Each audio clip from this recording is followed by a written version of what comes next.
you know, that's just me. That's my life. Some people they're never in control of their seconds. And it's unfortunate, but lucky me.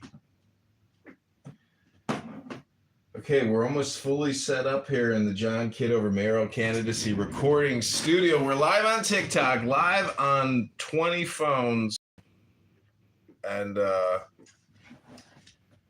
you know, so it gets very warm in here with all these cell phones, and we're approaching the summer season, and it basically makes recording very difficult because I have to run the air conditioner, and it's just like kind of loud. And so what I do is I run the AC, and then I turn it off, and then I read for like 10 minutes, and then I turn the AC back on.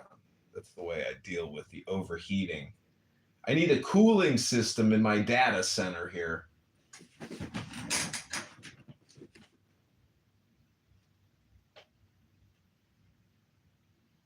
So my wife just asked me to ask you, how many girlfriends have you had in the past? No, I mean, it was on a different phone. Oh, yeah, because have you heard that song, Two Phones, one for the crack and one for the hoe? Because how many cell phones do you have, how many girlfriends you should have. You should be able to reach. Yeah. So wait, is she asking me my body count? No, not your body count, because you have so many phones. That means how many hoes you have. Right now. Yeah, right now at this very present moment. Well, I got a date scheduled with a beautiful Latina girl for Thursday, but guess what her fingernails say? Fuck ice. Fuck ice. But my wife just cracked up with that. She's just really laughing hard. But I'm thinking if a girl puts the word fuck on her fingernails, I'm thinking maybe I got a chance. You just, instead of fuck ice, you have to then transliterate the ice part to Joe or something. Fuck John, fuck Joe.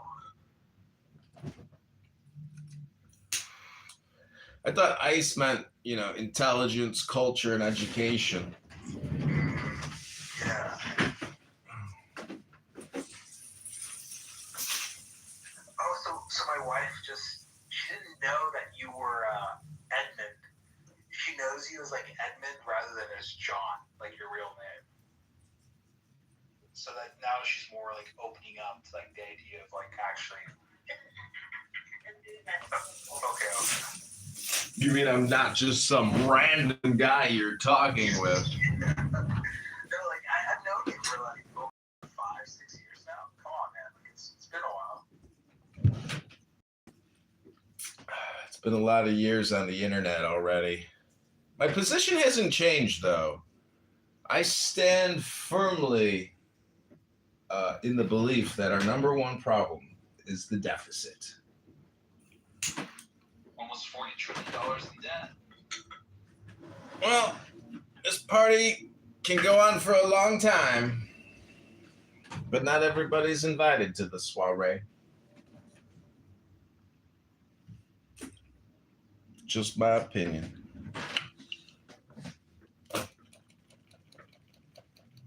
Okay, so we have a Japanese meditation, wooden meditation device. It's called an umakawa gawakaka.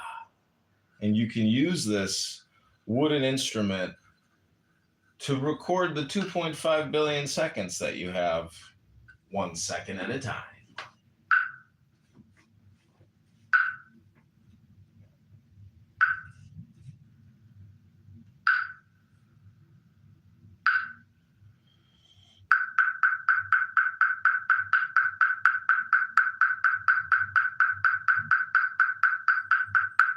No, this show is not called How Annoying Can One Man Be?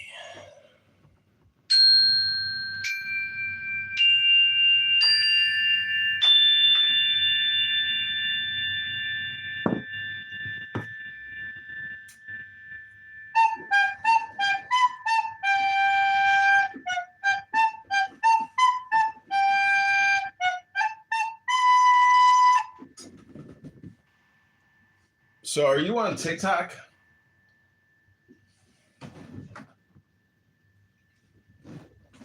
Hello? I've never been on Douyin or TikTok. Oh man, TikTok is pretty powerful, man. I mean, I've put up hundreds of videos over the past couple of weeks. A lot of clubhouse rooms. And they get views, but again, no interaction. It's like if it says it got 100 views. There's also this hilarious Trump Sora account called Max Efforts. Dude, these videos are amazing, and they are getting me views. What's amazing is you can download other people's videos on Sora, and there's tons of these Trump, like Judge Judy smoking weed videos.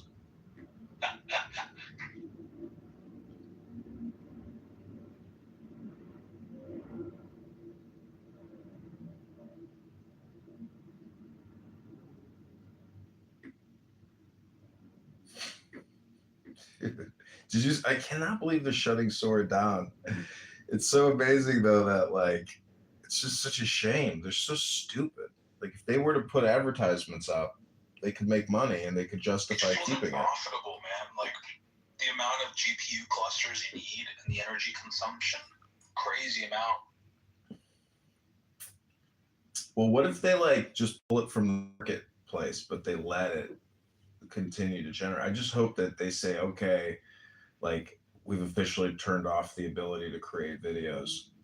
I'll be like, no, because I want like thousands saved prior, because every day leading up until the election for the mayor of Chicago, I'll be releasing like 10 videos a day across all accounts. So it's like I want to have as many built up as possible prior to deletion.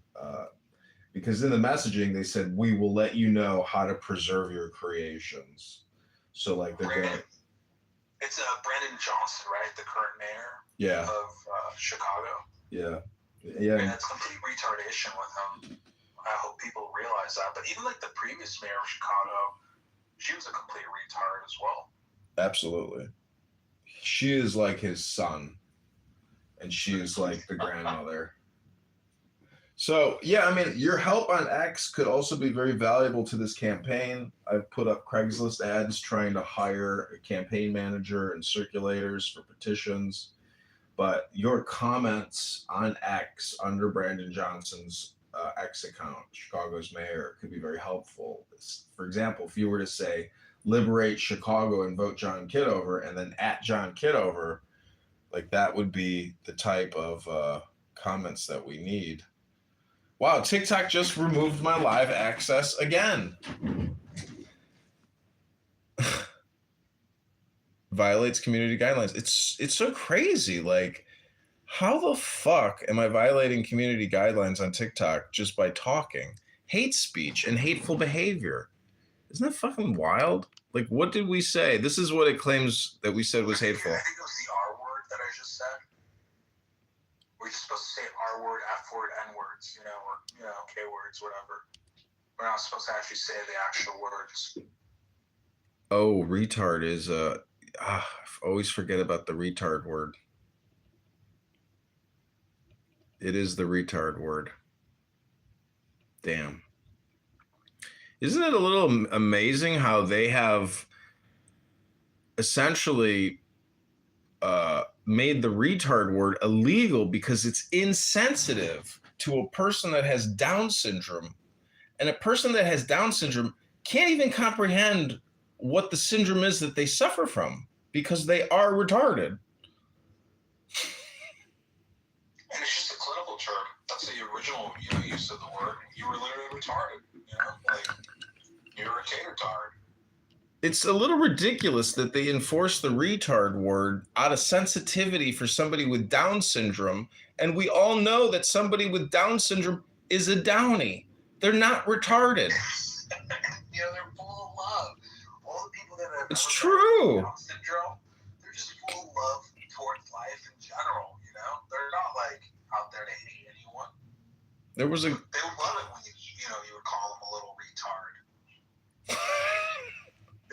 little smile on their face. Like, Isn't that amazing? They don't even get angry when you call them retarded. They don't. You're right. They're just full of Did you love. bomb a country in the middle of peace negotiations? Yes, because they told me if I didn't do it, they'd say I was being anti-Semitic, and none of my Republican friends would get funded. Tremendous pressure. Your Honor, he's telling. Well, this phone is not totally complete. What's good about TikTok is when they ban you from live streaming, you can still upload 10-minute clips, which is just 10 minutes in the past.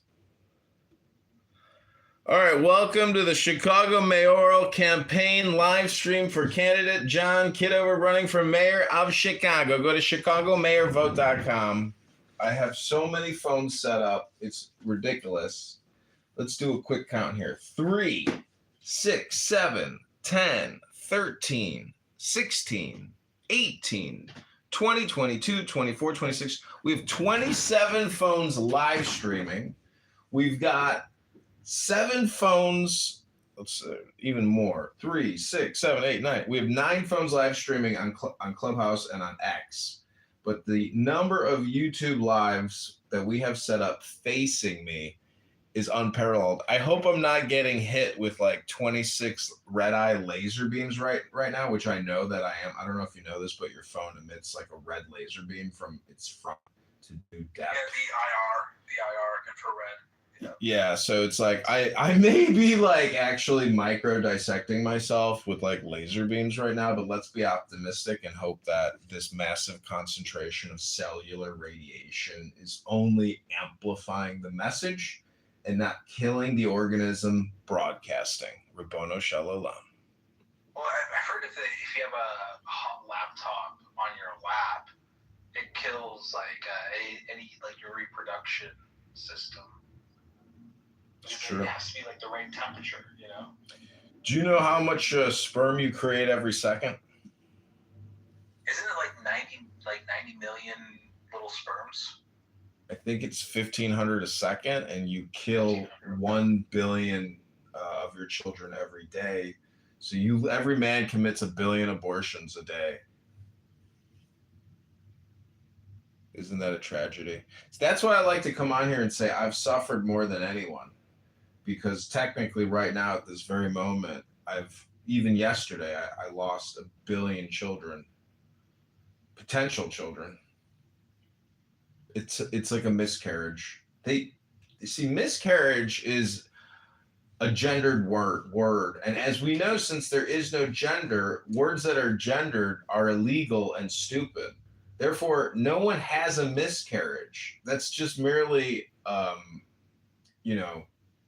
anyways, you get it. Because men can have miscarriages too, in the same way that we need tampons and can have abortions. I am retarded. And no, I do not suffer from Down syndrome. Celeste, welcome. Thankfully, YouTube doesn't consider my comedy to be salacious or vulgar.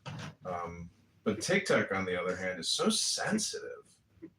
You know, YouTube has really opened up their sort of restrictions on what they deem as hate speech recently, and a lot of people are really pissed off about that. Interesting. Yeah. It's, Joe Rogan, like if you were just to live stream Joe Rogan against the automated word filter, I mean, you would immediately lose access because it would be considered. It's so subjective. And plus, they claim that if you're a journalist or a comedian or an artist, they will make exception. But if they don't like your art, they won't make the exception. And so if you're a bald, white, conservative, Jewish, Christian, heterosexual who likes to make maybe salacious, vulgar jokes in an artistic style as a news journalist, they're not accepting that as art.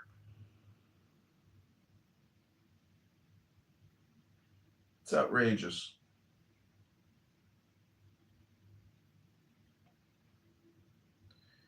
What I'm trying to say is life is very competitive, and therefore I have no choice but to engage in intelligent communication and not the John Kitover comedy show, because the John Kitover comedy show is just being censored. And that's just like banging my head against a wall. So therefore, I've decided to set up a nonprofit called the Chicago Book and Poetry Society, where we read books for kids that can't read books so good. Co-founded by Derek Zoolander and the Mystic Sage Apprentice, Zen. I just pinged Fatima into the room, see if she comes in. Our Lady. Our Lady. That's when you're supposed to say Fatima. Oh, I also bought us some. It's Fatima. My wife would say you're supposed to say Fatima. It's not Fatima, it's Fatima, right? I think it's fat. Ima. Is it Fatima? I thought it was Fatima. I think it's fat. Ima. Could be wrong. Not always right. Sometimes I mispronunciate my words, like the R word.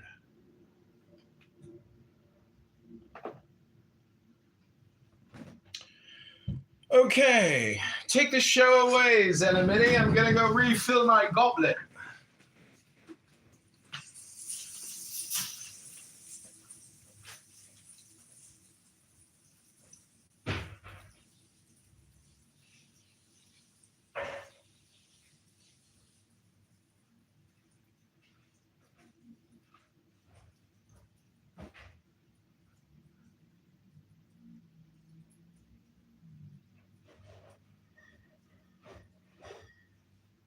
I was waiting for a sign to start, like a map drawn out in the dark. Now the city's calling out my name to choose a brand new path. Tired of watching from the side while the streets and dreams collide. So I take one step, my bold. Time to change this heavy load. Maybe we don't need to know it all. Maybe we just need to vote, so we keep moving anyway. Chicago gives a brighter day. Go to Chicago, mayor, vote for calm. Get your voice, lead the way. Every voice requires speed. Every vote unlocks a key. We want tax reform today. Roads on Kitover, pave the way. Clouds still riding in our head, but it won't get the final say. We can rise and stand as one. Go Chicago starting today. We don't need a perfect line, just a reason, just a sign. Every inch we claim is ours. Every step can raise the bar. Go slow, go fast, just don't go back. Twist the rhythm in this town, time to lift our future now. So we keep moving anyway. Chicago, stand up, have your say. Go to ChicagoMayElection.com. Vote John Kitover today. Every voice requires speed. Every vote unlocks a key. We want tax reform right now. Oh, Chicago, rise up now. I said, damn. A lot of people could have been rich by now. Just hearing me talk. Yeah. They sit around my stories, heads tilted, eyes wide, but nobody right. Could've had songs out, books on the shelf. Whole world's built off the words I spill. Fucking telegrams, hieroglyphs. Every alphabet I drift in. I hand them gold, they let it slip. I said I could be a trillionaire. Our conversation, every little thought I share. Another nation, but I don't chase that paper there. I chase vibration, I don't need the money. Yeah, I need relation, I need love, not money. But still, I could be a trillionaire. Our conversation, yeah, I could be a trillionaire. Our conversation, I could make a horror movie out of one bad night. Turn your Goosebumps in the ticket line. I could go scratch your childhood, so it finally makes sense. Sell it back in a hardcover, call it healing expense. They were thinking right about me when they whispered that's a gift. They just never built the scaffold, never cut the drift. I said I could be a trillionaire. All conversation, every little thought I share. Another nation, but I don't chase that paper there. I need vibration, I don't need the money yet. I need relation, I need love now. Love now, money. Still, I could be a trillionaire. All conversation, still, I could be a trillionaire. All conversation. Get them. Welcome to the Chicago mayoral campaign live stream for candidate John Kitover running for mayor of Chicago. Go to chicagomayorvote.com. Welcome to the Chicago mayoral campaign live stream for candidate John Kitover running for mayor of Chicago. Go to chicagomayorvote.com. I have so many phones set up. It's ridiculous. 3, 6, 7, 10, 13, 16, 18, 20, 22, 24, 26. We have 27 phones live streaming. We've got 7 phones. 3, 6, 7, 8, 9. We have 9 phones live streaming. Clubhouse X.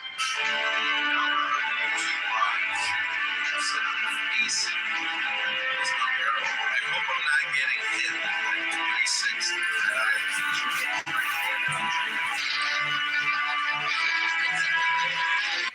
Keys on the counter, heart in my hand. I ain't that sure, but I'm on my way again. Yeah. Tonight, we gon' look back. Just out to the matters back. Same old name like you never learned regret. Tonight, it's only us fighting through the world. The fight. At least we tried tonight. You open the door, hair tight, same old team. Laugh like the years never touch you or me.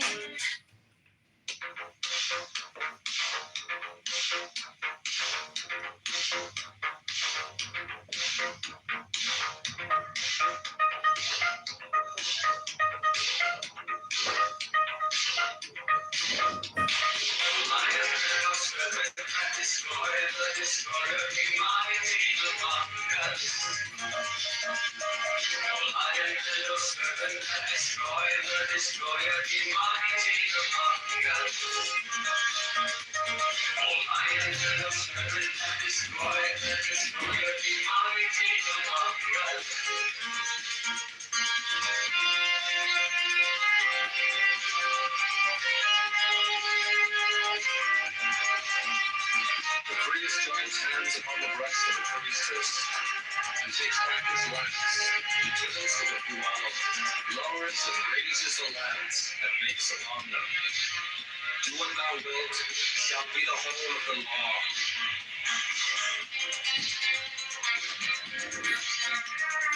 Love is the law. Love underwear. He lowers the lance and turns to be priestess. Takes the lance in her right hand and her left hand, and the left hand she offers him. The priest kneels.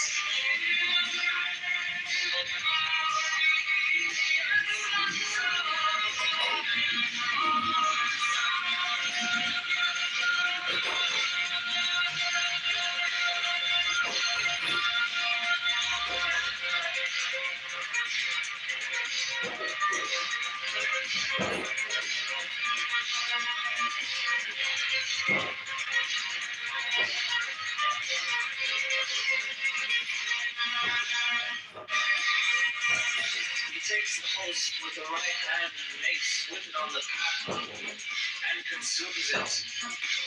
Silence. uncovers and offers the cup as before.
Shadows dance where the mind is tight. Truth hides deep where the echoes fly. The air is heavy, the water's unclear. No compass, no guide, just a sea of fear. Chains of thought, they hold us down. In the murk we spin around. What's the gain? What's the cost in all this judgment? We're just lost.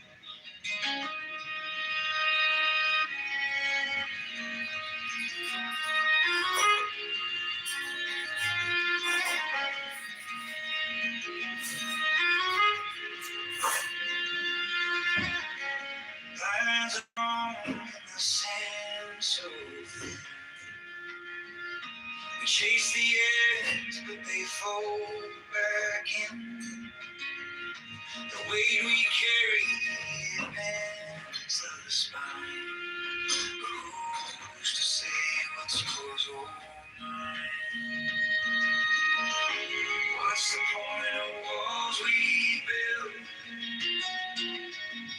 Do they protect or get us killed?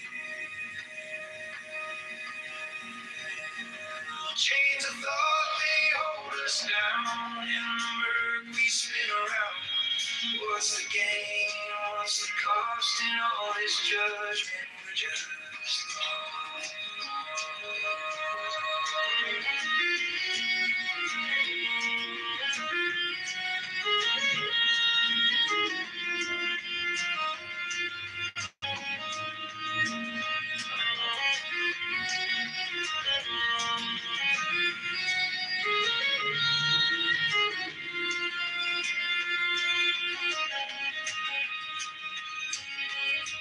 Distinctions crack like brittle glass.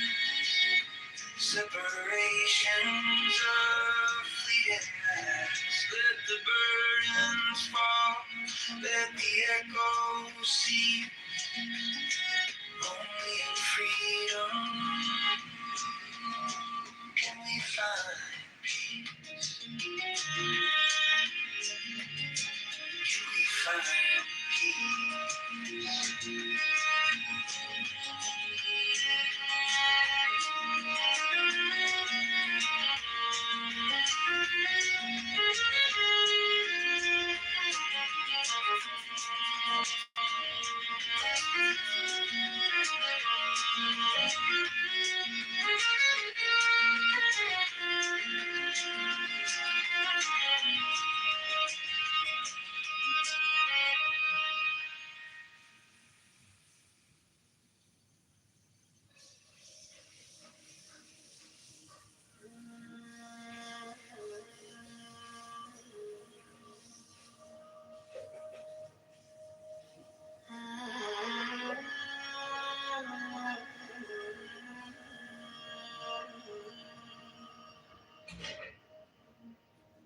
chasing shadows in your neon glow. Lost in the mirror where truth won't show. Empty streets, they hum inside.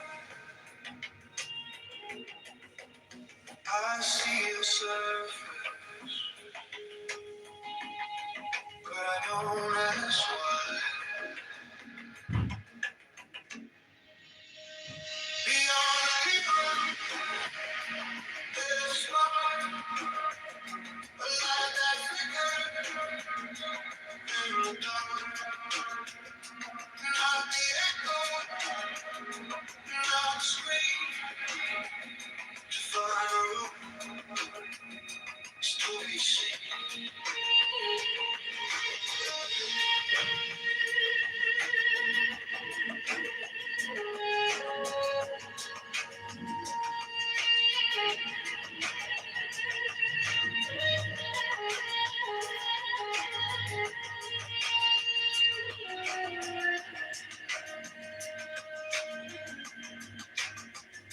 The hollow world, it spins and bends. Falls begin, twisted. We touch the glass, we see it crack. The moment we reach, the more it lasts. Inside the silence, the meaning waves through every shadow. The truth translates. Beyond appearance, there's a spark, a light that flickers in the dark.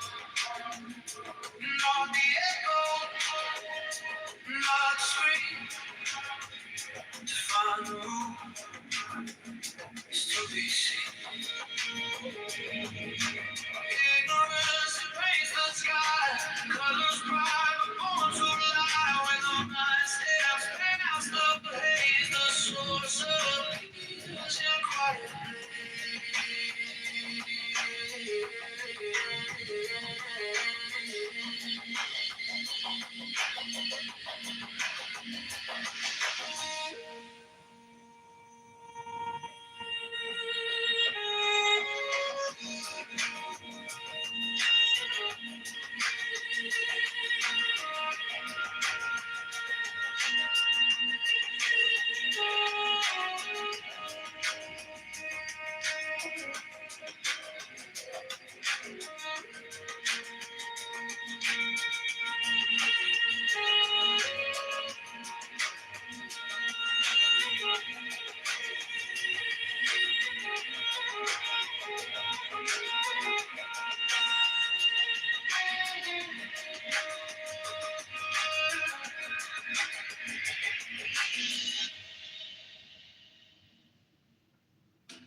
The cup holds water, but the shape is in. What's the path if no one's walking there? A mirror reflects, yet it's hollow inside. The world turns outward, but it spins from the mind. You think it's here, you think it's you,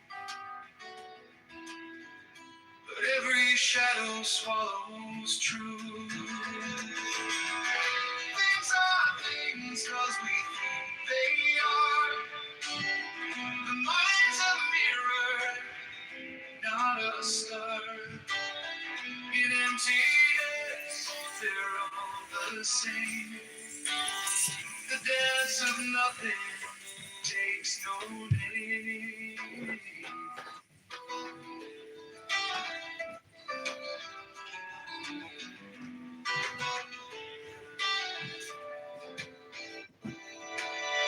The tree falls silent when no one hears. Time slips sideways, it disappears. A bird in flight, a thought half formed. Each one a circle where the void is gone. Things are things 'cause we think they are. The mind's a mirror, not a star. In emptiness, they're all the same. The dance of nothing takes no name.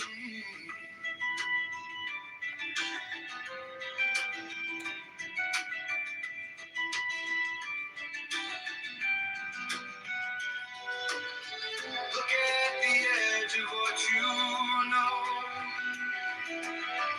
It's not an end, it's just a glow. Inside the silence, the echo rings. You are the subject, you are the thing.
Between the here and there,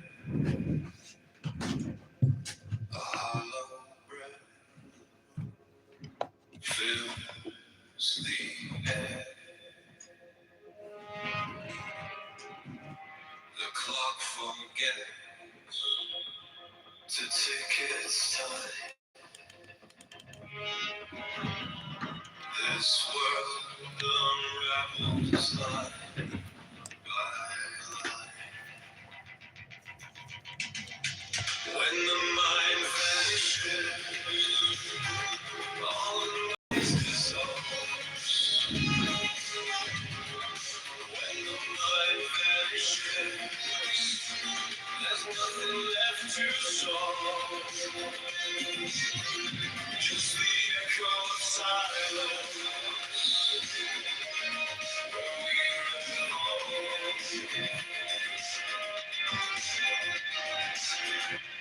The mirror fades, it holds no face. A shapeless thought, a nameless face. No best for no divide.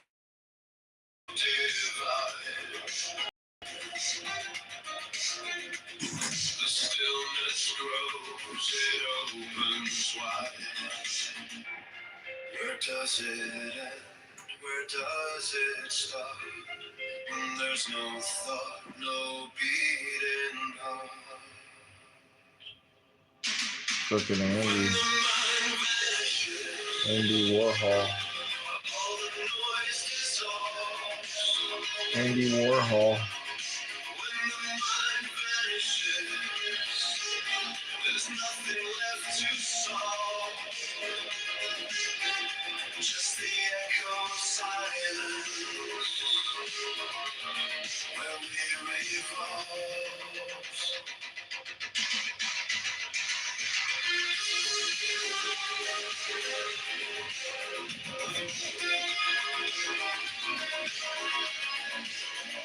Andy Warhol.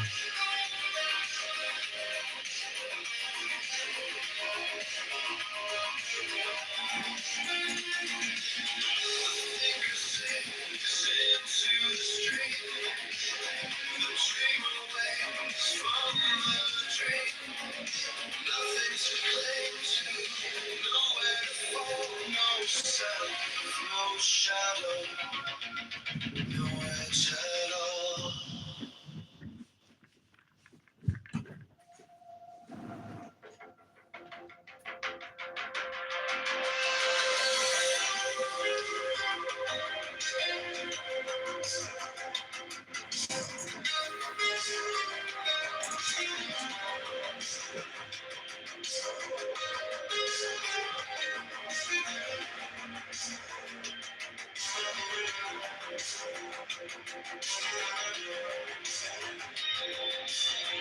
The walls between here and there, a hollow breath fills the air. The clock forgets to tick its time. This world unravels line by line. When the mind vanishes, all I know is the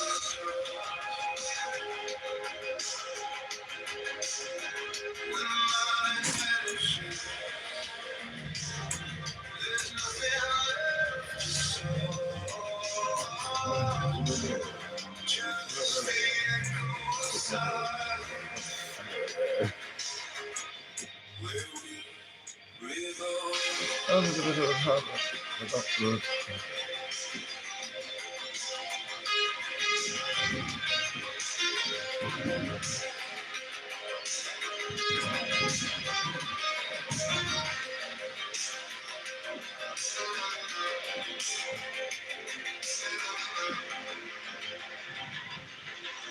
The mirror fades, it holds no face. A shapeless thought, an aimless space. No before, no after, no divide.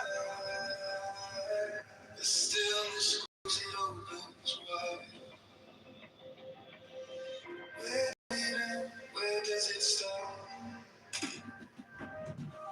When there's no thought, no beating heart. When the mind vanishes, all the noise dissolves. When the mind vanishes, there's nothing left to solve. Just the echo of silence where we revolve.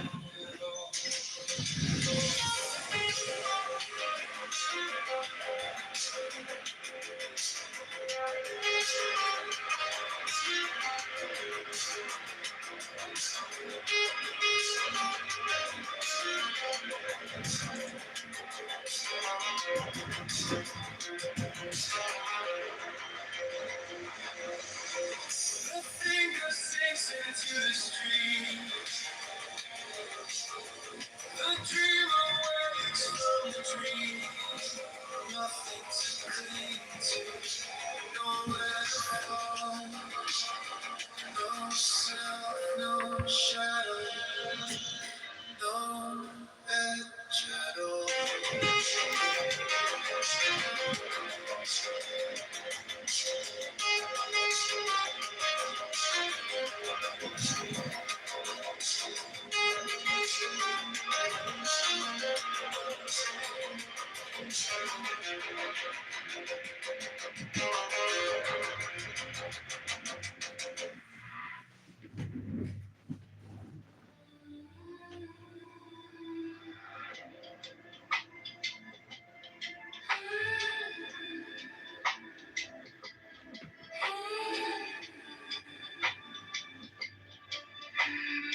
The truth hides when no one looks, in empty rooms and shadow nooks. You chase the light, but hold the dark. A spark, then nothing's dark. Trace of this and that, right or wrong, it falls flat. Nothing's slipping slow. Let it go, let it go.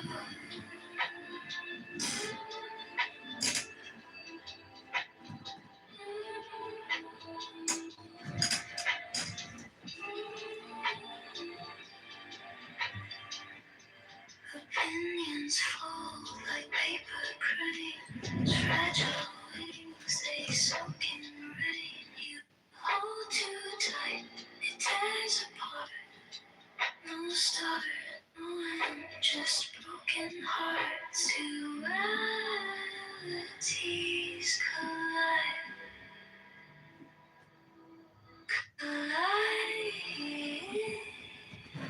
Let it slide, slide. Trace of this and that, right or wrong, it falls flat. Blindness and slipping, slipping slow. Let it go, let it go.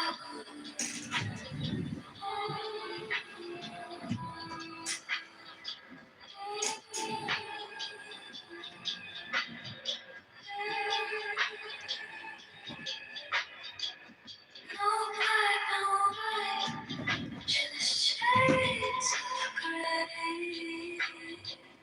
No need to fight, no need to stay. If nothing's left, you're finally free. A city, infinity.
Sorry, the mailbox is full and there is not enough space to leave a message.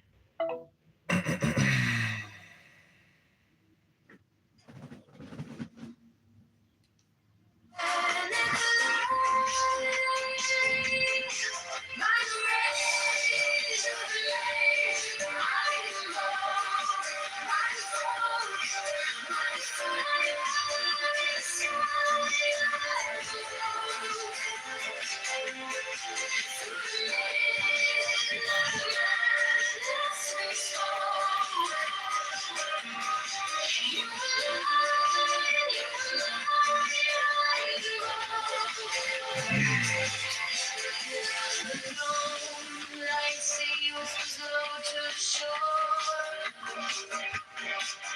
Soon the moon pulling tides in the mud. You're swooning to me like a spell, like a door. Tonight we can't quite stop.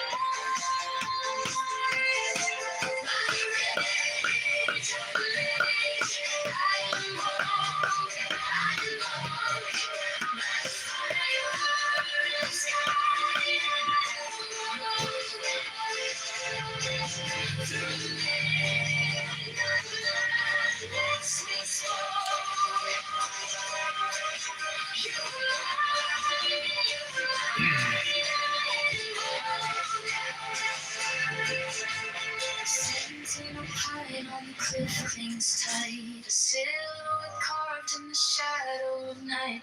The stars overhead burn cold and bright, but they can't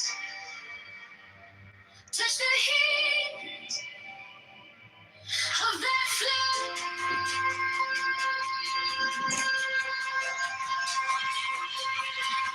My rage of rage, I am lost. I'm on fire in the sky. I'm lost. Through the midnight night, let's explore. You and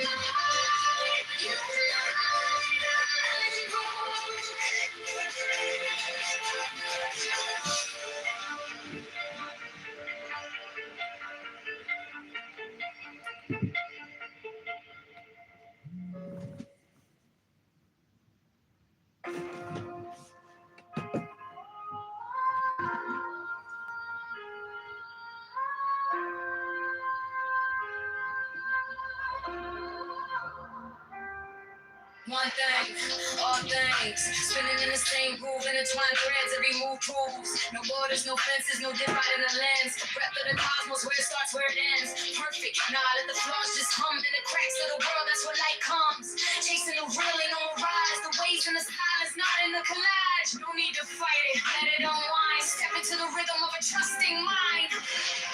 Oh, yesterday, oh, tomorrow, oh, today, the way don't speak, but it shows the way. No beginning, no finish, no rise to erase. Just trust, just know, let it fall into place.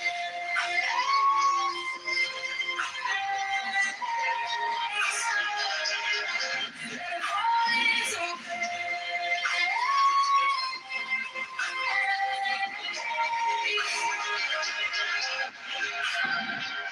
words collapse like passes of sand. The truths in the gaps where the wordless stands. Dualities of mass, peeling layers off the face. Find the void and you'll find the grace. Tied to nothing, the weight drifts off. Letting go of perfection, the chains unlock. Faith ain't a question, it's the essence of fear. When you lose the division, the path is clear.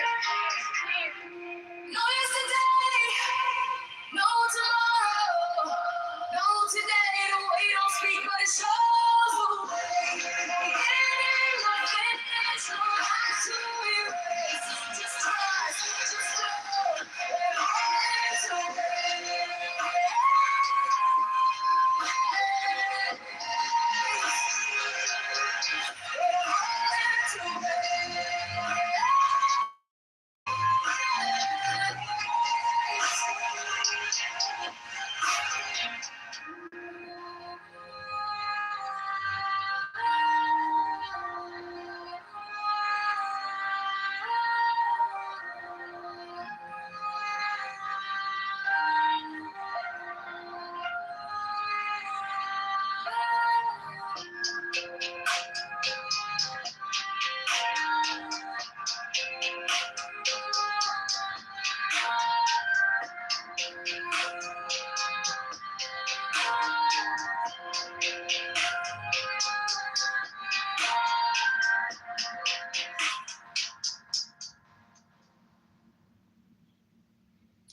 Okay, welcome to Read Books for Money, Magic, Mystic, God. And the book house reading house. Concrete is here.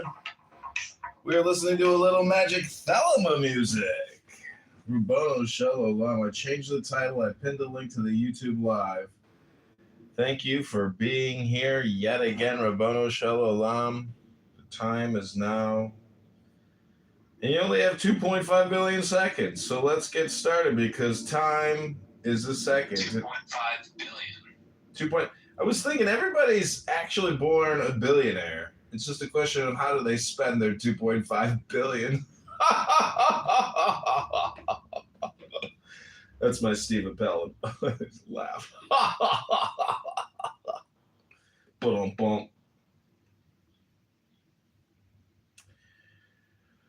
So we're gonna read some Kabbalah. Many people don't like Kabbalah because they think it's demonic. I want you to tell me where, and I want you to tell me from when, please, so I can. But before we read the Kabbalah, Allow me to speak, and then you can come in and. No, I want you to state the statements, bro. Tell me from where. And you said in Gaza, in Palestine, West Bank, and then from what year to what? we're gonna get the book. My brother, if you don't want me to talk, just let me be. Okay, now you sound like you're Chinese too, man, brother. I don't know what to talk. You sound Vietnamese, African. I don't understand what's going on here. No, Bibi, you're not. Wait, 355,000 were killed from what year? Was it 2023, 2022? No, October 7th. Okay, what channel? Okay, so you're a fucking idiot, bro. So it's documented in 72,000, buddy. Yeah, but As I said, non-Jewish sources is 75,000. From Jewish sources is 75,000. From non-Jewish sources is estimated to be 355,000. Okay,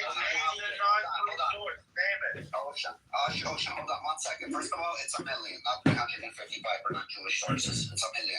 Exactly 1 million. They stopped when they hit. So there was like a lottery number. So as soon as they hit a million, the Zionists stopped.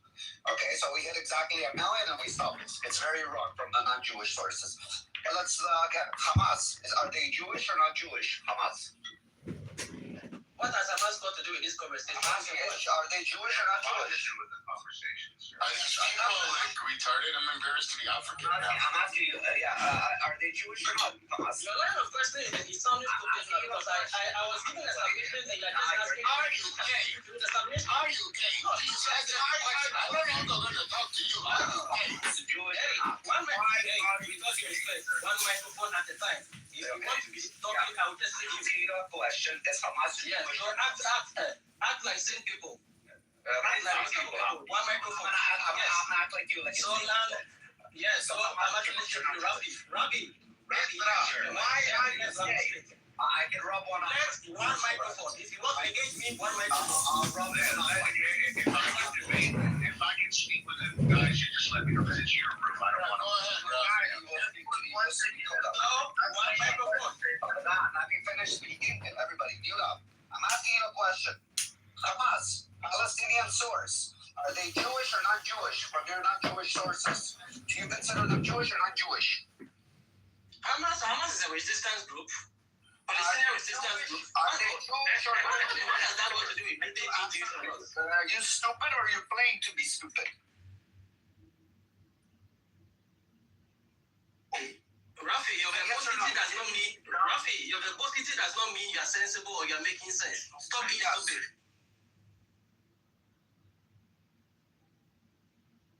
Okay, so I've got 4 books queued up. We're going to go to favorite number pages and read 3 to 10 minutes with each book, just 4 books. That's what we're doing in the book club today, kids. If you want to donate to this campaign, go to chicagomayoral.com. I want to thank you all for coming to the John Kitover nonprofit book club for kids that don't read good books no more and stuff like that. For kids that can't read books because they're too poor. And, you know, we could go on about the R word, the F word, N word, the K word, or the Z word.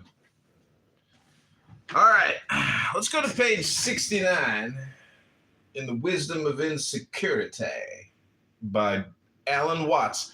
A message for an age of anxiety. It's page 69. As a matter of fact, mental activities of this kind can now be done far more efficiently by machines than by men. So much so that in a not too distant future, the human brain may be an obsolete mechanism for logical calculation. Already the human computer is widely displaced by mechanical and electrical computers of far greater speed and efficiency. If then man's principal asset and value is his brain and his ability to calculate, he will become an unsaleable commodity in an era when the mechanical operation of reasoning can be done more effectively by machines. Subnote 1. I take my facts on this matter from Norbert Wiener's remarkable book, Cybernetics, New York and Paris, 1948. Dr. Wiener is one of the mathematicians chiefly responsible for the development of the more elaborate electrical computers. Having likewise an advanced knowledge of neurology, he is well able to judge the extent to which these inventions can reproduce the work of the human organism.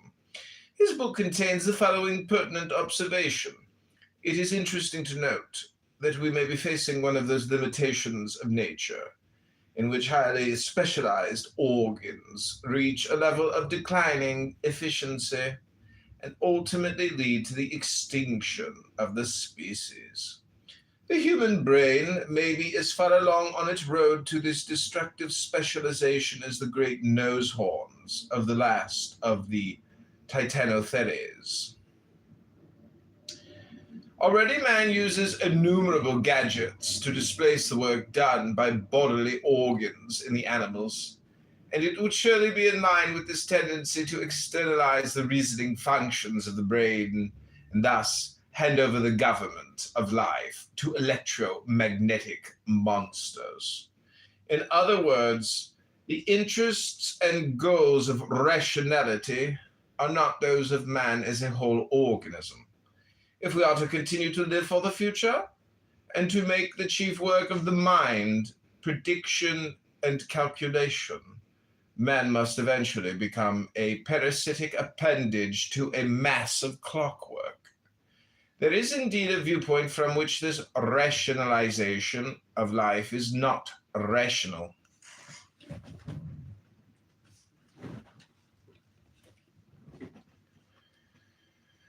The brain is clever enough to see the vicious circle which it has made for itself, but it can do nothing about it.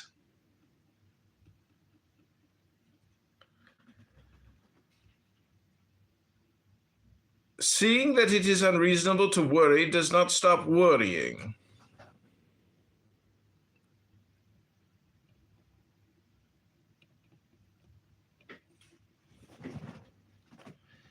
Rather, you worry the more at being unreasonable.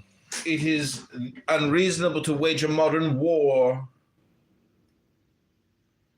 in which everybody loses. Neither side actually wants a war. And yet, because we live in a vicious circle, we start the war to prevent the other side from starting first. We arm ourselves knowing that if we do not, the other side will, which is quite true. Because if we do not arm the other side, we'll do so to gain its advantage without actually fighting. From this rational point of view, we find ourselves in the dilemma of St. Paul. To will is present with me, but how to perform that which is good I find not. For the good that I would, I do not. But this is not as St. Paul supposed.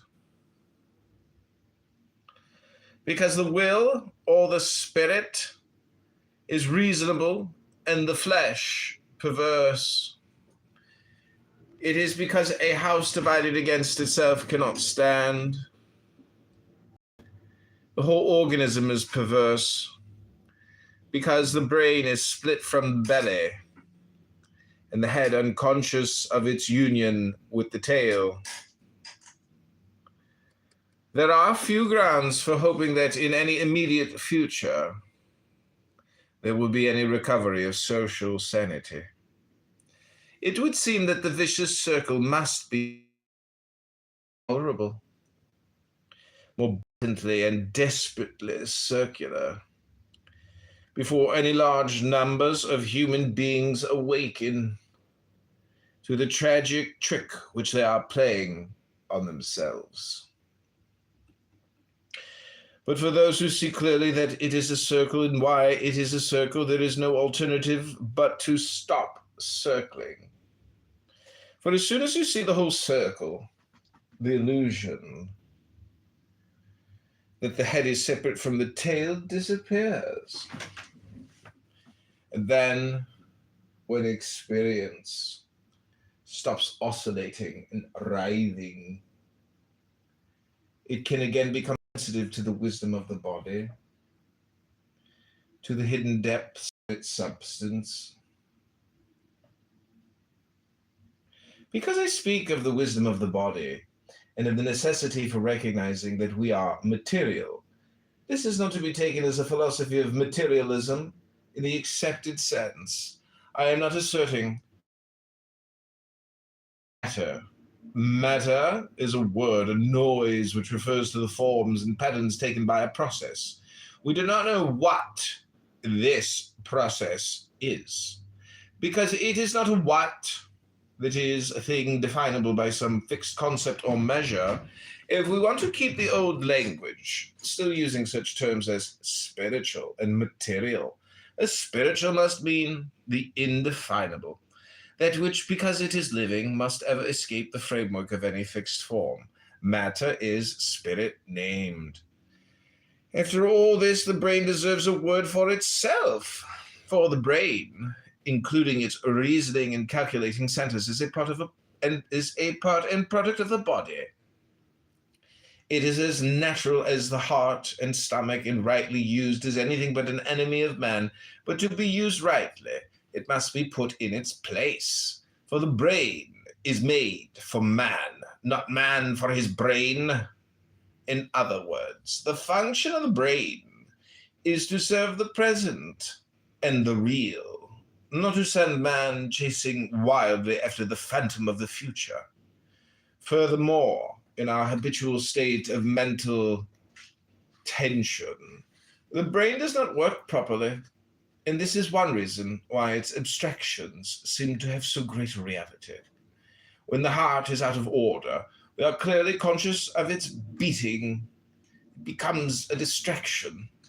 Pounding within the breast, it seems most probable that our preoccupation with thinking and planning, together with the sense of mental fatigue, is a sign of some disorder in the brain. The brain should, and in some cases does, calculate and reason with the unconscious ease of the other bodily organs. After all, the brain is not a muscle, and is thus not designated for effort and strain. But when people try to think or concentrate, they behave as if they were trying to push their brains around. They screw up their faces, knit their brows, and approach mental problems as if they were trying to push their brains around, as if they were something like heaving bricks. Yet, you do not have to grind and strain to digest food, and still less to see, hear, and receive other neural impressions. The lightning calculator, who can sum a long column of figures at a glance. The intellectual genius, who can comprehend a whole page of reading in a few seconds. and the musical prodigies such as Mozart, who seems to grasp harmony and counterpoint from babyhood, are examples of the proper use of man's most marvelous instrument. Those of us who are not geniuses know something of the same ability. Take, for example, the anagram Poker tel Dimk. You can work over these letters for hours trying system after system of rearrangement in order to discover the scrambled word. Try instead just looking at the anagram with a relaxed mind. And in a very short space of time, your brain will deliver the answer without the slightest effort. In order to discover the scrambled. Subnote 1, if you don't succeed within 1 minute, read on. Otherwise, you will begin to be annoyed either with yourself or with, and the consequent strain will interfere with the process.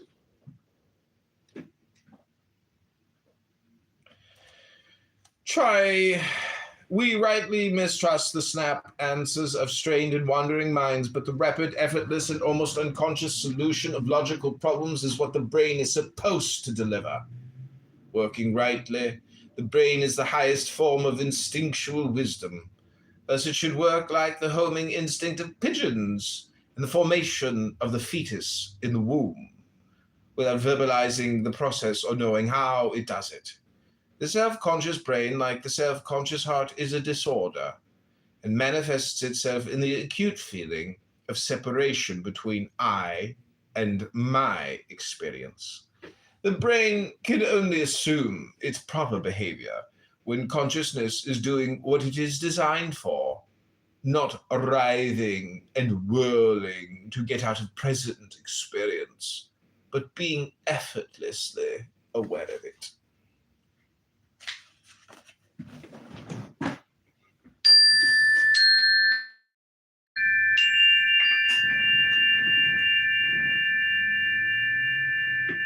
Okay, this is the John Kitover Chicago Book Club Poetry and Meditation Session. Rabono Shalom.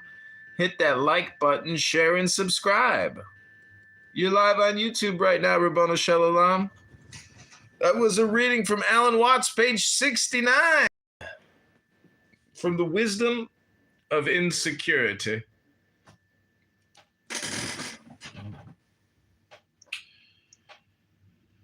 Some brains want to read books out loud on YouTube. Some brains want to talk in private, unrecorded spaces all day long. Hello? Should we read the Kabbalah? The Holy Kabbalah. Tradition of Hidden Knowledge by Seth Ben Shimon. Ribono Shalom. So the preface for this is Kabbalah is the inner and mystical aspect of Judaism. It is the perennial teaching about the attributes of the divine, the nature of the universe, and the destiny of man in Judaic terms. Imparted by revelation, it has been handed down over the centuries by a discrete tradition that has periodically changed the mythological and metaphysical format to meet the spiritual and cultural needs of different places and epochs. This long and broadly spread history has given Kabbalah a remarkably rich and wide variety of images of reality which appear to be unversed, as strange, obscure, and even at times contradictory or corrupt. Therefore, in this presentation, one particular Kabbalistic system is used to unify and clarify a kaleidoscope of diverse views and practices drawn from ancient and modern sources. Finally, it must be stated, in concordance with strict Kabbalistic rule, that the exposition represents one man's comprehension of a living tradition as it exists in the world of today.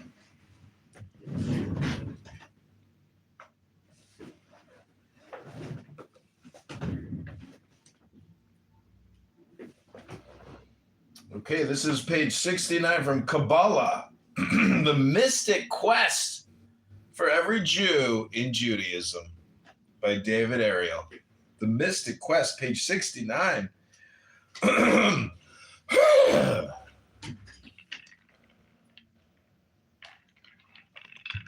Some people say start at 1, I say start at 69. Here we go.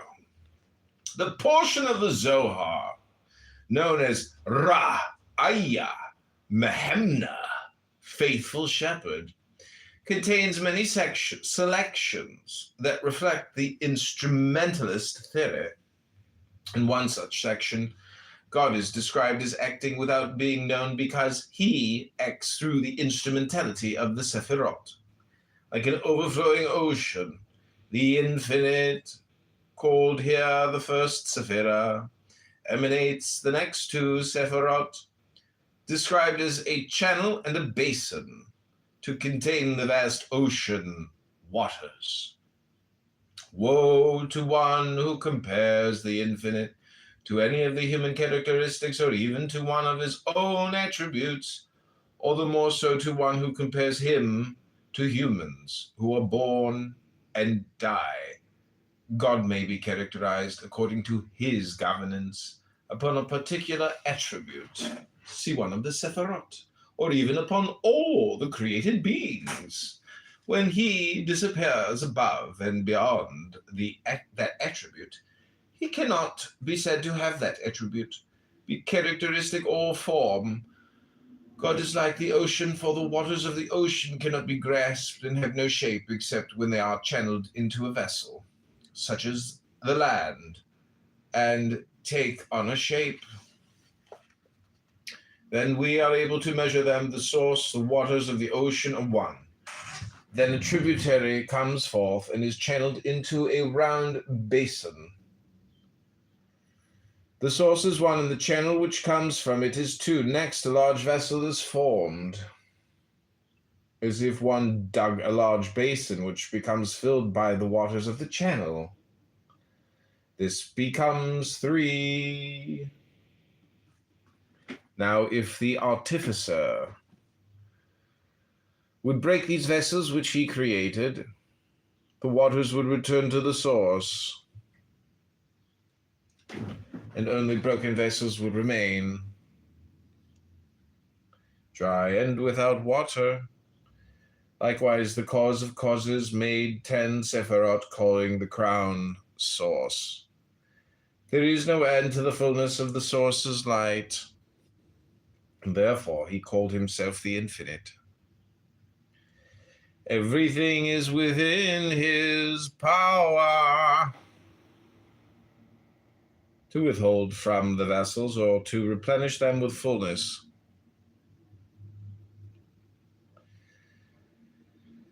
And withhold according to his will. There is no other God above him who can add to him or diminish him. Moshe Kitover, a leading Kabbalist, proposed that one can even visualize the Sephirot as vessels in several ways. First, the divine essence flows through the Sephirot as water flows through vessels of different colors. Second, the infinite essence is like the sun when it shines through a prism.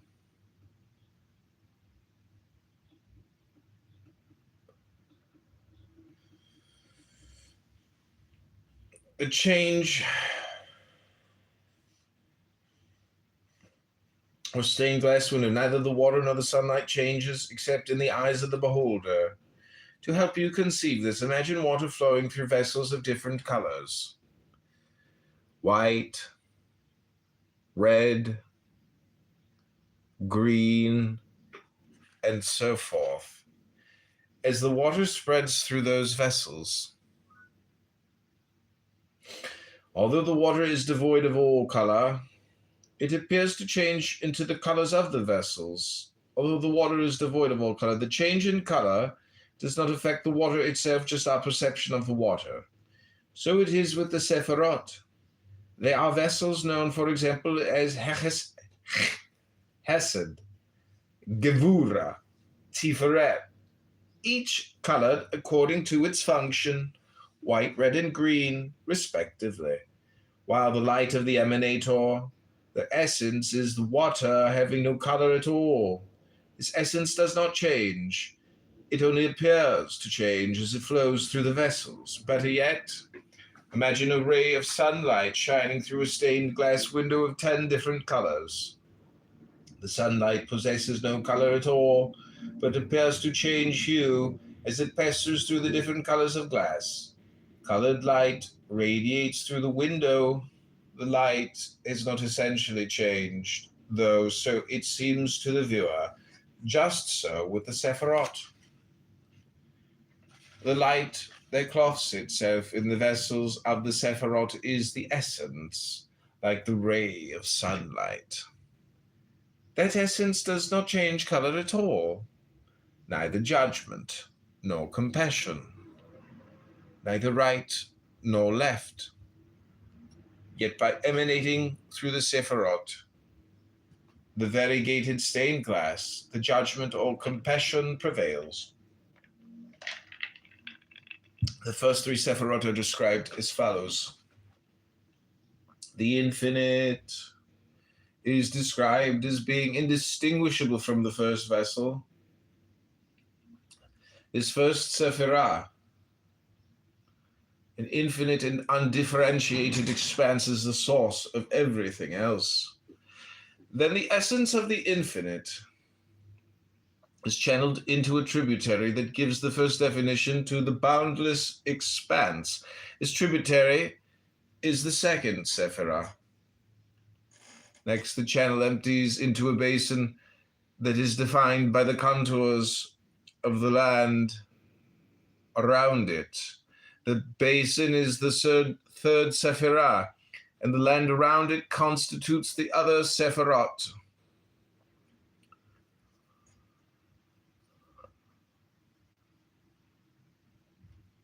This analogy suggests that the Sephirot are vessels, or channels that limit the infinite and give finite definition to everything else.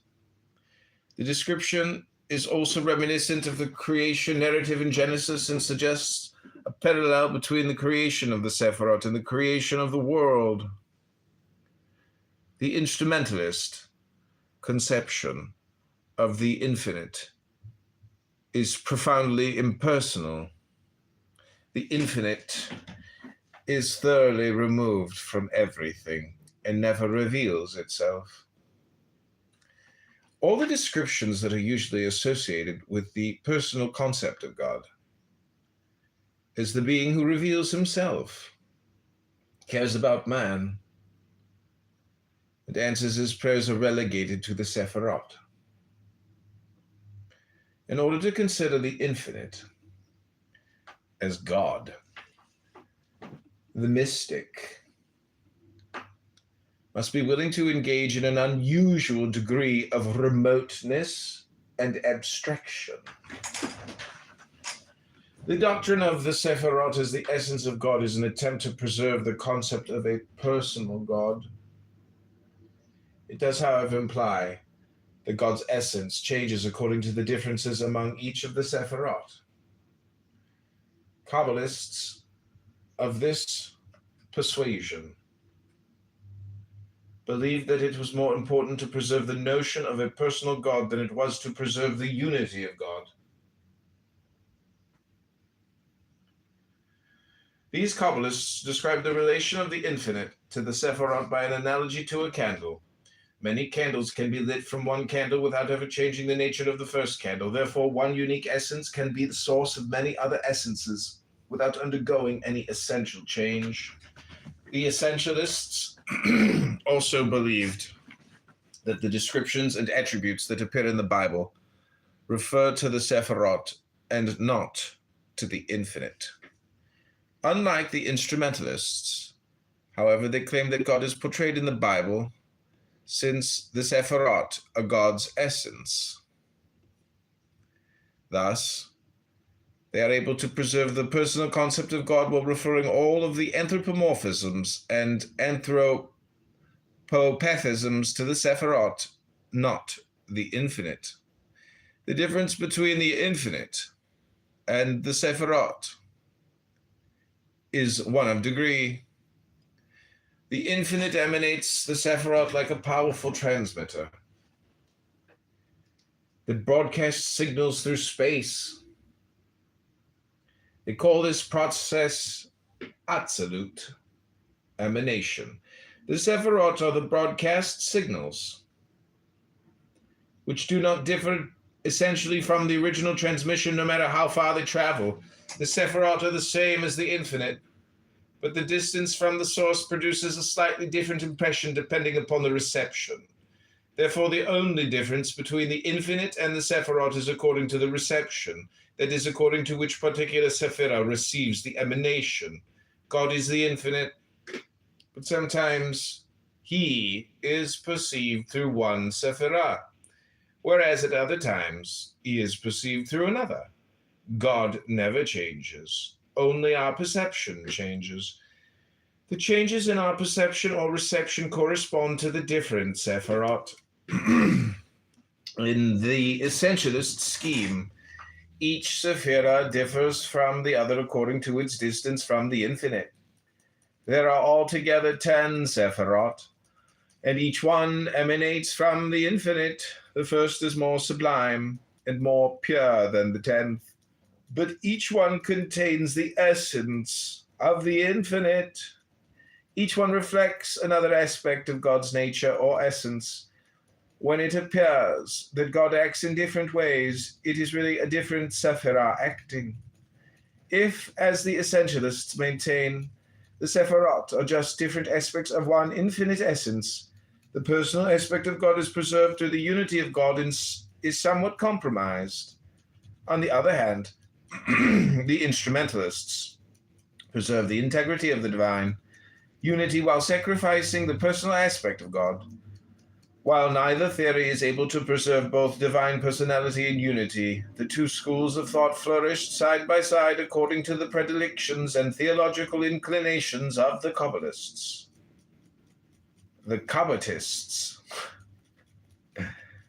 The term Sephirot first appears in one ancient text, Sefer Yetzirah, and later in a medieval text, Sefer HaBahir. These texts, however, do not employ the term in the same sense that it came to mean in Kabbalah. The earliest Kabbalistic treatises in Gerona, particularly the writings of Azriel, described the Sephirot in ways that came to be accepted among all subsequent Kabbalistic writers. The Gerona Kabbalists also codified the names of the individual Sephirot, although some variations in the exact names persisted. The Kabbalists, following the definition found in Sefer Yetzirah, taught that there are 10 Sephirot. It was left to the Gerona Kabbalists, the disciples of Isaac the Blind, to identify the Sephirot by name. 6 of the names were derived from the biblical verse, "Yours, Lord, are greatness, Gedula, might, Gavura, splendor, Tiferet, triumph, Netzah, and majesty, Chod. To you, Lord, belong kingship, Mamlacha." Each of these terms was understood as an attribute of God that the Kabbalists included in the list of 10 Sephirot. To these 6, they added 3 others to represent the idea that God is pure mind. These 3, Keter, crown, Chokmah, wisdom, and Bina, understanding, were placed at the top of the list. 9th, Yesod, foundation, was inserted, and the Decad was complete. Keter, crown, is the first Sephirah emanated from the infinite. It is the highest and most glorious of the Sephirot, and crowns them all. It stands as the barrier between the infinite and the other Sephirot, and so encircles the crowns, the infinite. Because each Sephirah is emanated from another, the highest one, Keter, stands hierarchically above them all. Keter is the archetype of God as king. It is Keter who calls himself, "I am that I am," in Torah. Sometimes Keter is identified with the infinite. Most often, however, Keter is the first Sefer radiated or emanated by the infinite, which stands above it. Those who identify Keter with the infinite lean toward the essential view and believe that the Sephirot are only different stages in the unfolding of God's infinite essence. Those who believe that Keter is the first Sephirah and is not identical with the infinite generally follow the view that the infinite acts through vessels. The Sephirot and their God in his vessels are not similar. Therefore, the essentialists favor the personalist notion of God and therefore theorize that Keter is the same as the infinite. The instrumentalists believe that God is impersonal and the infinite is above Keter. There are many other names for Keter in Kabbalah. It is often called Ayin, nothingness, because it is beyond all existence, yet is the cause of all existing things. In the prayer of Nehunya ben Hakana, written in the 13th century, a hymn to Keter appears. Everything is in it, for the internal powers of the Sephirot are in it. The vitality and existence of everything stem from it. It is analogous to the soul that gives life to the body and constitutes it. The constitution of everything is in Keter. There is no front or back, right or left. In this Sephirah, it is called indifferent unity. It is also called Hokmah Penimit, internal wisdom. Hokmah Penimut or Penimit, internal wisdom, because it is the hidden potentiality of divine wisdom before it is revealed. It is sometimes called Mashava Elohit, divine thought, because it is produced by the infinite. Pure mind. Keter is similar to the infinite in many of these respects, but different in others. It differs in that it is the highest aspect of God that moves into activity out of the repose of the infinite. Both infinite and Keter are unknowable and imperceptible. Okay, I'm going to take a reading break there. We finished on page 73. That is Kabbalah, the Mystic Quest in Judaism by David Ariel. Now we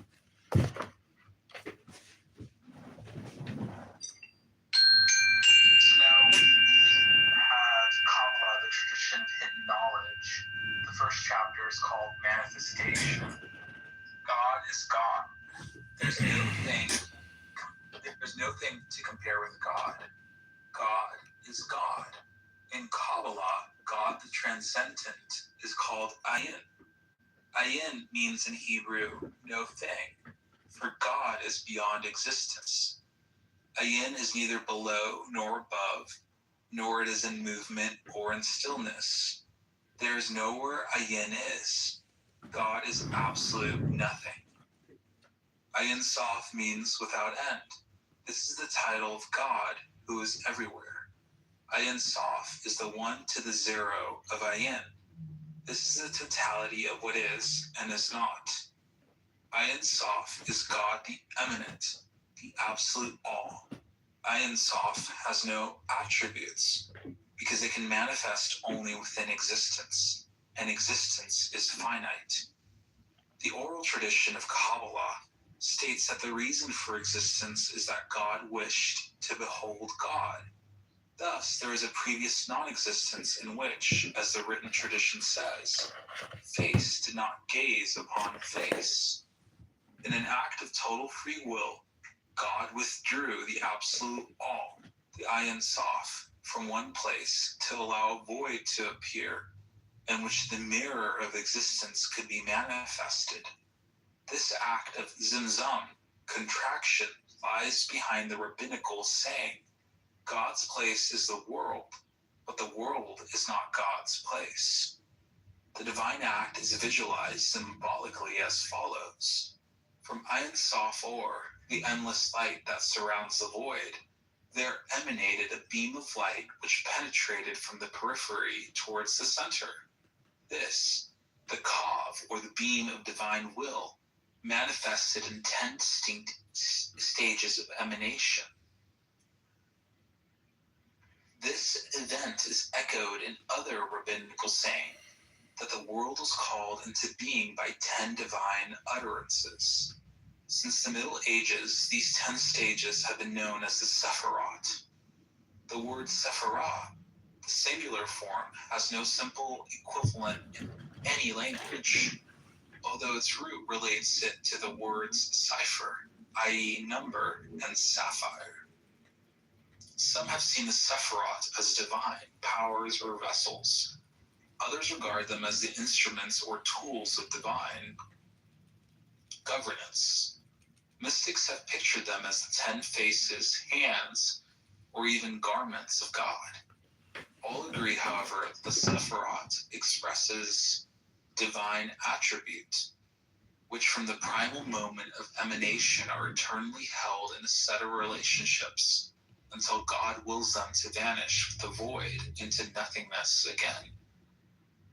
The relationships between the Sephirot are governed by 3 unmanifest divine principles: the hidden splendors, the Zazahot of primordial will, mercy, and rigor for justice. Will holds the balance, while mercy expands and rigor constrains the flow of emanation. And so they organize the 10 divine attributes into a specific archetypal pattern. The pattern thus called forth is the model on which everything that is to come into manifestation is based. It has been named the image of God, but it is more generally known as the tree of life. Each Sephirah, in turn, manifests under the influence of one of the Sahot in particular. And for this reason, the flow, which manifests the 10 Sephirot, can be visualized as zigzagging in a lightning flash from a central position, balance, to the right, expansion, and across to the left, constraint. Thus, the Zazahot gives rise to the 3 vertical alignments in the tree of life diagram, known as the pillars of equilibrium, grace, will, in the center, that of mercy, active force, expansion on the right, and that of severity, passive form, constraint on the left. The relationships set forth in a tree underlie the whole of existence, and so the properties of the Sephirot may be seen in terms of any branch of knowledge. Thus, while their basic definition is as attributes of God, they can be defined in terms of human experience, because we too are cast in the image of God. This anthropomorphic method is common as elsewhere, and is freely applied as a symbolic language in metaphysical areas, which pure abstractions cannot explain. The first Sephirah, at the edge of the void, is called in Hebrew Keter, the crown.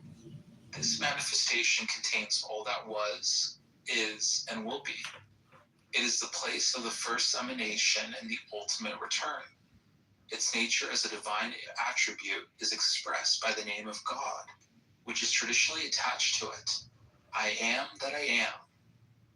From this point of equilibrium, the beam of light expands under the influence of mercy, force, and expansion to manifest second Sephirah, that of Chokmah, wisdom.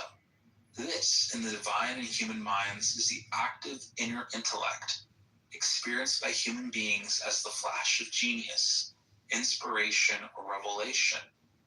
It is balanced on the side of severity, form, and contraction by the third Sephirah, Bina, understanding. This is intellect in its passive, receptive, and reflective capacity. In human terms, it manifests through reason and tradition. After the beam has left Bina, which heads to the pillar of severity, it touches the pillar of equilibrium below Keter, the crown. This point of balance on the tree is crucial. It is the place of Ruach HaKodesh, the Holy Spirit, which hovers as a veil below the 3 supernal Sephirot.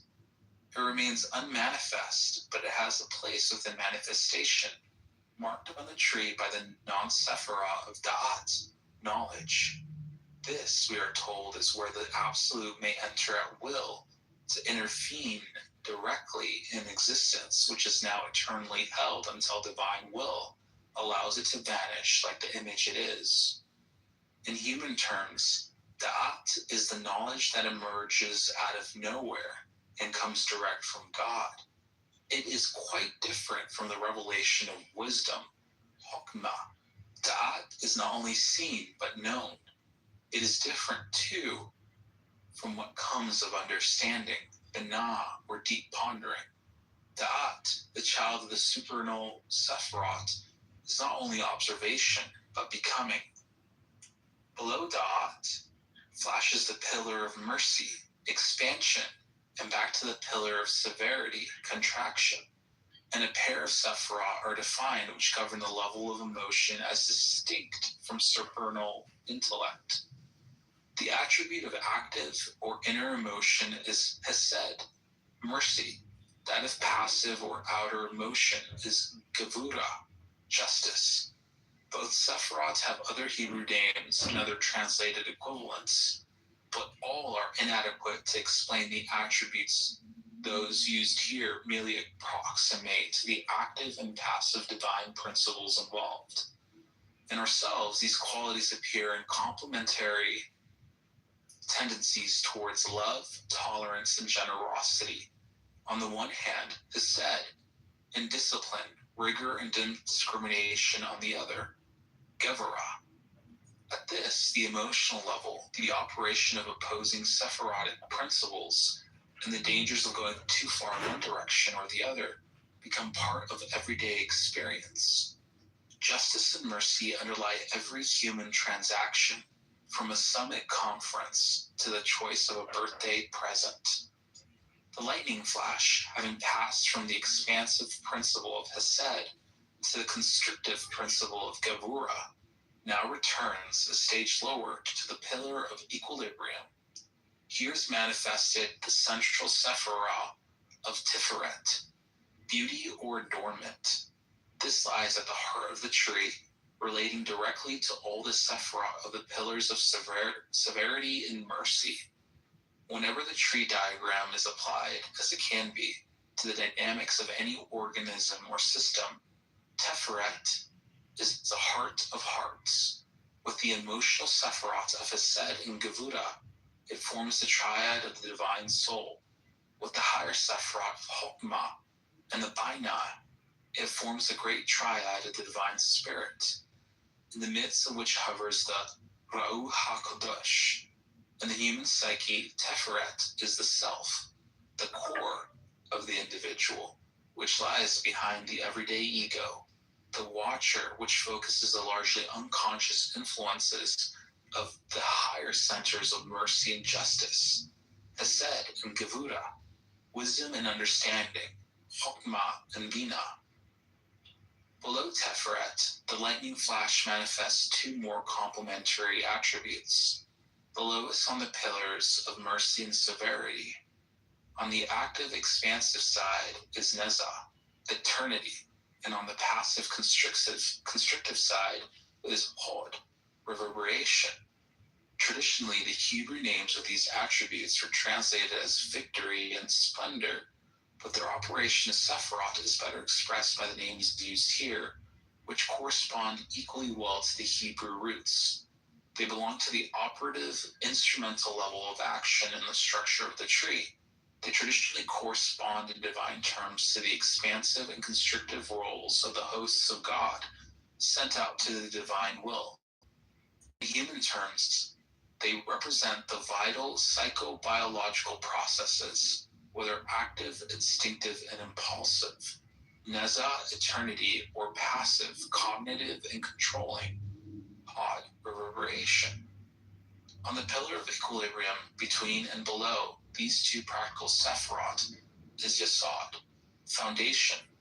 Like every Sephiroth in the sequence, it contains all that has gone before, and therefore it is a complex attribute with many qualities.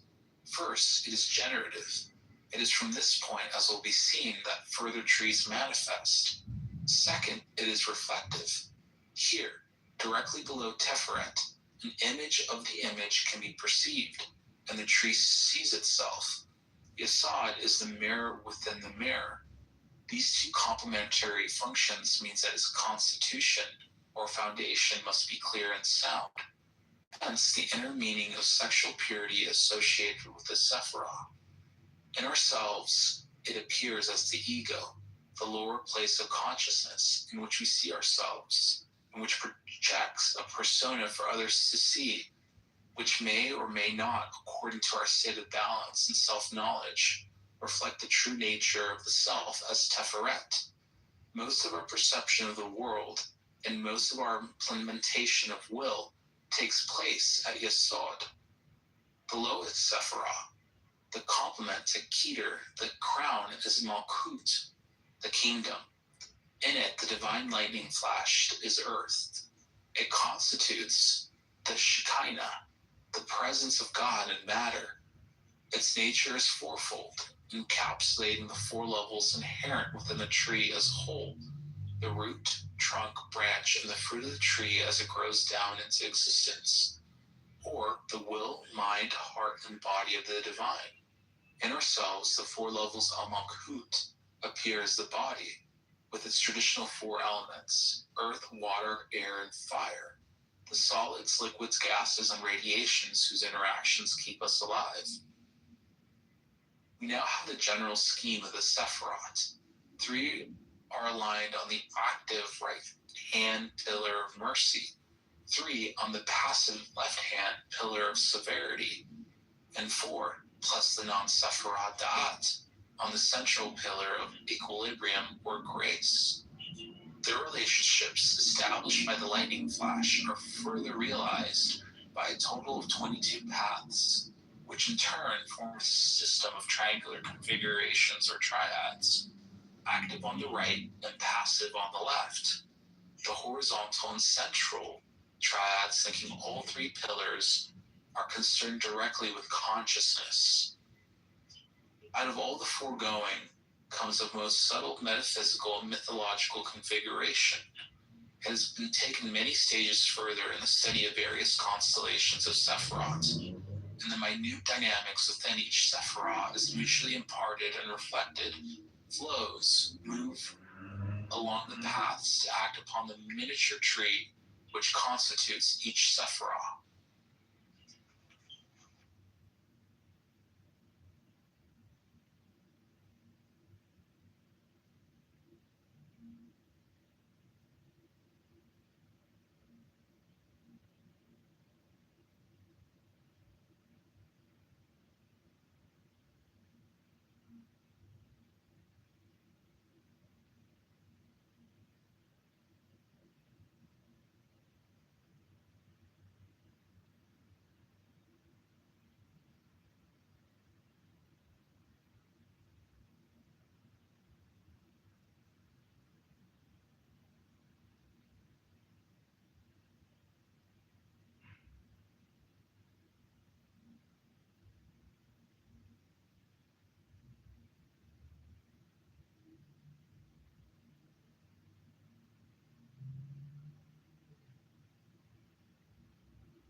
Between the here and there,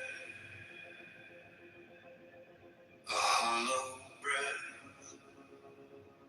fills the air. The clock forgets to take its time. This world unravels line by line. When the mind vanishes, all the noise dissolves. When the mind vanishes, there's nothing left to solve. Just the echo of silence. Where we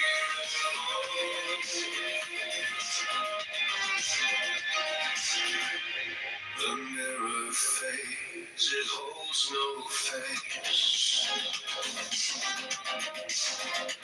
A shapeless thought, a nameless space. No before, no after, no divide. The stillness grows, it opens wide. Where does it end? Where does it start? There's no thought, no beating heart.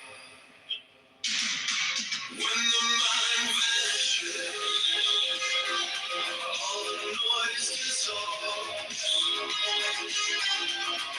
When the mind vanishes, there's nothing left to solve. Just the echo of silence, where we revolve.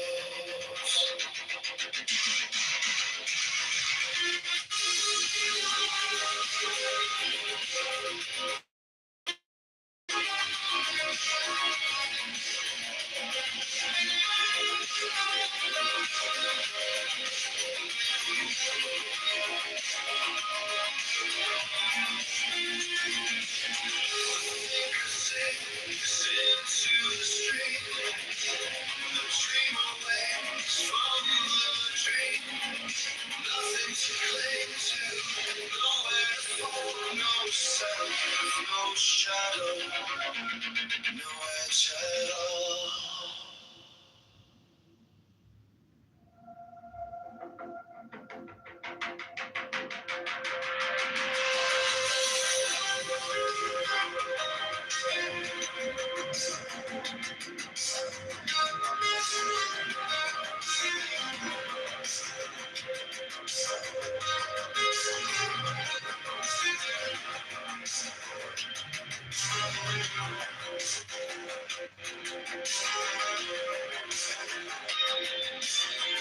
Goes between here and there. A hollow breath fills the air. The clock forgets to tick its time. This world unravels line by line. When the mind vanishes, all I know is the when the mind vanishes, there's nothing left to say. Just the echo of silence where we revolve.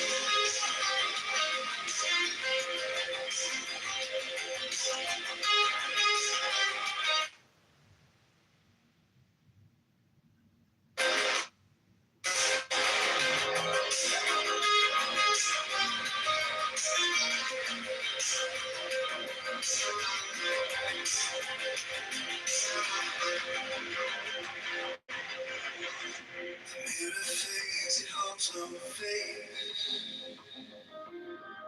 A shapeless thought, nameless space.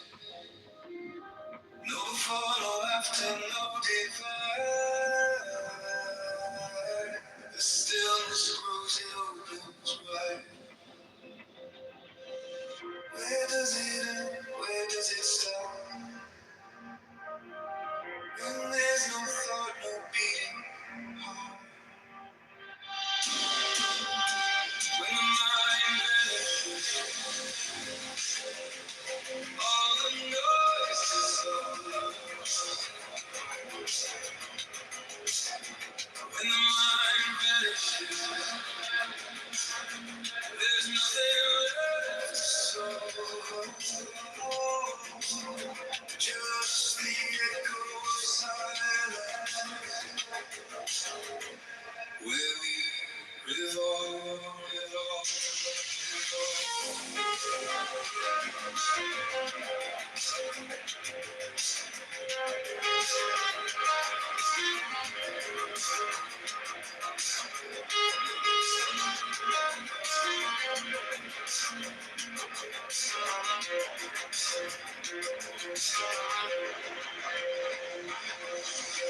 the thinker sinks into the stream. The dreamer wakes from the dream. Nothing to cling to, nowhere to fall. No self, no shadow, no edge at all.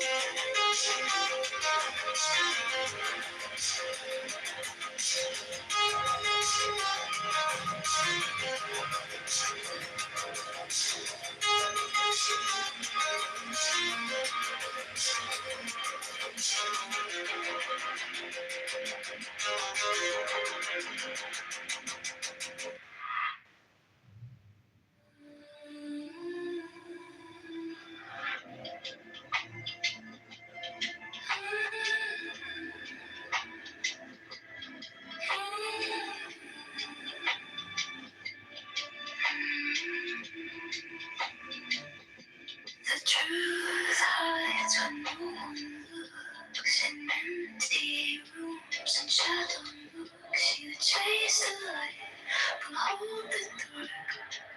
A spark, then nothing's dark. Trace of this and that, right or wrong, it falls flat.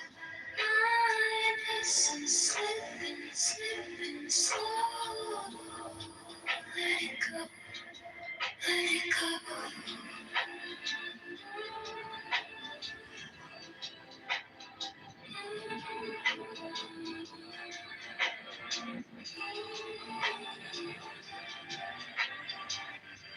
Opinions fall like paper pretty. Fragile wings, they soak in ready. You hold too tight, it tears apart. No start, no end, just broken hearts. Two realities collide. Collide. And it's slide, trace of this and that, right or wrong, it falls flat. Innocence slipping, slipping slow. Let it go, let it go.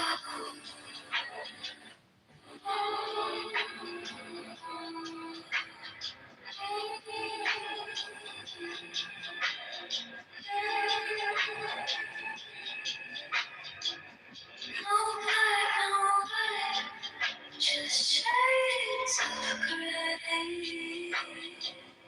No need to fight, no need to stay. If nothing's left, you're finally free. I see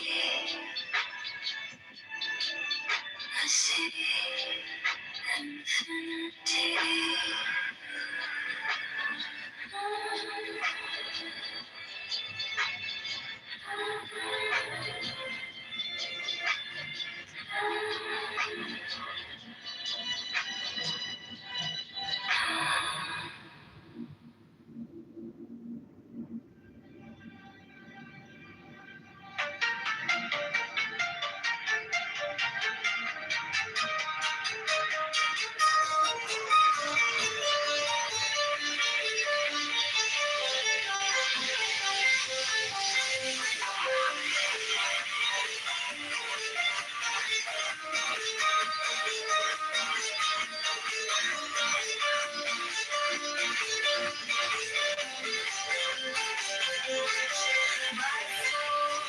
Some fashion love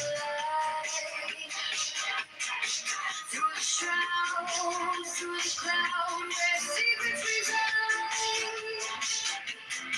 Through the storm, through the smoke, I survive, I survive. To the mountain and the light. By the rays of the lake, I am loved.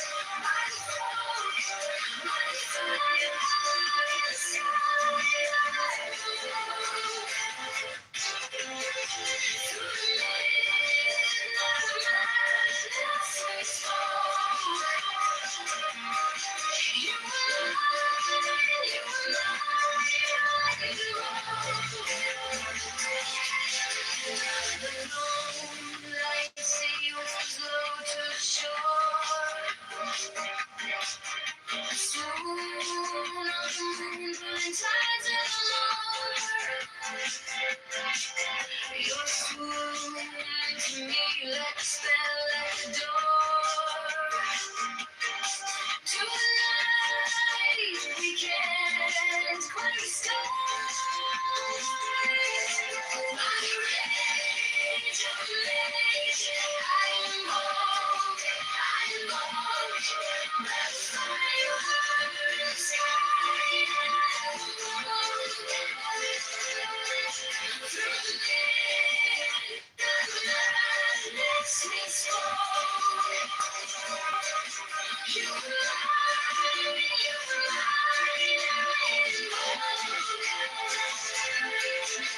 scenting a pine on cliff clings tight, a silhouette carved in the shadow of night. The stars overhead burn cold and bright, but they can't touch the heat of that flame.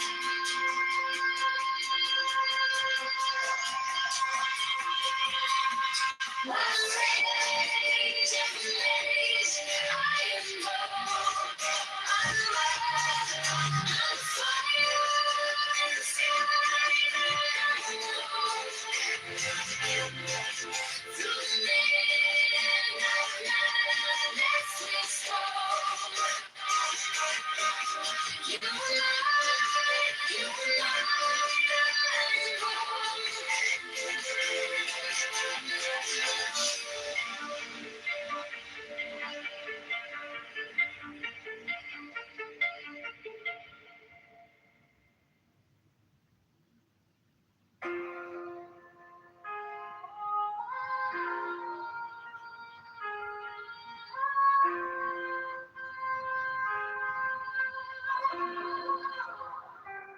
One thing, all things, spinning in the same groove, intertwined threads, every move proves. No borders, no fences, no dividing the lens. Breath of the cosmos, where it starts, where it ends. Perfect, nah, let the flaws just hum in the cracks of the world, that's where light comes. Chasing the real ain't on rise, the waves in the silence, not in the collage. No need to fight it, let it unwind. Step into the rhythm of a trusting mind. Oh, yesterday, oh, tomorrow, oh, today, the way don't speak, but it shows the way. No beginning, no finish, no lies to erase. Just trust, just flow, let it fall into place.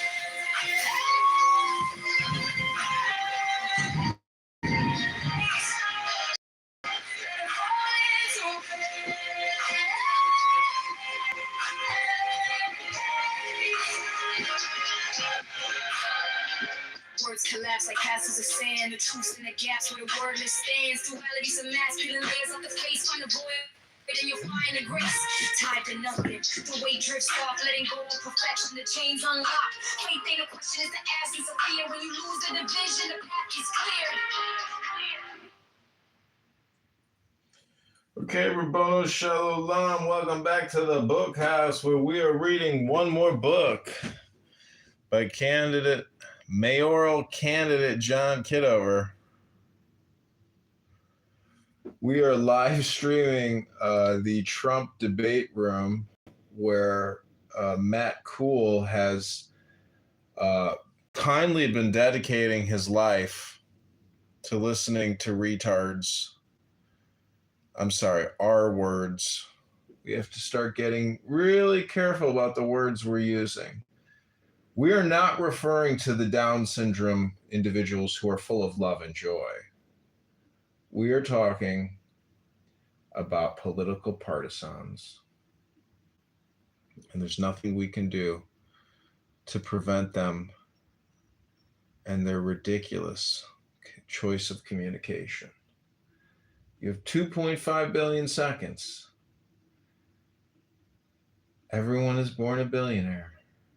How are you going to spend your time right now? Hello? Some people are going to listen to Jazzy. But you're never going to become Jazzy if you listen to Jazzy.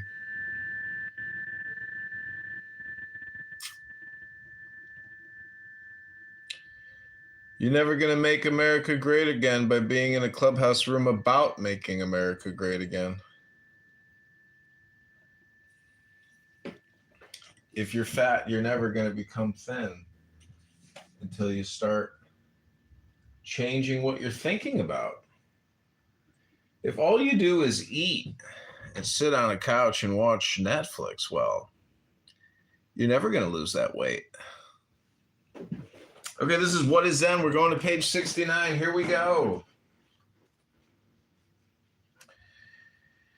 There is a very close parallel between the thinking of Heraclitus and Taoist philosophy, but understand the yang and the yin. Heraclitus is the most original thinker in Western thought. Philip Wheelwright published an excellent translation of what remains of the fragments of Heraclitus's philosophy. If the West had founded itself on Heraclitus rather than Aristotle, we would have been a lot better off, because he was a most ingenious man, and his thought is far closer to Eastern thought. The Japanese feel that death is a completely natural event. It is only, as it were, the dropping of the leaves, and yet the root underneath is always there. This is difficult for most people to appreciate. The root doesn't seem to enter into our ordinary lives at all. I feel that I'm only on top. How do I get down? Well, of course, the top is the top, and it can't get down and be the bottom. This is the same question people raise when they ask, how do I get rid of my egocentricity? Well, obviously, you can't get rid of egocentricity with your egocentricity. As the master Bankai said, you can't wash off blood with blood. And trying to realize your Buddha nature by some sort of egocentric effort is like trying to wash off your ego with your ego and blood with blood. In his teaching, Bankai emphasized the way in which you have this root in you. He said, when you hear a bell ringing, you don't have to think about it. You know at once that it's a bell. When you hear the crow cawing, you don't, by any effort or cleverness of your conscious will, know that it's a crow. Your mind does that for you.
Okay, Chris, if you have anything you want to read, now would be that time. We're live in multiple rooms, fully live on multiple clown houses, also co-streaming the President Trump room, where unfortunate individuals are trying to be heard and battling over a microphone in a forest. And there's no one there to hear them. They are in an unrecorded space, but we're recording them because we have compassion for our fellow citizens. We want to help liberate them from their own mouths, their own brains. Do not fucking believe in freedom. Who do not believe in fucking nothing. They don't believe in human rights. They don't. They will do all of this to everybody who is not a Muslim. To everybody. I don't know what part of this you don't fucking understand. I have proof that Ocean is correct. Simon, let me respond. Simon, I didn't interrupt you. I'm going to be brief. You live in Leeds, Simon. You live in Leeds. I happen to know Leeds well. In Leeds, the Muslim community has been gang raping little Christian girls. I've never seen you mention that once. Not once, Simon. No, you let me finish, Simon. I didn't interrupt Christian girls, and you don't give a shit. Your hatred of Jews is great. That you ignore the crimes. You ignore the sprinkler. You let Muslims into your own nation. You let Muslims into your own nation to rape Christian girls. You don't give a fuck. All you care about is something halfway across the world. Hey, dude, have I upset you somehow? Yeah, I can assure you. Do you know what is the percentage? Just wait a second. Hold on, let me ask you a question. Yeah, go for it. Do you live in England? What do you want me to say? He doesn't have nothing to say. What I'm trying to say, this is my land, England. I want it back. You guys, it's in Iran. Well, who's taking it?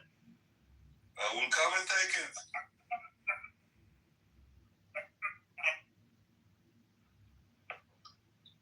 Hey, look, I think it's 9% of the Hey, UK man. population is Oh, my Asian. story is Alright. I am a man. Hindu as well as Muslim. I am not. Who did that? What was it? No. It's not a question of what I let Muslim people come into the country. I to rape young Christian girls. There are extremists of all types. No, that's not true, dude. You want to talk about, for example, the top 50 terror organizations in the world? All of them. I'm sure they're all Islamic. Exactly. None of them is Hi, Christian. Kelly. How's None your of them day? is Jewish. None of them. And it's not. And I just want to make sure that you understand. Hold on. I'm not saying that they are Muslim. Hold on. They are not Muslim. They are under the banner of Islam. You know, is a murderer. That is, you know, there are Jewish that are murderers, there are Christians that are murderers, but they're not doing it in the name of Judaism or Christianity. Those terror organizations, they are doing that. That is the difference. Hold on, let me ask you a question. Simon, Because I will tell you why. Because it's not our position. I want to make this last point. In every single demonstration that has been since 7th of October against Israel, there were always like those Jews that were holding signs not in our name. Okay, out of 16 million, you will always find those Jews saying not in our name. And even the example that Doug gave you about this Jewish guy that is leading the most anti-Semitic party in the UK, leading marches in London that are glorifying terrorism and Nazism. But let me just finish this. Out of 2 billion Muslims, when did you see a group of not 10,000, not 1,000, not 100, 10 Muslims going on the streets in New York or London or Paris holding a sign saying not in our name? Why do I need to say that it's only the radicals? Why don't they say this is not Islam? Simon, I agree with that. Daniel, you cannot label them as radical Islamists. It's not a general radical. There's no fucking radical. You guys have to look at all of the leaders and what they're saying. They are condemning these radical Islamists, and they've been warning Europe about them for decades. The UAE, We're talking about the in the West that enjoy freedom of speech and freedom of protest. Why don't they use those freedoms? But Daniel, hold on. What about the Gulf leaders that don't want to send right now their own students to England because they England is too radicalized for them? How fucked up it has to be that a Muslim nation does not want to send their own people, and you can find the Simon. Should be very fucking scary and a big fucking automobile. Hey, I live here, man. You don't live there because, well, sorry, you do live there, but you're a blind sheep because you live there. Okay, Well, that's very cozy. Yes, and I'll tell you why. Because you're as much as fault for staying quiet and criticizing us like Jews or the state of Israel. Because let me ask you a question. I'm asking you, Simon, a question. Hold on.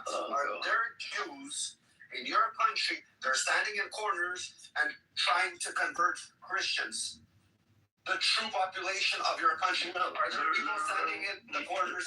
Are there Muslims standing in corners? There are only two religions. I'm asking you a question. There's only two religions. Correct. Okay, let me ask you a question. Are there such thing as no-go zones in your country? No. No, really. We're gonna play stupid right now, Simon. No, there are places where you think about violence, so you would go, I'm not going. I get it. Okay, what kind of violence are we thinking about? Getting robbed? Why?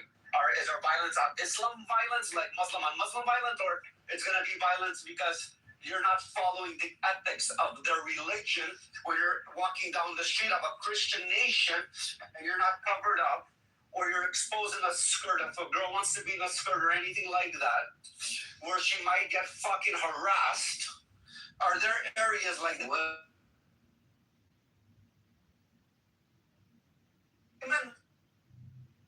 I fucking place to Yeah. but I'll bring you It's facts. just, So I'm asking you a question before I start showing you facts. he is just playing it stupid, Rafi. Are you arguing in Come on, man. No, I'm arguing in good faith. No. I'm asking you a question. No, I don't agree with you. You don't agree with videos how little girls get harassed for walking around however they feel like getting in England? Because I've never seen a Jewish getting harassed. Okay, 1 second.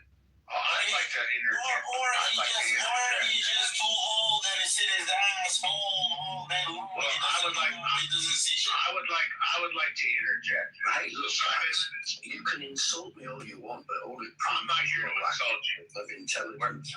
No, I'm not trying to. I'm not insulting you. I'm just saying you're just lying Mod me up. in front of all of us. That's what I'm saying. There's no insult. You're lying. You don't think you're insulting us by lying in our face? I'm lying. What's with this lying business? Why does everybody that doesn't agree with you have to be a liar? Because whatever Rafi says, you said it doesn't exist, and you're lying. But why is it a lie? No, I'm not lying.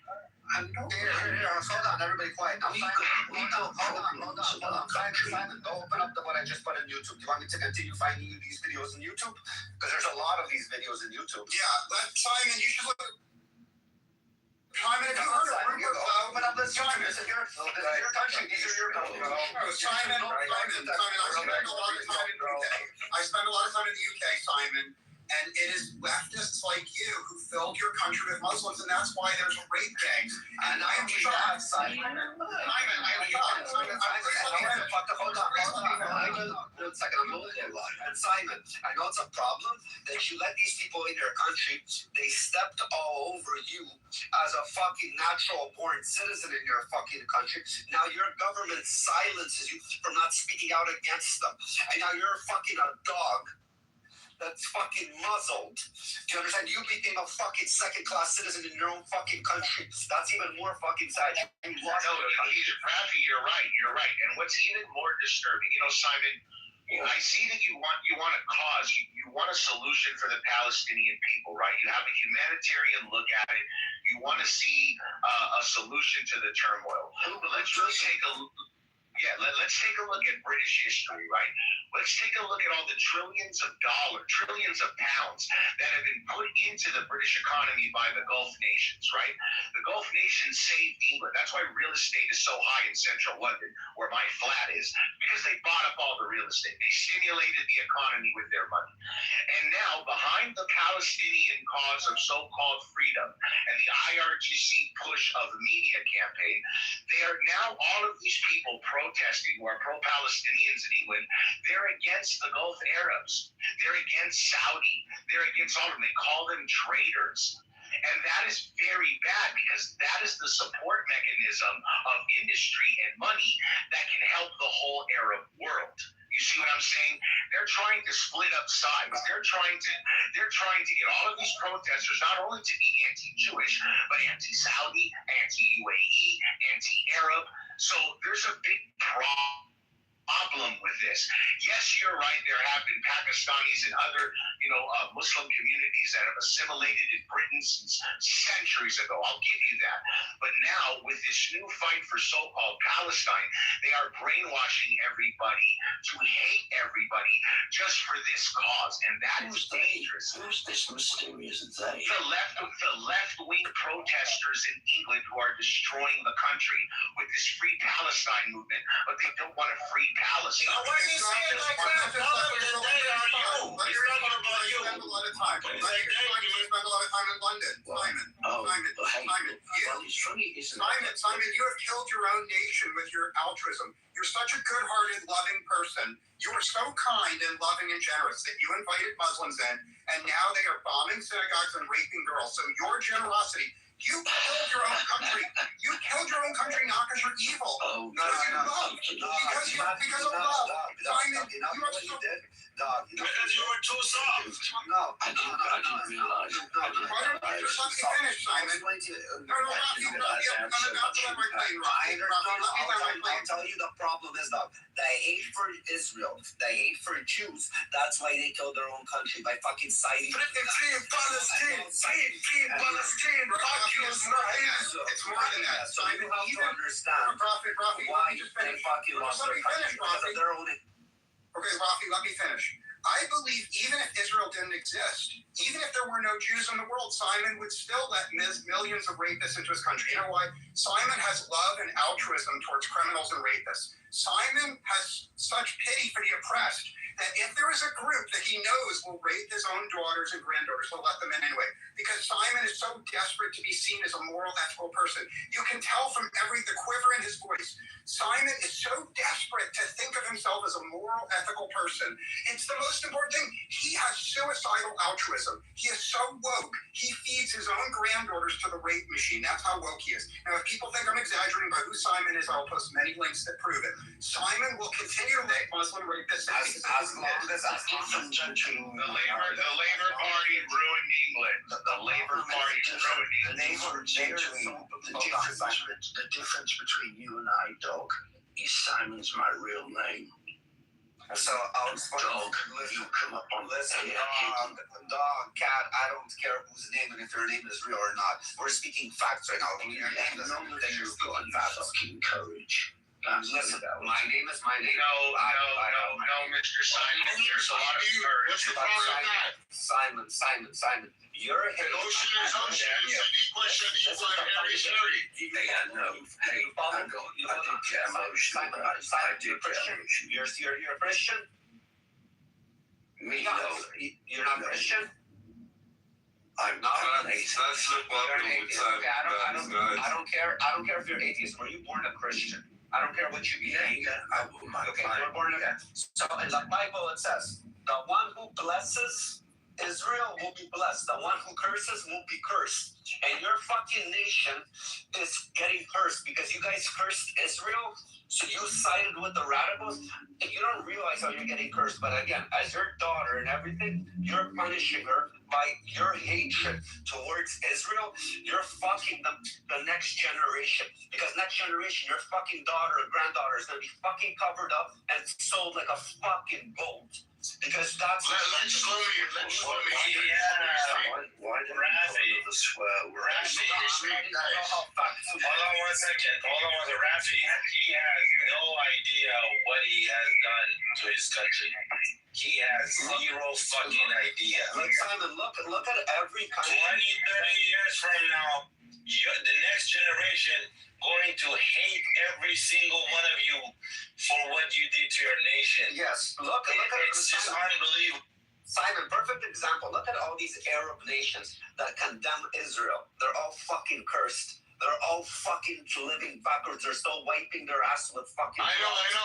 Everybody understands it, but let's tame it down a little. Hold on. Let's tone it down a little bit. And let's fucking country. Oh my God. Okay. Sorry, guys. I hate to be... You guys need to be like quick on the show some juice. Let's let Shlomi speak. He was trying to speak. He passed him. Shlomi. The problem of Simon is that he lost religion and he lost also his nationality. He doesn't care about his nationality. He lost direction. That's it. And he finds his way in the Islam. Interesting.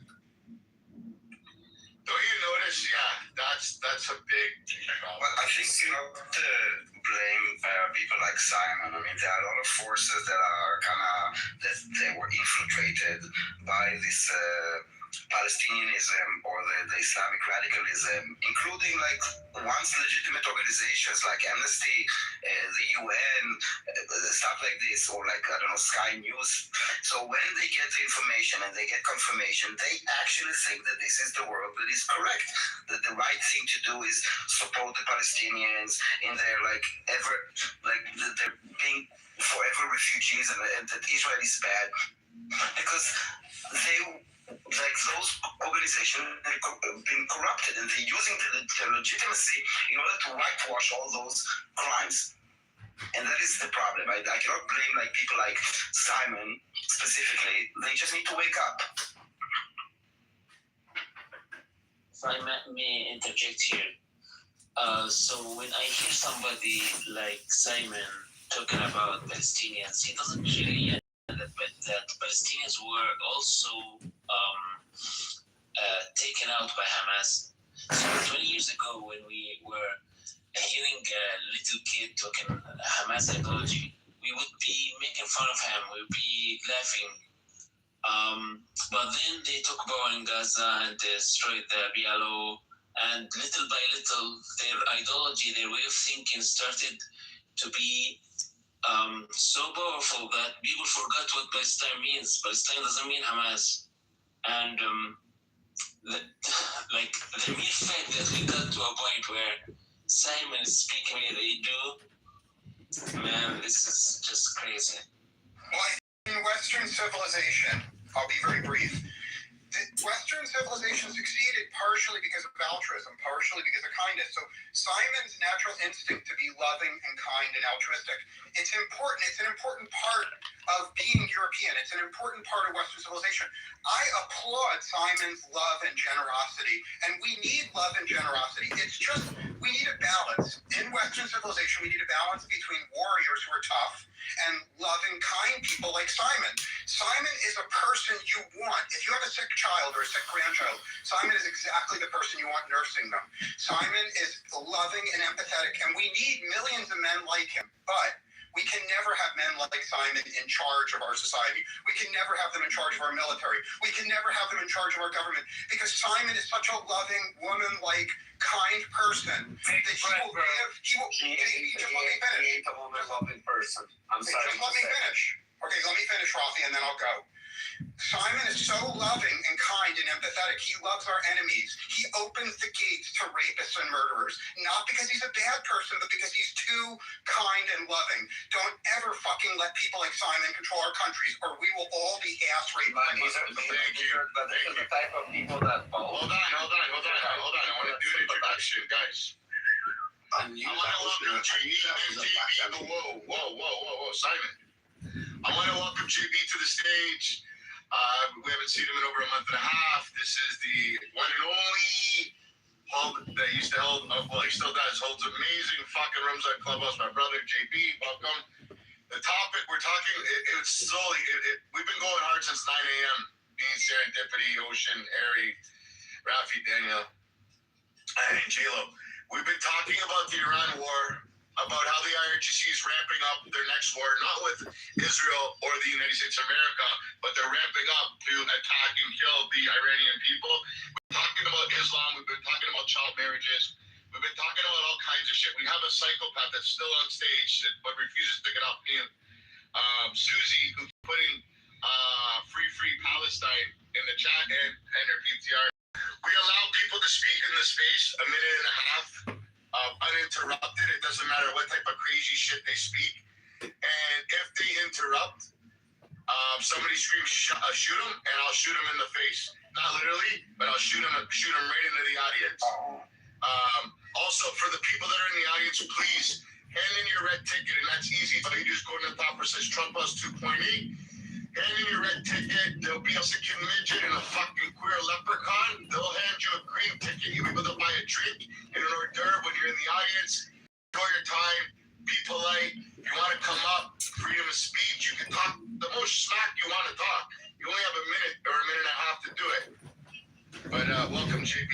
What's up, man? Thank you. I've been on it forever. Let me say hello to a few really cool people. Serendipity, Harry. What's good, Harry? J-Lo. My man, Robbie, what's going on? Forever, bro. What's going on, JB? How you doing, man? You good? I'm good, man. We got Snoopy here. I'm fucking amazing, bro. I only came on because my man BB hit me offline. So I'm hosting this space. So let me come in. Bro, it doesn't But you don't hear me? You're more. Hey, listen, moron. You hear me speaking? Yeah, I'm gonna shoot him. I just shot him. I moved him down. Yeah, fuck him. Anyway, let me just say this. I'm going to make it quick because I don't want to take up the whole space. Respectfully, fuck Palestine. And that's just how I feel. Thank you, BB. Thanks, bro. Thanks for coming, man. Let's do this. like Simon talk. What again? All right. What do you want me to talk about? I want you to respond to my loving, kind praise of you, that you're a loving person who takes care of sick children, and you are a kind, loving, generous person. Do you think that's a fair thing to do? Well, I like to think I'm a kind guy. So I would ask you, as a friend, as a person that admires you, Simon, as a person that admires you, do you think it's possible that your kindness extends to people that want to kill you and rape your children? Do you think it's possible that you have a weakness, you're too kind to your enemies? I ask that. No, I don't think that's. Well, let me ask you a question, then, American. Do you think that because he's too kind to his enemies, he's not your enemy as well? I don't consider Simon to be my enemy, because I'll answer you succinctly, and then everyone. Why? He's the person that invites. He's the person that invites the guy next door that wants to rape your daughter into his house. Hold on, I'm going to answer you succinctly. No, Simon, let me answer succinctly, and then I'll shut up for a full half hour. In fact, I'll go to the 1 and 3 half hour. I think that there are some people, please let me finish. There are some people in the United Kingdom that deliberately let Muslims and terrorists in because they're hoping that. There are some people that do that, but I don't think Simon is in the category. I think Simon invites millions of Muslims, terrorists into Britain, not because he wants them, but because Simon does it because Simon has such a good heart. He believes that the Muslim terrorists are not going to rape his daughters. Simon lets in Muslims out of kindness and altruism and foolishness, not out of malice. That's why I am not mad at Simon. I'm just disappointed in Simon. I'm not mad at him. And I think that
in protest against the people that are being slaughtered, the 40 to 80,000 people that got killed just for simply protesting their government, saying we want better for our people, we want to be able to buy food, we want our economy better, please help us, please do good by us, and they get murdered. Why are the fucking pro-Palestinian people preaching against them and protest against them, calling them scumbags, wishing that they died?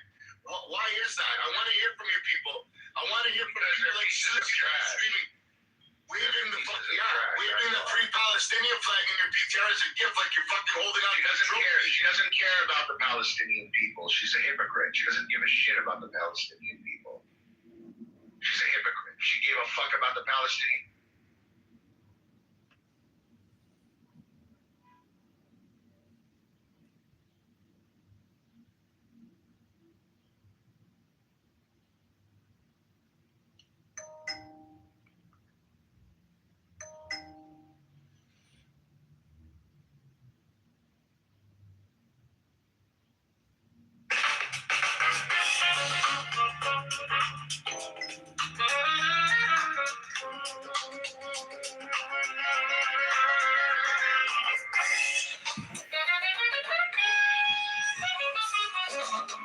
City lights are glowing amid Midwest dust.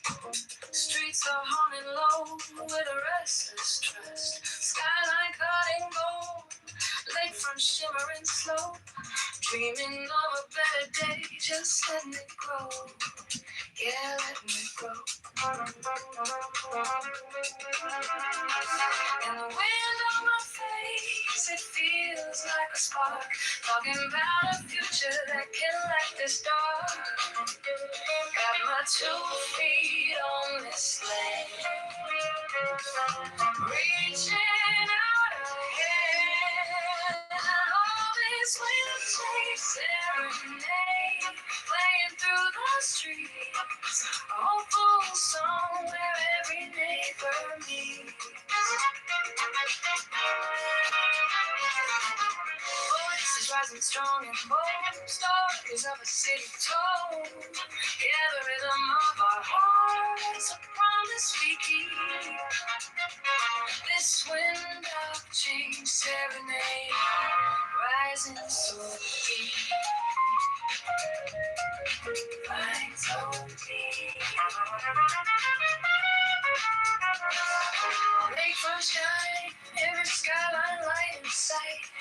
Dreams of every block stepping into the light.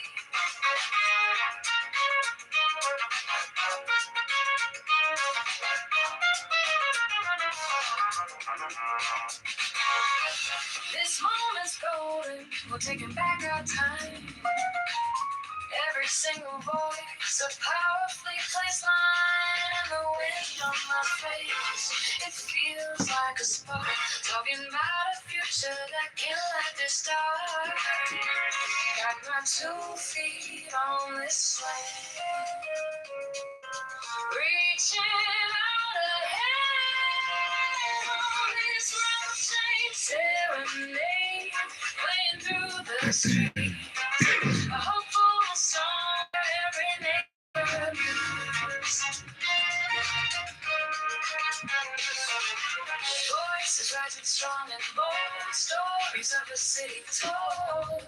Yeah, the rhythm of our hearts, a promise we keep. This wind of change serenade, rising so deep. Rising so deep.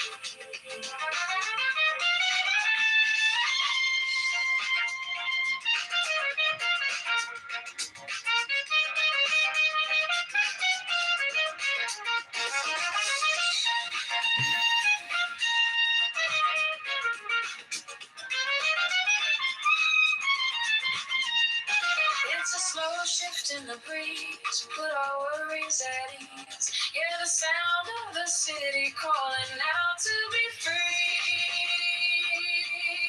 Oh, this wind change serenade, playing through the streets. A hopeful song where every neighbor meets. Voices rising strong in those stories of a city told. Yeah, the rhythm of our hearts, a promise we keep. This wind of change serenading, rising so deep.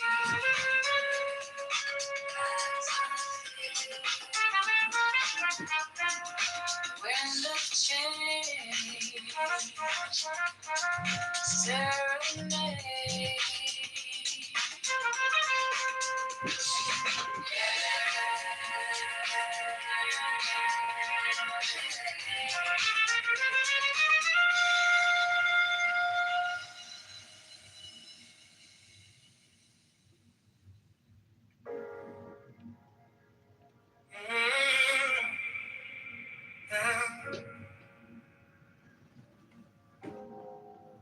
City lights, but they look so cold. Every promise already sold. Running circles inside my mind. Dreaming of a free time. Maybe we're just scared to try. Maybe we believe a lie. Holding back what we can't ignore. There's gotta be something more. I hear a voice inside my chest saying don't settle for less.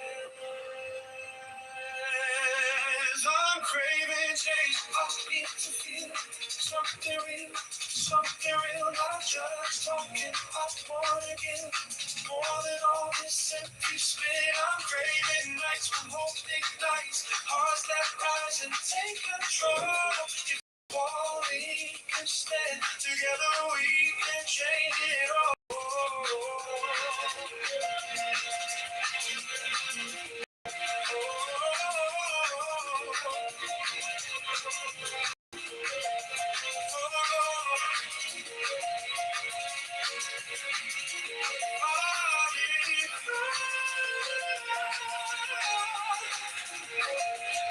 Break the silence, break the chain, raise a voice in every lane. Every vote can turn the tide. No more letting life pass by. Maybe we can change the sky. Choosing how we live and thrive. Building dreams we can't ignore. There's gotta be something more.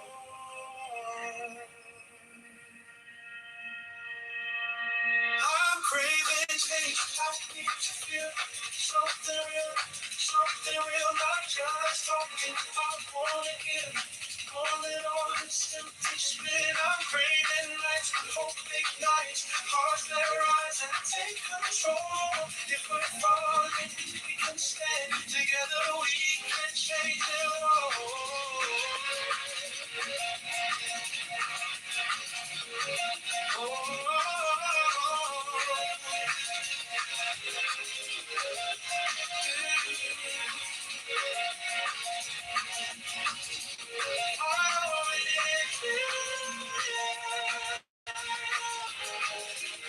I'm craving change, we won't pretend.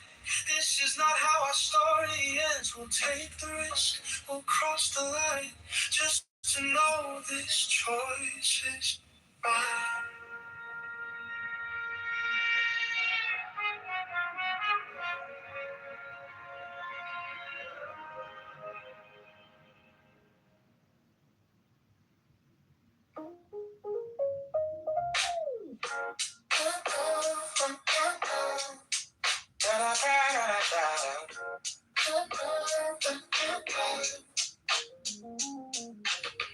Check my phone, read the city news. All these headlines, we got more to lose. Talking about the neighborhoods that need some love. Dreaming about a leader we can be proud of. On the south and the west, every single block. Time to build it up, time to talk that talk. We're trying to move on, trying to find our way. Lift the whole town up every day. The rhythm's here, the vibe is strong. Voice of the people gonna sing this song. Now we're filling up the empty space. Every street and every place. A little bit of hope, a little bit of change. Rising like a beat in the pouring rain. Go to Chicago, made all over.com. Go Chicago strong, keep pushing on. Go down, Kitover, lift up every space. John Kitover, 2027 for this place.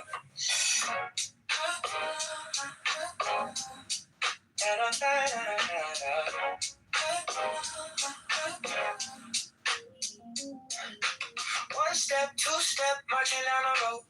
Every single ward in election vote. Future of the city in the people's hands. Time to back a vision with some real plans. Tax reform talk, make the burden fair. More for the schools and the homes right there. So bold, so bright this year. Every voice in the crowd so clear. Go to Chicago, madeelection.com. Let your choice ring out like a song. Now we're filling up the empty space. Every street and every place. A little bit of hope, a little bit of change. Rising like a beat in the pouring rain. Head to John Kitover, Chicago.com. Spread the word around, keep pushing on. Go John Kitover, lift up every space. John Kitover.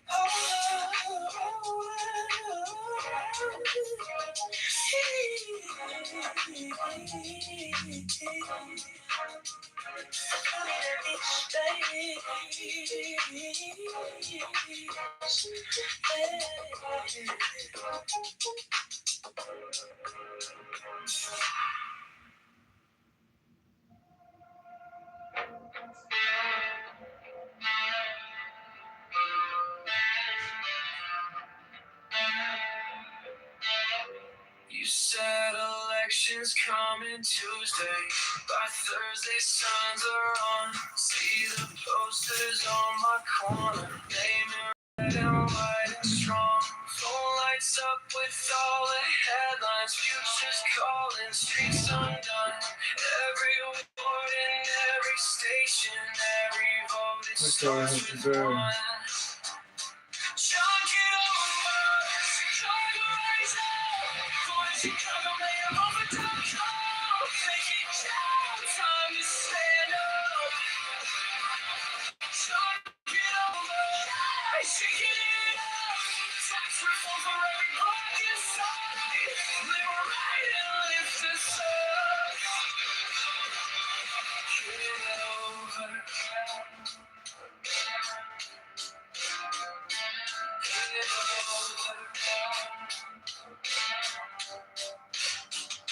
Friends all say that we need change now. Less corruption, straighter plans. Take the power from the back rooms, give it back to working hands. Every train in every schoolyard, every small shop on the block needs a leader for this city who will fight around the clock.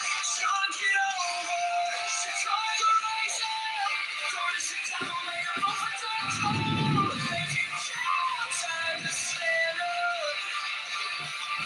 John, get over. Shaking it up.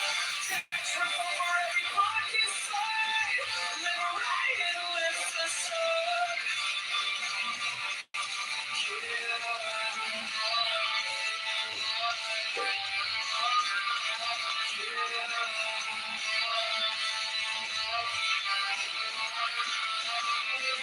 ready for courage. Oh yeah, maybe new vision feels like home. Tell myself my vote won't matter. Then I see that side again on my phone.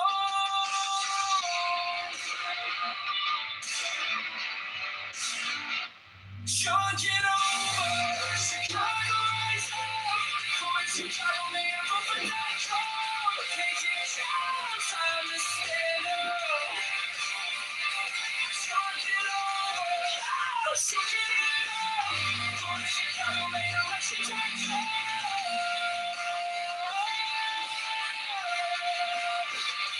Shaking it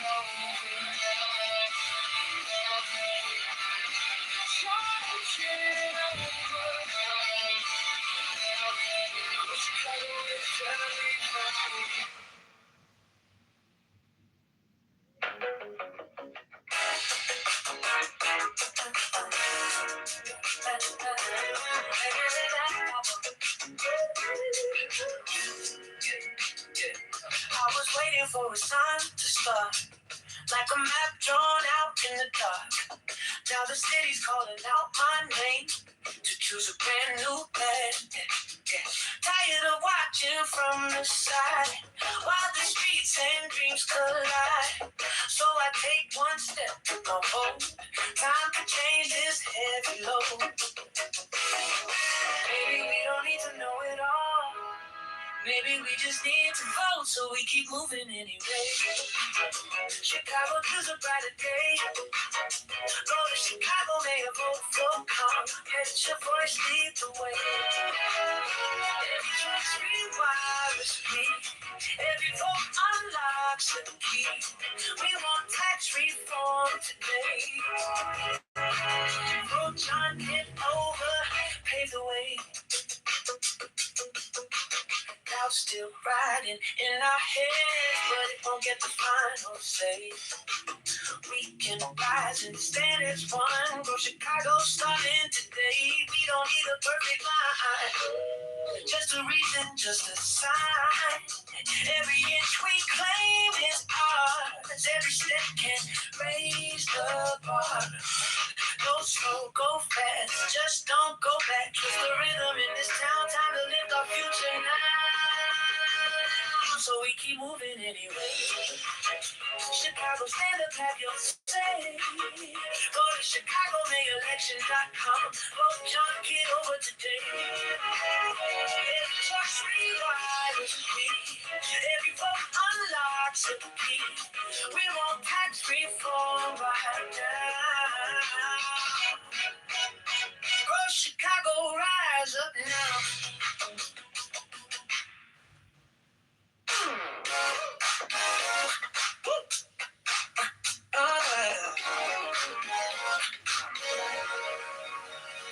Walking at the politician's neck, slow grin. Every head just starts to shift. Name tag, catching light inside the room. John K, on your lips like something new. You pull me closer by the collar. Yeah, say I don't usually even bother, but tonight you wanna better. We can make this together. You got me doing at the midnight force, yeah, right here. Innocent undercover, pain in my head, future with plan, caught up the war, we're changing the rules. You got me doing at the midnight force, looking like I'm stuck on you. If this is this way that I go, can't save you, knock it over.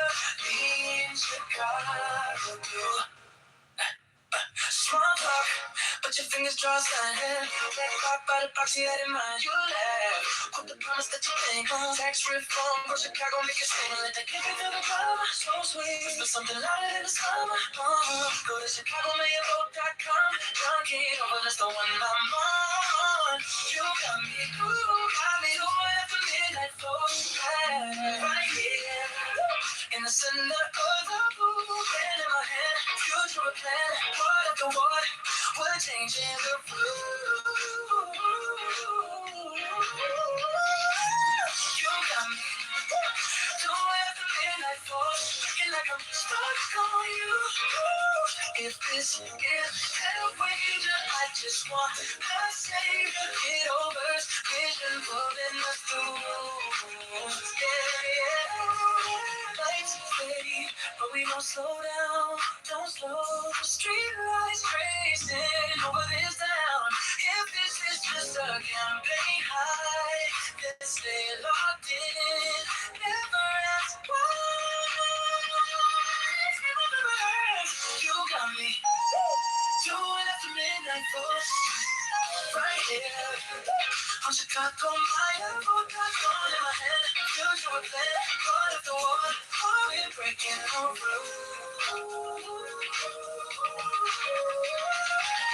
You got me, you're gonna do it at the midnight force. So we leave, straight kill you.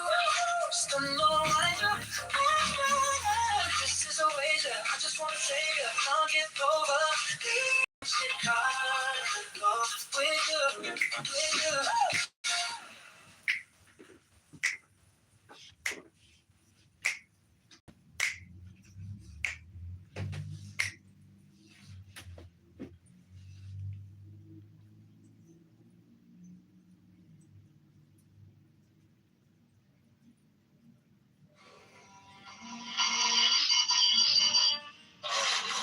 I forgot, maybe she was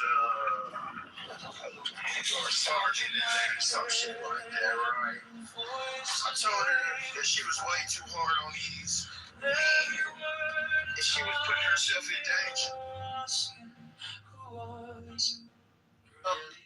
That's right, yeah. A lot of these young men that were coming in, that were off track. I made sure I presented an image of responsibility, of morals, and they would react to that and then project it in their life, not how I presented it, but in their own choices. You know, accountability, morals, discipline, respect, and those individuals. Still to this day, they still project it into their communities, where you as well, Edward, you project you project that image in your community and your engagement with others, I'm sure there's a lot of people here that, in their own way, but that's what society's lacking these days. Like, I'm 43 years old, sir, and so I had a lot of good images when I grew up.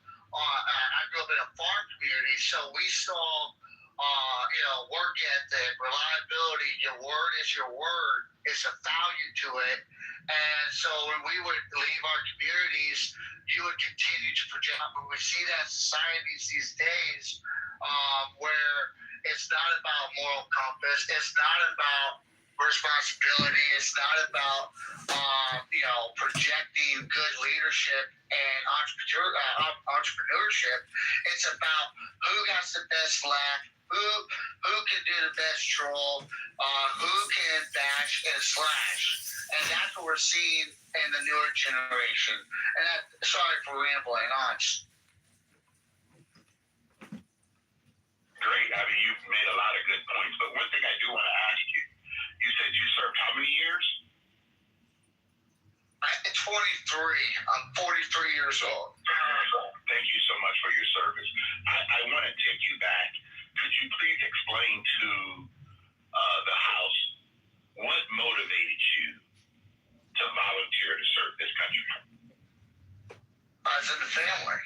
I come from a long line of service personnel. I mean, all the way down from, all the way down. We date our family lineage down to 1725, down to our lineage. But I don't know, friggin'. I saw that, I remember 9/11. Our community answered a call. I mean, it felt normal. It felt right. And Lady Liberty needed us. My graduation class when I graduated high school was 55. And out of 55, I think 40 of us all joined the armed services. That, in 2001 into 2002. So I love my country. And I appreciate that because I want other people to understand that America has an all-voluntary armed forces. Well, Edward, I retired from active. I transitioned to reserve. So technically, I'm a weekend warrior. Technically. Thank you. No, listen, thank you very much.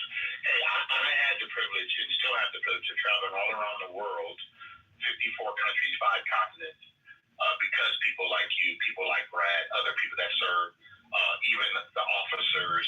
I don't take it lightly. That was not my route. I chose to go to college because my professor told me that I had the ability to do that. But Edward, I want to put this out there. I have a lot of individuals that they get depressed because they didn't choose that route later in life. They didn't choose it. And I like to remind people, we all have a role in society. Some choose the military, but remember, bullets don't fly without supply. And people need, whatever you chose to do in your life benefited America in a way. Whether it's working at 9 to 5 at the slaughterhouse, or going to college to learn logistics or business, it all goes together in the centipede.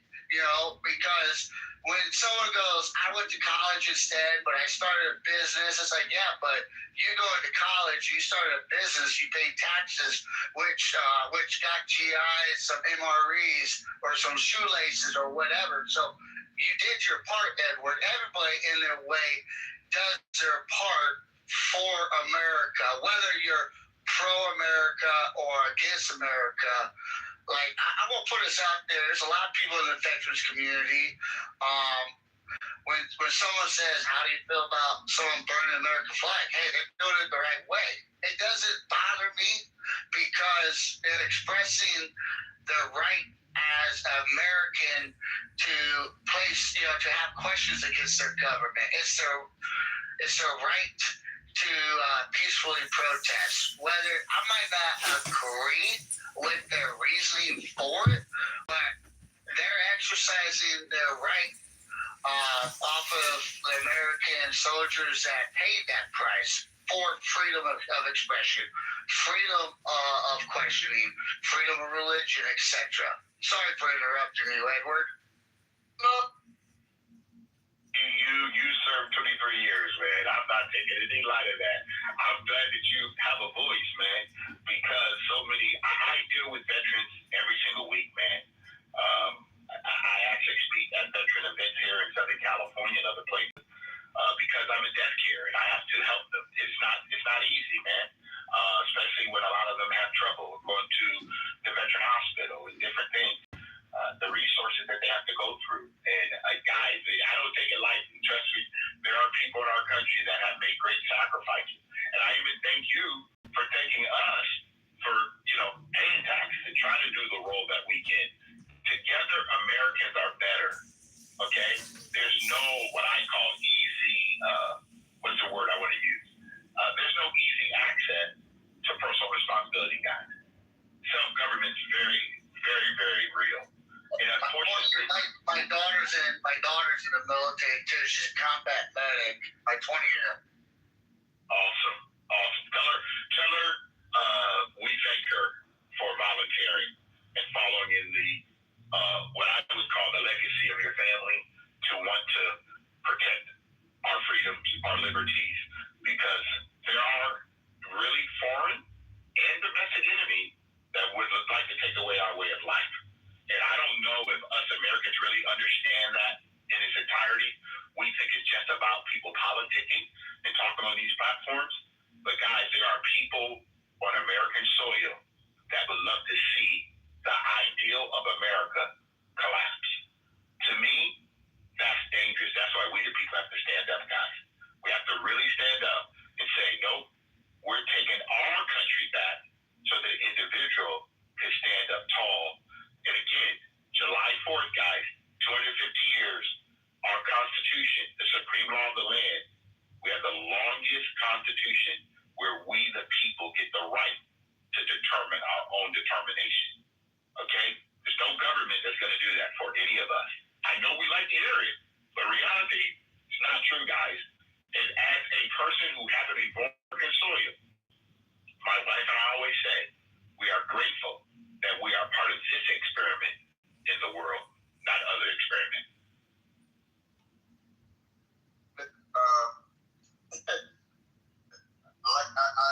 I think maybe I just, again, listen to what you're saying. I'm in agreement, but when you say it's not the government, it is the government, because it's what the government is doing. Right now, if we want to talk about what we can do to usurp that, all the stuff that the government is doing to inhibit the ability for look, even the stuff that you're saying, Edward, right? What you do in your business, right? The fact that I'm sure it might take a lot of money, a lot of certificates, a lot of things that is required in order to get into your business. That is something that the government has put in place that kind of gives you a protection, right? Same thing like with my business, right? I'm in party revenues, right? So even though mine might be it's probably a lot more easier to get into, it's still a lot of like certificates, insurances, stuff like that you need. That is just not easy to get for the average person. Here's the point. When you say, well, if something happens or whatever, I think you talk about, or what somebody did, somebody having to change positions 8 times, or having 8 different jobs. I mean, that means you got to start all over. When you got to start all over, you start back from zero. I think about Michael Jordan. When Michael Jordan won his last championship, and the Bulls wanted to break up that team, Michael Jordan said, "No, I don't want to start all over again." Right now, I get it. Sometimes that happens, but again, I'm not disagreeing with you when you say that I think this country is great. I think it gives people opportunity to succeed. I also feel like at some point the government has overstepped its bounds and inhibited people from doing, from being really the best people that they can be. So, like I said, and it's the have, you can say the have and have nots, and the law protects the haves from the have nots. Because if we want to just really get grimy with it, and it's all, I don't care how you, because that's kind of like what I'm saying, I don't care how you get, now you open up a whole new can of worms, right? Because a lot of people that maybe could have the ability to go and take from the people that have, but don't do it. Why? Because the government has put laws in place to protect the people that do have, right? So we all are trying to follow laws. Some people, from it more than others. And that's why I said earlier, when we were talking about a race to the bottom, you said, well, yeah, you can just go and see about getting contracts from outside, well, that might be good for your business, but my business, I don't need to get no contract from country here. Don't need it. That's not going to work for me. So, but the thing is that like my grandfather was a foreman. So let me ask you a question. Right? Let me ask you a question. Go ahead. This for anyone can answer this question. Okay. What do you think that you can do in your own power to increase your value to the marketplace? Go and learn more skills. Okay. Thank you, Sword. That's one. Anyone else? You can get free and unbiased Medicare help. You can marketing. You can market yourself better. That's always my thing. You just put your name out there. Americans have been conditioned. Jenny, your mic is open. You got a hot mic. Oh, I was about to answer when you were done. Okay, yeah, but okay. Go ahead. I'm sorry, can I repeat that?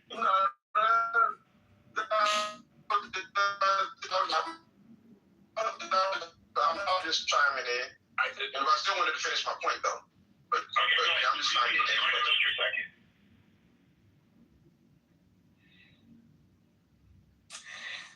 What was the question? Could you repeat it? No, the OG was going to let Countdown finish, and then he was going to go after. Yeah, but let me answer the question, because what can we individually do to add more value to the marketplace as individuals? Gotcha. Okay. Somebody said you can those eyes said you can get more skills better. Going into the big, but it's all good, Ed. I think the gist is going to be pretty much similar. More skill sets, learning more marketable skills, blah blah blah. Solve problems. Yep. Assess what the market needs and provide it to it. And I think that's earlier. Right, Sword? If I find a problem in my field, I'm in debt care, guys, and we see a big problem. And right now we're trying to solve it as a profession, okay? It's everywhere. My mentor says this to me all the time. He's been my mentor for 28 years, okay? He says, Edward, opportunity has a unique way of presenting itself. It stands on every street corner around the world waiting to be recognized. Do not look at things that you have zero influence over. Look at things that you have influence over. What do you control? What can you do? What's in your power? What can you implement to solve someone's problem? Guys, all of us are either on an Android or a smartphone, okay? iOS. You know what? Someone solved that problem so we can all communicate with each other. And we all did. We all bought it. So I'm a firm believer in the free enterprise, but I'm not. You cut me off, bro. I mean, I answered the question, but you were in the Matrix. Calm down. I'm sorry. You know I would never do that. My apologies. Yeah. Okay, no, I just want to summarize my point of what I was trying to say. Okay, is that again, we still have to operate inside the confines of a law, right? And it sounds like when I'm listening to you, it kind of leans more toward anarchy, where I'm going to do, if I see opportunity, you got to take it. That's true, but you still got to operate within the confines of laws that are set in place, which is protections to prevent from people that maybe you see an opportunity where you can take something from somebody else, but you can't do it because the law is protecting that person. And that law is implemented by the government. But what would be the benefit of having that type of mindset? You can't build your own house. You got to go and take a brick from somebody else.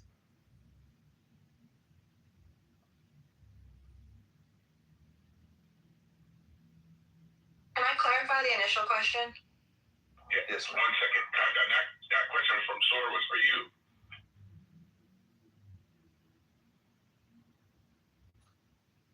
Go ahead.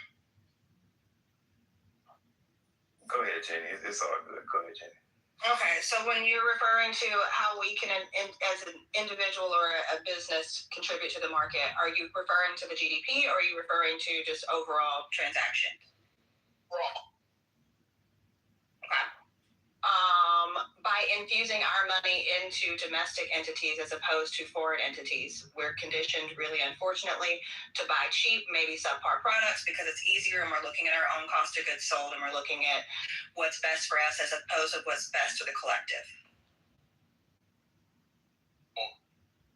Based on individual contribution, or do you think collective, just the collective all by itself? I'm sorry, when you started the question, you were in the matrix a little bit, so the first part cut off, but can I get you to repeat that? The collective is made up of the individual. So the person in the United States have a right to purchase whatever they like to purchase, good, bad, expensive, not expensive. That's their choice, right? Absolutely, absolutely. But if we're we're truly looking as like, a Trump America First country and looking at things as America First as individuals, then our buying power is how you vote, right? You vote with, I don't like this company's ethics. I'm not going to support them. I don't like this. I'm not going to support that. They're sending money to this cause that I don't believe in. I'm not going to support that. So voting with your dollar is almost more important than voting with your votes. You made a comment. First of all, this is America. Trump happened to be president. He just happened to be one American. I know that people like to keep using his name a lot, but the last I checked, I've never met the guy. Don't know him. Don't know anything about. I hear what they tell me in mainstream media. I heard what the talking heads tell me. I hear all that. But at the end of the day, he doesn't do anything in my house. Okay? I just love how we start to. I like America because I'm American. That's how I hear it, guys. I'm not from Pakistan. I'm not from Egypt. I'm from the United States. I want America not excluding anyone else. I don't want to exclude anybody else. They can do what they want in their country. But when I hear someone who wants to be the leader of the United States say, I want America to be first, and you know what? When we make that statement, guys, we all don't even know what that looks like. It takes a lot to want to do that. So I believe when he says, I want America to be first, he's talking about Edward being responsible for Edward. He's given me the truth to be self-evident. That's how I hear those words. I don't know how anybody else hear those words. But I hear the words, America, want to be great. Edward has to be great in his own stuff. Edward has to do his right thing. Edward can't cheat on his wife. Edward can't go out and do a bunch of substance abuse. Edward can't say, I'm going to go take a break. I'm going to take somebody else's stuff. A friend of mine asked me a couple of weeks ago, he said, well, Edward, if your family was hungry and, you got to just feed your family, wouldn't you go and just steal? I said, no. I should have enough friends, enough of the people in my community that would want to assist Edward and his family in that time of need versus Edward having to be morally corrupt to go and take something from someone that's not mine. That's how I was taught. But I hear a lot of people not look at personal responsibility. They really want something from someone else. Well, and that's the exact opposite of what what I'm saying. The only reason I mentioned Trump is because it's literally the name of the room and the house. So I thought that was kind of, a like-minded situation. But no, I agree with you. I think that everybody has personal responsibility. But when we're talking about contributing to the overall market, the overall financial health of the, and I mean, that leads us into the tariffs conversation, right? So I think it's an important thing. I agree with Trump's policies on the tariffs to try to drive economy and revenue back to America. And that's where I put in America first, right? Like, because we should be building our own GDP. If you think that other China and Iran and everywhere else is not preaching the same thing, I'm certain that they are. They don't want people spending outside of the country, and it's because they want to build a sovereign nation that is financially sustainable. This is just a business. So I don't think that, Trump being president is the reason why we should spend in America. I think because we're American, we should want to support, yes, we are all individuals, but we are also a collective. We're a country, and we have one thing in common, which is we are all Americans. So I think that we should all put the American people first. So Jenny, I know you were in here earlier, and I talked about it. There was they did a study. Go ahead. Let me just answer her. So Jenny, do you think that you and I want to put America first, but if America don't put themselves first, how do we help people who don't put themselves first? I mean, you can't help somebody who doesn't want to be helped.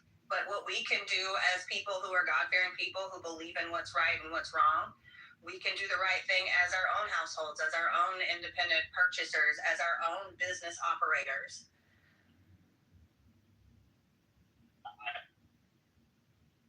But at the same time, you and I both know this, unfortunately, and I'm going to use the term, guys, we have a lot of freeloaders who want to freeload. They want something from out.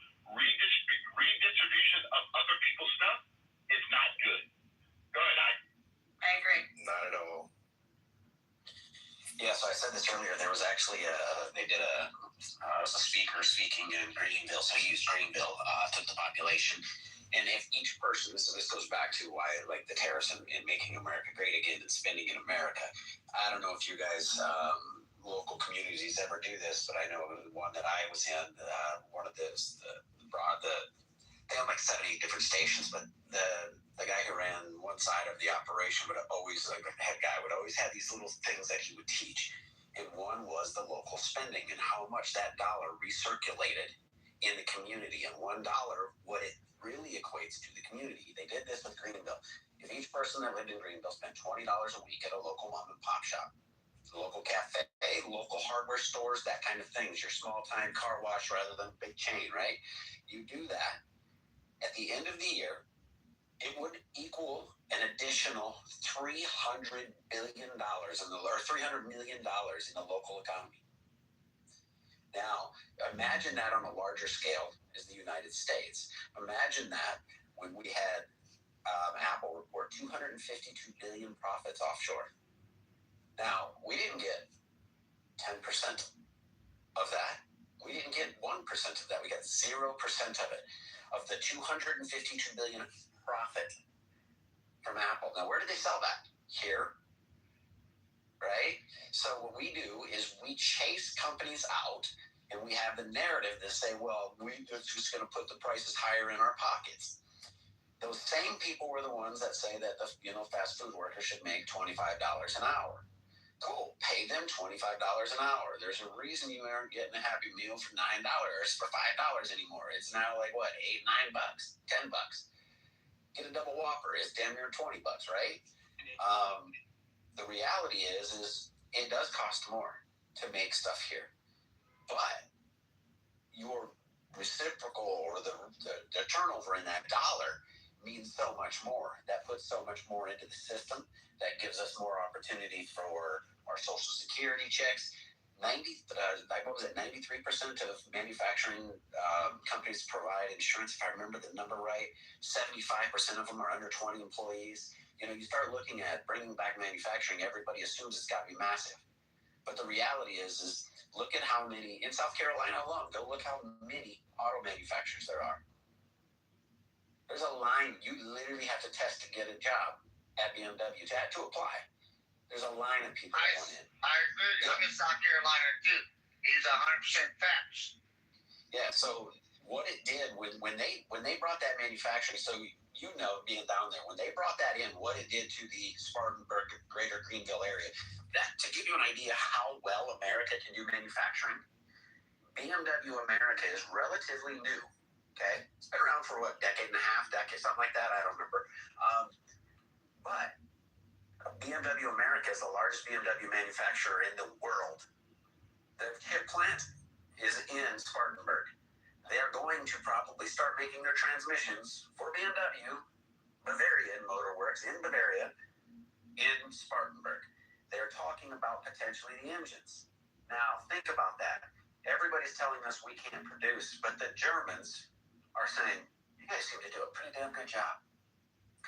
He can tell you what BMW has done for South Carolina. Unbelievable. We can do this more. The whole idea of the tariffs that people forget about isn't to keep prices cheap. It's to encourage us to buy American. China, this was years ago, I did a study on it, and it was the Jeep Wrangler, $43,000 at the time. In America, it was $96,000. $106,000, I think it was, in China. That was the amount of tariffs they put on it. Why? Because they don't want you to buy the Jeep. They want you to buy their car. And this is all Trump is saying. Go ahead. I'm going to jump on the bandwagon with you. That the rest of the world buys, yeah? What is the American car that we buy? What is it in Africa that we buy? This British bitch doesn't know what a piece of shit is. One second, hold on one second. So Abe, we actually have a queue, and this is what we want to do. When I'm a moderator, I like for us to actually hear people speak. Yeah. So if you could, I appreciate that. But I get thrown out a lot of the time. But listen, hold on. I'm speaking right now, okay? I hear you loud and clear. I invited you up. I saw you. You said you wanted to come and speak. But could we do it kindly? Let people finish, and then we'll give it an opportunity. It's okay. Everybody has a voice. Go ahead, Steph. Well, I was going to jump on with ICE.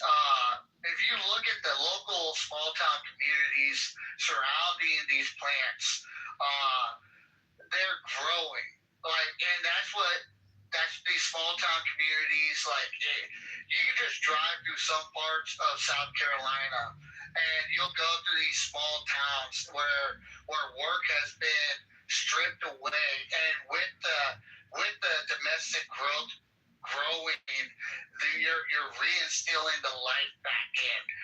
Where I'm at, I'm from a really small township, okay, and we have a manufacturing plant that has literally started growth again, and we're seeing the decrease of assisted living. We're seeing the decrease of government aid, and you're seeing the growth of independence coming back in. We're seeing budgets, township budgets for public services grow better because now there's revenue coming in.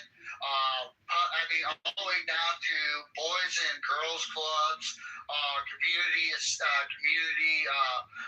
fundraisers. And this is just within the time span of, I would like to say, Trump coming back in and really pushing these tariffs on. That's bringing back domestic growth.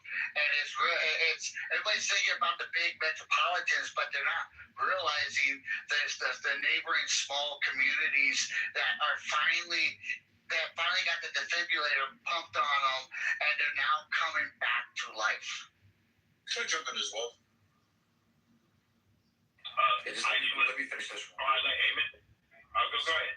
Yeah. So what he's saying is the impact is felt far and wide. So that's one, and now that's just one manufacturer there, but it impacted that greater area from Five Forks to you name it, all the way around. It is massive, and then what that does for the state is bring in a massive amount of revenue tax. It's putting people in great jobs with benefits. Oh, by the way, the people can drive a new BMW I don't remember if it's 6 months. Oh, and if you got a clean record, I think BMW carries the car insurance for you. So, these are the things that can happen when we bring manufacturing back. So, the thing is we got to get American dollars spent back here, because that's how you make America great again. It's, again, I think it was Edward that said this. It's not about America only. It's just about America first, because I said this once before earlier. I don't know if Edward, you were in the room then, but we rise to the top. All empires rose to the top by what? You fight to be the best, and that is that industry. You rise by creating capitalist societies, make the money, and then our emotions get involved, and it's the socialist side of us, the wanting to reach out and help, and it's that empathy that never stops that all of a sudden causes that fall, because we don't know when to pull the hand back. We've seen kids drive their parents bankrupt because they won't stop. All these people are the same thing. All we're saying is America first, and the rest will follow. We spend a fortune around the world when we could be providing. Real quick, and I'm going to land. In 2020, we were $5 trillion in debt. At the end of 2025, we were $38 trillion in debt. What could have been done to make America better with $33 trillion? And tell me what has been done. So, and I think this is an interesting point you bring up. Hold on, we got to make sure. Sorry. Hey, man, how do you pronounce your name again? I just make sure I get it correct. Ayman. Are you there? Yeah, man. You want to speak? Okay, go ahead, man. Yeah. So a couple things. To answer the quick point, like I agree with virtually every single thing that you said, Ice, up until the point where you said, imagine what we could do with that 36 trillion. Like as a libertarian, I'm like, man, imagine what we could do with that money if it was turned back over to the people, which is where it should be to begin with. Like, you know, the government driving up the debt and all that, like, it's crazy to me. Like Edward's talking earlier about.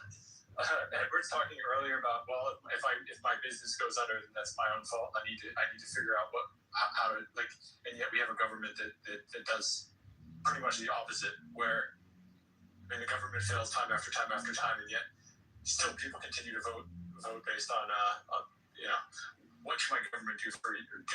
I'm sorry, if your approach when you go into the voting in your local voting place is to look at the politicians on that list and go, what can these people do for me, even on a local level? I would challenge you to change your approach. The reason I wanted to speak more, I agree with virtually everything that the last couple of people were saying. I think it also the United States is reaping the benefit of the last certainly 20 years plus of telling every single kid that they need to go to college. And so, like, I love the fact that we have people out there like Mike Rowe and these other type of celebrities who kind of made it cool to go to trade school again. And, you know, this is something near and dear to my heart as somebody who grew up here in the great state of Maine. The largest employer in the state of Maine for the longest time. I think it's a healthcare company now, but the largest employer for the longest time was BIW. It's a General Dynamics company making destroyers for the U.S. military. And again, the trades are near and dear to my heart. So I can tell you straight up that the amount of kids that are going to college, getting these 4-year degrees, and then going, oh my gosh, what am I going to do with this degree? Is crazy to me, especially when, you know, even it doesn't even necessarily have to be the trades. If you look at these fields on demand, like nursing and these other fields, like, it's crazy. Like, they're lining up around the block to hire these people, and yet we have this stigma, and I've certainly seen it here in Clubhouse and across the board in a lot of these higher income areas, if you will, that you need to be a doctor, you need to be a lawyer, you need to go to a 4-year, you need to do this, you need to do that. Like, I've seen kids getting out of high school immediately starting as a welder. Within 3 or 4 years, they're making 6 figures, like, easily. You know, I mean, like, a lot of these places, the retirement, these trades, they're retiring like crazy. I know members of my own family who walked onto a construction site and said, hey, y'all got a job for me? And they said, do you know how to swing a hammer? They're like, not really. And they're like, all right, cool, we'll teach you. Like, it sounds like it's that simple. It really is. Like, I understand that, like, if you're poor in America, I understand being poor in America, but if you're permanently poor in America, like, it doesn't mean it has to be a forever job or anything like that, but, like, for goodness sakes, like, there's so many people that are dying that if you have a teachable spirit, if you know how to say yes and no, and, you know, you're a decent human being, and like, you're not a complete asshole, I guess is my point, is like, people walk through fire to hire you, and they're begging for it. So it isn't just the 4-year degree. It isn't just that. And look, there's obviously a wonderful place in this country for doctors and lawyers and everything else, but there's also this huge percentage of the workforce that, to the gentlemen that they were speaking before, like this manufacturing that's coming back in the United States. It's like, yeah, I mean. So anyway, I'll land with that. But yeah, I like to jump on Ben's bandwagon. I love the bandwagon. So like I said, I'm in the reserves now, and dude, I met a guy in the reserves. He makes over $600,000. Okay, and he still loves serving for his country in the uniform. And the guy's rolling bacon. He's started off going. I think he spent like $8,000 running out weld, and he turned around and he went out to the oil fields, started his own business, and he has like 20 employees, and they're all welders, and they do DoD work. It's just amazing. It's just amazing. So I'm just giving you a prime example for the listeners. It's not about. A college degree is beautiful. Don't get me wrong. Their society needs those in-depth thinkers, but you also need individuals that got swagger and they want to go out there and be trades workers. Because I grew up in a time frame where they would beat you in at school saying you ain't going to accomplish nothing in life financially without a college degree. And then, there's kids coming out of a trade school and with a little swagger, little moxie, they can turn around and, make over $800,000 in a couple of years by just thinking outside the box and with a trade. Sorry, Ben. You're good. I'll just finish. And I gotta have some dinner shortly, but I'll just finish this by saying, like, half the shit you can learn online, and like you see it. Like, there's TikTok channels and Instagram channels and stuff like that are blowing up right now. And there's one that's like I saw it advertised on TV, and I'd seen the guy on social media anyways, and it's literally like doing stuff like basic trades around the house, like. A lot of this shit, like, if you learn how to do it, like, learn how to be practical, learn how to swing a hammer, learn how to use basic power tools and stuff like that. It's like, this is something that's going to save you a pile of money. Learn how to troubleshoot when your washer or dryer breaks. That way you don't have to hire a technician to come in for $400. Like, I know what those technicians get paid, and I'm telling you, like, you want to have somebody come into your house to fix a wall in your drywall, it's going to cost you a couple $100 up front, like, just to get them to walk through the door. Right, like that's a trip to Home Depot and $50 tops, like that, and that's if you're doing it wrong. Like, you can do it for $20 or less. Like, for goodness sakes, like, we live in the golden age of everybody's here on their phones. Like, you can look this shit up super easy. This is like bring back working with your hands. Bring back destigmatizing getting a job that involves working with your hands. Let's see if there's. So BlackRock is introducing, I think they're actually putting in $100 million into the trades industry to try to help build a movement in the trades. I think Wells Fargo is dumping in a ton. And the reason is because BlackRock knows what their development is going to be just theirs alone. And they know what the government is not the government, but the U.S. is going to need. And they see a massive shortfall. So they have been donating tons of money. Mike Rose got a fund for that too, for kids to go into trade schools, stuff like that. There is a desperate need for it. And to give you an idea, I did it once. I just looked online. My washer was giving me a code. It was $250 to get them to show up.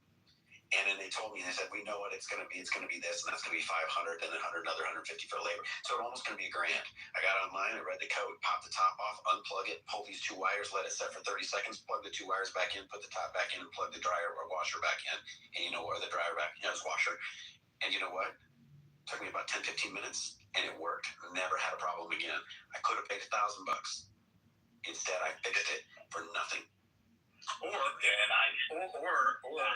go to school and learn how to be that guy, and then realize the fact there's plenty of people that are more than happy to pay that money to get you to come out. Because again, that person, like, the reason that they're charging what they're charging to come out is because they got a laundry list of clients that are lined up around the block who are willing to pay that amount. So bear in mind that, like, you may be in the boat that the gentleman that just spoke is about. But if you're sitting there and you've got the time to do that because you don't have a job or you've got stuff going on in your life, like you don't have enough going on in your life, I guarantee you there's somebody out there that's willing to train you, take a 3-week, 6-week, 10-week course, learn how to do that. Yeah, subcontract. Like you're making that money right away. Like it's crazy, man. Like there's so many opportunities out there. Oh yeah, So, you don't remember learn how to. Okay, hold on. Let me just share, Simon. I'm gonna let you go after me here. So Ben, Ice, and Steph, I appreciate the dialogue that you guys have, and I think that we're proving a point. My wife has a saying: just because you have a degree doesn't mean you're the right temperature. So you still got to be able to talk to people. You got to be able to handle yourself. You got to be able to do certain things. Okay. So just because you decide to go get a degree doesn't mean you know how to interview well, how do you work with others, how do you get along, maybe have a supervisor. There's a lot of stuff, guys, that makes an individual work. That's why I asked the question at the beginning. What can you do? What are you capable of? What are your skill sets? And if you don't have them, they clearly said it. There are people out there that will train you now. Just when you guys get a chance, just look up all of the trades, plumbing, electricians, all of the military right now. How short are we on all these things?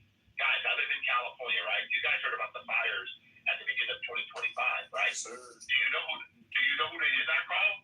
They did not call me with degree. They call linesmen, people go into the ground polesmen, they call fire departments. Why? Because they need laborers, man. They need people who can come and swing a hammer, cut a saw, how to use power drills. There's people that come from all over the country to California just to work because there was so much work. Why? Because they had the skill set. And you know what these companies did? They put all these people up and they paid them. You know why? Because these were not people with degrees. These were contractors from around the country. What I'm saying to you guys, and we all know this, I'm going to tell you, every year there's going to be tornadoes. Do you guys know America's the only country, the only guy that has tornado alley? It happens every year, guys. And fires happen. And you know what people do? They build all these things up.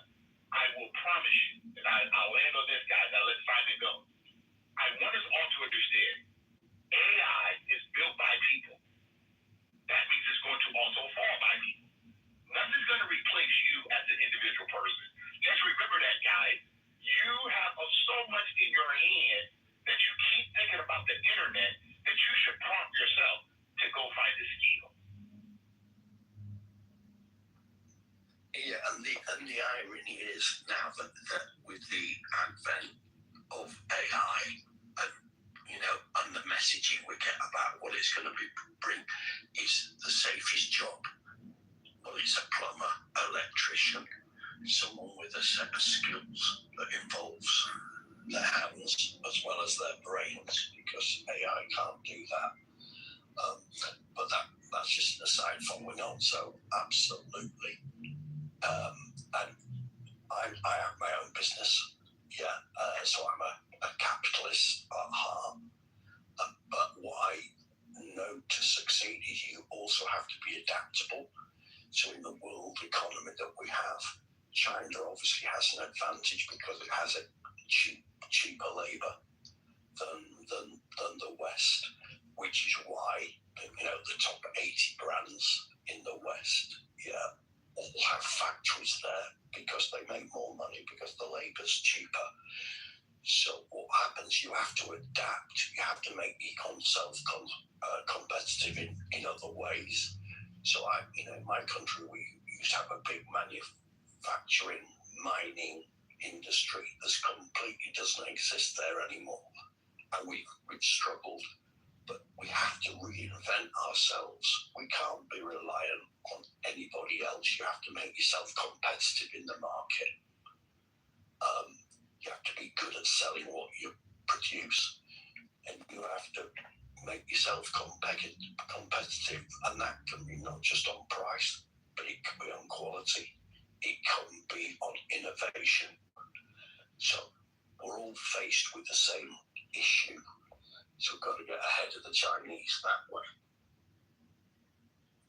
Can I chime in after Sword? Can I chime in after you, Sword? Yeah. One thing that I was going to say, speaking to the trades, because right now, as we speak, we have a significant issue with not enough people going into the trade. So much so to the point where they've incentivized women to come into the trade. But you have certain states that the prices have gone up 5, 10, 20, 30% because the wait period is so long to get people out there. Now, you know, to come out and actually see and do the work.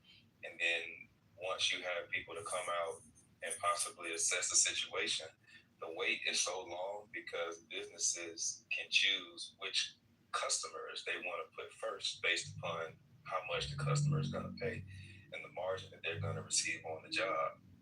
Now, as a customer, you might have a salesperson to come out, but then, you know, companies in this day and age, they have more salespeople than they have operational people that can actually come out and place them. So going back to the example that Ice brought up, or the drywall situation, you might just need a piece of drywall, but that salesperson might come out, especially if they recognize somebody who don't really have enough knowledge in this industry. They're gonna say, "Oh yeah, you need a full replacement." So something that could have been, you know, a $50 fix or $200 fix. Now, you know, you got lines all on your shit. You got to pay $4,000-$5,000 for something, and it's just because, you know, you got hustle.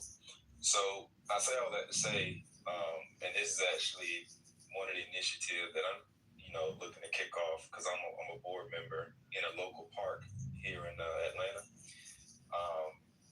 Two things that I'm working on doing is getting the police involved in the park, so that way parents can be more educated on how to get home safe, and the kids can develop a better relationship with the police department, and then also partnering with various. It used to be called home improvement. Now they call it home services. Because I've traveled this country working with all types of home improvement companies, and it's not really hard. You'd be surprised. A lot of people that own these businesses, some of them, a small percentage of them have never swung a hammer or nail in their life. Like one of the largest roofing companies in Florida, the guy never installed a roof. He just knew how to market things, and he ended up building a. This would have been in 2019. He was at like $30 million revenue, you know, annual sales revenue then. So I can only imagine where he is now. I walked in the offices and people with just sandals, shorts. You know, I went in to do a sales training. These guys are making $400,000-$500,000 a year. And I was looking at myself like, damn, I'm in the wrong line of work. You know, I got a degree. I got my suit on. I got all this shit. And the people I'm talking to, they got dirt in their nails and, you know, just, you know, kind of how people characterize them these days. And they making 2, 3, 4, 5 times the amount of money that I'm making. And they're only working 4 hours a day. So that was a reality check for me, but I was never really pompous about going to college. I just was unaware. I didn't know that you could make that type of money in the trades. I just never knew. So whether it's HVAC, electrician, waterproofing, like whatever part of the country you live in, figure out. You just brought up my fucking chisel sword, dude. Go ahead. Just a real quick step before you go. I just want to sort of. Is it Piedmont Park or the Reservoir Park? Either one of those? The park where I'm at? Yeah. No. It's in East Atlanta. Yeah. East Atlanta. Okay, thank you. Yeah, dude, you guys spiked my chisel. So like, I got 9 brothers, guys, and I would say 3 of them, they all do contracting and construction work. All right. My kid brother, he's one of those guys that sorts joking about saying he's never swung a hammer, but it's about the hustler and swagger. My little brother went to a trade school, got his HVAC license, all right, with no intention of actually being an HVAC tech. And I questioned, it's like about 8 years ago. I was like, why are you doing it? But I better get involved. He goes, because HVAC, you can upmarket everything. I mean, all the way down to subcontractors. And so my little brother, he has a primary job, but he started a business as HVAC, just so that way he can go out there, do bids, and then turn around and then upmark the product, the material, and then subcontract it out two licensed contractors, and that's all he does. I think he made right about $400,000 last year, and he's never touched a unit. Crazy. He's never even he went to school, got the license, and he's completing. He just completed his electrician, so that way he can subcontract, residential electric work. And so he literally does what he wants to do. That little fucker's traveled more on his own free will. And and then I have another brother. He travels with the storms, and what he does is he tries to beat the insurance adjusters. So when he travels, literally, he watches. So during tornado season, he's literally right behind the storm, so that way he can go and say, "Hey, let me assess your damage," and he'll fill out all the paperwork, dodge the adjusters, and do it free adjusters work. Submit that, and then once he'll probably get maybe 40 or 50 jobs, and then subcontracts it out to a small contractor for like a 30-70 ratio. Right. And that's all he does. So there's swagger in it. You just gotta be willing to hustle. I went down to the just so that way. So when I was consulting and I was helping out the home improvement companies, for me to get like some real world experience, when Panama City happened down in Florida back in like 2018, 2019, somewhere around there, I went down there to actually, see if I could sell and, kind of get involved just so that way I can know firsthand. What I ended up learning was that when these storms happen, you'll have people in these home services, they don't work at all until a storm happens. So if a storm happens, let's say twice a year or once a year, they may make $300,000 to $500,000 just in the 2 months that they actually went to the storm. And I said, "Oh shit, this is crazy to make that much money." That right there is what really like opened my mind to.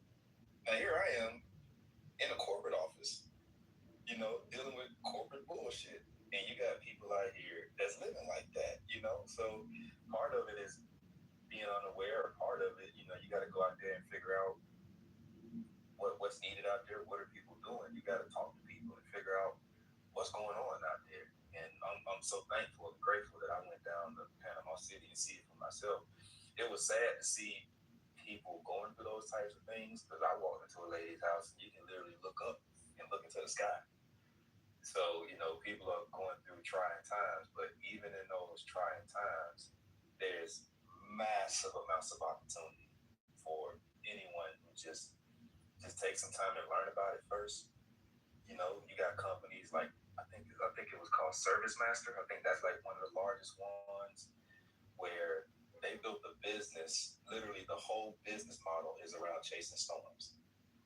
Whatever services are needed, that's all they do is chase storms, and they make millions. Well, my assumption is, listen, I hate to be rude about it, but when a motherfucker's hungry, has ambition, once, it gives himself a goal and say, hey, I want to be at this point in my life, fuck trying to get settled, like I got friends of mine, acquaintances, and people I've met in life that are doing really good, but they said, this is where I want to be, and they didn't let nothing drag them down. And then you got individuals that be like, yeah, but I'm not trying to be on the road for 3 to 6 months. I'm sorry, dude. Excuses are excuses. You either, if you're hungry, you're gonna go find food to eat. If you're not hungry, you go bitch and you don't got a steak at your plate. Yeah. And I love dealing with home services people. That's about as real as you get. And being young at the time, it was just a, if I had to do it all over again, I would have went into the trades. because the people, like, as a business owner, you know, the majority of these guys are small businesses. They're willing, they kind of operate off the model, you know, I'll meet you where you are. If you're hungry and you really want to learn this, they will invest time in you, whether you went to school for it or not. If you show up, you fill out a job application, they're going to judge you on how integral you are. The job application really ain't gonna matter. They don't give a damn, because even if you learn skills somewhere else, they're gonna have to retrain you on their methodology and how they do things. So if I was 18, you know, if I wasn't playing football and I decided that I didn't want to go to college, if I had to do it all over again, I would have went right into the trades. Because by the time I turned 22, 23, 24, I would have been making six figures. And, you know, probably would have started my own home services company. You got in California, because that was one of my territories, you got one shop that might sell everything. So the culture of home services on the East Coast is different than the West Coast. On the East Coast, you might see someone who does HVAC, they may do plumbing or electrical. Shit, out there in California, you're doing roofing, siding, paving, plumbing, foundation. Like, they sell everything out there in California. And you'll go out there, you know, and you know, these business owners, they're humble, they got mad respect, they take care of you, and they just want somebody to figure out, like, hey, how can you help my business be better? I walk into $40 million operations, $80 million operations, and they're constantly trying to figure out, how can I get better? How can you help me grow, and things of that nature. So it's just, I love home improvement, and I wish more people would get involved. I'm actually working on getting involved with it as well. Hey, Stuart, I wanted to touch bases with you on your project. Check the police budget, especially when it comes to like parks and recreation or any programs that deal with children community. I was volunteering with one of my local communities for like a boys and girls program for our lower project communities. And when we started digging into it, dude, you have to go to the police, because I wasn't aware of this. I'm sure you are. Maybe I'm just preaching nonsense, but we found out that like a lot of your community finances or additional funds is delegated through the police department for additional community programs for youth, anything in regards to youth community. And so with Atlanta, check your section's police budget, and you might have to go through them if you're trying to get grants. Yeah, absolutely. I appreciate that. I was actually gonna head down there, because I stay on the north side now. So, but you know, my heart is on the east side. So I was just gonna walk up in the police station and tell them who I am and what I was looking to do. But I think your route will kind of help me out as well. I'm gonna start looking online, seeing if I can find some budget. It's about find out what the budget is. So get a FOIA. So I would say hit them up with a FOIA first, because when you go in there, they're gonna bullshit. They're gonna send you to like the liaison or the servant that's good at saying get, politely she's saying get fucked. But she's not going to use that word. So I would go in there. I would submit a FOIA first for that area, so that you actually have the digits. And then when they submit you to their liaison, I'm speaking on what we had to do. Because we got that polite go fuck yourself mentality, and so we hit it for you, and we said, hey, this is the margin that we need for the community U-Gram. This is what you submitted for your digits for the community. We're going to submit to our city senator, our house as well, and also to our governor. And that we're not able to utilize these funds that are delegated to, because it's all delegated to the police department, because for some fucking reason I don't know. Is it dedicated to Erica Kurt as well? What happened to Charles Kurt's wife? You okay? Amen. No, I swear to God, you people need to make it common sense to the rest of us and the rest of the world. Like, we need to hear this. I need to hear. He's up on the pub there, amen. But yeah, delegate. So hit a point first. That's when you go in. Is she cracking on the authority? What's happening with her? Like, does that make? So that's what I would say. That way you can present the data and be like, hey, this is our community, this is the margin that we're looking for. And they usually backtrack really quick. That's how we was able to progress forward in our community after 7 attempts. Just so you know, Sword. Okay, thank you. So, amen. What Is country are you from? it no perking? What? You're not talking? It's Kirkin or no Kirkin? Like Erica Kirk. Like, is that supposed to be? Okay, no, it's all right. No, hold on. My question to you is, what country are you from? I'm from Britain.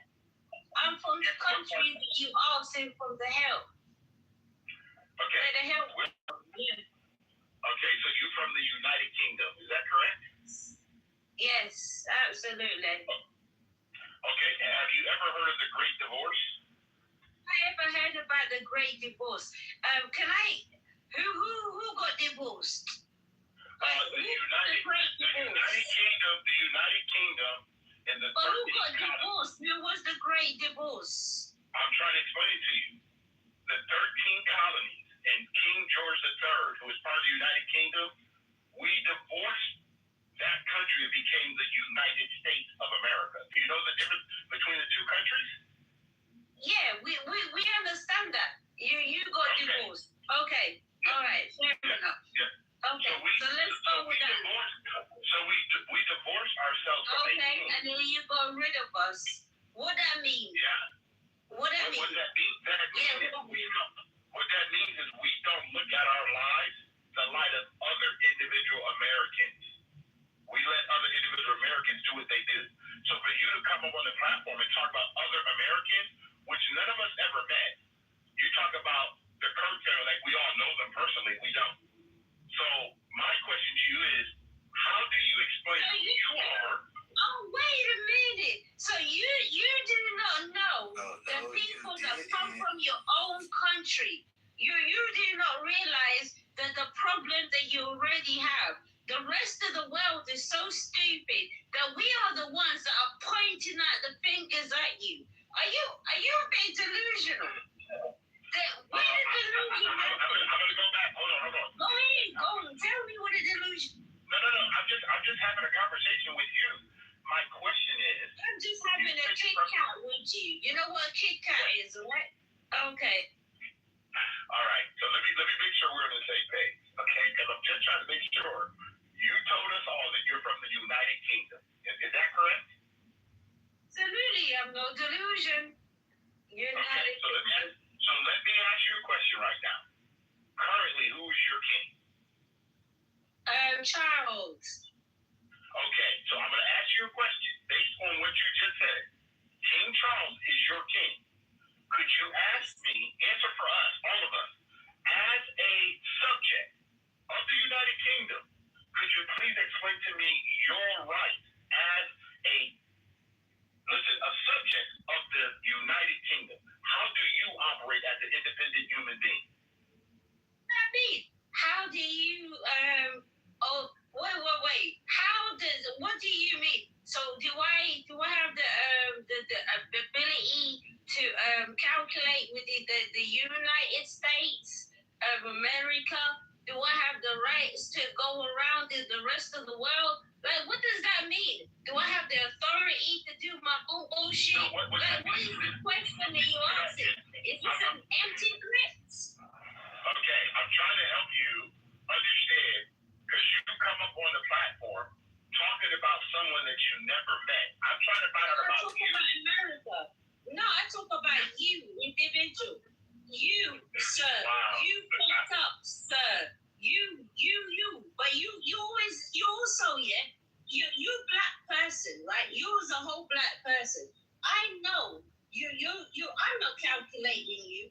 for some odd reason, you want that red, blue, and white, and whatever, right? That's your flag, right? Somehow, that is your thing. That is your personality. Yeah, that is our flag, and we're proud of A it. flag is your We're personality. Americans, and we're fucking proud of it. Proud to be an American. Wow. Guys, did you hear her talk about our flag that way? Am I missing something? Yeah, because I thought our flag was the same color.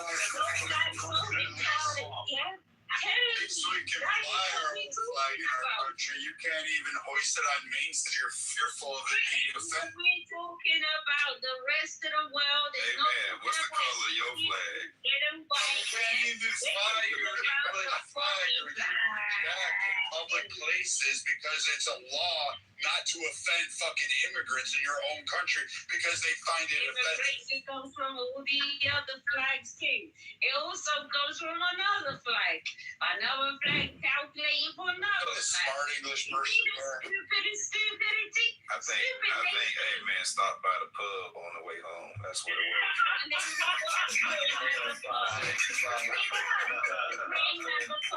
at least we know how to drink responsible.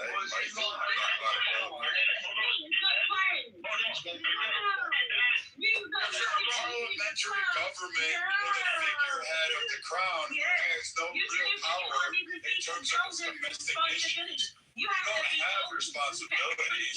In fact, you didn't have a choice. And now you're kowtowing to immigration status because you're afraid of actual terrorist attacks in there, rather than take a political stance and actually protect your own interests. So again, you should just sit down and shut up because America's been protecting your sorry asses since World War II. We rebuilt you.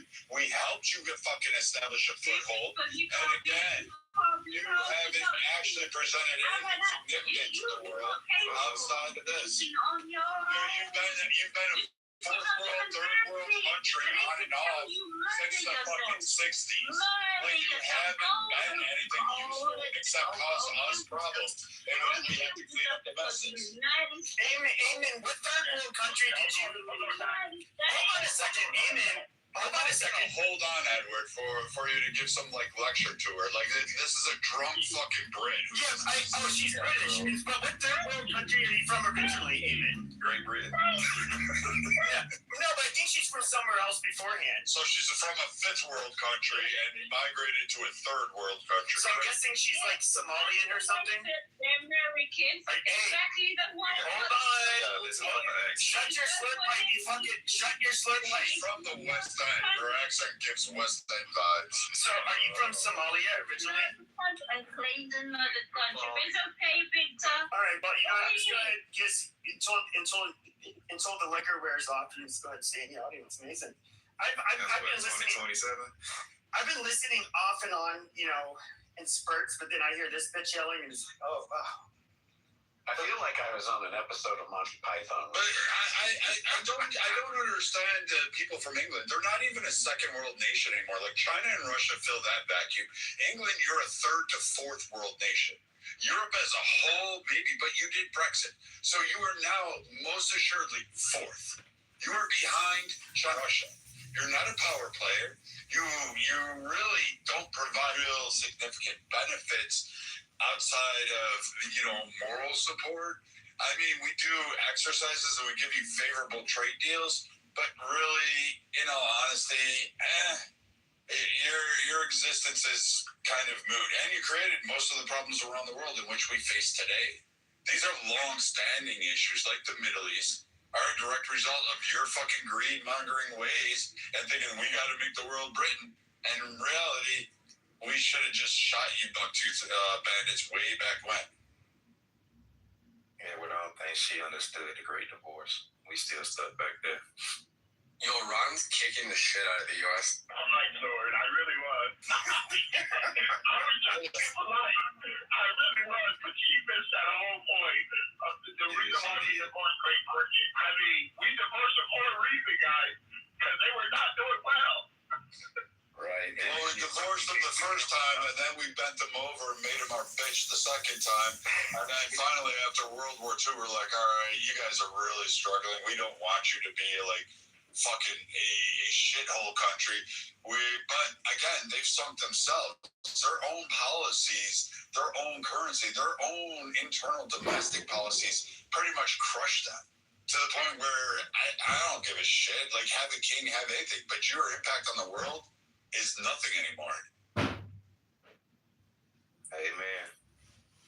Dude, it's not putting fucking beans on toast. It's fucking disgusting. She's a third world Somali whore who her and her fucking people are being floated by the British taxpayers. Like, don't even give her, to even consider her British is a fucking insult. Like, really. Wait, they put beans on toast? Is that what they eat out there? Fuck yeah. They conquered 90. They conquered 90% of the world for spices and couldn't figure out how to fucking use them. It's so fucking retarded. Yeah, they traveled all the way to my parents' country with boats, and they didn't know how to make money off those spices. Isn't that crazy? What a smart. Their national dish is now tikka masala, chicken tikka masala. Because for fucking whatever reason, they can't come up with their own. Nobody wants to eat their shit. It's goop. By the way, it's what they would fucking do. Oh, God. Yo, Brad, how are those $2 million fees to pass to the Strait of Hormuz? How are those? Fucking great. You said $2 million fees? Yeah, IRGC's a toll booth now. Yeah, like the IRGC is going to see that $2 million. They are. Who paying the? What they Everybody that wants to run oil through the Hormuz is paying $2 million. No, they're not. You should actually look a little deeper instead of going through TikTok headlines because again, it's already been debunked. You're fucking somebody, Rico. You saying they charging people to come? Provide the link. Provide the source and the link. There's many. You can Google it. Just type it into Google. I knew it. All right, what should I type in? Type it into Google. What should I type in? Fucking retard. Just type up how much. You don't have to actually say retard. I know I'm higher than you, and you think Rico and XLP is going to win at the end of the day. But you really, nobody's paying the IRGC. IRGC. I just Googled it real quick. Just ask Grab who controls Hormuz. What should I type in, Rico? I can Google. Just ask Grab who controls Hormuz. It's really that simple. Who is Grab? You don't know who Grab? Come on now, really? He's using an AI out of Twitter to like tell him his answers instead of actually. These guys don't think for themselves. Some interesting answers. I told you Instagram guys, that's all they do. They just take the Reddit post and say, "Oh look, we're losing." That's not Reddit. Wait. So what is the claim that's being made that we're losing? That Hormuz, IRGC runs Hormuz, and they're charging $2 million a tank to get through. Yeah, actually, Grok is Reddit because it has a built-in Reddit API, so it actually reads off of Twitter. I thought that's it. I thought for the time being. The problem is that they basically with the drones and other shit they make it too risky for people to travel through, and so they're only getting past to. No, but ships that pay in yuan are getting through. When they pay, or I think they're letting Chinese ships pass. Yeah, they are. But I think for the most part, everybody else is steering clear because they don't want to risk. Yeah. Anything with an insurance problem. That actually indemnifies them whole beyond their current insurance programs, which he's probably going to implement to help guarantee that transit. Italy is actually going to start jumping in and protecting in the Mediterranean to prevent any kind of fucking piracy. Close their airspace. American retard. They closed our airspace, dipshit. We have a base there, you fucking moron. You fucking reject. You ever hear of Sigonella? What is it? You fucking retard. You fucking moron. You go look up with that. This is the better part. Walk down your parents' legs. Because quite frankly, you're a fucking idiot. Italy is cooperating.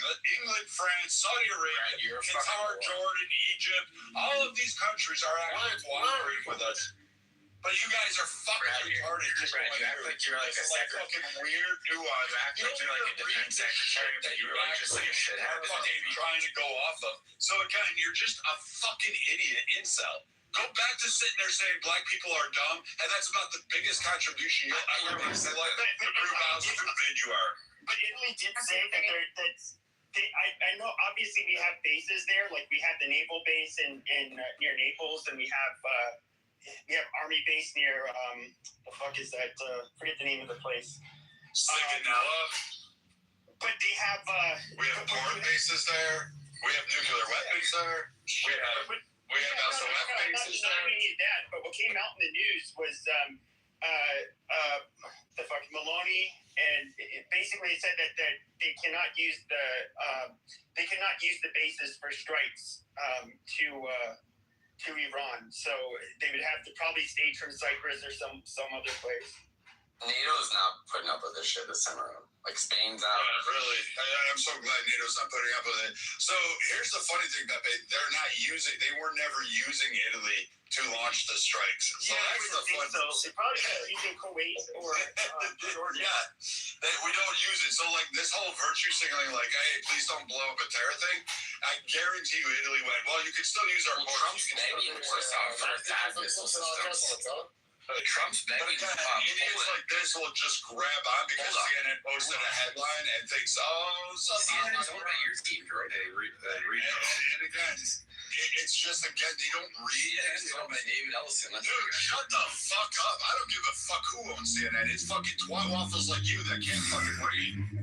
But again, these idiots grab on and they don't even realize we weren't even formulating battle plans off of Italy. We weren't utilizing. Trump asked Poland for a missile system because our THAAD got knocked out day 2. Like, we're getting our shit. Rico, the guy that delivered the message from the Iranian parliament, his name is Aladdin. And Warsaw told Trump to go fuck himself. Really? Because Poland didn't just buy a shit ton of shit we haven't even developed, so I guarantee you Poland didn't tell him to go fuck himself. The THAAD system got knocked out like day 2. And then Trump. The THAAD system is not knocked out. Do you understand how a THAAD system works? They got decommissioned like fucking day 2. Basically, what happened is a guy who wants America to lose. Literally, that's what he wants. Because the intelligence, if you read intelligence reports, watch a little bit of European news rather than just the stupid shit here in America, and they will talk about things that they know. And they're saying that America is being very pinpoint accurate. And boy, it's hard to be accurate if all your systems are fucking taken out. You're begging Poland for. Okay, so why are no? They were asking Poland for assistance. Here's the deal. They were asking Poland for assistance. Why is IRGC charging tolls across borders if that's the case? Shit, Poland is happy to assist us. No, they asked for the THAAD system, and Poland said, like, fuck no. Obviously, they face Russia, so they're like, nope, we're not doing this. So they refused to give up their THAAD system. Well, let me read what this article said. It says the Iranian. Now this goes to what you said, Rico. The Iranian embassy in India contradicted Aladdin's initial comments Monday, saying the claims were unfounded and reflected his views rather than the official position of Iran. So, what do you think about that? It says, let me put it in the chat so that way everybody can read it too. But basically, the guy Aladdin came out and said that they was finna start charging as much as $2 million, and then IRGC running a toll booth. Hold on, like only brick ships are getting through there. Let me read the whole article. Let me see what you can see. So, all right, let me scroll back down. All right, it says the Iranian, and this is the last paragraph in this article from Yahoo. It says the Iranian embassy in India contradicted Aladdin's initial comments, saying the claims were unfounded and reflected his views rather than the official position of Iran.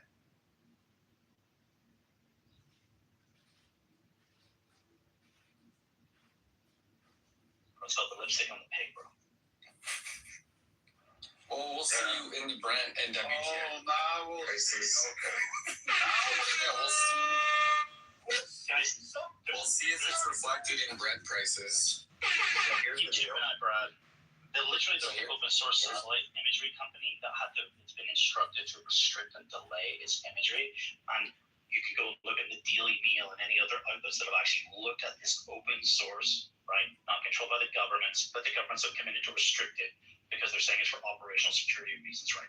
For information, but really it's embarrassing because they're showing all these, THAAD or whatever type of other radar installations and fucking missiles and aircraft that are being fucking hit that the Iranians are doing and doing with precision and accuracy. And they're probably doing it with like a 50-grand drone and taking out $1 billion weapon system, right? Which is going to take years to replace. There's a finite amount. So how many weapon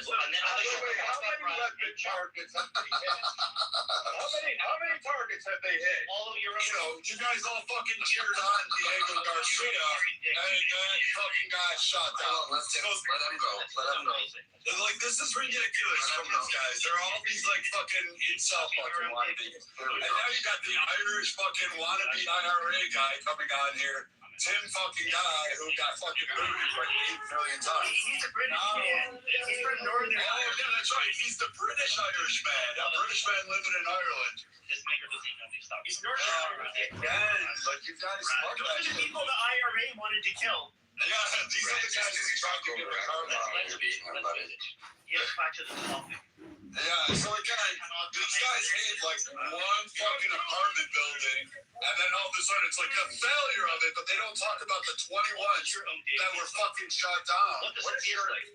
I don't know. What is your mama's? I can tell you what your mama's vagina tastes like. I'm sorry I didn't leave you a sister. I'm sorry I didn't do that. I guess maybe I should have probably not said anal with her. But your little Again, that's fucking hey. Or, yeah, really? What are you gonna do, bitch? What are you gonna do, you British fucking faggot? What are you gonna do, wonky? You're gonna order beans on toast and think somehow you have intelligence? You're gonna fucking give me some red pill fucking theory that you're like, oh, satellite imagery shows me this. Even though you've never read a satellite report in your life, you can't fucking do it. Never served. You've never served. You've never served shit except for fucking serving your ass up to every faggot. No, M did serve. What the fuck would he know? He served what? But he served what? He served in under a fucking asshole in the fucking children. Wait, what did he serve in? Oh, wait. He served in the Navy. I think, were you the Navy or Army? You're in the fucking rear with a gear, Brad. What the fuck have you ever done? Oh, yeah. What? We're sure about that, bitch boy. You were fucking, if you served, you were a fucking cook.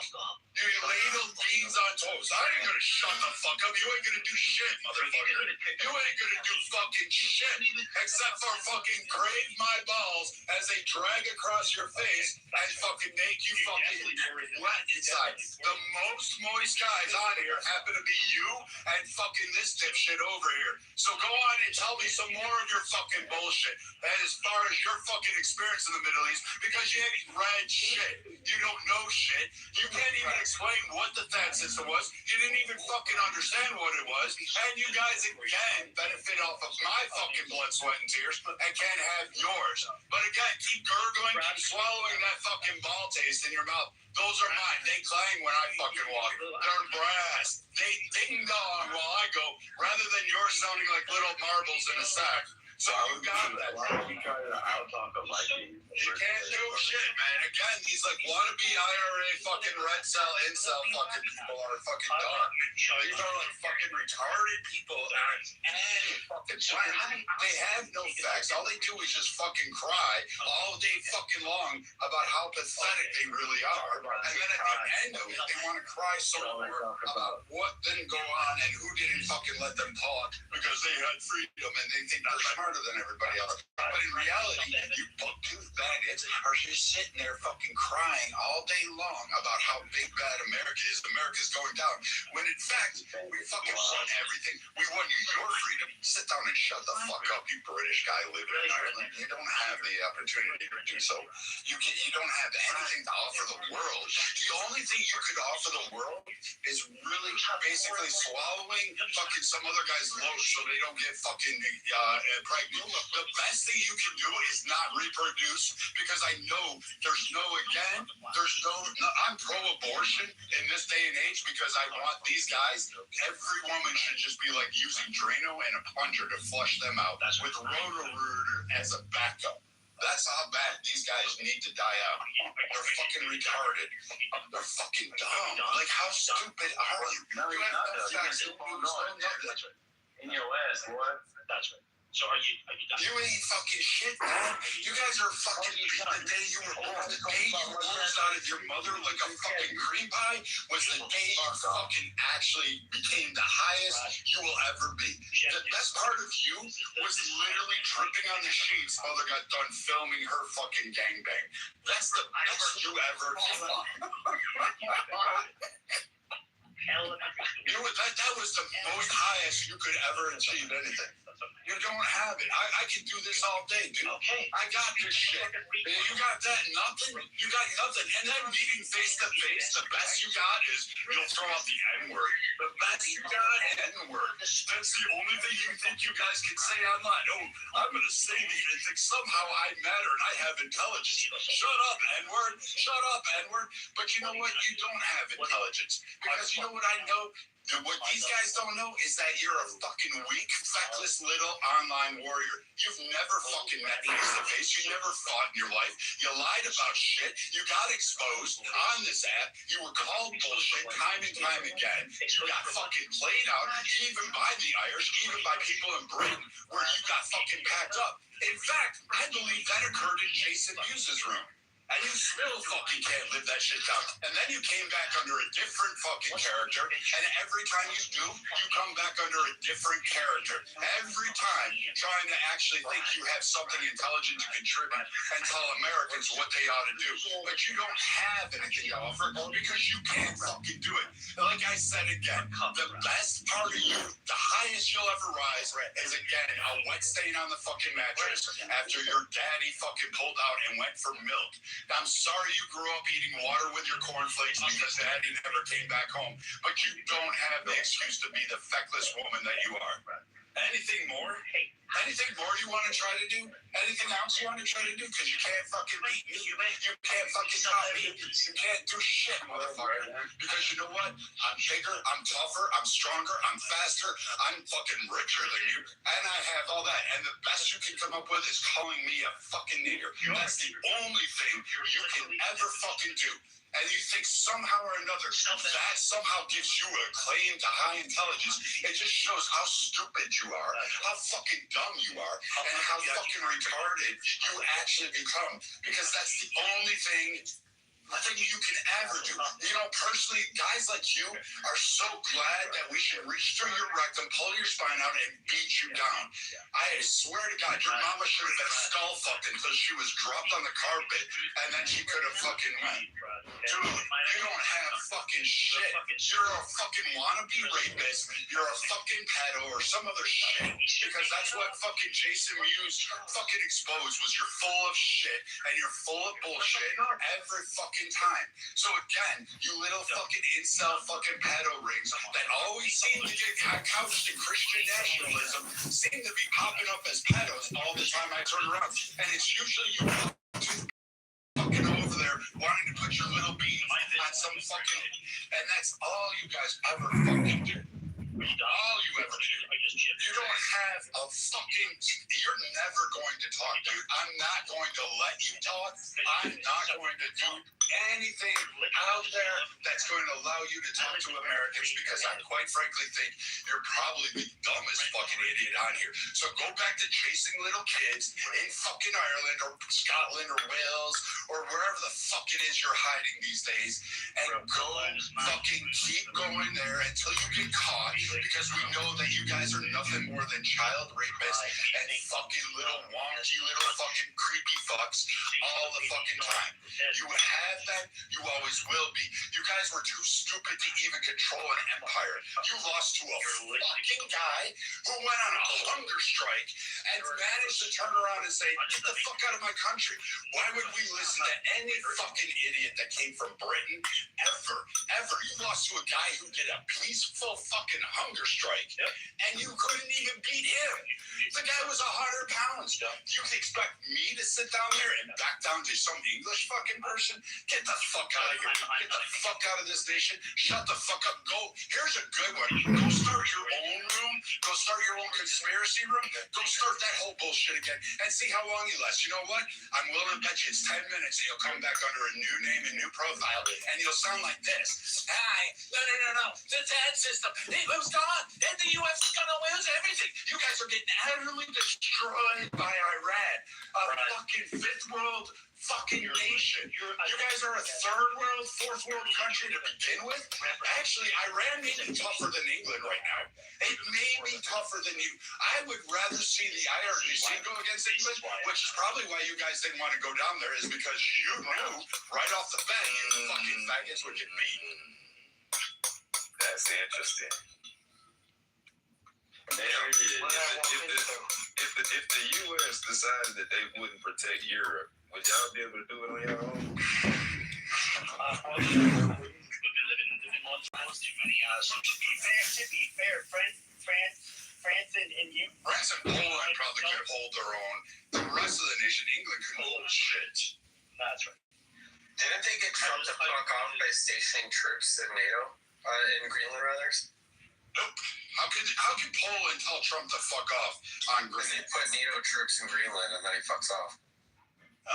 No, that's not how it works. And Poland doesn't own Greenland. Dumbasses don't even know who owns fucking Greenland. It's Denmark. Yeah, So again, we still have troops there. We have bases there. Did you know that? We pull in ports there. No, he's not. You're not doing shit. Again, you're not going to have any prominence. I'm going to keep backing you up. Because the only thing you said is the N-word, and you think somehow, I told you, that's all you guys got. That's your shock value. That's all you guys got is I'm going to say the N-word. I'm going to keep saying it. I'm going to keep saying it. I'm going to keep saying it because Okay, look, the potato nigger and the half potato nigger keep on arguing and screaming over each other, and we cannot understand what's going on. I tried to let it go, but you guys are just taking up all the days. Dude, I'm not letting him speak. I don't give a fuck. Shut the fuck up. I don't give a fuck. You ain't gonna get shit. No, you ain't going anywhere, dude. Except down to the goo. I can promise that shit. And off the app, I know that much. I know that across the I know. I'm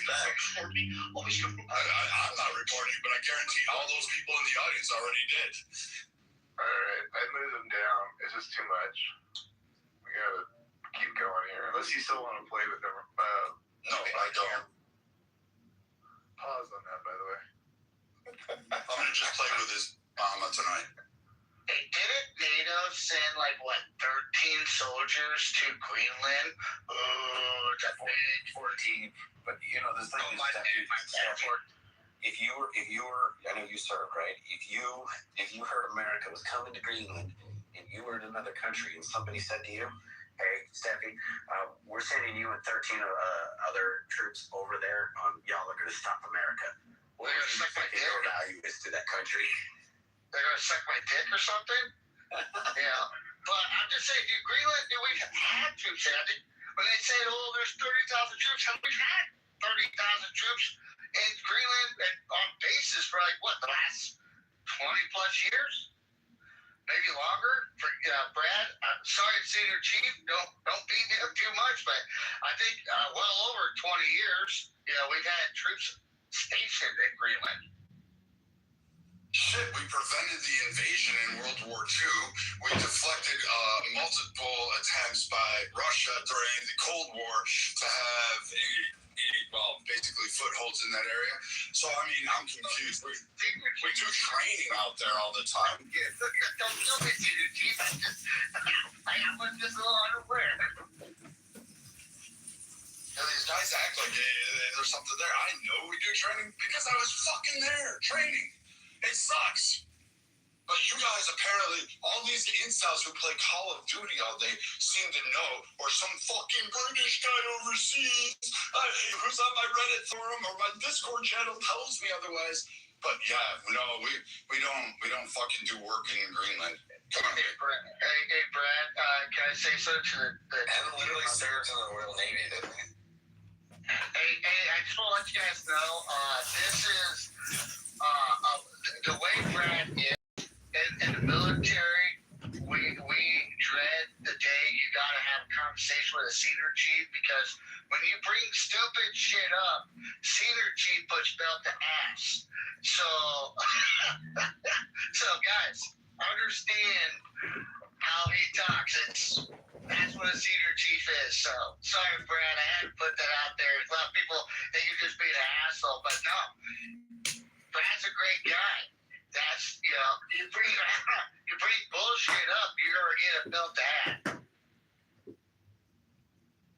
And it's always amazing, Steppy, that a lot of these guys, I don't knock like the Mats for not serving or anything like that, but it's always amazing that you got these guys on here saying the U.S. is losing. Look at you lost Gulf War, you lost Afghanistan, and all these stuff.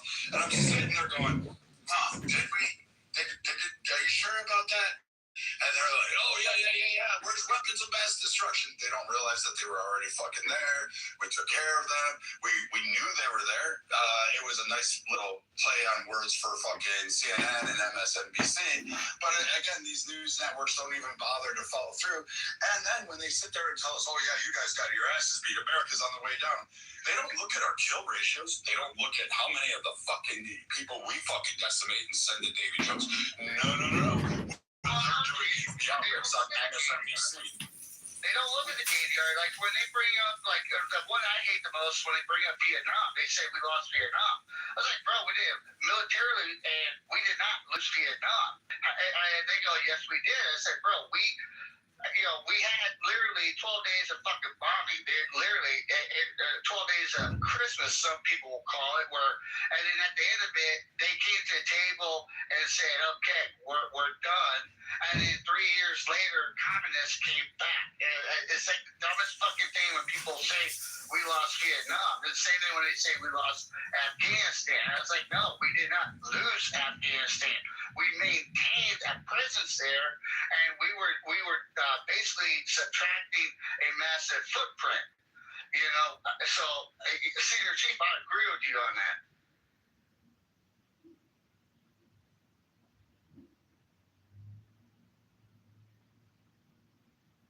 Yeah, so still, it doesn't change the fact that there's $2 million fees to get through Hormuz. And the IRGC told us.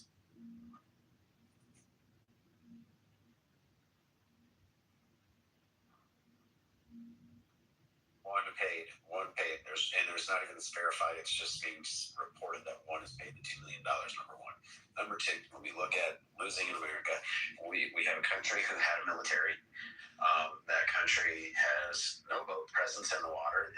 If you came to America, anybody, I would like to know who's parking their boats in the Gulf of America, who's parking their boats just off Miami Beach, who's parking their boats in the Hudson River, who's parking, nobody is, okay?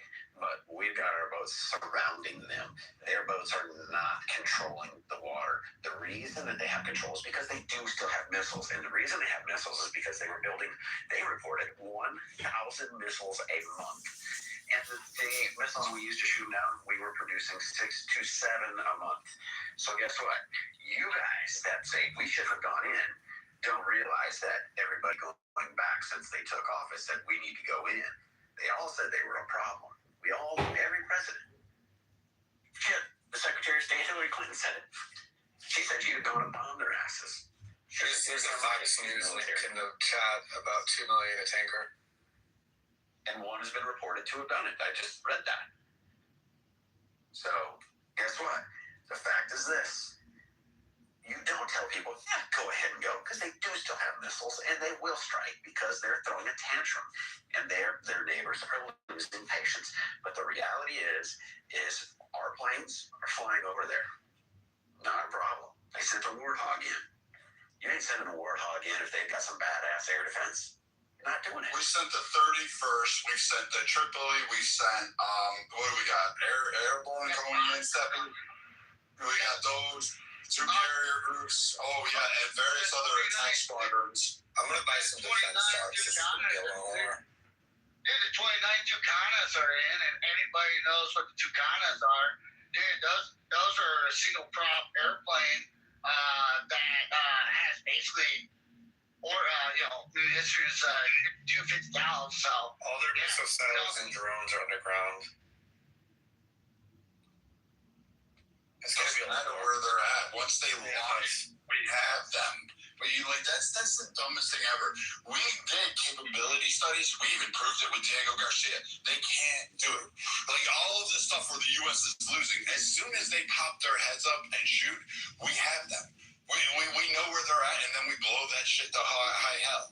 They can have it underground. It doesn't matter. We're hoping they shoot. We're asking them to shoot because we know that. And Bradley Cooper, who's the admiral in the region, who basically decimated their entire coastline and all of their navy, you clearly don't know any of that shit. You're just giving me Fox News headlines, and you didn't even read the article.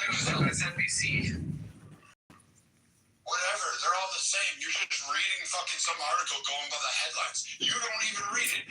What was it? I read it and told you one is alleged to have paid, but they can't even confirm it. Oh my god. Oh, I read it. IRGC says they're fucking winning the war, and dipshits like you are fucking believing them. And I'm sitting there going, where, when? What facts do you have? And you gave me a fucking shitty headline and said, here, read it. And then when we read it, it still didn't prove your theory. I mean, just look at the pump in the U.S. Like, how much you gained for gas in the past month? We're not paying $5.07 like we were under Biden. Here we go. I'm just speaking facts, Rico. You speak them, I'm speaking. You were not here complaining. I never saw you on here complaining at that time going, we're paying $5.07 for gas. Why did we do it? Because of policies that he freaking did. Sure, you can say, COVID, and you can say this and that, but yet they literally reduced the strategic reserves. I didn't agree with Biden attacking fucking Russia. Here's the deal. What did he do? This isn't a red versus blue thing, you fucking idiot. It's not red versus blue, you fucking morons. Quit being a fucking jackass. You are the stupidest motherfucker on here because you go to fucking stupid childish bullshit every time, fucking Rico. I'm talking about a conversation, but you fucking can't be adult enough to do it.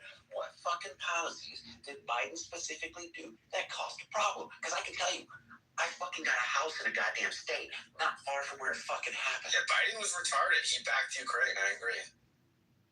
You what? Biden backed Ukraine. I agree that was retarded. We're the Koreans that caused the... I'm not a Democrat, you fucking moron. Hey, dumb fuck. You are really... Seriously, you come in here and you're like, we're losing. Marcus losing. This is what your talking point is. You act like it. Seriously, what you come across like, Rico, is a 5-year-old. Thanks for the ad-on. This is literally you. Hey, can I chime in real quick, my guy? I want to address to the group little good positive note. This is a little factor for you guys to understand where the IRGC's air power is decimated, okay? B-52 bombers are literally going into mainland. So understand this, they're dropping 70,000 pounds of solid ordnance. These aircraft that are big, sluggish. They call it Buff for a reason. Buff as big, ugly, fat fucker. All right, because they're not built for the looks. They're not built to evade SAMs. They are built for a mission. So if we have B-52s going in there and fucking teabagging the fucking IRGC mainland, that means that we have complete air dominance. All right, we have A-10s in there coming in, and like I said, putting belt to fucking ass. We got Vipers in there. That's the new version of the Cobras. We got Apaches going in there, which are dominantly targeting fast attack boats, one-way drones, and they're doing a great fucking job, guys. All right, dude. We even got the Spooks. Anybody want to know what the Spooks are? That's a C-130 with basically with a 105 mil cannon out the fucking side of it, and two 30 mils on the side too, just basically playing laser tag with the IRGC. So that is to explain the dominance in the air that the U.S. has. Okay, so please take that into consideration when you guys spout bullshit when the IRGC on your newsfeed says that they are winning the war. Well, here's the better part on the naval front, Stefan. So we're aware that right inside the strait there in the narrow channel, we have the Roosevelt Buckley, Oscar Austin, and Thomas Hutner. These are destroyers. These are pretty powerful destroyers. This is why we don't need other ships there. But basically, our destroyers act like battleships these days. But what these guys don't realize is there's 4 other destroyers on the eastern side of the Mediterranean and 6 destroyers in the Arabian Sea, all with various strike capabilities. And that is separate from the destroyers that are circling the carrier groups that are actually running interference. So now you've got all these destroyers patrolling that area, and somehow or another, these assets are saying America's losing the war, but we haven't lost one ship yet. We haven't lost one. So these guys really don't know how warfare is. They've never been in the fight, and again, it just goes to show that these guys don't know either land or nautical warfare nor air outside of a fucking video game. Yeah, I'll make this easy. I just looked it up. The U.S. has struck between 11,000 and 13,000 targets of the IRGC. And that's contrasted with the IRGC has only hit 1,238 of their targets. 1,200, 1,200 compared to, well, we'll round it off to 12,000. And we're going, the U.S. has wants to hit 16,000. So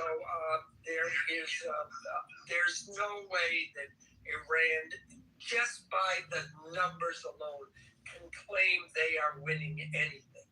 In a war, if your enemy is hitting you hard, you hit back hard. And if you can't, that's called losing. Alan, how many missiles did they fire in the first day? Because I just want to kind of look at they fired thousands of missiles, right? And they sent in 30 days. 4,000 total. Yeah. I think it's 4,000. But how many, what was the percentage of those that hit? Because that's right. Because we look like all these idiots, and I don't mean like impact from debris that was blown up in the sky. I'm talking direct missile strikes that actually hit. There's a percentage ratio, and I forget what it was, but I thought it was like 12%. Because I thought that was significantly low, considering the amount of power that Iran was claiming to have. But I know that they can't do anything against it, and their guidance systems are weak at best.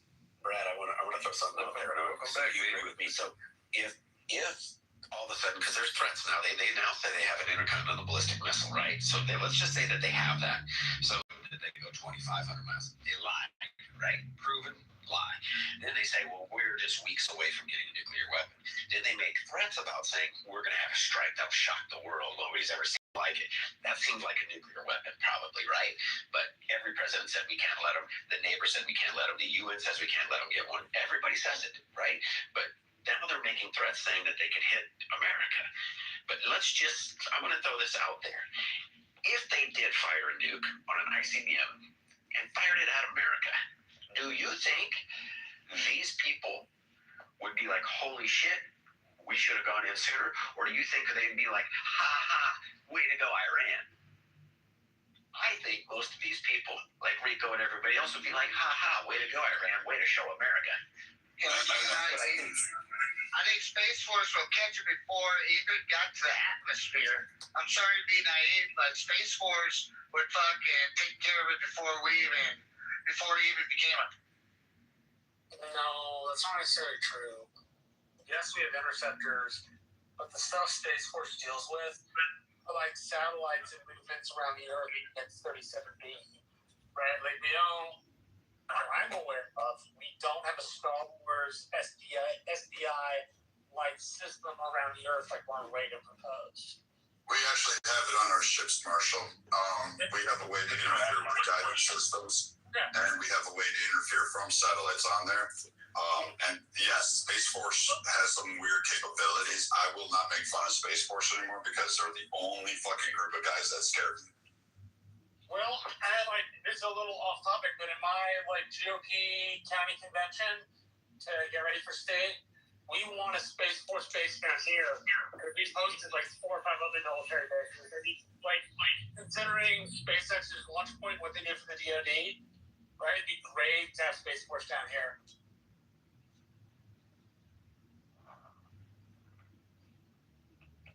I don't know. I'm scared of them. I don't. Those guys scare me more than than any other group. And I can't make more because they pulled off a perfect operation. But Space Force, these kids are scary. Did you hear about some of the reports from people that were there when they went into Venezuela that said that they used some sort of a weapon on them that made them disorientated? They were vomiting and stuff, and they said it seemed like the Americans were not affected by it. And the nose, was bleeding. Yeah, their nose was bleeding out of the ear, everything. Yeah, I heard about it. This just tells us nobody here has a freaking clue what our military has. See, we have in America here, we have something you could invent tomorrow, Rico. You could have something that free energy. So better than anything, a 50% efficient solar panel, right? Guess what? The U.S. government says, thank you, we're taking that. We don't get to put it on the market. Guess why? They look at it as a national security thing. So there's things out there that have been done that we don't know about, that they've got. There's technology. As hell, you can watch the show Future Weapons from back when, and it's amazing what's out there. And they're not letting you see what we've got. Listen to what some of the pilots have said they've seen in the air. Marshall, sorry you missed it. 2 wannabe KKK white graper, guys who like to play tummy sticks. They basically were telling us how the U.S. is cooked and Iran is defeating us militarily, and they're just taking our ass. And so we're coming off of that argument. Well, I want to speak to that. I'm in the defense industry, and I have a TS, so of course I can't speak to anything in that, and in regards to descriptives. But what I will speak to is I do think our technology isn't being handled well, and we are exposing ourselves unnecessarily. We're showing our cars unnecessarily, which potentially can put us in a compromising position. So yes, we might have some cool stuff, but if we continue to use it irresponsibly, it's not going to be so cool. And also, we're not the big dogs walking around with the big stick anymore. A lot of people have big sticks out there. Who has a bigger stick than us? I was about to ask that. Yeah, there's China for one. China has a big stick. And okay, let's interrogate that for a second. Let's look at their Navy. Do they have a big stick when it comes to their Navy? Yes. Okay. How does that make sense if they can't circumnavigate the globe, number one, and if number two, they've only been able to use Coast Guard vessels for regional enforcement in the South China Sea? How does that make them have a big stick? Listen, I'm not gonna. I don't want to get into details trying to. Nobody ever. No. Let me finish my statement, and it will answer your question. I don't want to get into details for the sake of winning an argument, but I will say it's a reason that previous leadership in regards to military actions, we're handling the situation gingerly when it comes to addressing the China situation. All right, so you do realize that most of us on the stage right now have had various clearances at one point or another in our lives, and so like we're going to be able to tell you're kind of talking out your ass on that. We're well aware of what can and can't be stated. Oh, well, I mean, if you think I was using my clearance as a measuring stick, you're mistaken. Because they give them out ridiculously now. Just like some people in administration was using Signal to communicate military actions. So the validity of the clearance, I'm just letting you know where I'm talking from. And so the question, honestly, what you would have said is that China has an asymmetric area access, area denial strategy in the South China Sea through a combination of land-based missiles, bases on the Spratlys and the Parcels. That would have been an argument that they could shut down a strait that controls 85 to 90% world trade at any one given time. You don't want to go into detail because it's not winning. To me, this is not winning an argument. This is interrogating your knowledge of something and figuring out whether you have the detailed knowledge to make said statement, right? Which is why I asked you about the Navy. Let's go to something else. Well, regardless, I'm not here to measure my accomplishments or prove. Let me finish because I'm gonna land my plane. Land that plane.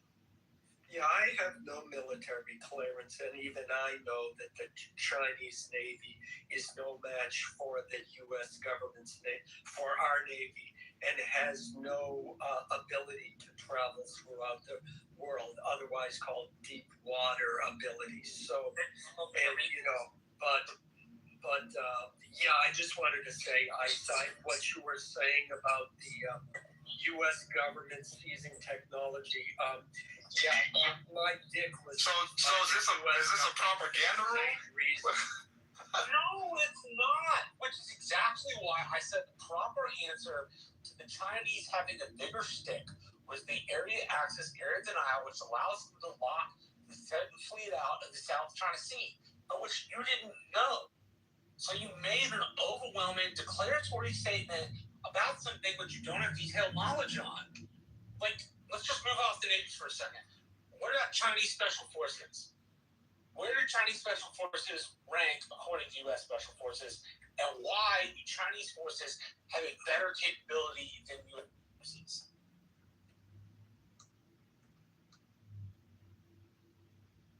I didn't ask the question to hear myself talk. I asked the question. Who's doing the ranking? Are muting me? Who's doing the ranking? I'm asking you. You're doing the ranking, whether that's because of your personal opinion or because you have looked it up someplace. What I'm trying to do is test your assertion that they have the bigger stick in the world. I didn't. That wasn't my argument. That wasn't my argument. Literally, they have the bigger. I said they have. I said we're not the only one with a big stick. Who has a bigger stick, did you say? I'm trying to figure out how China's stick is large. No, that was a question asked. Whose stick is larger, really, Trump's or Xi?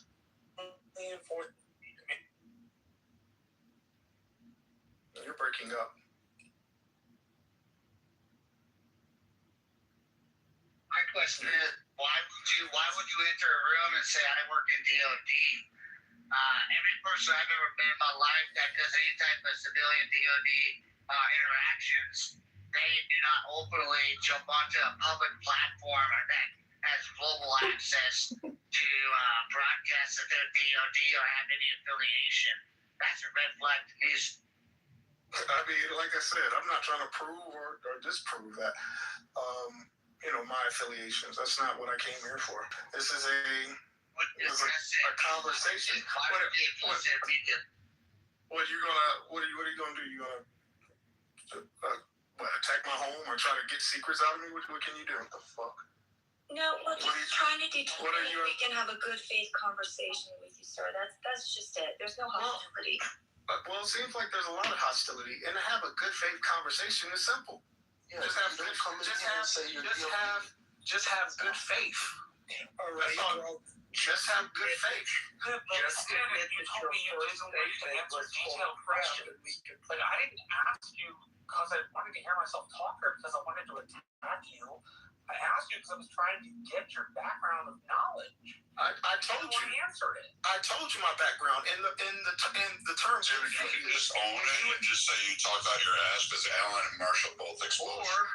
Or you can have good faith and just take my input. And if I had good faith, I believe everybody is a multi-billionaire and that Rico actually has, like, you know, some kind of claim to fame, and that all these other incel idiots on here that tell me that black people are inferior to white people, somehow I would believe them. I don't have faith in people.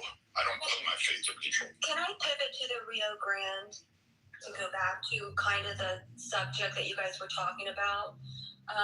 If you PTR my picture, you can see what I'm talking about. Oh, he left. I wanted him to hear it. But anywho's, Marshall, do you see my PTR? Can you see that little, it's like a mini sub boat floating on top the water. And what it is, it's an unmanned surface vehicle. And it's actually right now training in the Rio Grande region. So it's when you're talking about next level, what are our U.S. forces doing and whatnot? Just like, oh, we're worried about drone attack. I mean, they're already 5 years ahead of that, understanding the evolution of munitions. So I found this one to be quite interesting because it's not just an intel vehicle. It's not just floating around. It can go under, but it also has some destructive or like neutralizing operations. So like that are very high tech. It can like do directional jamming of frequencies to a server of command control, and then spoofing the drift of the craft off course so people can't really track it. It does a subsurface netting, what's called a boom. And it just designed to create like foul propellers or waterways, rendering the craft dead in the water, like other smaller crafts, right? So if you think about a boat that's going to try to land, just a common fisherman's boat that's going to be used to lay mines in the water, then they can render that craft, non-effective. And then it also has like acoustic detection. It deploys hydrophones to pick up like motor categorization, allowing for early warning before low profile craft enters visual range. So that gives like an automatic eyes and ears of seeing what actual threats can come around, not only beach or waterfronts, but also to help escort said, like, let's say, larger ships in and out of waterways. So that one came across my connections, and I thought it was interesting. So I wanted to hear the guy what he was talking about as far as like actual military procurement, and the Marine Corps is known for, I mean, they're the most deadliest. Sorry, Brad, but they don't act new. They have a huge procurement program for non-lethal weapons. So when you were hearing about the discombobulator that Trump likes to call it in Venezuela, that is a form of like non-lethal weapons. So there's a ton of them that I could talk about. That my late husband, who was the procurement officer for non-lethals, which was weird because he just wanted to blow everything up. But the military is like way ahead of it. But this is just an example. I mean, I wouldn't even have thought of such a thing of what I have in my PTR, but it's quite interesting what they. Sounds like you want to be EOD, Miss KK. Oh hell no! We had EOD on the Cuban fence line. Those guys are crazy. Have you seen the little mini tanks they drop off? And it's like they can hide in like grass. They got a little scope that comes up. So not only can they use different radar systems, they can literally visually see incoming. And they got little missiles and stuff on them, targeting systems. It's amazing the stuff that we've got. And like, it's so funny because nobody knows this, and they think like, oh, we're just gonna go drop in like Vietnam and Iran, and it's like they don't understand. We won't do that until our military leaders say we're safe. We feel safe doing that. Everybody thinks this is Donald Trump just roguely going in and saying, this is what we're doing. No, I listened to the guy who literally was there. I don't know if you said 20-some years that he was there running that. He was the one that was strategic plan for that area. I think it was on CNN or MSNBC he was talking. He's talking about the boots on the ground. He's a big supporter of it. And he explained why. And there's many reasons why.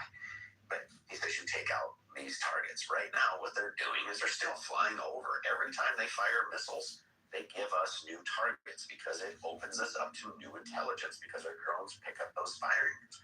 But right now, what people don't like, and I wanted to ask him, the one guy said he had the DoD clearances, and those guys, there's a bunch of people. There's hundreds of thousands of people that work for the DoD and get clearances for different things, from hospitals to administration. So it's like, okay, we can take it all with a grain of salt. You might have that.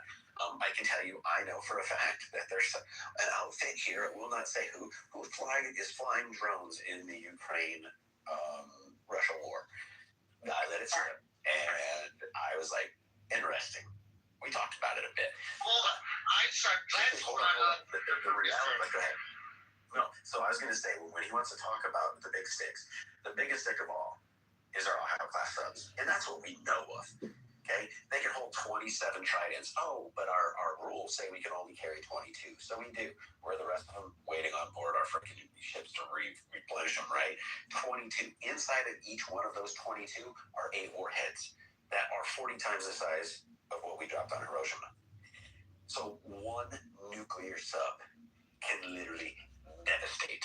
Now, do we want to go there? No. But when we talk about the size of somebody's stick, that Ohio class sub is carrying the biggest damn stick of all. Well, I mean, think about what we were able to accomplish just last night or today, which was we flew B-52s, refueled them in the air, dropped the munitions, and did a ring around the rosy to drop more.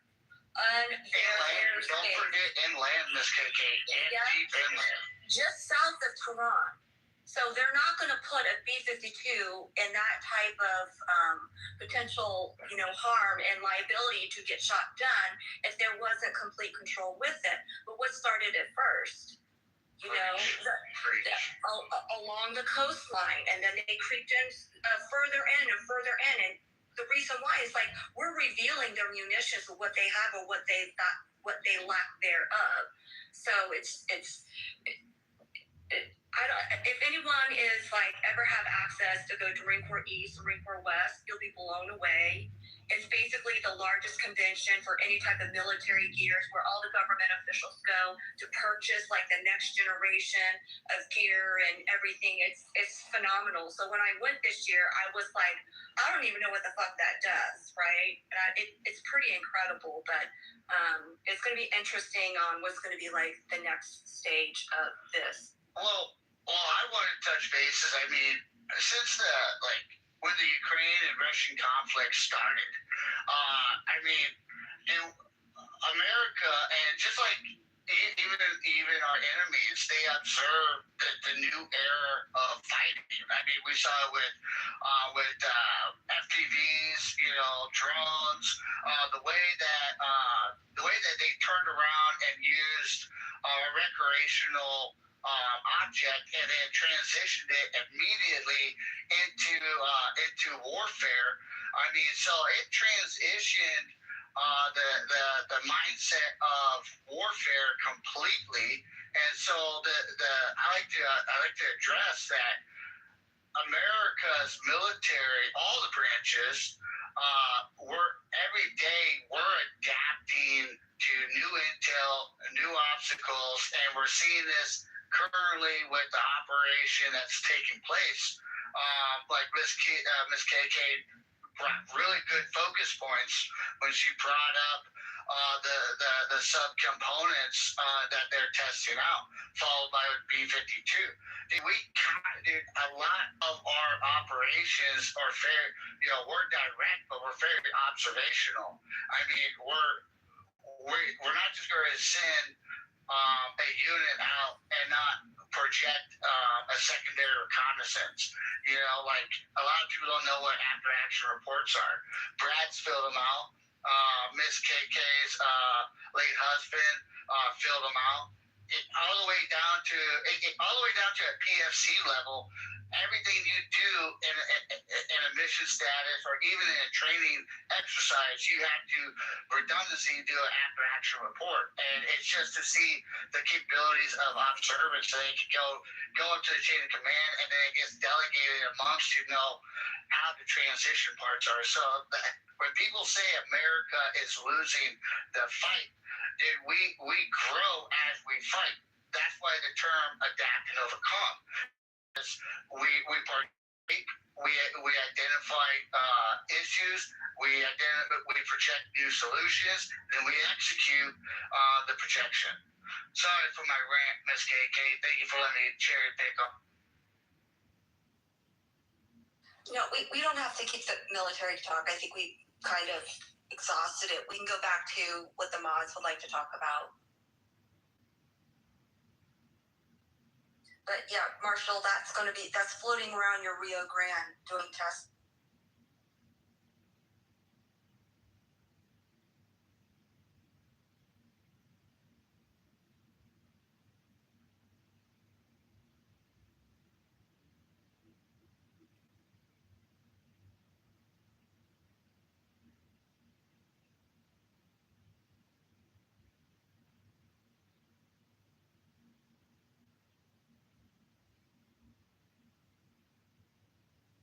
I haven't heard Leroy come on. You know, what you guys do? Scare him away or something? I do miss hearing Leroy's opinion.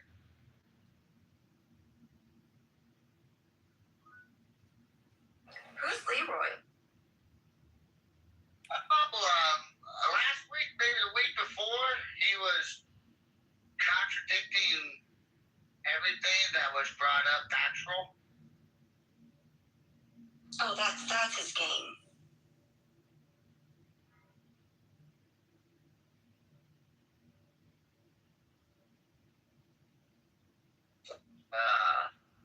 Mr. Mack took off for a little bit. So does anyone know the results of the poll? Right now, I see 131 votes. 86% yes for a safer election. 10% for no disenfranchisement. 6% for I don't know.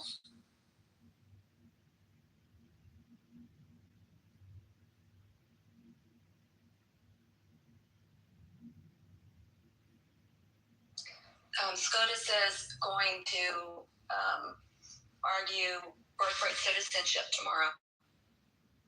That's going to be a compelling case. It's going to be interesting to see where it lands and what it pertains to, because I can't make a guess on it.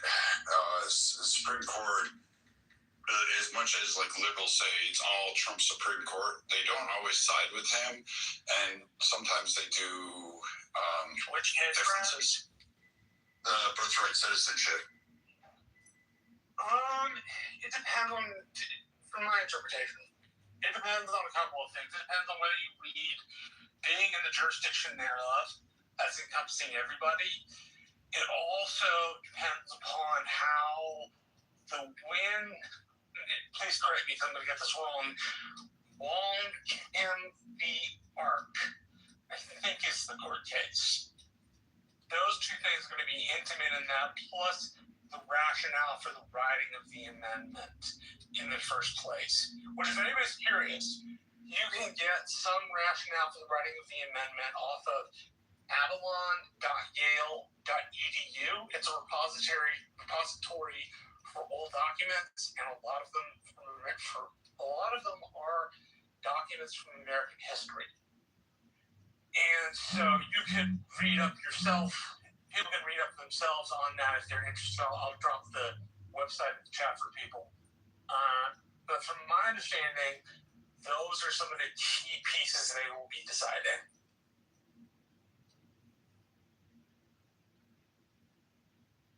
How do you think the outcome will be?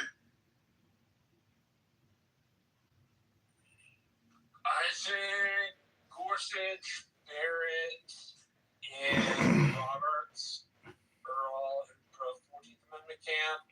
I I think Alito, Kavanaugh, and Thomas are in the 14th Amendment does not protect everybody, or the birthright citizenship clause does not grant everybody citizenship.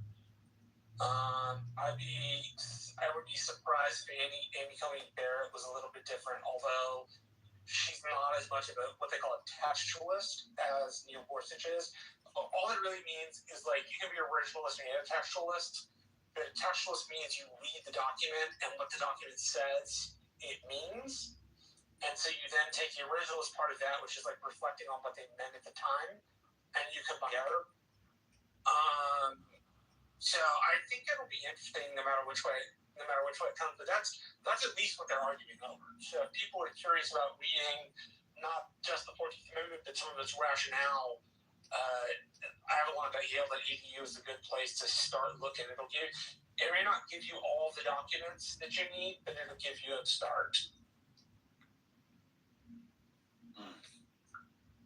I don't know. I'm wondering if they're going to go back to the intention and behind it and look directly at it, because birthright citizenship was mostly in part for Asians, Black Americans, particularly Black Americans that were enslaved in this land, to be able to have legitimate status, and it wasn't intended to be an open door pathway for immigrants to just drop a kid on our shores and be able to say, hey, you can't send me home because I have a kid that's an American now.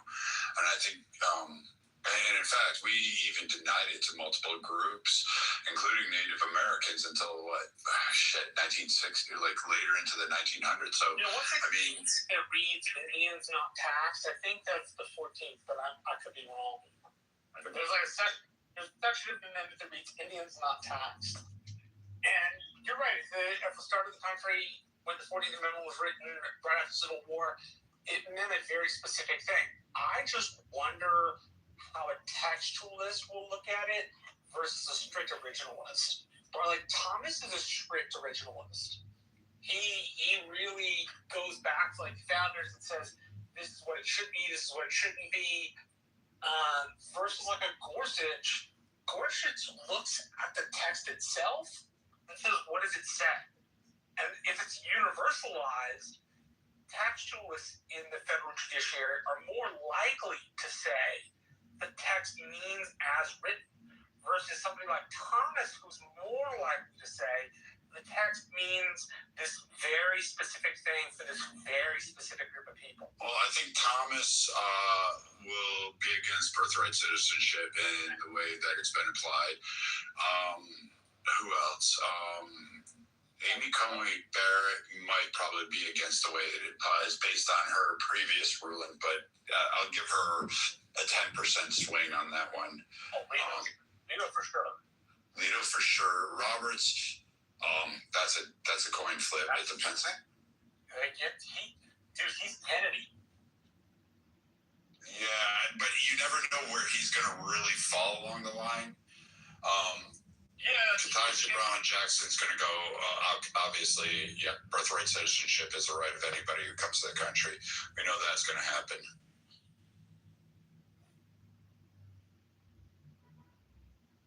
That's going to be interesting no matter which way it's decided. It will piss a lot of people off one way or the other. Correct me if I'm wrong, but isn't it also, and isn't the main thing, whether or not he even has the authority to do this? I could be wrong about that.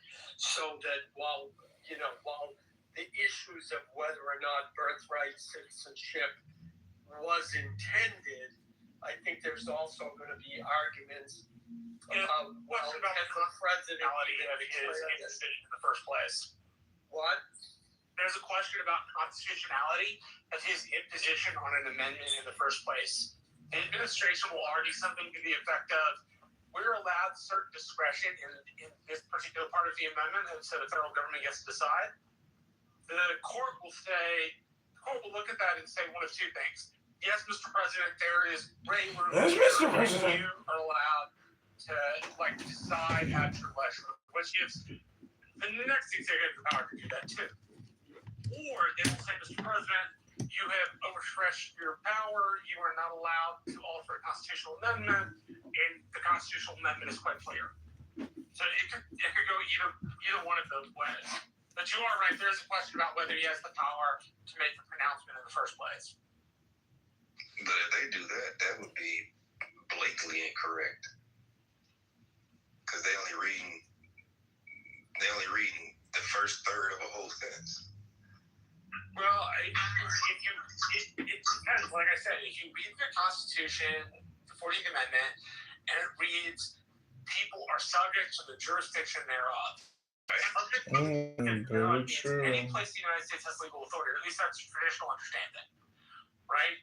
The administration is arguing in the jurisdiction thereof does not apply to those people who are not here legally. So it's a question which is in the gray and could be decided in the gray, but they will decide whether the president has the power to make pronouncements about constitutional amendments. Because sometimes the executive branch is given leeway in how they enforce certain things. So you can enforce the Civil Rights Act, right? But do you enforce it super strenuously? Do you only enforce it a little bit? Right? Sometimes there's gray room in the enforcement power. And so that is part of the question, like whether he has the enforcement power to alter it in the first place. No, I agree with that. I think, when I watch the hearings, the people that are arguing the fact that if someone came from someone else and merely just had a baby, that, that person becomes a citizen. The people who are pro that position were only arguing the fact that the 14th Amendment says people who are born or naturalized in the people who are born or naturalized, and then they skip to the end of the sentence and say are citizens of the United States. To me, I think I read born or naturalized. So I think no, I know that's what it says. Oh, I said it's okay. But the people that are defending, the people who are opposed against Trump, they're only trying to cite the first third of the sentence, and then they skip to the end to say are citizens of the United States. The problem with that I see is that, number one, the word "and" is in the first sentence twice. So at the end of the sentence, it denotes the two citizenship statuses that every American has. You have a United States citizenship, and you have a state citizenship. And both of those citizenships are conjoined with the word "and." Well, if you apply that same logic to the first half of the sentence, all persons born and naturalized in the United States and subject to the jurisdiction thereof. That means there's two conditions that need to be met. Now, I agree with that part. When I read the 39th congressional notes, the way they spoke about what that phrase meant was subject to the complete and full political jurisdiction. And they were talking about slaves. So it would make it hard for one reason that the further that's one thing. And then I'll land here. Number two, I read the brief that Solicitor General Bauer put forward, and he listed quite a few books in there, a few of them that I had already read, but I'm glad I read his brief because now I found a whole bunch more. And one of the things that they highlighted was the last word in that first sentence is reside. And what he's putting forth is that the term reside does not mean what we think it means today. They use the term reside to speak to the law of domicile. And in the one of his sources is actually what I'm reading right now, the law of domicile. And that's like a whole thing as well that talks about the legal. That in the chat so I can look at it. I like new books, so I'd love to see it. Okay, I'm gonna put his brief in there as well. Yeah. Because he has a lot. When I tell you, I've always been a fan of Trump. His team, his legal team, man, those guys, their strategy is fucking amazing. It's amazing. They've taken this so far as to say, like even on the first page says the question presented or the question proposed, something like that. And one thing that I ended up discovering that they highlighted is when it comes to birthright citizenship, have a statute that already speaks to how Americans define birthright citizenship. And it has nothing to do with people born here. It has everything to do with, for example, a soldier who is stationed somewhere else. If they have a baby outside of U.S. territory, at mere birth, that baby becomes a U.S. citizen. Or if it's someone who stayed here, who lived here for 10 years, and like there's like some numerical qualification, like the person has to be 21 years old or something like that. And if that person, like a regular civilian, goes somewhere, has a baby outside of U.S. territory and possessions, that person at birth automatically becomes a citizen. So how they're talking about, how the opposers are talking about birthright citizenship does not coincide with, I think it's 8 USC 1401A or something like that. That's the statute that they cited.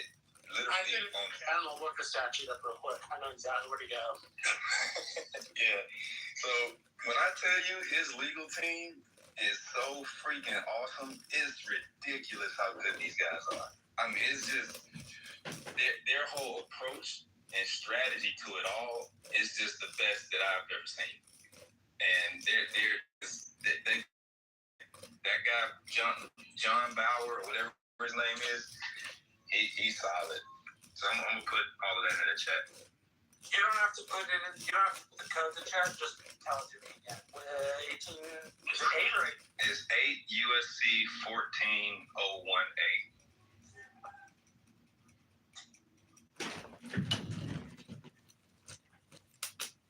Let's see. Birth abroad before 1952 to service parent. I'll just drop this in the chat so you can post it to the top. Okay. This comes from Cornell Law School. They have a repository for federal code, which makes it really easy to look up. And that way everybody knows what we're all talking about. Okay. Then I'm going to put his brief in that, the law of domicile book. I'm going to put that in the chat as well.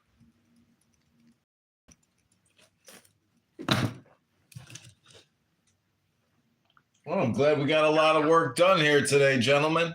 Great work. Good job. Hell of a job. You did all such fabulous work. You should be also proud of all the work you did.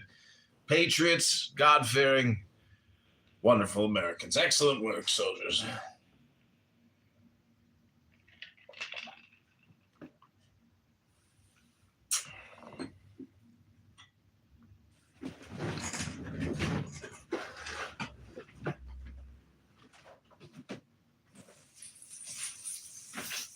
It's up at the top. Sweet, thanks.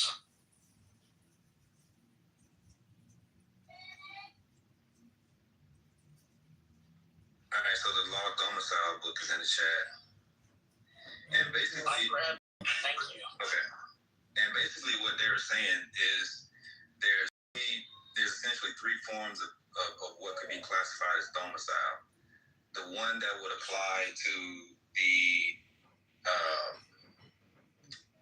just people in general, which has generally been accepted. It all goes back to Roman civil law, where the domicile of the kid is predicated on the domicile of the parent. So whatever nation the parent pledges allegiance to, the domicile is rendered down to the kid. Now, one thing that Bauer highlighted in the brief was that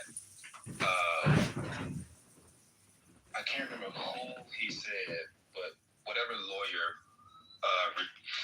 So one of the strategies that the opposers are taking is that just solely applies here in America, but one thing that I can't remember who he said rejected it, but there was a lawyer that rejected the concept of just solely, and they took the position of if the United States decided to accept you at that point in time, that's when you can become a citizen.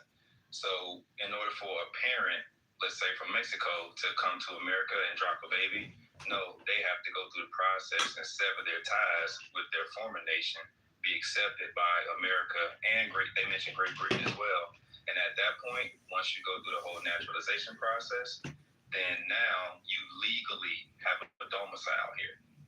So they like went deep into the weeds, and they actually cleared up a lot of things that I had questions about, because I've been following this ever since it first came out. But it wasn't until I read his brief and I saw all of the books, and I was like, holy shit.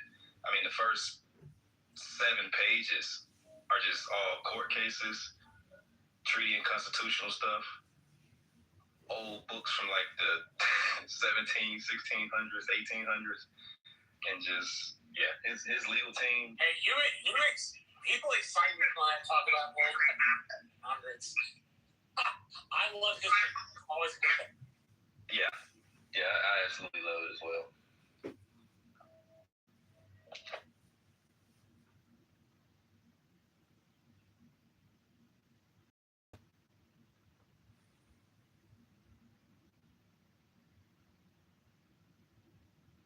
One thing I like that you said, though, as you bring it up, is you read it, and it's that and then it talks about, giving up that allegiance to their other country. The allegiance is all here, and that's the one thing I think that so needs to be looked at, is that, first of all, that and that allegiance,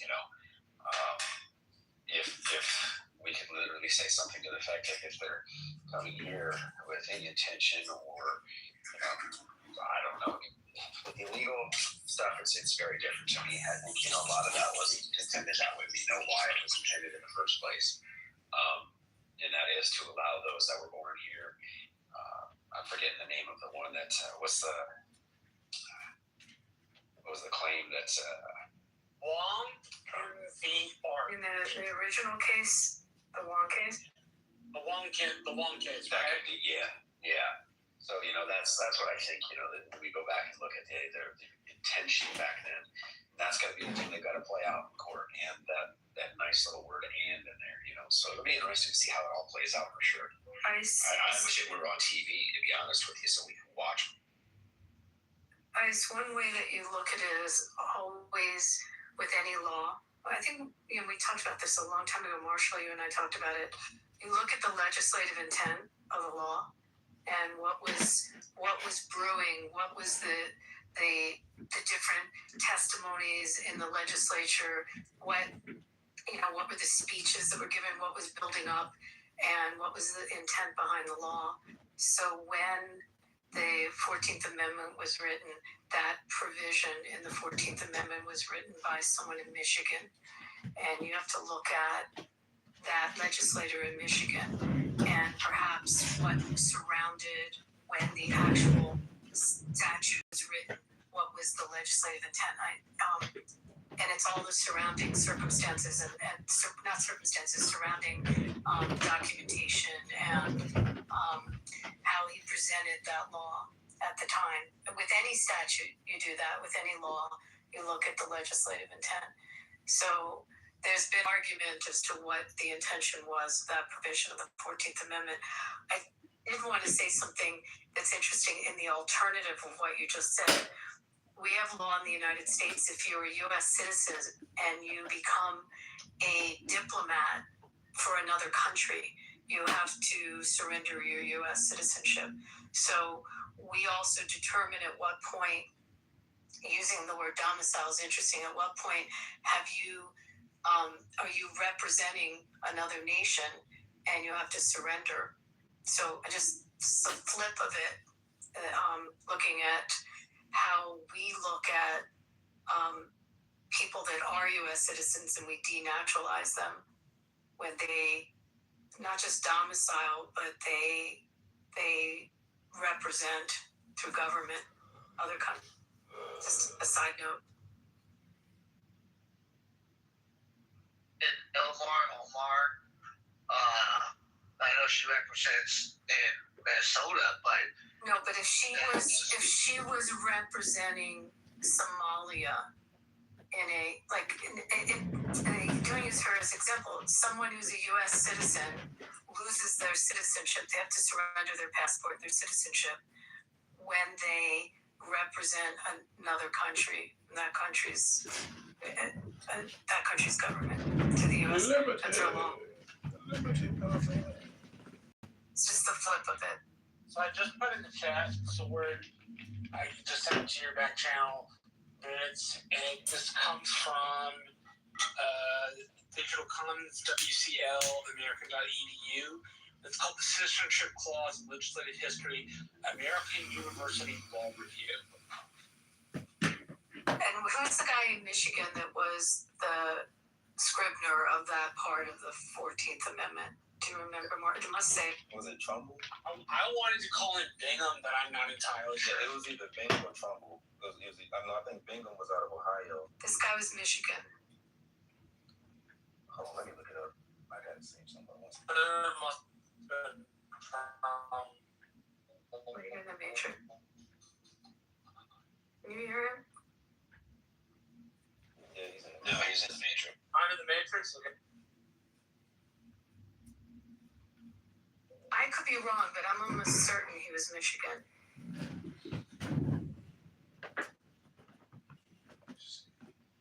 Picking your nose, What was Pickering. he doing at that time? How did he present that when he was presenting this proposed law?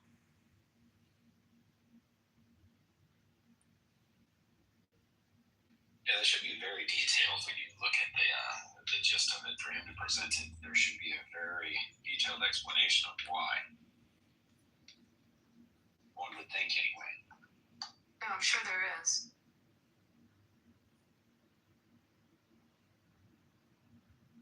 An old law. Each other in our fears are tracing halos on all communication is hypnosis. Every sentence swings a line. You can call it love or persuasion. Both are reaching in the night. All communication is hypnosis. From a whisper to a shout, I'm just choosing brighter colors for the picture in your doubt. Critics on a crystal edge, measuring the leap you take.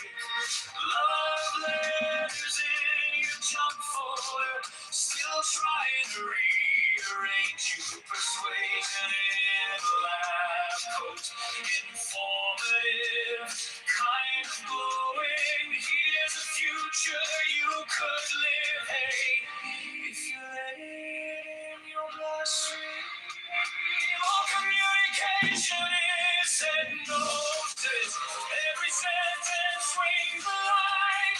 You can call it love or persuasion. Both are reaching in the night. All communication is hypnosis. From a whisper to a shout, I'm just choosing brighter colors for the picture in your doubt. What if this is the opera and your breath is the overture? Every thought in your orbit singing, you're something new. All communication is hypnosis. Every sentence swings a line. You can call it love or persuasion. Both are reaching in the night. All communication is hypnosis. And if every word's a spell, I'll be adjusting tiny futures where you rise. And you are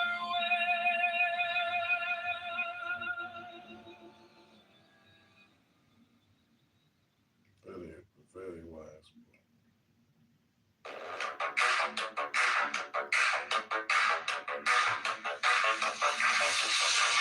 Watermelon Watermelon rainbows. Watermelon rainbows. Watermelon rainbows. Watermelon rainbows. Watermelon rainbows. Little orange.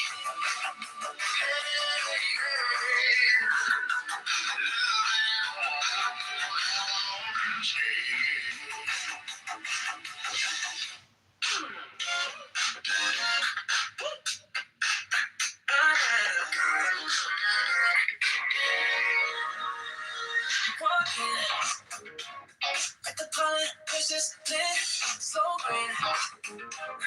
Every hit just starts to shift. Big bang, get you lighted inside the room. Johnny, on your lips like something new. Hold me close up by the collar.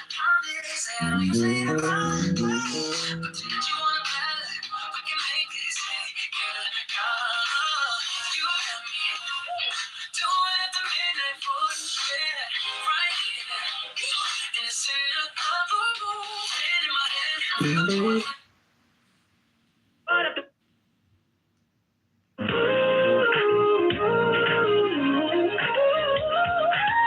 You got me doing at the midnight push, looking like I'm stuck on you.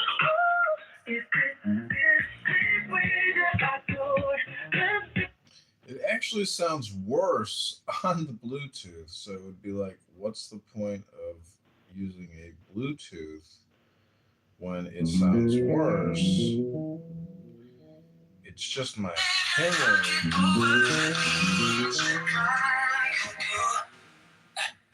Small talk, but your fingers cross my head. Get caught by the box you had in mind. You left, put the promise that you make. Tax reform, go Chicago, make you sing. Let that give me the power, so sweet. But something light in the summer. Go to ChicagoMayoVote.com. John Kitover, that's the one I'm on. You got me, doing it for midnight flow. Right here, in the center of the room. Hand in my hand, future plan. What after what? We're changing the rules. You got me doing the midnight flow, looking like I'm stuck on you. If this is the way I just want to save the Kitovers, vision pulling us through. Yeah, lights are fading, but we don't slow down, don't slow. Street lights racing over this town. If this is just a campaign high, then stay locked in.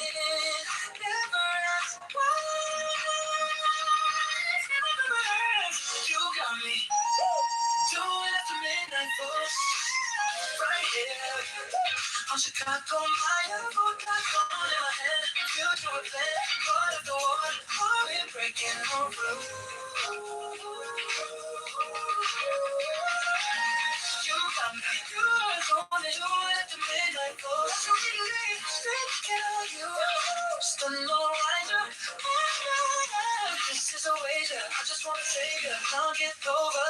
Leading Chicago with you.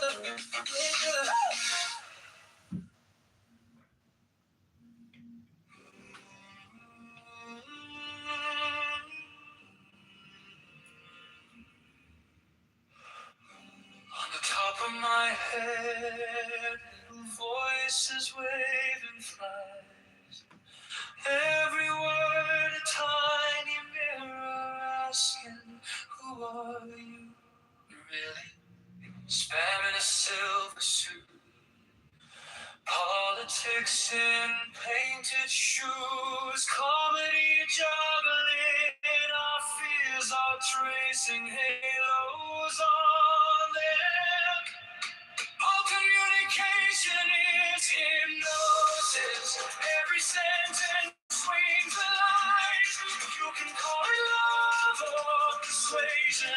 Both are reaching in the night. All communication is hypnosis. From a whisper to a shout. I'm just choosing brighter colors for the picture.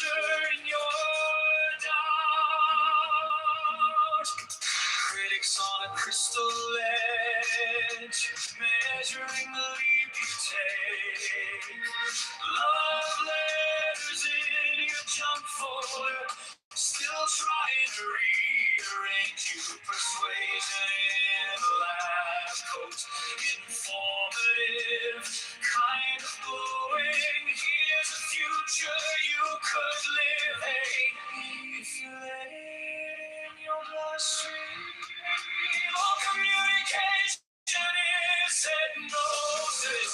Every sentence swings a line. You can call it love or persuasion. Both are reaching in the night. All communication is hypnosis. From a whisper to a shout, I'm just choosing bright colors for the picture in your doubt. What if this is the opera and your breath is the overture? Every thought in your orbit singing, you are something new. All communication is hypnosis. Every sentence swings a light. You can call it love or persuasion. Both are reaching in the night. All communication is hypnosis. And if every word's a spell, I'll keep casting tiny futures where you rise. And you are well.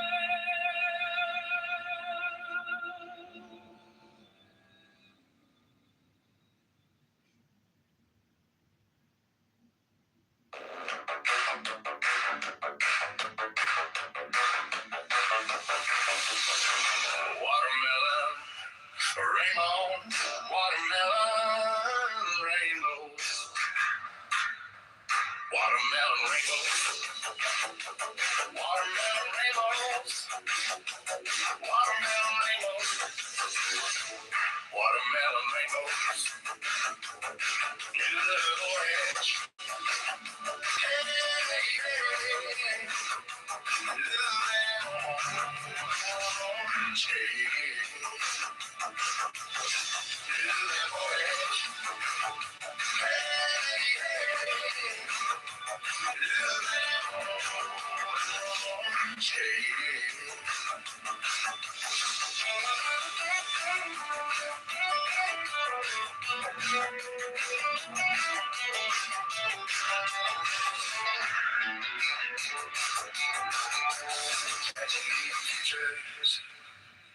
catching neon futures, catching neon futures, catching neon futures, little lamb orange, hey, hey, little lamb orange, hey, little lamb orange,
Priest joins hands upon the breast of the priestess and takes back his lance. He turns to the Puala, lowers and raises the lance and makes a covenant. Do what thou wilt shall be the whole of the law.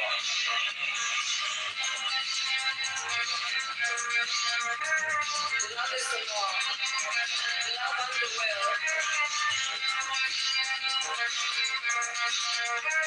He lowers the lance and turns to each the priestess, takes the lance in her right hand and in her left hand, and left hands the office. The priest yields.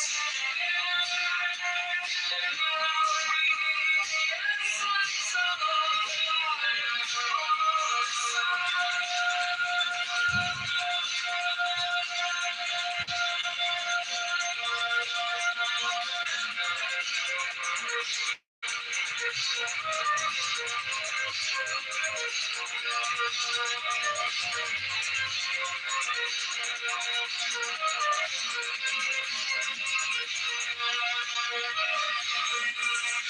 takes the host with the right hand and makes with it on the cotton and consumes it.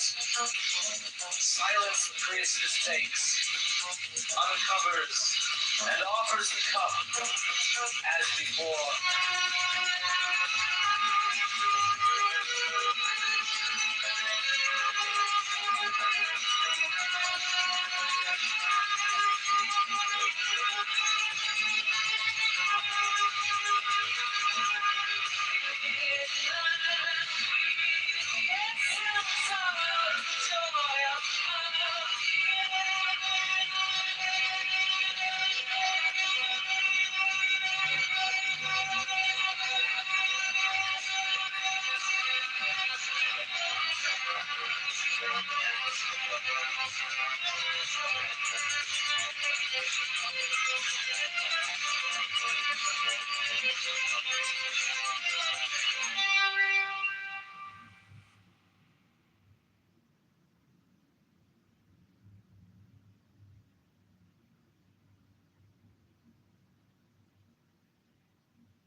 Jesus turns, shows the cup to the people, turns, replaces the cup, and adores music. For this is the covenant of resurrection. He makes the 5 crosses on the priestess. Accept, O Lord, this sacrifice of life and joy. True warrants of the covenant of resurrection. Oh, they banned my Clubhouse account. Damn, they kicked my Clubhouse account. Whoa. Who kisses it? He then touches her between the breasts and upon the body. He then flings out his arms upward as comprehending the whole shrine. Let this offering be borne upon the waves to our Lord and Father, the Son that traveleth over the heavens in his name on. He closes his hands, kisses the priestess between the breasts, and makes 3 great crosses over the paten, the cup, and himself. He strikes his breast. All repeat this action. Hear ye all, saints of the true church of old time, now essentially present, that of ye we claim heirship, with ye we claim communion, from ye we claim benediction in the name of ye.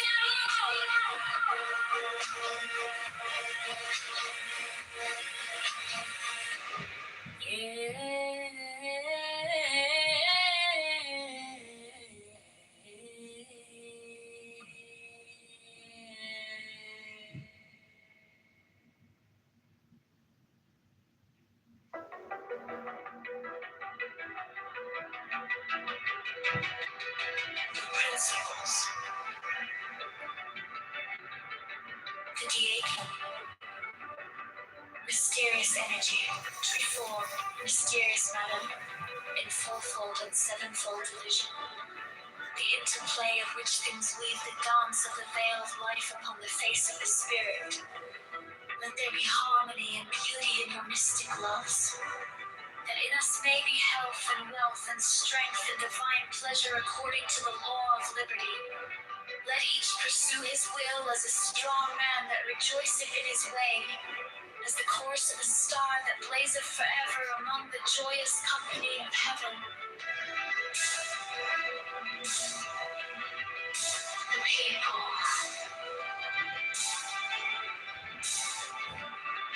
So mote it be.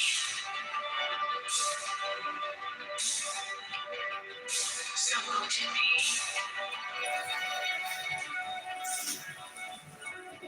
The people.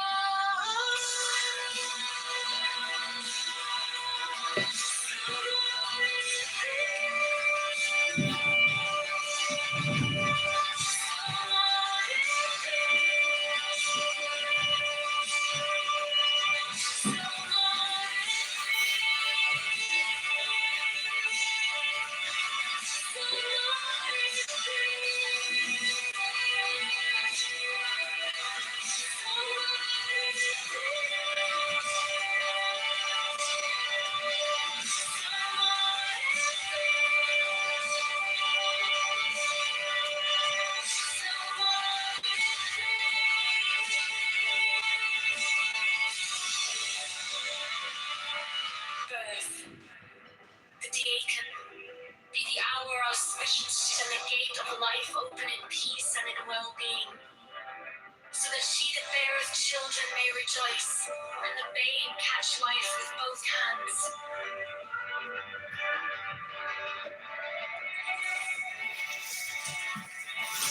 So mote it be.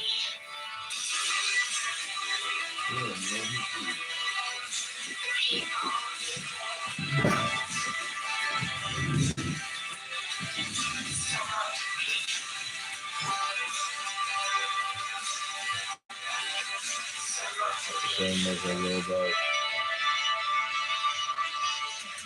I'm funny.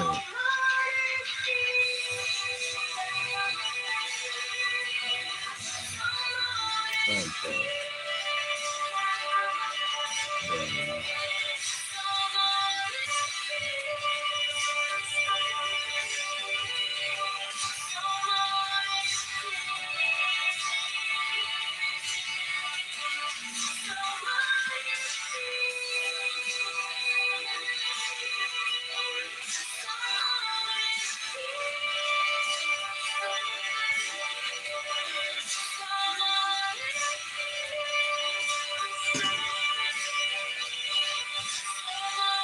Oh, they took out that Clubhouse account too. They're deleting all my Clubhouse accounts.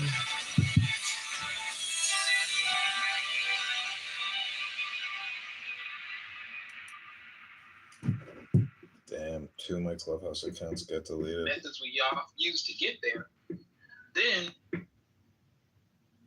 All right, this is universe. They just clipped 2 of my Clubhouse accounts. I'm shocked. Like, why am I still being targeted by Clubhouse? Or Clubhouse users? Oh my God, they took out another one. They deleted 3 of my Clubhouse accounts today. I can't believe it. Can't believe it. This is unbelievable. It's targeted. This is a targeted assassination. Oh, can't believe I got hit. I'm being assassinated by the Clubhouse police. What a tragedy. It's just such a tragedy. Let's see, what about this one? No, they took out that one too. I can't believe it. They deleted all my accounts. All of them. No!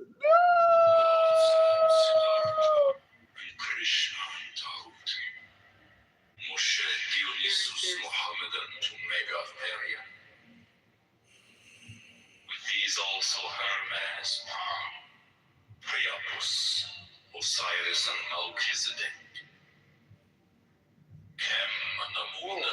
But what really pissed him off is I wouldn't be classified Virgilius, Catullus, Martialis, Rabelais, Swinburne, and many an holy bard, Apollonius Tianius, Simon Magus, Manes, Pythagoras, Basilides, Valentinus, Bardesigns, and Hippolytus,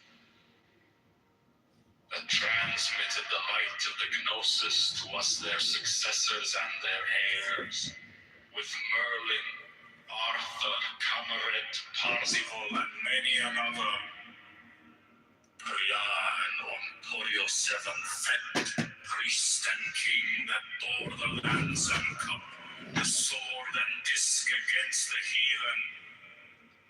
And these also Carolus Magnus and his paladins, with William of Shiren, Frederick of Hohenstaufen, Roger Bacon, Jacobus Burgundus, Molensis the Martyr, Christian Rosenkreutz, Ulrich von Hutten, Paracelsus, Michael Mayer, Roderick Borgia Poi, Alexander VI, Jacob Boheme, Francis Bacon, Lord Verulam, Andrea, Robertus de Fructibus, Johannes D, Sir Edward Kelly, Thomas Vaughan, Elias Ashmole Molinos, Adam Wishow, Wolfgang Van Gogh, Ludovicus, Rex Bavaria, Richard Wagner, Alphonse Louis Constant, Frederick Nietzsche, Hargrave Jennings, Carl Kellner, Forlong Dukes, Sir Richard Payne-Knight, Paul Gauguin, Sir Richard Francis Burton, Dr. Gerard Encussi, Dr. Theodorus, and Sir Alistair Crowley, O sons of the Lion and the Snake. With all thy saints we worthily commemorate them, worthy that were and are to come. May their essence be held present, potent, puissant, and paternal to perfect this feast.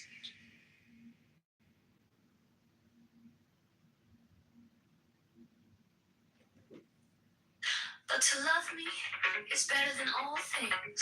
If under the night stars in the desert thou presently burnest mine incense before me, invoking me with a pure heart, and a serpent flame therein, Thou shalt come a little to lie in my bosom. For one kiss wilt thou then be willing to give all.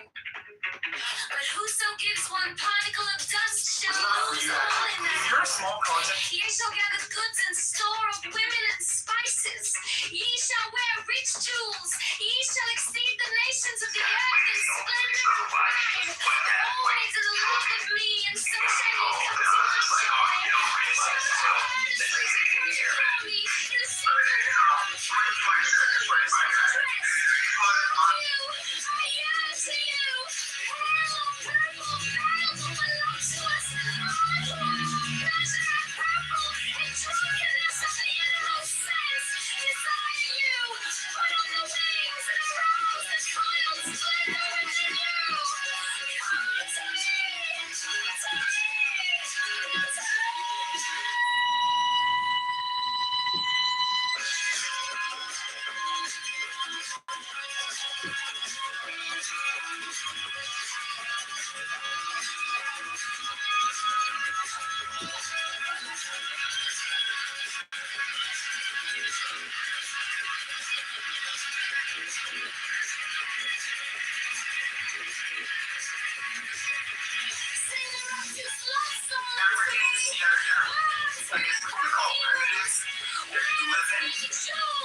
La parada del bus, la señora con su cruz me pregunta.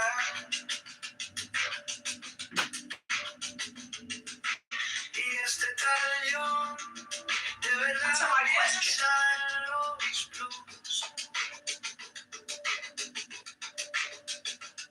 El chaval con su café, 3 trabajos, poco pie, dice. Quiero a alguien que al fin se parezca un poco a mí. Yo para el mayor de Chicago, para los lotes, para el barrio, para las personas de las pipos que nunca salen de los libros. Yo para el mayor de Chicago, la voz del norte y del lado sur, para la familia en el lago que sueña un futuro azul.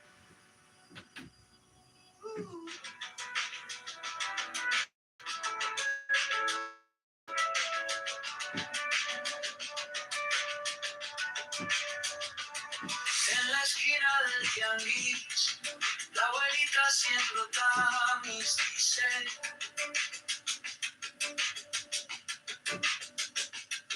quiero ver la luz en la escuela de mi Luis. Taxi lleno, tráfico, un suspiro cínico. Si votamos esta vez, cambiará lo que se ve. Yo para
What happens if you throw this hand grenade and a weapon? But once I release it, I have only 4 seconds to get to safety. What happens if you throw this hand grenade?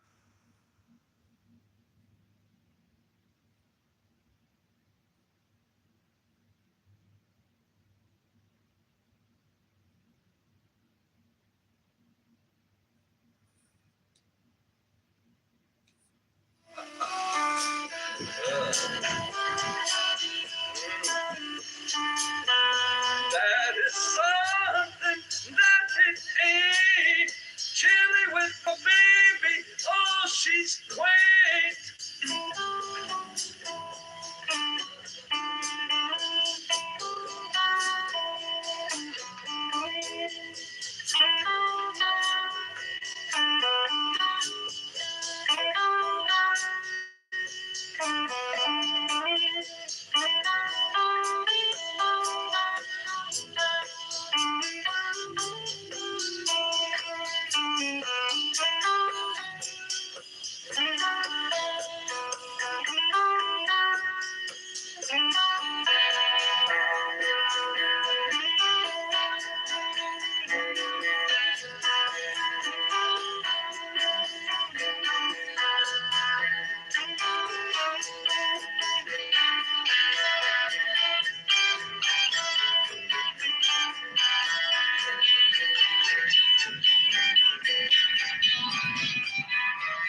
for nuclear war, it seems like under the normal's account, they'd be justified in waging war with us. And Trump did that a year ago. Right.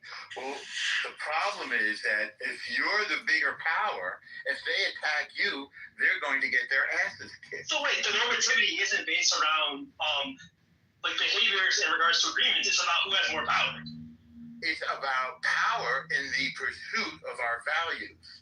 And those values... So your point about people like violating agreements is irrelevant. Because it's only if they violate agreements and they're weak. Well, no. Again, do you agree that our demands on Iran were reasonable? No, I don't. I think ballistic missiles is like irrational given the kind of geopolitical sphere we have now. Well, what they have shown their willingness to attack their neighbors. Yeah, so is Israel.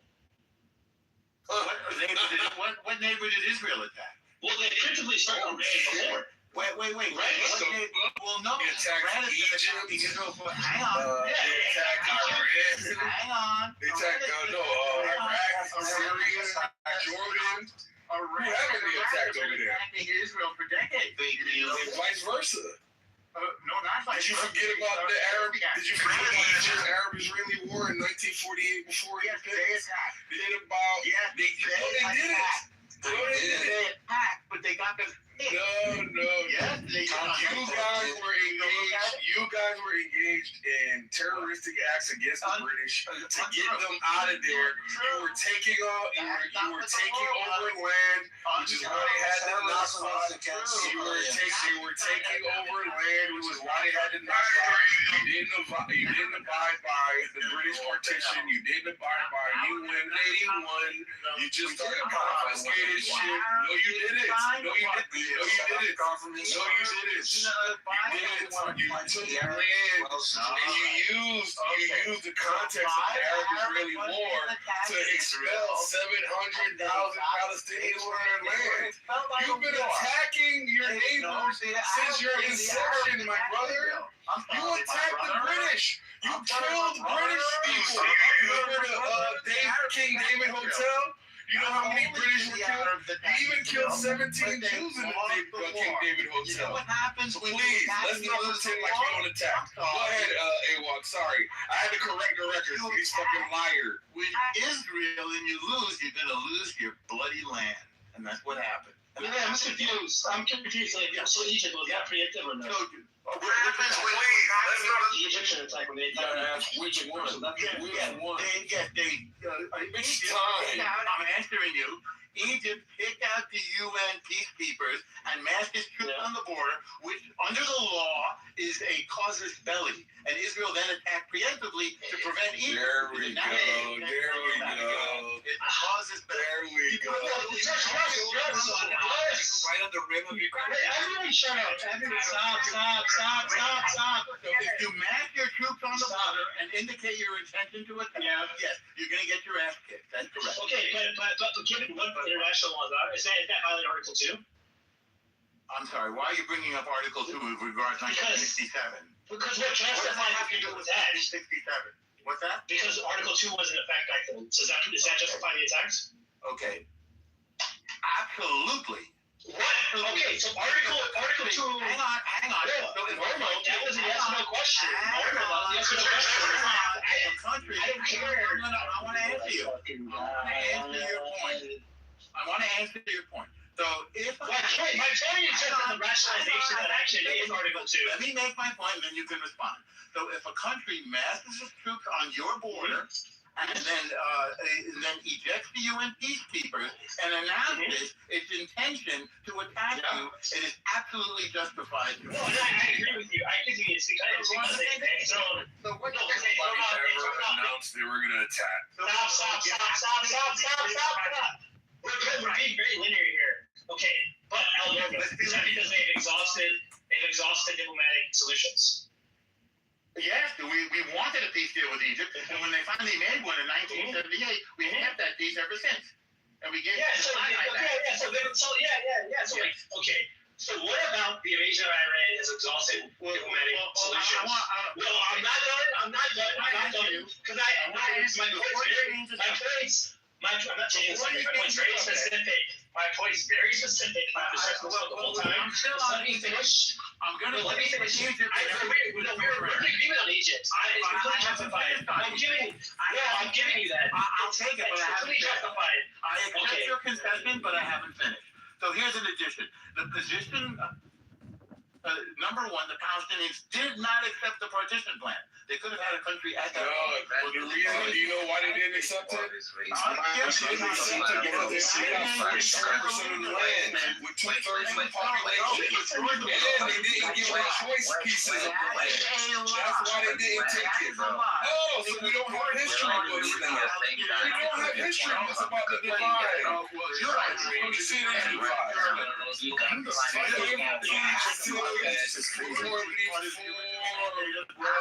And Jordan was giving him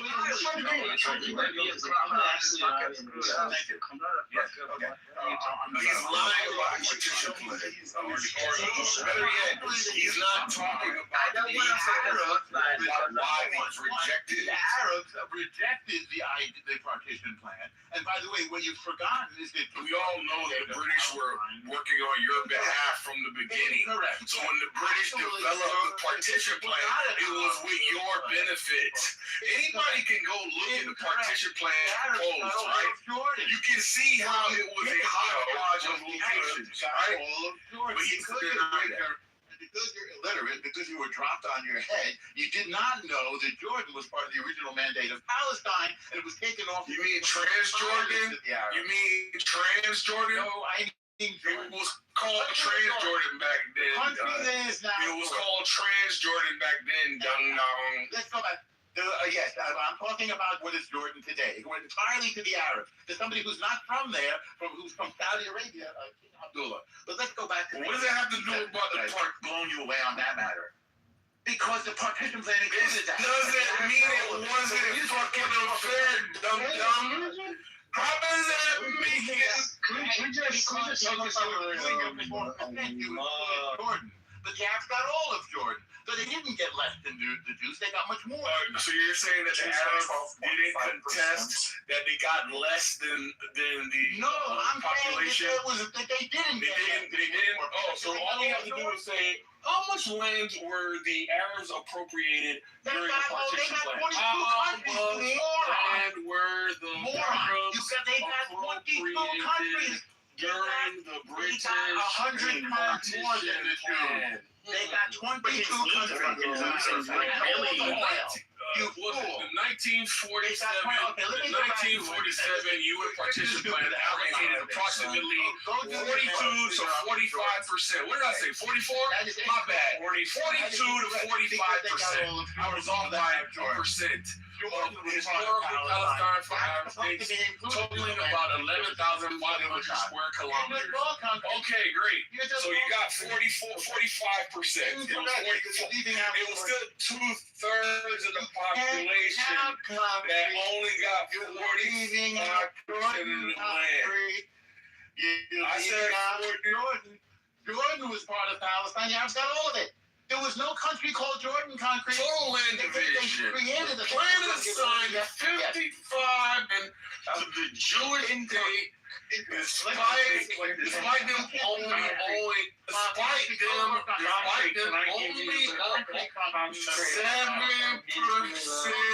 the land at that time, guys. So guess what? Partition plan was 3% of the land. And if somebody says, here's Khartoum Conference. Congratulations. And you don't think that the Arabs should be complaining about that. The Arabs shouldn't be upset that here comes these assholes who just got here 50 years ago. And now they own 56% of the land. Got it. Great deal. Wouldn't even let the Jews have that. The Arabs got all of the land, and they wouldn't even let the Jews have a little tiny sliver the size of New Jersey. What a piece of shit. What a literal piece of shit. This is shit. Look at this. Go back and read your history. You are a oddity. You are a fucking circus animal, bro. We didn't even know that people like you exist, bro. You know disgusting. There's a lot of you us. And we're beating your ass. reek. Disgusting, racist biggest piece of garbage. That's why your whole country's been under siege since its inception. Because you're such good people. We're happy to do constantly at war every fucking day we love for fucking decades after decades. It's something, by the way, can't do. You love winning. Yeah, you use the Palestinians, and look at you now. Look at you now. You're disgusting. You're horrible. Crush them because we keep getting stronger each time. Now let's go back to 19. That's why everyone leaves. You don't even want to live it. Let's go back to 19. Let's go back to I've been waiting a long time. Go ahead. I had one point to make about 19. Go ahead. You can go to Iran.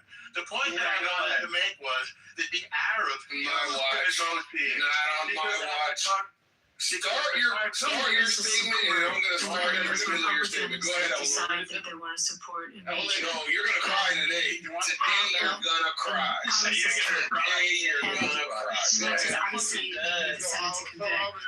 But what if they impeach him and Vance and go after both of them and charges against both? The next in line to run the country is the Speaker of the House, which would be a Democrat at that point. Am I wrong on that? Yeah, Someone tell me? Yeah. Matt, just how that would fly? Yeah, it's a King Jeffries and why. He would be our president, correct? Yeah, and I don't think you're going to have the Republicans do that, not how extreme Jeffries is. So. Well, what if they? Which would be so? I mean, it would be a question. There's only a few Republicans that will push back against Trump, and this not. I don't even think dumb enough to do that. Do you understand? Is this basically what I just laid out? There's a potential that something like that could happen. It could, but I mean, I can't help it if Trump does unpopular shit. I mean, that's like, what can I do about that? I don't even know, how do you impeach Vance though? Like, you do the same procedure. I guess it would be the same procedure, right? Do you do back impeachment? I mean, Agnew just resigned, right? And Nixon appointed someone else. He just moved on. Yeah. He just moved on. I mean, to my knowledge, I don't know of another VP, but I would think there's the same procedure because remember they wanted to impeach Mayorkas. I mean, they wanted to impeach people in the cabinet. So I don't know. Constitutionally, I don't know the answer other than the third in line is the Speaker of the House. Who would change? Who would be Jeffries? Well, I mean, assuming he won. I think one of the biggest travesties is that there's perhaps if there's going to be an actual regime change, which I'm going to say I think that sounds like 99% bullshit to me. I guess he would have redeemed himself. Other than that, I really feel sorry for JD Vance and Marco Rubio that they got that their name would have been dragged through the mud with Trump. And you can tell, like, Vance has been really fucking quiet since this started. I know, head up. I do think that there's been what's been speculated for months is that a lot of the infighting you've seen on the right, what it ultimately has to do with is JD Vance. They do not want him to be the they don't want him to be like the front runner for the presidency in 2028. Right, but if they're gonna find allegations, they're gonna go after the administration, including Vance. I mean, there's besides all the personal dealings, that they'll claim with Trump and his family and not creating the Chinese wall there, they're gonna go after acts of the administration. So I don't know. I'm just throwing that out as a crazy possibility. I hear you, but just think about the fallout from that. I mean, I shot you a message. This was about you can read that. Some piece on the special forces. What one of them said, validated through a few people that I know that were the same as he was, and said it's an absolute truth, and you can go ahead and read it. And that's the way they feel about what you're just talking about. So, not a good sign for anybody that. Wait, what were they saying?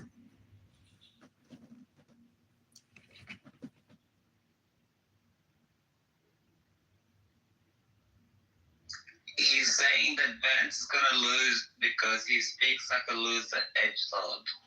Vance he ain't gonna get he won't get it. It'll be Rubio or something. Vance is gonna. Why do you think it won't be? It's okay. All right. Wait. Why do you say that? But okay, but I was asking him the fucking question. You asked me a question. No, I was asking. Wait, don't be so horrible, Pepe. I'm trying to tell you something. Oh my God! All right, so Vance is gonna. Ask the question once. Wait.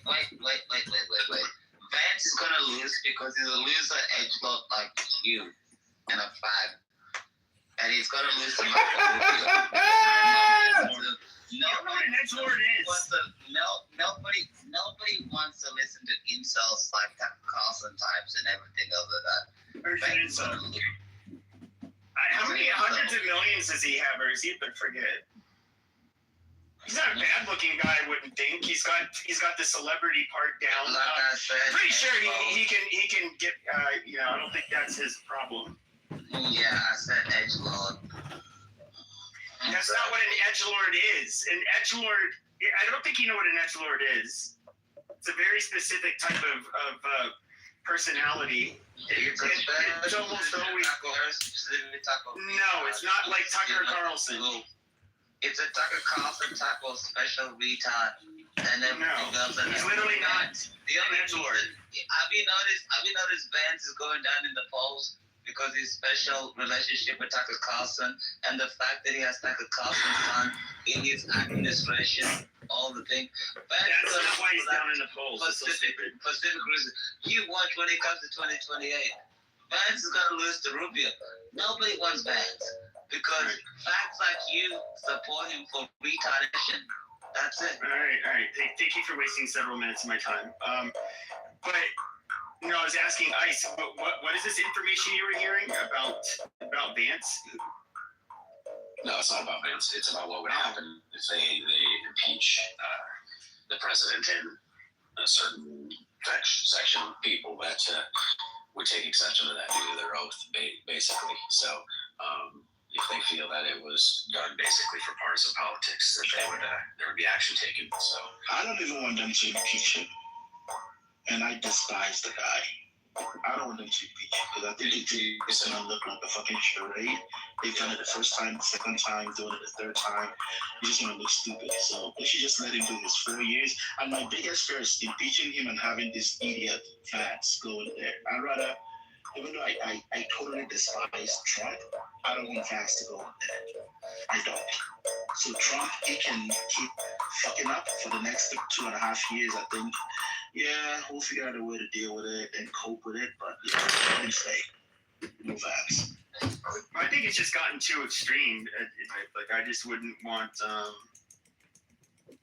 wouldn't want this to become the new normal. Yeah, politics has become way too divisive. And the left and the right are they're begging for a more moderate party to come along right in the middle right now, both sides.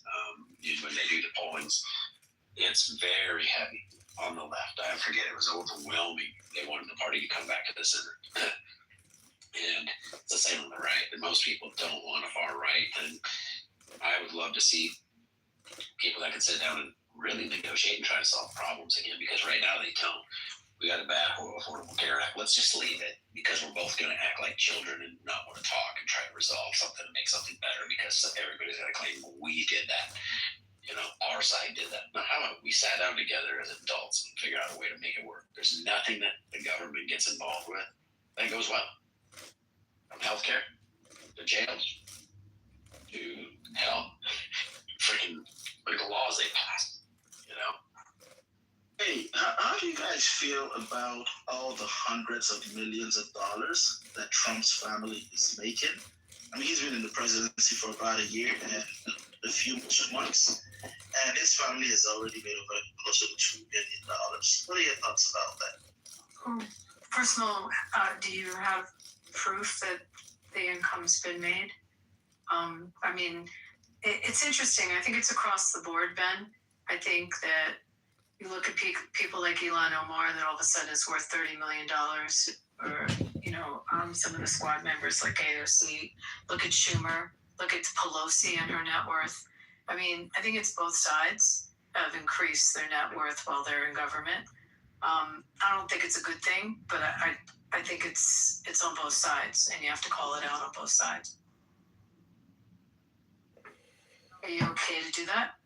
Oh yeah, of course I will. But I think, yeah, of course I'll call it out on both sides. Yeah, I mean, like, there's some rotten apples. How did Pelosi get as rich as she got?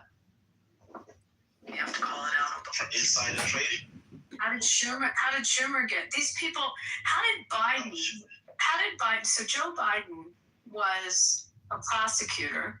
He didn't come from wealth.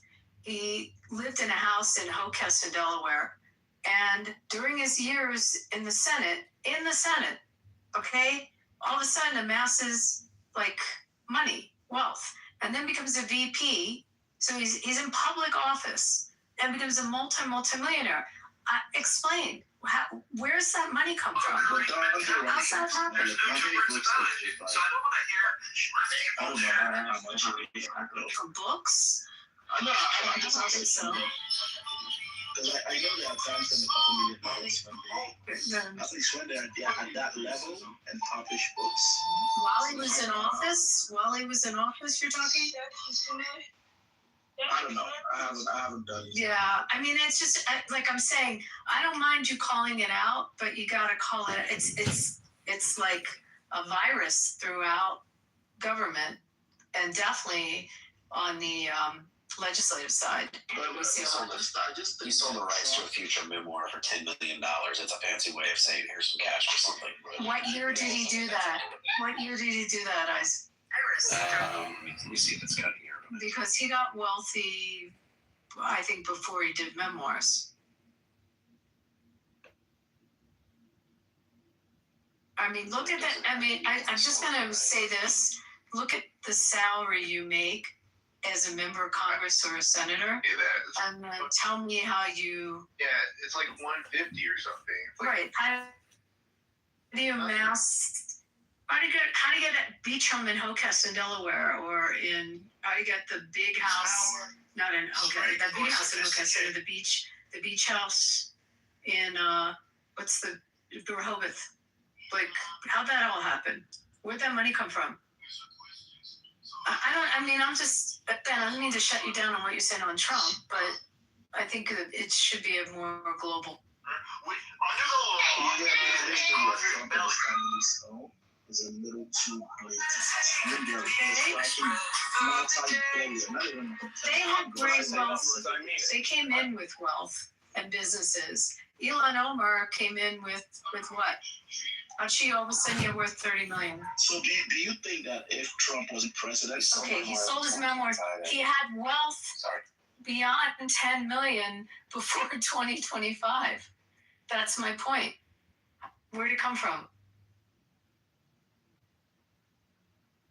Are you talking for Biden? Biden? For Biden. I don't know. I mean, I think Ice just said that he. That's 2025, Ben. 2025, he beat his money. He had his beach house in Rehoboth and his big house in Hocus way before 2025. The salary of a U.S. senator all those years, I mean, add it up. If he was in private practice at a decent firm in Delaware, it'd be a shit ton more than that. Abby, do you know if can the kids of the president make money? I mean, I don't even know how that works. They have a Chinese wall that he has to separate himself from the investments and from the company, but they can make money. I mean, you can make the Hunter Biden argument that. Exactly. So I don't think Trump is directly making money. I don't think you can link that to him in any form. I mean, I don't know where you can go find it, I guess, but now his kids are definitely making money, and that's not illegal. They can do that. He has crucified Hunter Biden for making a couple, is it hundreds of thousands of dollars or tens of thousands? His son, Don Jr., he partnered or he invested in a drone company, which at the time he invested in the drone company was valued at $200 million. Then, some way, he was able to get a $600 million contract with the federal government. Now, the drone company is valued at $2 billion. His son is invested in Kalshi and advising Polymarket. They're building like hotels and for example. The funny thing is you can't prove it.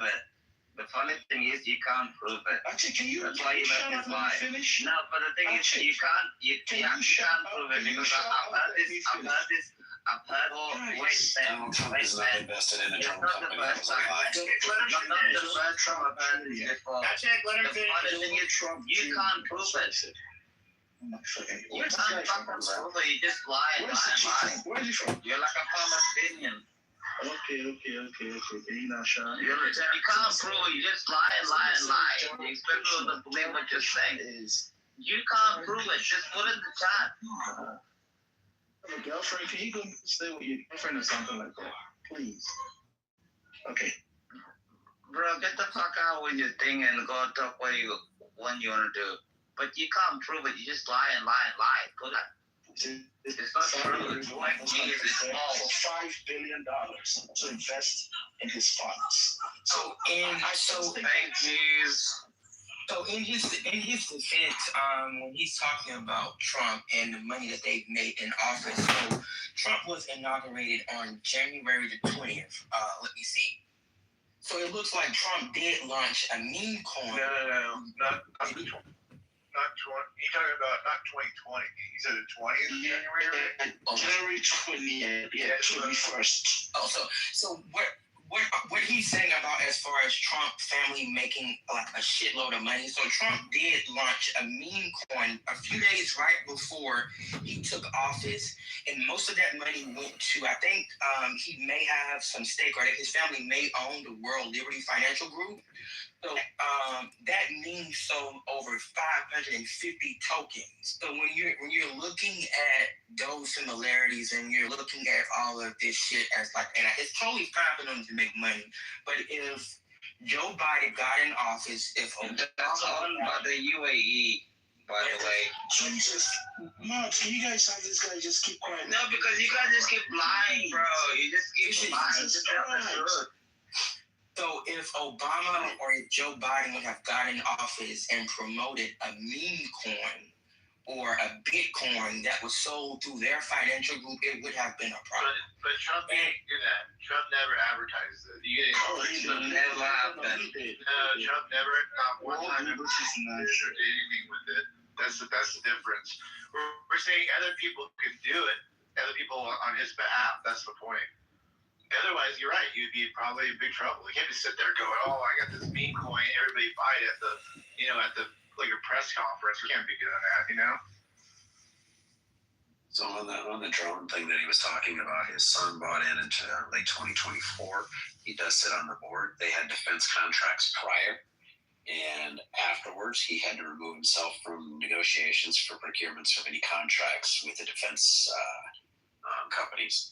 So that's where it's at. So they had to go in and bid and try to get it with negotiations without Donald Trump Jr. being involved. And people can say, well, he still gets the influence because he's there. Well, okay, let's see it. Hey, I'm all with everybody. I didn't think Christine should have been paying herself to be in the damn DHS. I get it. People pay themselves all the time for being in stuff like that. But in my opinion, there was things she did I didn't agree with. You don't give it to somebody just because you worked with them. You're helping a startup company that you worked with before because you worked with them in South Dakota. You say, okay, well, I'd love to, but you got to be there. I'm not going to give you their price, but you got to be cheaper than them. Then I would have been fine with it. But the fact that she paid more to a company that she'd worked with, I was completely against that. Some of it. If this company did that, then so be it. Some has to be put in perspective too, like some of the resort developments. In Saudi, there's 35 hotels going in one like of their master plan cities alone, and there's like every major hotel chain and developers going in doing golf courses and doing different resort developments from Ritz-Carlton and Hilton and like some of the companies out of big European hotel chains, the Four Seasons Peninsula. I can just go through them. So for him to do a resort project there where many companies are going in. Like everyone wants to single it out. Oh my God, they're doing business in the KSA, but so is everybody else. So at what point does his hotel company that his kids run have to not do business around the world because every country they work in could be construed that he has a relationship with them? I mean, it's just. Yeah. I mean, in an ideal world, I agree. I don't think any family should be profiting at this point. They're there to serve at the pleasure of the people, really, at this point. They call it a day. I agree, but the whole family isn't there to serve. What I don't think that they should be allowed to invest into certain things. Once you're in, once they're there, let's just say once Donald Trump is elected, they should. This goes back for me. I've held this line for decades. If you're elected, you, your immediate family, and people who are close to you, which they can monitor all that, should not be making suspicious investments in defense companies. Sorry, it's a no. You have a relationship with this person, you could have inside information. Sorry, it sucks to be you, but you can't invest in these deals because they're your friend, your brother, your son, your daughter, your uncle is voting on a contract for NVIDIA to get government grants or whatever it is, So to me, no, they shouldn't be allowed. He shouldn't be. Nobody in Congress, nobody in politics should be. Anybody that has inside information, hell, Martha Stewart went to freaking jail for it. Let's be real. And then you have politicians who we should hold to a higher standard in that regard. But instead, if you look at their path too, they've always made money. But if you look in the last decade, the level of money they made has gone up as just astronomically. Through COVID was ridiculous.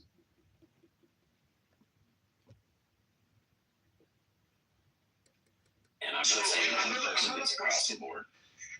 So another question, because I gotta go put my kids to sleep soon, to sleep. Do you think Trump's priorities, like these days, are what he actually campaigned on?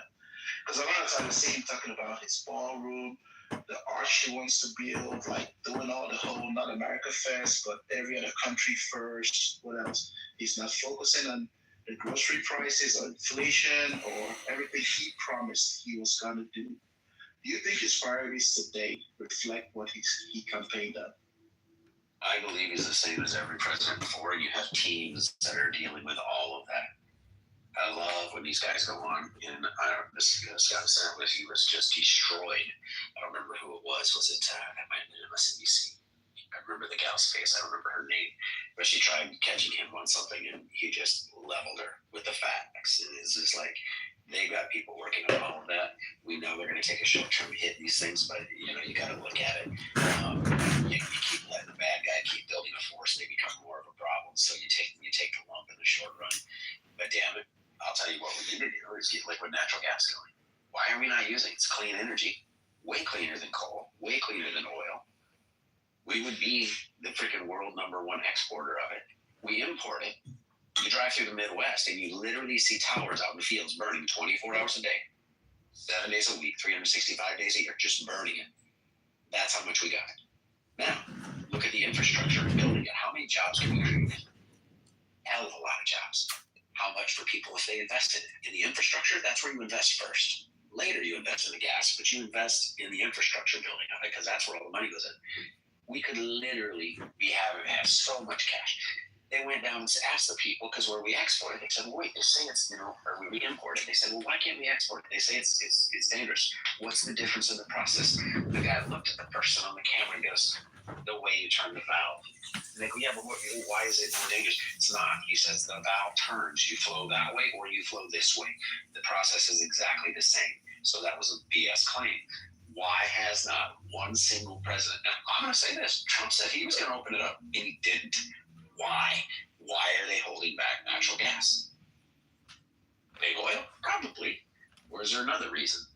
They want to get their mitts into it. But the bottom line is natural gas should be flowing. We should be exporting natural gas to everywhere around the world.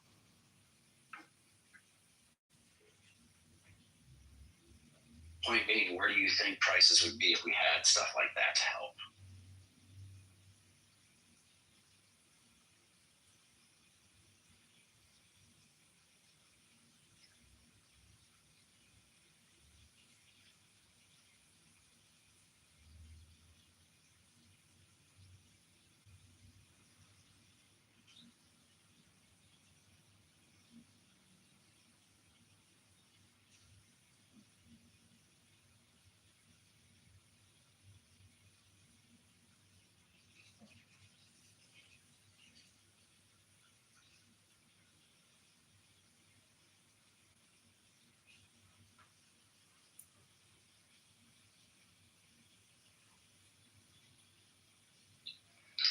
What did you ask that question, Ice? I don't think anybody even.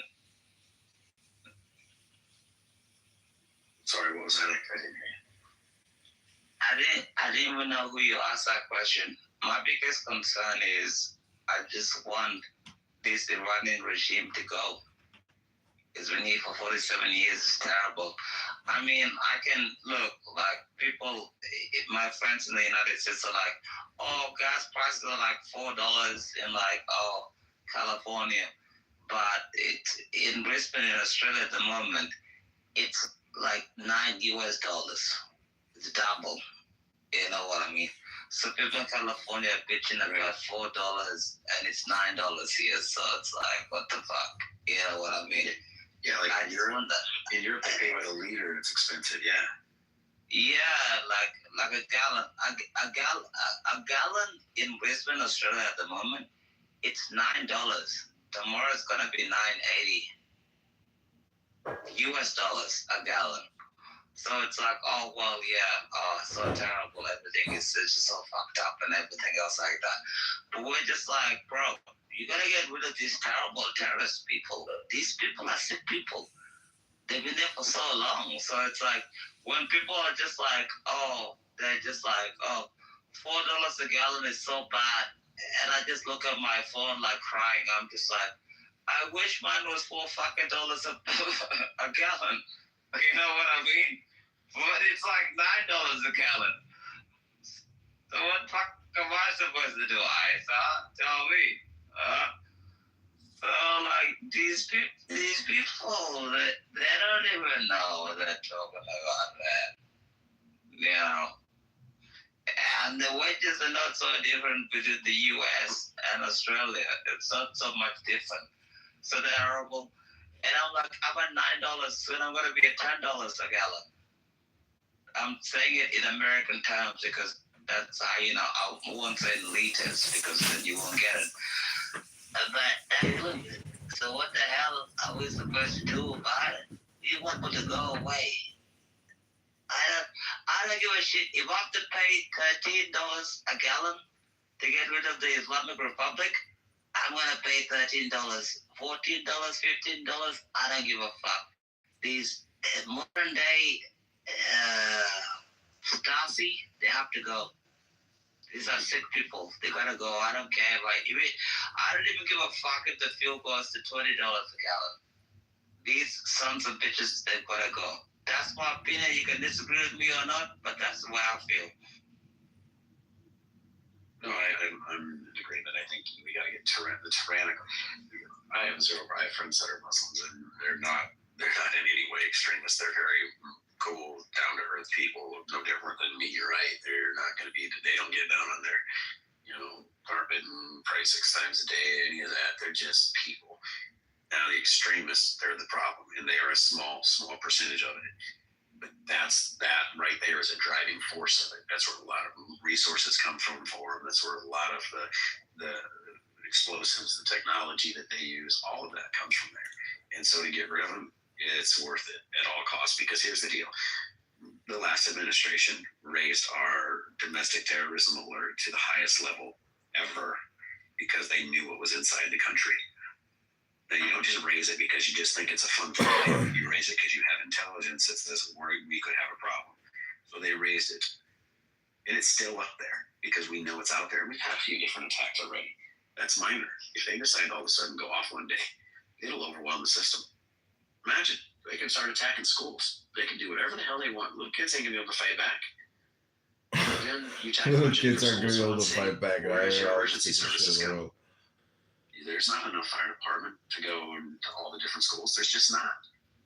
Right? These people have said it for 47 years. You said this, Jack. 47 years. They said death to America. Number 1 is death to America. Number 2 is death to Israel. They've said it. When people say it, they want it.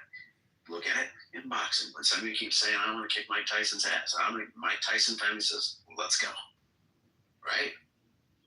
Eventually, you have to try to pop the bully in the mouth, and you do it before he pop you in your mouth.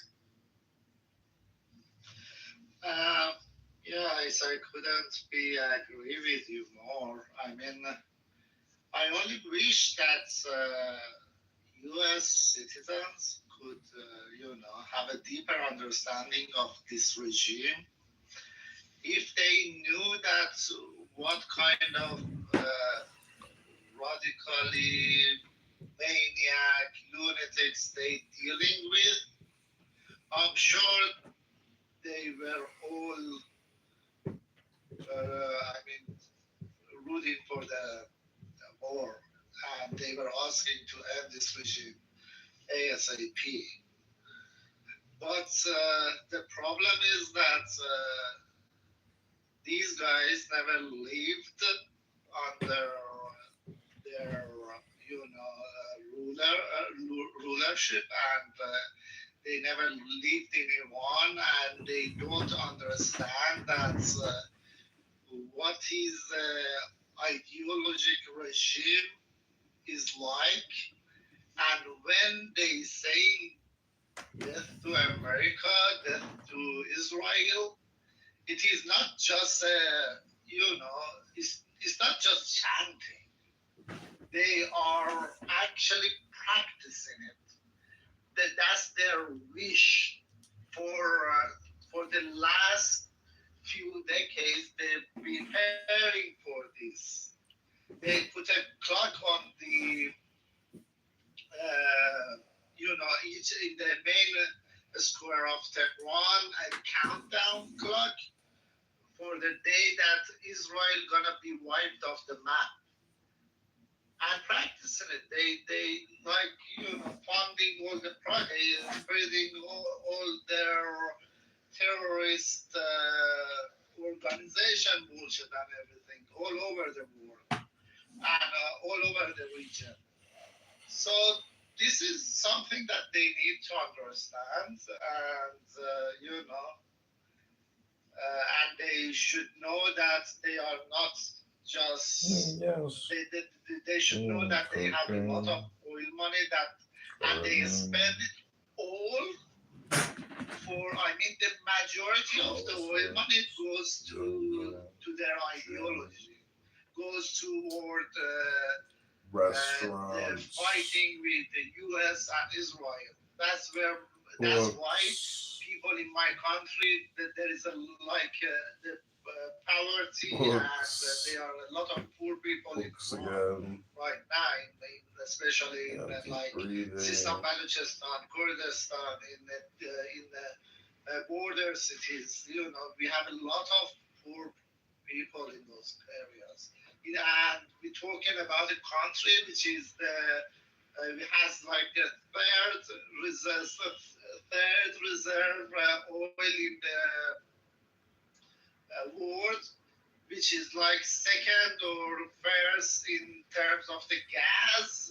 And it's one of, they have a lot of mines, they have a lot of gold and lithium and everything. I mean, the country is very rich. But all that money, where does it go? It goes for the good of Iranian people. It all goes to what they dream is. What is this radical lunatic IRGC and regime ideology? That's where all the money goes to. They don't care about their own people. They are recruiting kids right now. They're recruiting 12 years old for IRGC so they can be in the streets. And if there was a boots on the ground or a ground invasion, they can, use them to fight against US, or even if there was like a call for Iranian people to come to the streets, they can use those kids to shoot people. This is what the world is dealing with. But unfortunately, what I see is that a lot of Americans have no idea.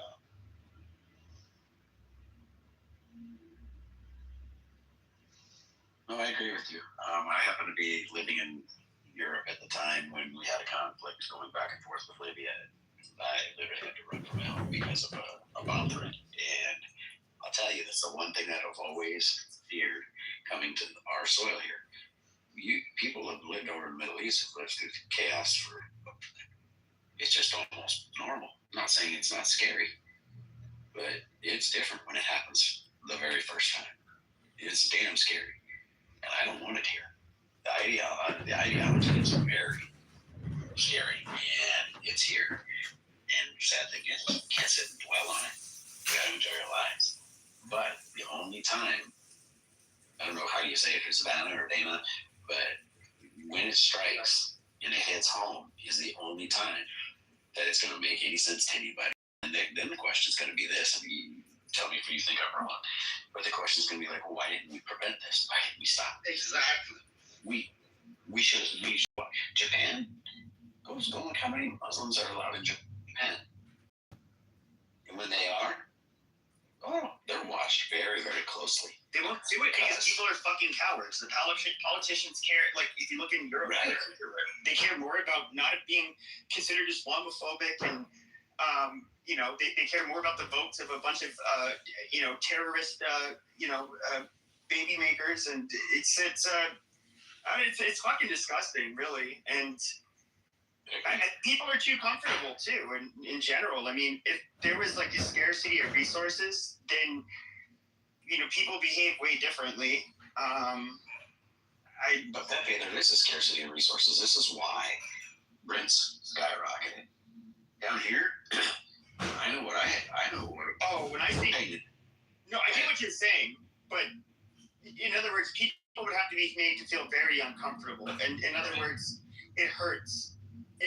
That's like the level. Having to have roommates and deal with a bunch of other shit, and not being able to own a home, all of that sucks. But it's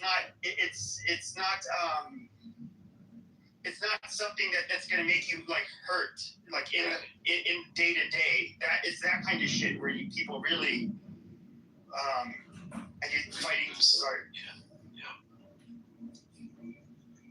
So I've had friends that came from Bosnia, and they were just young kids. I didn't believe it. Talking to their parents, 8 years old. My friend had to strap up and freaking fight a war. I was like, I didn't believe it. I didn't tell him I didn't believe him. I never did. But hearing his parents talk about it, can you imagine what that had to feel like? To be a mom and know that your kids just gotta go. Mommy. Yeah, they're gonna die one way or the other. They might as well die fighting, right? It's crazy to me that we're so sheltered from all of that in this world. 12-year-olds in Iran. 12. The 12-year-olds here, they're on their freaking PlayStation, That's it. Their cell phone. They don't know the first damn thing about strapping up and going and trying to be a security force. Yeah, I know. I mean, that's the thing that they need to understand. This regime, Iran is a rich country in terms of all kind of resources, okay? But they even sold, they were selling the soil of Iran to the Persian Gulf countries to use it to fund the proxies. All the resources in the country, they look at it as a source of funds for the proxies and for the fight against the U.S. and Israel. That's the way they look at Iran. That's why whenever I speak, I say the regime, Iran is an occupied country. The Islamic regime occupied Iran and took the Iranian as hostages. Where are you from, if you mind me asking? From Iran. I just left last year. I lived in Iran for 40 years. I worked for more in Iran. I worked with the government and in different institutes. But then I was like, the system was so corrupted, I couldn't take it anymore. Yeah. So now I was watching, and I don't remember if it was a cycle back and forth between multiple stations, but I believe it was on CNN. They had somebody that was hit from a bomb in a hospital that they were talking to over there, an Iranian, and they were saying that it was worth it if they can gain their freedom, right? And that they didn't want to see America stop. They wanted to see the regime change. Now, is that a one-off, or do you believe that that's a more common approach? I saw another one where they talked to a gentleman in his car and they blacked him out and changed his voice for obvious reasons because he was there. Like out his window, you could see where they were striking, and so it wasn't like BS. He's like, no, I'm right. But one-off, or is that? That's I mean, my own brother is in Iran, and he told me that every time that we hear the bombs on us, it's very scary at first, but then after a few seconds, we start like cheering, like, oh, thanks God, one more motherfucker is gone. That's the way they look at it, because they're attacking IRGC bases and the checkpoints and stuff like that. So when they hear those sounds and stuff, they at first, of course, it's a natural human behavior that be scared. They are the same as well. But then after like a few seconds, he told me like every single time after a few seconds, we are chanting, we are cheering, and we are happy that okay, thanks God, the war is not stopped, and they still hitting these bastards. That's the thing. I mean, my wife's brother also, he lives in Tehran. He says the same thing. I spoke with a couple of friends back home. They have the same idea as well. They also had the same thing. So most of the people that I speak to in Iran,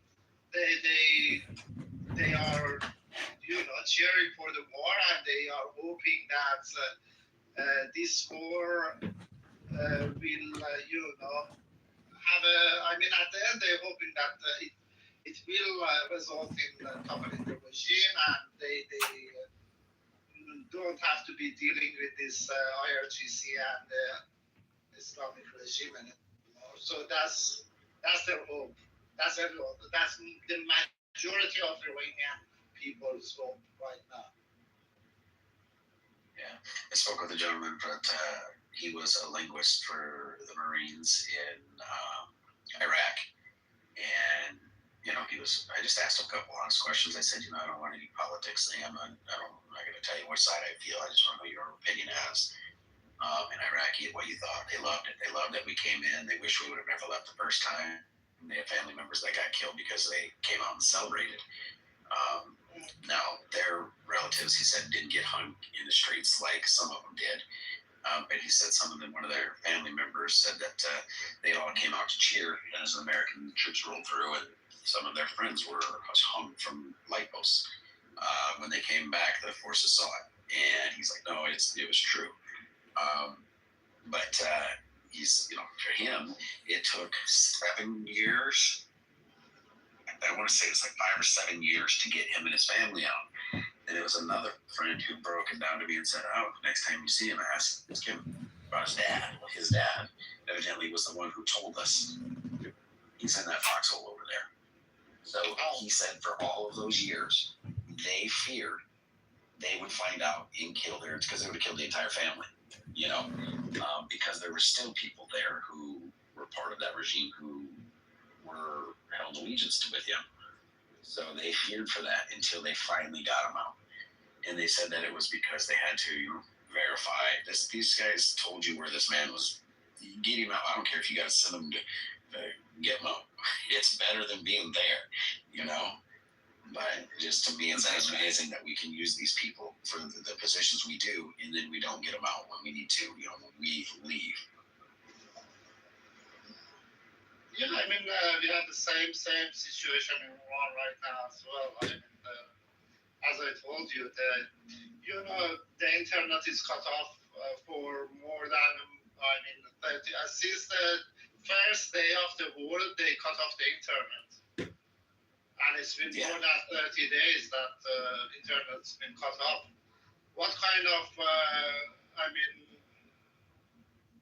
what kind of government does that to its own people in the middle of the war when they need to get the alerts, when they need to, know what's going on around them?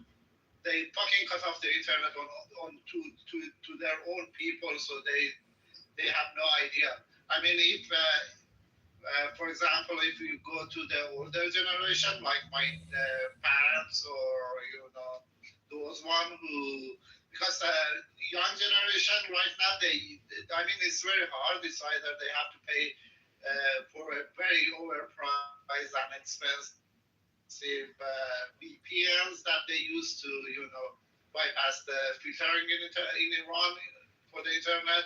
So very few people, the minority of people they have access to internet right now. But the majority of them, which I say more than, I think even in Netflix, you can see the stats. So only 1% of Iranian have access to internet. 1%. So the majority of people who don't have access to the internet, and they don't have satellite dishes and stuff like that, they have to hear the news from the Iranian state TV, which is all lie. Based on their state TV, they are winning the war, and in few days probably gonna come to US as well and invade US as well. That's the propaganda in the TV that they selling to their supporters, and the people. Just yesterday they announced that we had attacked. We launched a missile to I think Kuwait or one of the U.S. bases, because between 400 U.S. soldiers, including more than dozens commanders. This is what was announced in the Iranian TV. Oh, jeez. I know. It gives them disillusions them. I know, but I had the video. Actually, the IRGC speaker man, he came to the TV and he said that all the U.S. bases in the Middle East are destroyed. The U.S. soldiers are running away. Please send us the if you in this region in the Middle East, anyone knows where the U.S. soldiers are hiding or where they ran away to, just send us their coordinates so we can, shoot them. I have the video. It's all in Farsi, but I can put the link in the chat if you want. It was short. It was the official speaker of the IRGC.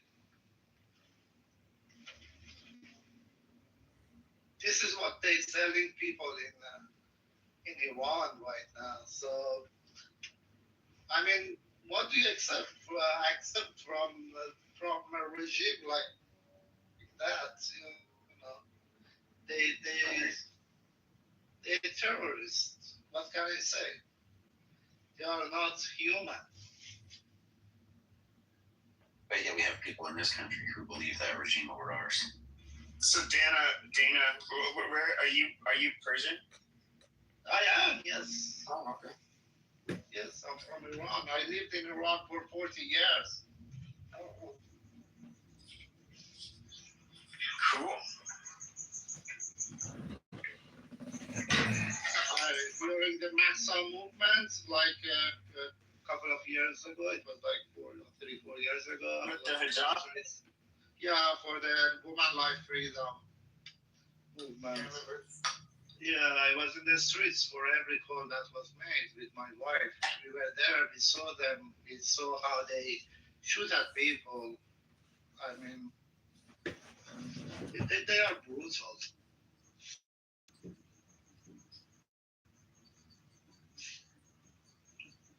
Do you think that I can't tell if it's propaganda or not, but I did see that these a bunch of Chechens are supposedly gonna help. They're gonna fight for Iran, and they're gonna, I guess, like going there. I don't know if that's true. I heard that, but what I heard was that they said we are willing to come, but we have no confirmation that they've been deployed. So, but I know that from Iraq, around like 200k Hashd al-Sha'bi, they came already to Iran like a couple of days ago, and I think Israel also attacked their camp as well in Iran. So I hope they are all dead.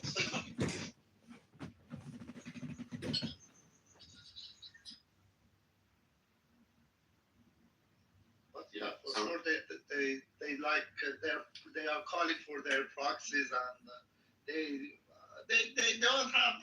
That's the problem, 11 years old kid was killed in one of the strikes that was made in the checkpoints, and her mom was was very pissed off, and of course she was crying and shouting that because of the shortage of the man, the dad took the son, 11-year-old old son, to the checkpoint to help them.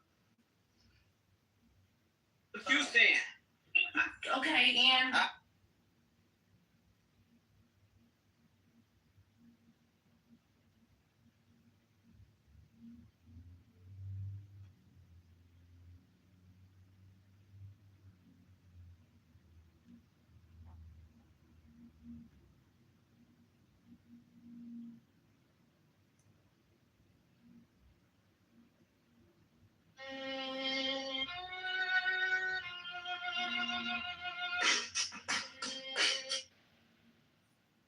They said it's in the books on the top shelf,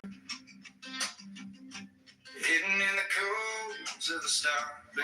He said, I'm in America. I chased every tree, every shortcut, still felt like I was stuck in the mud.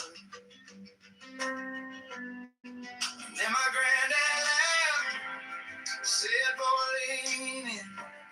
You keep asking what, but not who you've been. Secret wisdom of success ain't a mansion, ain't a chair. Showing up when you feel small, making promises, then giving all, standing steady in the middle. That's the secret wisdom of success. I learned to shake hands, look them straight on, say I don't know yet, and still stay strong. Turn a late night long to a listen kid. Count my blessings more than the money I give. 'Cause every heavy door needs 1,000 knocks. Every overnight took a lifetime's cost. Secret wisdom of success is a word that no one checks.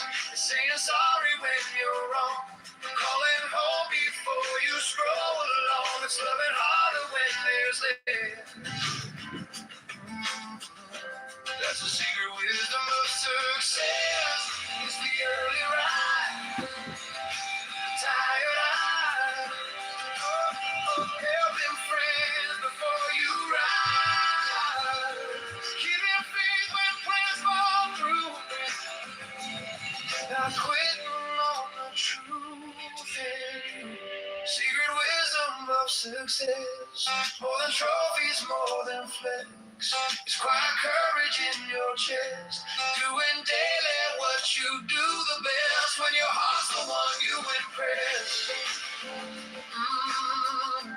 That's the secret wisdom of success. Oh, yeah.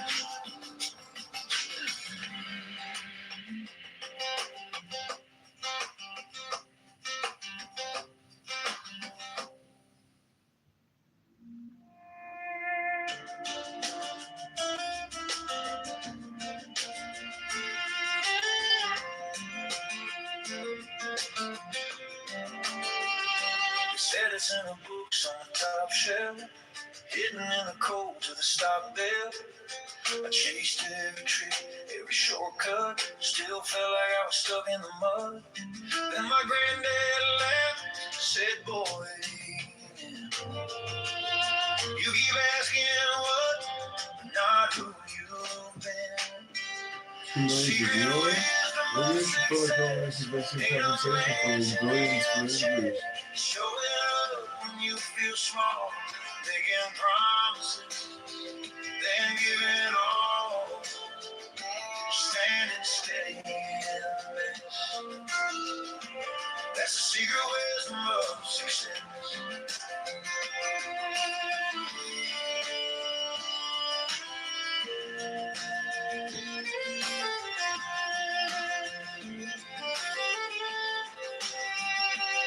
I learned to shake hands, look them straight on, say I don't know yet, still stay strong. Turn a late night loss to a lesson kept, count my blessings more than the money I get. 'Cause every heavy door needs 1,000 knocks, and every overnight took a lifetime's call. Secret wisdom of success is the work that no one checks. It's saying sorry when you're wrong, calling home before you stroll along. It's loving harder when there's less. That's the secret wisdom of success. It's the early rise, the tired eyes, helping friends before you rise. I just see Jewish rabbi.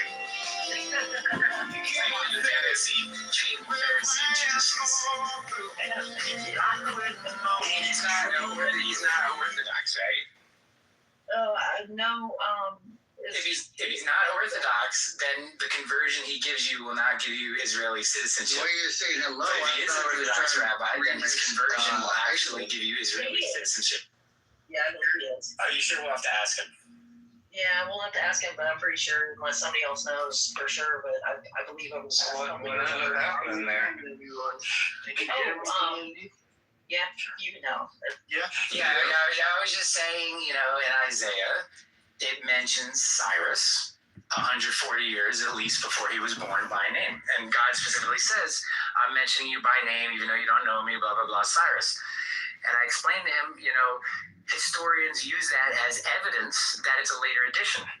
So anytime there's a prophecy of the future that's, I'm like, oh shit, so this ain't cost moved down to America.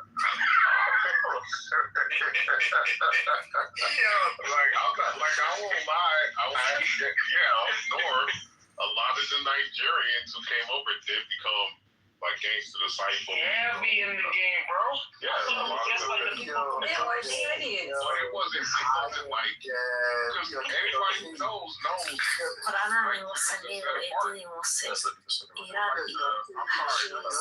of y'all Nigerians know. All you niggas Nigerians. I'm sorry. Yo, King, did you see Nathan's PTR? I just think Bro, you gotta click on it. That shit has me. Yeah, this is like it's about a conversation we had yesterday. Nathan, why are you tripping, bro? Why is you tripping with the No, you gotta look at his PTR, the new one. He has right yesterday. I see the one with the guy with the flowers in the back. So we were talking what's on their socks though? Have you seen the original meme? Yeah, I don't know. No, but we're talking about about what running the train means. So it's all right, because he did it to Lion. Nathan, Louis, myself, we all did it to Lion. That's true. Right, Nathan? That's what you were referring to, right? No. We had a whole separate conversation. Yeah. We had a whole conversation about running the train. Okay, it was a different one. Just because we're talking about it's when people say I ran a train, it means that It's like Who the fuck ran a train? It was for I'm not gang related, man. when someone's when you have sex with a woman, yeah, like no, you know, like when you run a train on a girl, Aiken, that's from a gang. Yeah, so, yo, but Jessica's talking about it like we used to have to be So a lot of don't do that. So a lot of gangs. So a lot of gangs train on each other? to like for the guy to get initiated, for the guy to get it, so the guy to get initiated, he would be jumped, and for the girl to get initiated, she would get ran trained on, and it would be by the guys in the That's what guys in they would run a train on her. That's how true, they get initiated. So Nathan was talking about a whole different thing. So we had a whole conversation about running a train. Nathan said something, bro. I can't forget how idiotic it was, bro. He said something like, if a bunch of people have sex with a girl at one time, at the same time, it's running a train, and the whole room went crazy. Like you don't know what running a train is. That's called an orgy. If a bunch of people have sex with a girl at the same time, it's called an orgy. Bro, he tried to backtrack. Yeah, that's a gangbang. Yeah, he tried to backtrack. He was he's like, gangbang and a train is the same thing. Yeah, it is. It's literally the same. It's the same. And you guys are just trying to contextualize like who used it there, bro. I remember that too when I was in 8th grade. It's peace be upon this market. Emphasis on peace. Peace, God, peace will never be upon you. 30 seconds, Muhammad. That's like a no. Orgies are fucking each other. Yeah, you're wrong.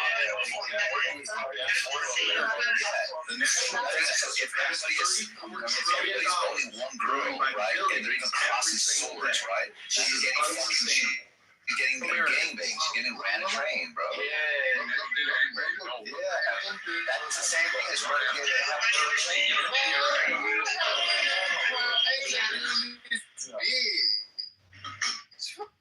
I think Nathan's PTR. So the reason why.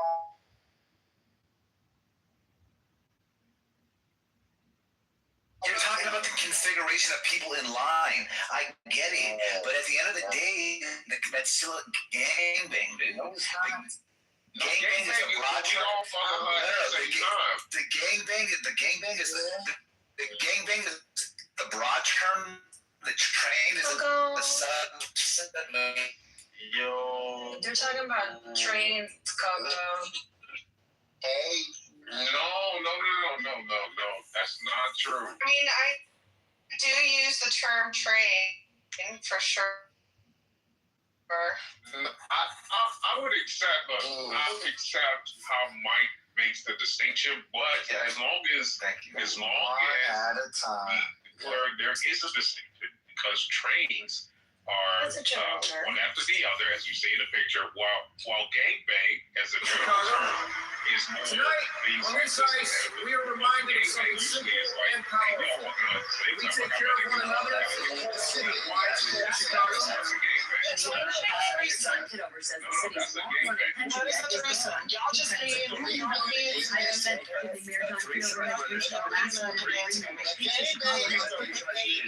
like.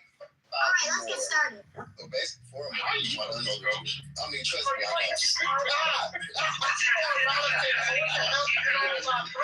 y'all saw that? Coco was like, my first game day experience was such a. Oh, yeah. I can tell y'all some stories, but we're not going to get into that. Okay, Coco. Oh, that laugh at the end says it all. You already know. Yeah, fine. But yeah, it's distinction and all that. None of them, but anyways, so the whole thing was. So which one did you participate in? The difference was that we decided that running a train was one at a time versus an orgy, which is multiple people at the same time. And Nathan couldn't understand the difference. Really? That's what made. Because he's a virgin. Yeah. That is bad. It was bad. I mean, mean, in high school, I don't know what high school y'all went to, but and I'm not trying to. It's not like something I'm boasting about or whatever. I never went to high school. It's not right, but yeah, it happened a lot in high school. So a lot. There's girls on my Facebook right now. I'm like, I remember what you used to do. We all remember what the fuck you used to do. So yeah, it happened a lot in high school, like a fucking lot. Like it was bad. So I don't know how y'all was. I got my wife since she was 16, so you know. Yeah, God bless you. I told you that was God bless, because that's a blessing. Because there's a lot of people who don't know they women's been fucking niggas since that time period. So they have no clue. Zero clue. My first experience with that was on this girl. This girl got jumped into a gang in the 7th grade. I was like, God damn. Yeah. And that was fucked up. And I think we were the last generation, Nani, where that type of initiation happened in Chicago. After my generation, it happened a lot less. Like, it was more about what neighborhood you were from, and that you just were part of that gang. So you didn't have to get initiated, in that way. But it did happen, though. I think we were like the last generation of that still being a.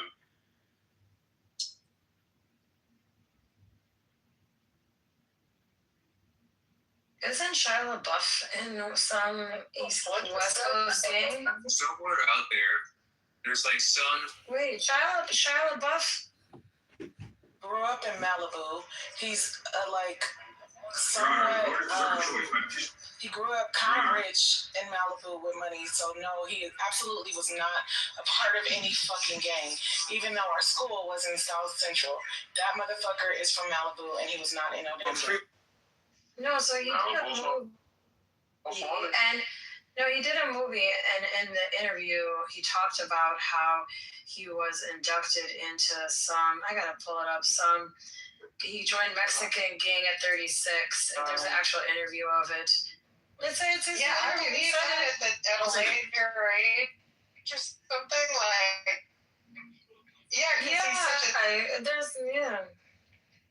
he said it in an interview, some Mexican gang at 36. That guy is a wackadoodle.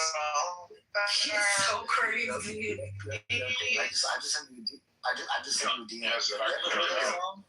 It's called Chappie. Don't fuck the knowledge, bro.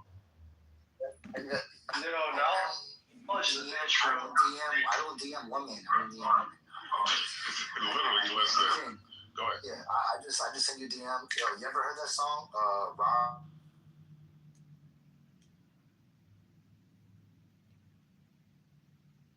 Well, I think that Riegel's point is that, the Jews that are interpreting the Old Testament, they're doing a very bad job at it. And if you look at what Jesus says, he's actually correcting everything that they're reading in the Old Testament, right? He's constantly, you've heard it said this, but I say that.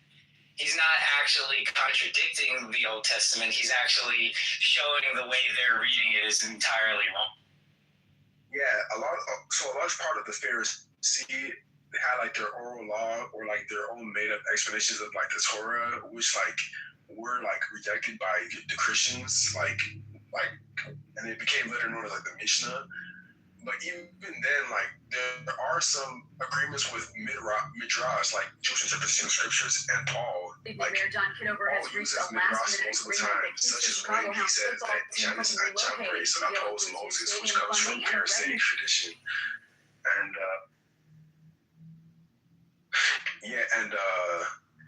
like how in Romans 10, like Paul uses like typology, like by quoting. Yeah, do you know what else the Book of Joshua says? What is it? It says that Pharaoh never died. That Pharaoh repented and he was not actually flooded. Now read the text carefully. Does it say anywhere that Pharaoh actually died in the Red Sea? Oh. It's pretty interesting. Yeah, my point is that like Paul even borrows some like Jewish traditions of exegesis that is paralleled in like the Midrash. So I would say that Judaism definitely has falseness to it, but I think that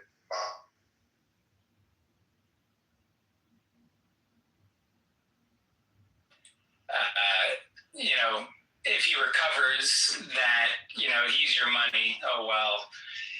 If you knock out his eye or his hand or something, then you got to let him go free. The counter verse I give for that, though, is the verse where it says, if a slave actually runs away, you're not allowed to return him to his master. That's a very interesting verse, because it literally says if a slave or a servant runs away from his master, you can't deliver him back to his master, and you have to let him live with you or in a house you want in your own neighborhood. That's literally what it says. And what's interesting is Pennsylvania created a law saying exactly that. If a slave runs away and the Supreme Court said, oh, we don't care, you know, you have to send the slave back. And literally that's what happened before the Civil War. I guess the question I have is, do you believe that the God of the New Testament is the same God as the Old Testament? Oh yeah, I remember it says here, because when you get to beforehand, all the way up to the Hebrew version, for example, it's like I think that's a trees the same God. I just think mankind is unneeded to know basis with them. And there's like dozens of testimonies in the Old Testament where it's like these people are constantly falling short and failing and pissing off God. And then there's also elements where God wants like some sort of a relationship with like with people of other nations. So it's like the destiny of these people is to get like this book out there, to get it well known, to get everybody on the mindset of the one God. And then that eventually happens. And then you have someone with like Christ that comes to fulfill all of these things and even like amend, I would say God can even amend at that point. So it's like, we have all these prophecies leading up to Christ. We have Christ. If there was no Christ and we're still sitting around waiting for a Messiah, like 2,000 years later on here in the present day, like I would have no reason to believe in it whatsoever. I'd probably be an atheist or an agnostic. I mean, to be fair, what he's saying, if what he's saying was hypothetically true, you know, one might argue that the prophecies actually failed. So then he would be justified if he didn't say so. It's time to glide.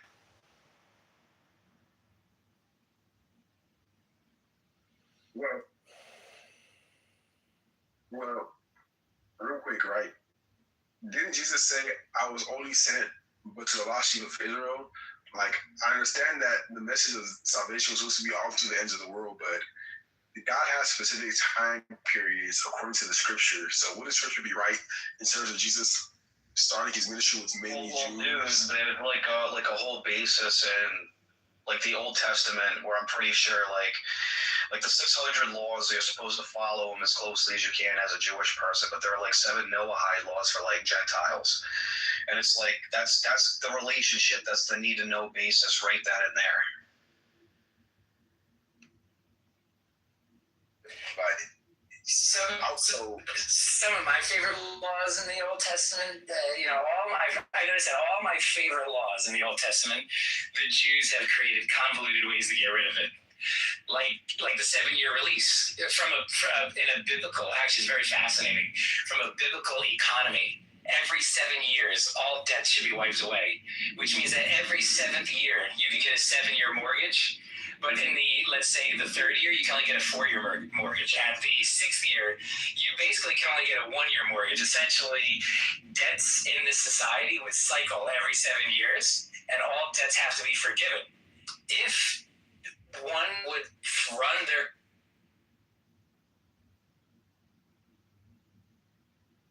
there would be no debts. It would cycle in 7-year cycles. And so what the Jews do is they actually go to the synagogue and they say, oh, Regal over here owes me $1,000. I'm going to give it to you, Rabbi. He owes God $1,000. And then after the 7 year, they take it back and say, now you owe me $1,000 again. They create all sorts of laws to literally go around this.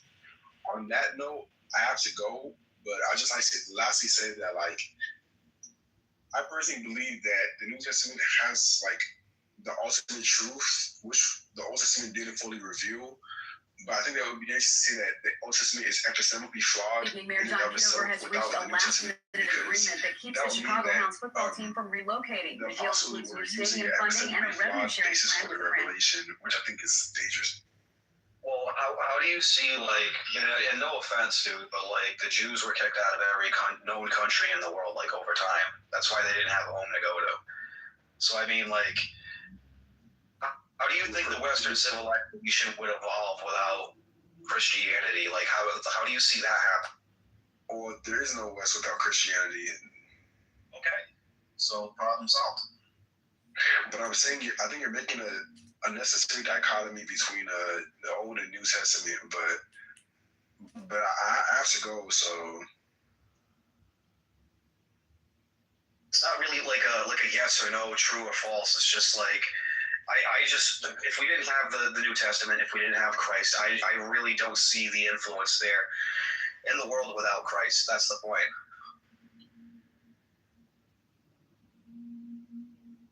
If we did away with Christianity altogether, like what do you know? What's gonna? The prophecies would have failed, right?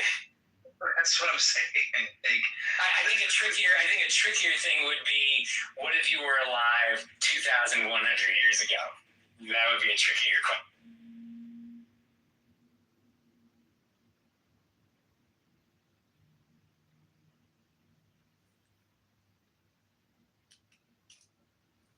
Yeah, like a lot of your talking points, Chris, should definitely join the house and make a stop by every so often. You're probably gonna roll off and probably investigate Clubhouse a little bit. Do you want to own the room? You want to talk to people? I'll make you a mod. Yeah, I'll say I might have to go in a couple of minutes, but I'll try to stay. Yeah, if like I just pop in and out of here every so often. I kind of like let everybody just kind of do their own thing in here. Another question for you. What's up? So based on what you're saying about like the Christian Old Testament, as it were, I guess it's like, do you think that this was monolithic? And then also, do you kind of embrace the two kingdoms view? Or not the two kingdoms, I'm sorry, but the two powers in heaven view? Which two powers? The two. So basically, the Old Testament, yeah, like, that, like there was a group of. Said Yahweh. Yeah, there was an ancient sect of Christians that have maybe been scrubbed out, or like proto-Christians that actually held to the two powers, like Yahweh and the angel of the Lord both being God. Like Michael Heiser talks about and other scholars. Yeah, I agree with that concept, but I mean that could, yeah. What about you, Chris? What like, go ahead. Yeah, I mean, I got the first part. The second part, I would have to like kind of dig into exactly what you mean by that. But did you want me to comment on the like monolithic?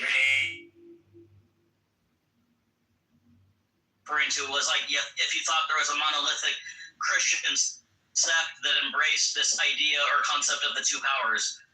But it sounds like you might not be that. Yeah, like the two powers, as in, I'm not exactly sure what it is. Basically, they were like proto-Trinitarians, or like at the very least, they believed that there was two persons who were God, right? Like, because as you see in the destruction of Sodom and Gomorrah, Yahweh rained down fire from Yahweh or whatever. So you have the two mentions of Yahweh. You kind of have the two mentions in Psalm 82 and also the Divine Council. Like there's Yahweh and I think El that are mentioned there. So they say, there's this like idea that there's that like an early sect of proto-Christians held to the concept of God being maybe not triune, but there was two persons that were God. Michael, I don't know if you know about Michael Heiser, but he goes into it a lot. He's got a video even on YouTube if you want to check it out called The Unseen Realm. Yeah. I mean, there's definitely, I mean, obviously there was groups that started with 1, 2, the concept of 2, 3. I wouldn't deny that. I think more common, though, would be the Gnostic groups just denying the Old Testament altogether, you know, in terms of like groups that wanted to fracture off. I think those were the most common ones. And you, Regal, I guess you're open to that concept of the 2 powers in heaven?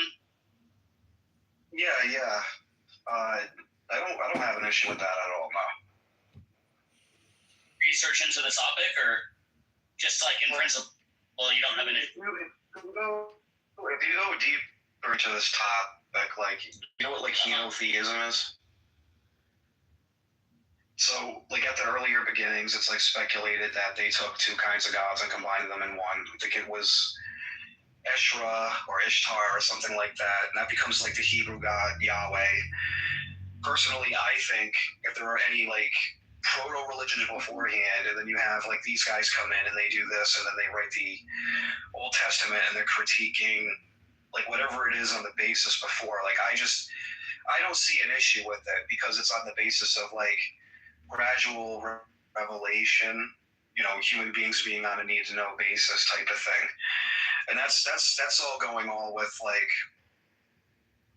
you know, the whole timeline as we know it. I think the influence of God has been there on mankind from the very beginning. And I think the other thing with that, which makes it seem somewhat palatable to me, is just that the Christians in, like, the first century, like, that became Trinitarians, it wouldn't have been that much jarring for them, right? Because there was already a sect of Jews or proto-Christians that had this idea or aspects or elements of this idea even before Trinitarianism. Well, that's kind of the idea I'm getting at here with the whole henotheistic thing.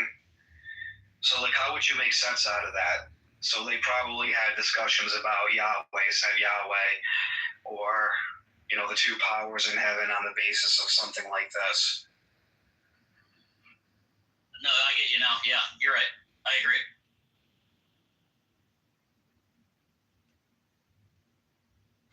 I mean, isn't the logos or the word, isn't there already a discussion of that? I mean, it was a pretty Socratic concept as well, right? I think with, like, Heraclitus, he said all things were because of the logos. But then what is the Hebrew? What the heck is the Hebrew word for word? But yeah, they have that concept as well. Yeah, so it makes you wonder, if you're looking only through Christianity, if the Jews back in the first century, if they were, or let's say John, if John's referring to the Hebraic word, then is he thinking through that Yahweh was in a house of gods and he had brothers and sisters? Because, I mean, this is what all the, like, one-sided scholars do. For instance, Sravakapolu, Joshua Bowman, who else? Myth Vision, all these individuals that are, like, notorious on YouTube with this stuff. They're reading in scripture from their own lens, and they contrast similarities with that's not monotheism. But if that's where you kind of lost, because it's like, well, if Christianity has always held to this monotheism, and the disciples did follow this, and they didn't hold to this multiplicity of gods, but divine persons, then it's either they didn't see that at all, or it was never known to them. That's why these theories are, like, less than 200 years old with this. It's like, and if the things that were never known to them, like, it's harder to adopt, right? Because it would be a lot more jarring, because it's almost like shattering a worldview that they had. Yeah, and if Christ, let's try to steelman the atheist, or whoever uses this argument. Let's say Christ was real and he claimed to be the Son of God. Well, if that was true, and there's historical evidence for that, then is Christ referring to him being the son of El?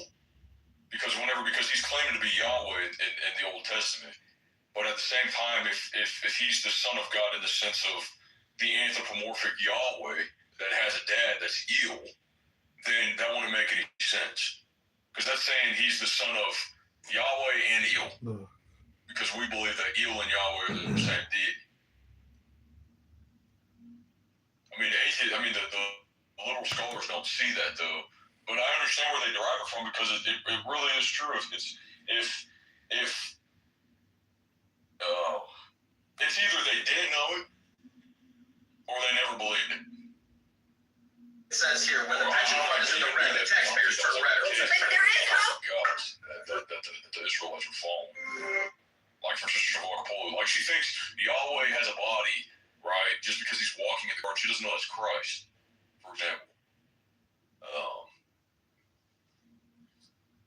I need to look over my Substack real quick. I kind of dove into this for like 2 days because it bothers me, it kind of bothers me sometimes. So I'm like, damn, what if that's accurate though, What if it is a remolding of this ancient religion where they slowly morphed all these different faces or this different mold, and they turn it into one mold. There's all these different molds, and they turn it into one mold. That scares the hell out of me. But it's a newer theory. There's more justification for singular deity with Christianity and with Judaism than this driven up. Hold on, he asked me. Stop. He's taking over your role. So I would say this. Look, here's the problem. So you've seen certain problems, like whether it was Vietnam. Could we defeat Iran if we wanted to? Obviously, but that would mean you have to send in a lot of Americans. There'll be some casualties. It'll cost a lot of money. Is that going to be popular whatsoever? No.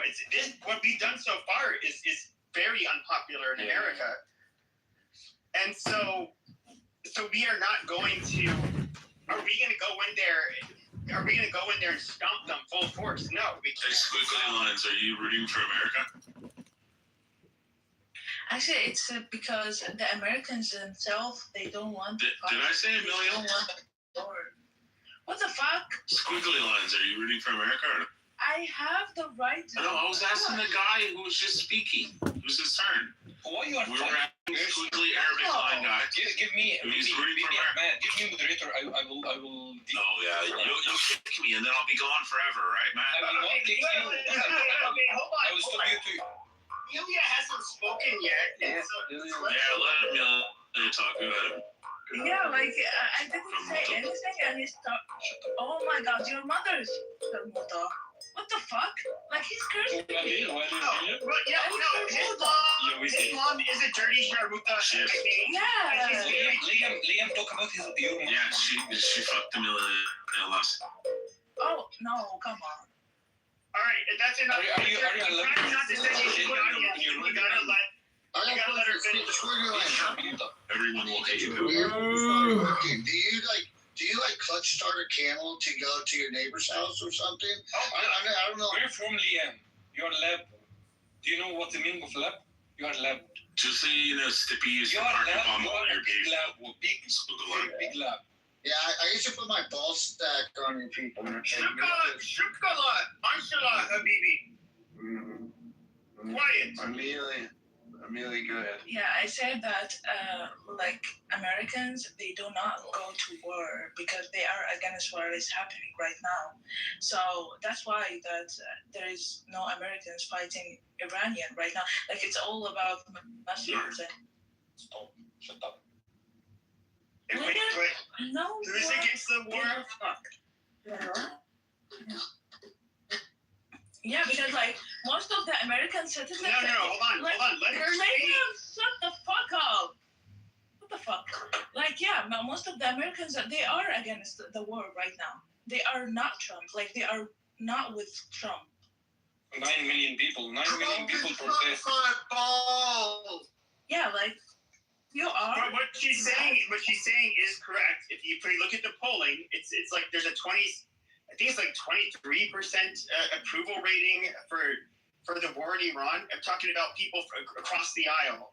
So it is unpopular, and even amongst the right, this is very contentious amongst us. I'm one of the people that's on the right that is fucking retarded and stupid. And I would not let any male family member of mine go into the military for this stupid shit. What about female? No, absolutely not. Bro, what the fuck? I'm sure about equality. No, I'm not. Straight up, bro. Women don't deserve rights. I agree with you. I think I deserve rights. Yeah, continue. Did you say, Amelia? I said your mother do not.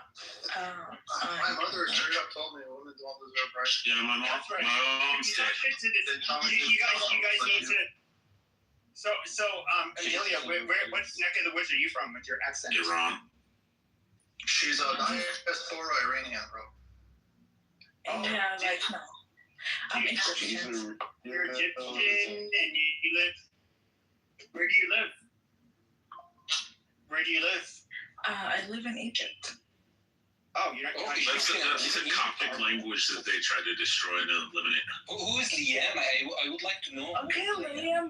Liam, like this guy is like. Where are you from, Liam? You asked her, and she. I do want to let the Muslims in the room know that I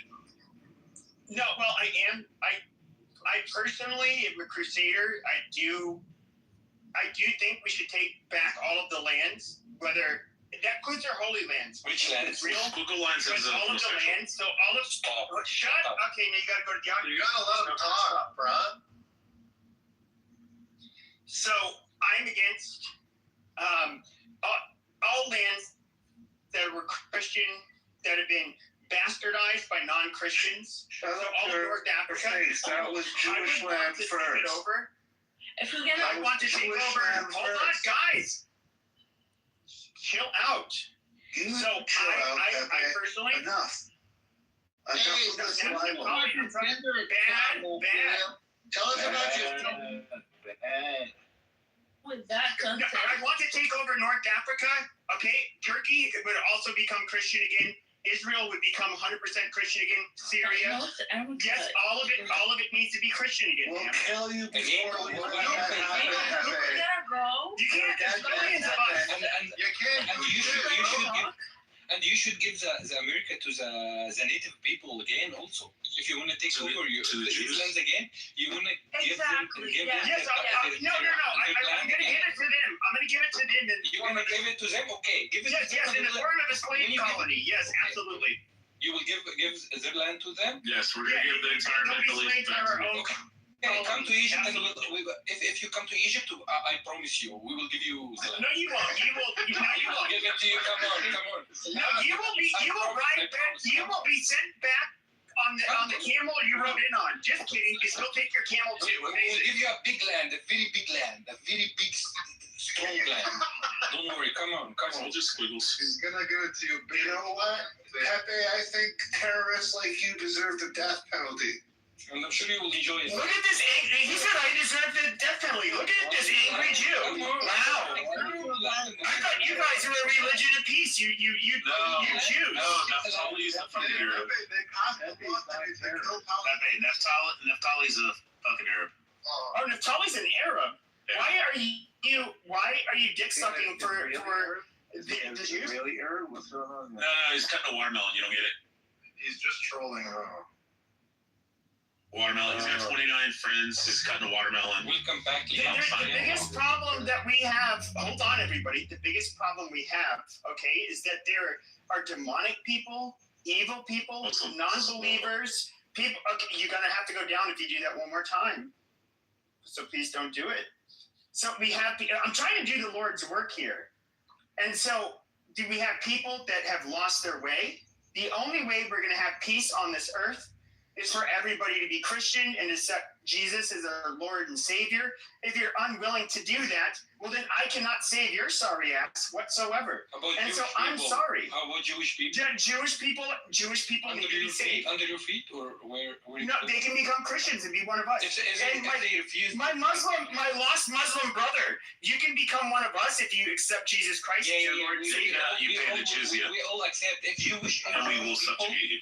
Shut up. If Jewish people refuse to be Christian, what will you do with them? Well, I can't, unfortunately, I can't answer that right now. You should answer. You are the Lord now. You said you are. I'm not the Lord. How dare you? How dare you? That is blasphemy. Like, how dare you? No, I'm just like joking. If you have the control of the land and you take over the land and you have all the people, it's not some Jewish people. Shut up. The ROTC is falling to the Jewish people.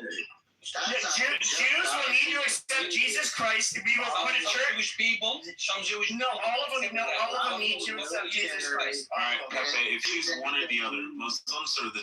Well, hold on. And look, what I want to do is I want to go to Iran. All of those mullahs. I volunteer to do this. I'm going to shave all of their beards. I'm going to make them nice, well-groomed Christian men, and we are going we're going to make them also. Like Christian have beards. Some of them do. Some of them do. Your nuns. They have beards. Okay, you are welcome. Come to the Egypt. We're going to do the same thing to the Sunnis. You are welcome. Just take like. It needs to be a Coptic empire. Book a ticket and come and do whatever you want. We're gonna welcome you, Bibi. Habibi, come to Egypt. Yeah. Christian, this is proof that Jesus Christ is King and that our religion is the true religion. Since the time of Jesus, we have dominated every other group of people because what we do is holy. We have dominated the Muslims. We've dominated the Jews. We've dominated everybody. The Jews dominate you, Pepe. We will welcome you, and you can do whatever you want. Dominate Christians all you know, Christian people in Egypt will welcome you so much. Oh, of course they would. So much. Unfortunately, the Jews in Israel, when we turn that Star of David into a nice cross, they're not going to be happy with it, but we're saving them. We're going to have them accept our Lord and Savior, Jesus Christ. People will be happy with you. Have you ever watched the Arabs drink the camel pee and bathe in it? Because they need to find Jesus Christ. It's the only reason they drink camel piss. Pepe, the camel starts pissing, and they put their hands together like they're cupped in water, and then they pour it all over their hair and stuff like that. That's very unholy. Very. Maybe they need an exorcism. Maybe they need to take a trip to the Vatican. I don't know, but we will cure them. Well, yeah, something about camels. Oh, wait, guys, I want you guys to say drink camel something. piss. Like, You guys Liam, what the It says in your soda to drink camel. Familia want to talk shit. Yes, Liam, if you're Yeah, but she's a if you whore. listen to camels, when it comes to Egypt, those have much. No, I love the Arabs. Jesus taught us, unlike you animals. Oh, Jesus, bro. Jesus. Okay, unlike all of you animals. Hush. Unlike you hush. Unlike all of you. Okay, I gotta mute everybody. It's you animals. Look at this. This is what happened when you don't have Jesus in your life. You don't have control. You can't stop. Now, Jesus, we are all God's children. Jesus wants us to love each other. And I love you people, even though you backwards camel jockey diaper heads don't love us, and even though you tiny hat wearing conniving Hebes don't like us, we're trying to save you. That's all we're trying to do. We're trying to do Come to Egypt. Yes, absolutely. Israel could slaughter you guys for us, so it's not really a big deal. We'll be gonna slaughter you soon. Don't worry about it. Try to go there and try to speak. Okay, Israel can slaughter Israel loves Pepe because they get a joke. You're a Christian or not? Americans. No, the Israelis love Pepe because Pepe hates Muslims. What about you, Lama? Did you take your wife to swinger club before? You mean he is a little? I'm sure you did before, right? Tiny, angry racist. Hey, Okay, you guys need to stop speaking that demonic language in this room. If you can ask me something, how much can I pay you and you become you wanna suck your dick? You cannot pay me. I am a child of God. You have a price. No, I do not. Unlike you Arabs. You dirty Arabs have a price. Most of Americans, they sell their soul. You ungodly Arabs. You still to this day chop each other's heads off on the fucking street. You guys have ungodly consumerism. You buy flashy brand label shit. Yeah, you like to show off your sports cars. You can spend the most amount of money on a license plate with the first number. All while acting like you're a pious Muslim. But what you end up doing at the same time is you have exceptions for yourselves where you guys get to do booze, you get to do hookers, you get to shit on the faces of OnlyFans whores. That you guys are the biggest hypocrites in the world. You have a tiny cock, I'm sure of it. That's why you're so angry. I have a much bigger cock than you people. You have a fucking tiny cock, man. Okay, let's sword fight, bitch. Let's sword fight.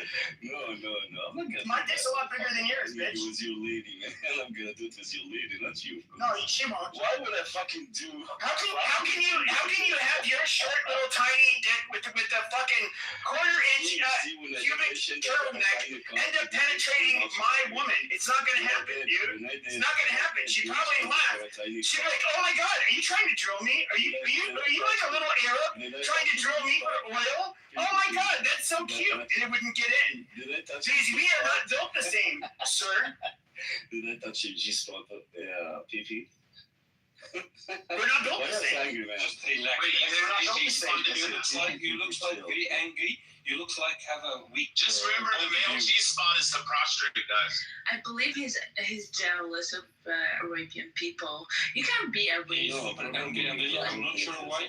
Why he's super angry like that, Amelia? Yeah, but you Egyptians aren't Arabic, so like I'm very excited.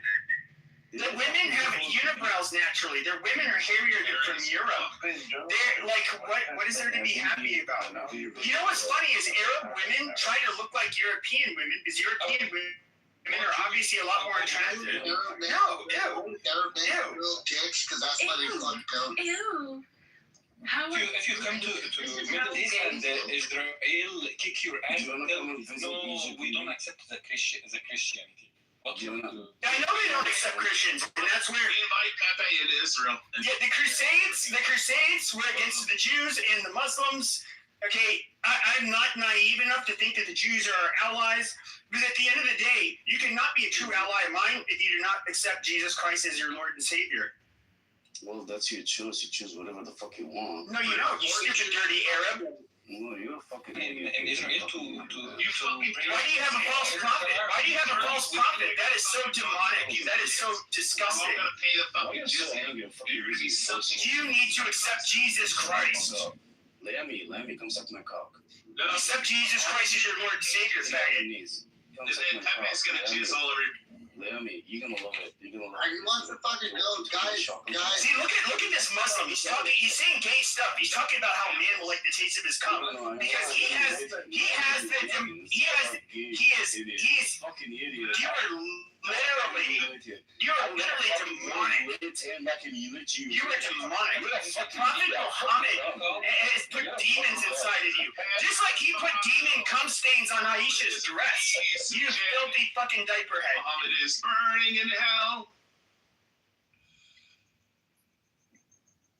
PD, where are you Why from? do Arabics fuck I'm from goats? Arizona. Why do Arabics fuck goats? Well, I mean, a goat is about just as hairy as an Arab woman, but slightly more attractive. Why wouldn't they fuck over? The overheat in Arizona affected your head so much. PP. They love fucking little boys. Where you live, Phoenix or what? Yeah, I'm in Phoenix. What's up? Well, fuck Phoenix. Oh, you want to fight, bitch? What's up? You fuck Phoenix. What's up, pussy? You gonna come here? You gonna pull up? Fuck you. Oh, you really? Oh, wow. Oh, no, you're gonna fuck me up? Amazing. Send me your address. I'd love to see you pull up. Give me your address. Tough guy. Give me your address. Give me your address. What is your address? What is your address, foreigner? 6139. Calling people foreigner and different. I live in Washington State, you idiot. Nobody's fucking afraid of you. Nobody's afraid of you here. Yeah, Well, that's funny because I don't threaten people on the internet. You know, Just go to their house like a fucking retard. I started to do Arizona because of people like you, maybe. All the Arizona, if all the Arizona's residents are just like you, people, then fuck Arizona, man. I fucking hate racism. Fuck you. No, you know, Arizona's largely a lot of Mexicans here, and they're also Catholic. They also take part in the crusade. When did Arabs become a race? How is he racist? Yeah, when did Arabs become a race? Yeah, his ass. When did Arabs become a race, you faggot? How's he a racist? He doesn't wash his ass after his shit. Yeah, he doesn't. You guys don't wipe your asses after you shit because Allah forbids it. What the fuck are you talking about? You know what's really disgusting is that you people. Okay, hold on, diaperhead. What I'm trying to say is that you guys just imagine this. I'm trying to put a picture in people's mind because most of us are ew. We don't have these gross, dirty Arab genes. And so imagine they take a nasty, steamy shit. It smells like, you know, of course they're eating hummus. Yeah, lots of all of this gross shit, falafel, all of that shit, right? They take these steamy shits, and of course it sticks all over their ass hairs because these people are hairy as fuck. You know that's why they smell, their breath stinks. Okay, and imagine all of this shit is like caked on their ass hair. Like these people are disgusting. These people are so unholy. They need to go into a church. They need to wipe their ass with toilet paper, and they need to get on a pew, and they need to accept Jesus Christ as their Lord and Savior. You filthy fucking Muslims. You know you people are dirty. You people are dirty. You're backwards. You need to find Jesus Christ. You are. No, shut up, you dirty fucking you Mohammedan. Shut your goddamn mouth. Last time you did what? Shut your fucking mouth, you dirty Mohammedan. Your last shower Jordan, was 2 months ago, right? Your last shower was 2 months ago. I smell you from here, you fucking idiot. No, we smell a lot better than your people. Oh, dude. Where are you from? Drop-in. Why are you smelling it? Where are you from, Drop-in? You dirty diaper head. I'm from fucking Washington, you idiot. You're from Washington? You want to come to me? Where are your parents from? You want to come? No, I'm asking your nation of origin. Where are your parents from? Where are your parents from? Yeah, my parents are from here. Where were your parents born? I'm sure. Where they came from? Is this dude? Yeah, well, I mean, you speak English with the accent. Yeah. How many languages? Yeah, you're Iraqi. How many languages you speak? There's only one type. There's only like 2 languages. Hold on, you dirty ape. There's only 2 types of Iraqis that are cool, and those are the Chaldeans and the Syrians. They're the only people that are human beings that live. Yeah, all of you dirty Shia. And you fucking Sunni Muslims who don't accept Jesus, you guys are filth. You guys are fucking disgusting. That is why the Christian world went into Iraq and we crushed you within days. And all of your Muslim, all of the Muslims across the world did nothing about it. They just watched us Christians do the work of the Lord, and we dominated you people. So you think where's your just and merciful Muhammad? He's nowhere to be found. Why did Jesus Christ? Chill, PB. I have a question for you, seriously, man. Do you think using this language, speaking to us, you can invite people to?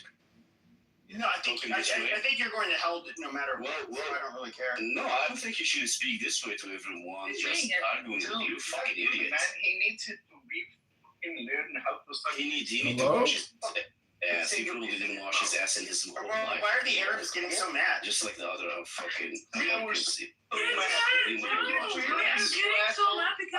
you shut your filthy Arab mouth. You know what? PP. This is the thing. Is you know what's really funny is the Persians had warned me about you people. And I'm talking about before I even knew anything about Islam. They talked about how basically Arabs are monkeys, which is true. The Persians are a lot smarter than you people. The Turks think you guys are monkeys, which is true. They're a lot smarter than you guys too. Now, what's really funny is we can look. What is the Gulf Arab states produce?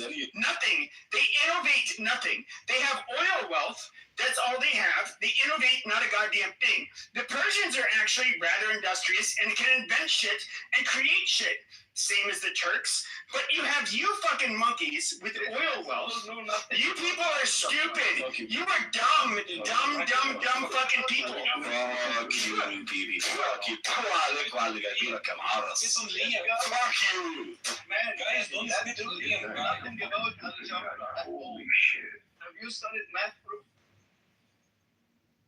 No, Iraqi soldiers are pussies. What Iraqi? I'm an idiot. Who's you talking to? Yeah, to the woman Who's Iraqi? I'm pretty sure his mom would have a different opinion about do you support the war that's happening in Iran? No, I'm absolutely against it. I'm not for this Jewish war. Let's go. Then we agreed on something, man. Let's speak. You know what, bro? Fuck you and your eyebrow. If we are agreed on something, that's something that's is gonna make us speak about something, you know. How much do you love Egypt? I love the British, I believe. I love the Coptic Egyptians. Everybody else can go to hell. What about the Muslims? You love what? Bro, I can lay down to the pyramids. What about the Sunni Muslims and their pedophiles? Shut up, Who you love? Who you love again? Say again. Pepe, how do you feel? I said I love the Coptic Christians in Egypt. No, I'm saying, how do you feel about Prophet Muhammad? Do you have any Egyptian, any Christian Egyptian friends? I've talked to Draven is okay. Don't just look at shit. Have you ever visited Egypt before? I would never go to such a dirty shithole. Well, you still love. You just said that you love. Yeah, because they're Christians. Bro, have your mom right? They're my brothers in Christ. What would you know? Come and they will. Do you know that we have one of the oldest? Do you know that we have one of the oldest churches in the world? Yeah, but then the Muslims ended up taking over the Holy Family. They ended up colonizing and taking over the civilization. When 200 years ago, and you're talking about Jesus, come on. What were the options you gave the Christians there? They can either leave, pay jizya, or they can have a duel. You fucking idiot. That's why you speak like idiots, man. Like other fucking American. No, that is literally what happened. No, you just so fucking. This is not nonsense. This is something that's actually been litigated. I've been in rooms with the Egyptians, it's including cops. They absolutely they agree that yes, they're under Islam. They were given three primary options. Okay, jizya converter guy. So Pepe, how do you if you had a time machine and you could go back and visit Prophet Muhammad, what would you do? Speak. What would you do, Pepe, if you were face to face with Prophet? It would be like fucking. I would call an exorcist. I'd call an exorcist. He's fucking afraid to give me his address. This idiot, he is afraid to give me his address, and now he's speaking against Muhammad. That's what you're looking at. I'll give you my address. He's a fucking coward like you, man. He's a fucking coward like you. That's for You can I will give you my address. My address is 1600 Pennsylvania Avenue, Washington, D.C. It doesn't sound like Show up at my house right now, bitch. 1600 Pennsylvania Avenue. And I live in Washington, D.C. Your mother is with you? Yeah, she's there right now at 1600 Pennsylvania Avenue. Fly there right now. Fly there and you come fight me, you faggot. It doesn't sound like Is your mom married? Stand there with a knife for a gun and scream Allahu Akbar. Is your mom married, Liam? Okay, I want to say prayer, guys. Dear Lord Jesus, I'm sorry for making fun of God's own children. Please don't say that word in the presence of Jesus while I'm praying. But I am praying that you save these wayward people so that they will accept you and that there can be peace on this earth. Amazing. Oh, I'm saved. I'm so fucking saved. No, I'm thank you. You'll see. I'm so fucking saved. You see how peaceful? You just saved me, you idiot. You know what's funny? You know what's funny? Is that was me being nice and not saying anything insulting, right? Yep. But then, if this was Muslim, it'd be like, because you guys don't use musical scales, okay? You guys just do retarded shit. And then it would have like this guy with a lot of reverb speaking in Arabic, and then all of a sudden, it'd be like, oh, this looks kind of cool. Then all of a sudden, it'd show a guy dressed in black, covering his face, and then it would show a guy in orange, and then it would show like him taking a blade in 4K, slitting his fucking throat, and that kind of stuff. And then it'd be like, that's what they do. We are not built the same. We fight in the name of Jesus. We fight in the name of peace and justice. You fight in the name of barbarism. You fight in the name of being. I think I did hurt you feeling so much. I did hurt you feeling so much. That's why I'm so angry. Child raping, human being, pieces of shit. So we have a question for you. Who do you have a system? American and Native people? Do you have a system? Native American people. The Native Americans have been saved. They are now Christians, sir. The British people didn't kill the Native American? No. Most of the death was through disease. Most of the death was through disease. It is their land, and here's what I'll say. Here's what I'll say about the Arabs. Okay, my grandfather is French. Okay, and he fought in the French-Algerian War. He stuck many Arab dicks in the dirt by shooting them dead. Hopefully he has been killed. I have family members that served in the global war on terror and put many of your dicks in the dirt. Okay, we are fighting the holy war against you unholy. I'm sure your grandfather is burning in hell now. He's burning. No, he's not. Because he doesn't believe in the Prophet Muhammad. That he killed people. Like in a word, dumbass. Yes, against infidels that did not, that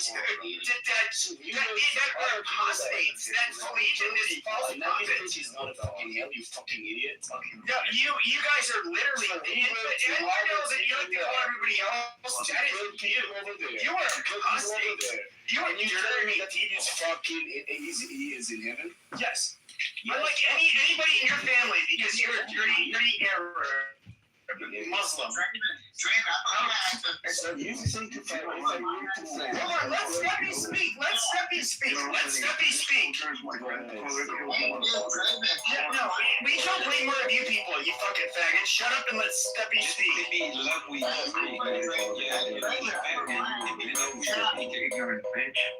I put my address in the chat. I bet you want to show up.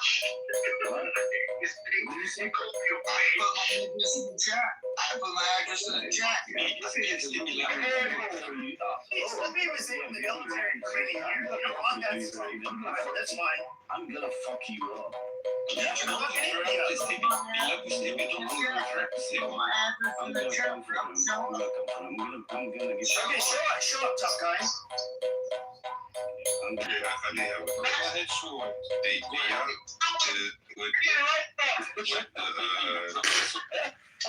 So with the we see what I hate to say it this way, but the Islamic folks are trying to do. Do y'all think they're gonna take over America? So who said that? So no, I'm asking. You asking who? I'm asking you. You asking me what? Are the people who practice, I guess, what would be considered radical Islam? The United States.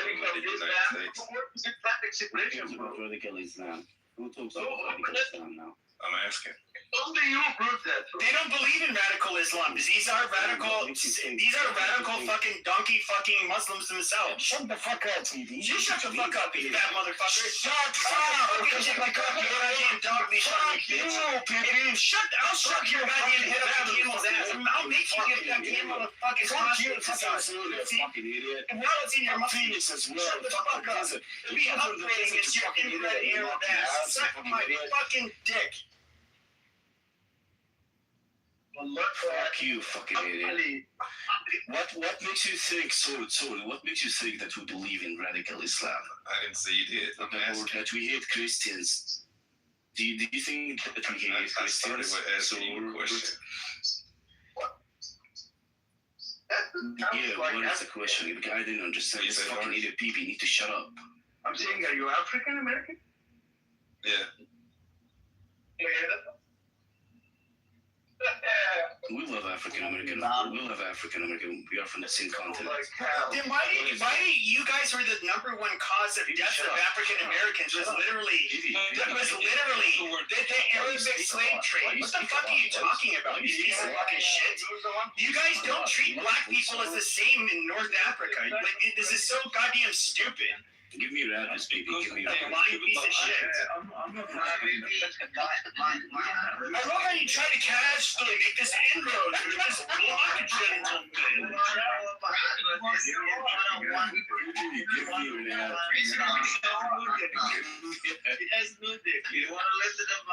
You know what's funny? Here, I'm gonna make an observation.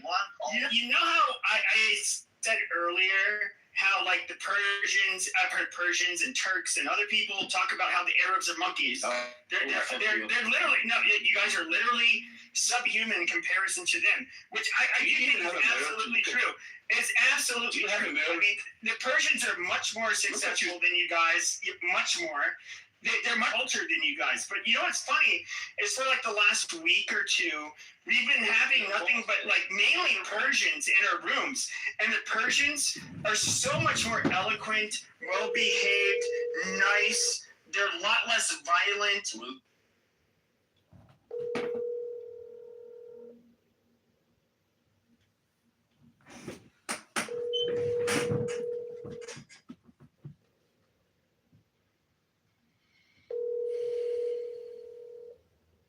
Sorry, the mailbox is full and there is not enough space to leave a message.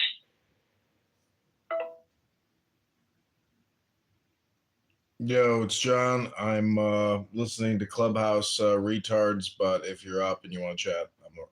Bye.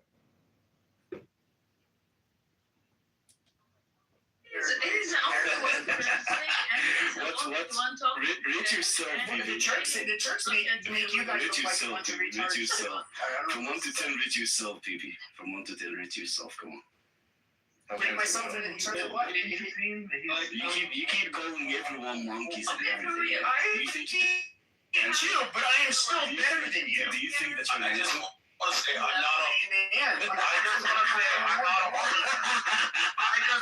I'm not a homosexual, but I'm the funny thing is, he's like, do you think you're a handsome man? But the reality is that like I don't know, I can't see this guy's picture, but I've never had a problem getting women. That's the funny thing. with no dick. But unlike you fucking 5'7" Arabs, okay, yeah, with hair all over your bodies, just to trap the scent of this odor, the nasty fucking odor, you stinky fucking people. Are you gay, people? Okay, Are you gay? I don't know what the fuck you're talking about, bro. You look like gay. Who the fuck looks at an Arab man and says, never. Calm down. I have a question. Why did you guys did like that thing which is called jet sweep? Called what? The jets. What is it called? The jets. I think what he's saying. I can translate. Hold on. I can translate. All right. What he said is that I'm not a homosexual, but I would fuck Prophet Muhammad in the ass and I'd come and You mom has been Egyptians are all faggots. How many black person fucked your mom there? I'm gonna fuck of Muhammad. Who were the biggest bunch of faggots? Was it Alexander the Great, or was it the ancient Egyptians? I don't know. Did you mom visit? Just kidding. It was the ancient Egyptians. They were the biggest faggots in the world. He actually thinks that everybody gives a fuck about him. He's like, fuck, bro. Like, PP. Who's like this Indian man talk? Are you calm now? PP. You have to think everybody cares. You're not Raven, it's past Ramadan. Why don't you blow yourself up for Allah? Okay, he's a sub-Saharan African from Sudan. He doesn't speak for us Christian, even though he's a brother in Christ. So I pick him over any of you savages that you savage Mohammedans. You guys are demonic people. Do not like you people. I think there's an Arab guy raped you while he was. No, Arabs here, Arabs are a lot smaller than us. They can't fight us. We dominate Arabs. We've always dominated Arabs. You're fine. Even the gas in your mom car. No, the gas is God given in land. Arabs did not invent gas. Arabs did not invent gas. That is a problem with Arabs, is that they have a God-given natural resource, despite being the most retarded, least innovative people, and they have money because of that. You guys are not like the Persians. You're actually smart. Oh my God. Baby, I have a question for you. Can I ask you a question, please? Go ahead. Yes. You said that Persian and Turk are stronger than Arabs. My question is why or how Arabs have beaten Turk and Persian and turned them to Muslims. Okay, you guys did that. You guys did do that to an extent, but at the end of the day, they're their own identity. Much like how it's like asking Christian how did we turn people into Christians? Okay, it's much like asking how did we turn people into Christians. However, if we were to look at the Western European Christians in particular that have dominated the globe for the last 500 years, nobody denies that. Yes, there's a specific groups of Christians, unlike, let's say, the Filipinos, which are not very powerful Christians, or Mexicans, which are not very powerful Christians. The Western European Christians can clean everybody's clock. And the Turks are Muslims, as well as the Persians that are Muslims that are much smarter and much better than you Arab monkeys, for sure. Never studied math. They know nothing about algebra. I'll get question because they look good. But he's right, PP. You have an inferiority complex because you're dumber than the Turks and the Persians. It's not my fucking fault, asshole. Go cry to somebody else.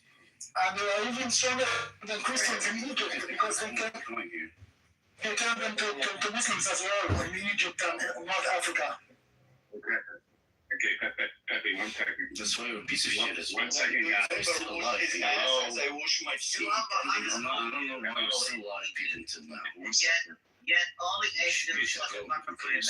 You have 104 million people.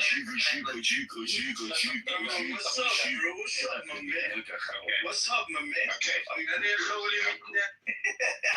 Okay, so everyone, if you guys can do me a major favor.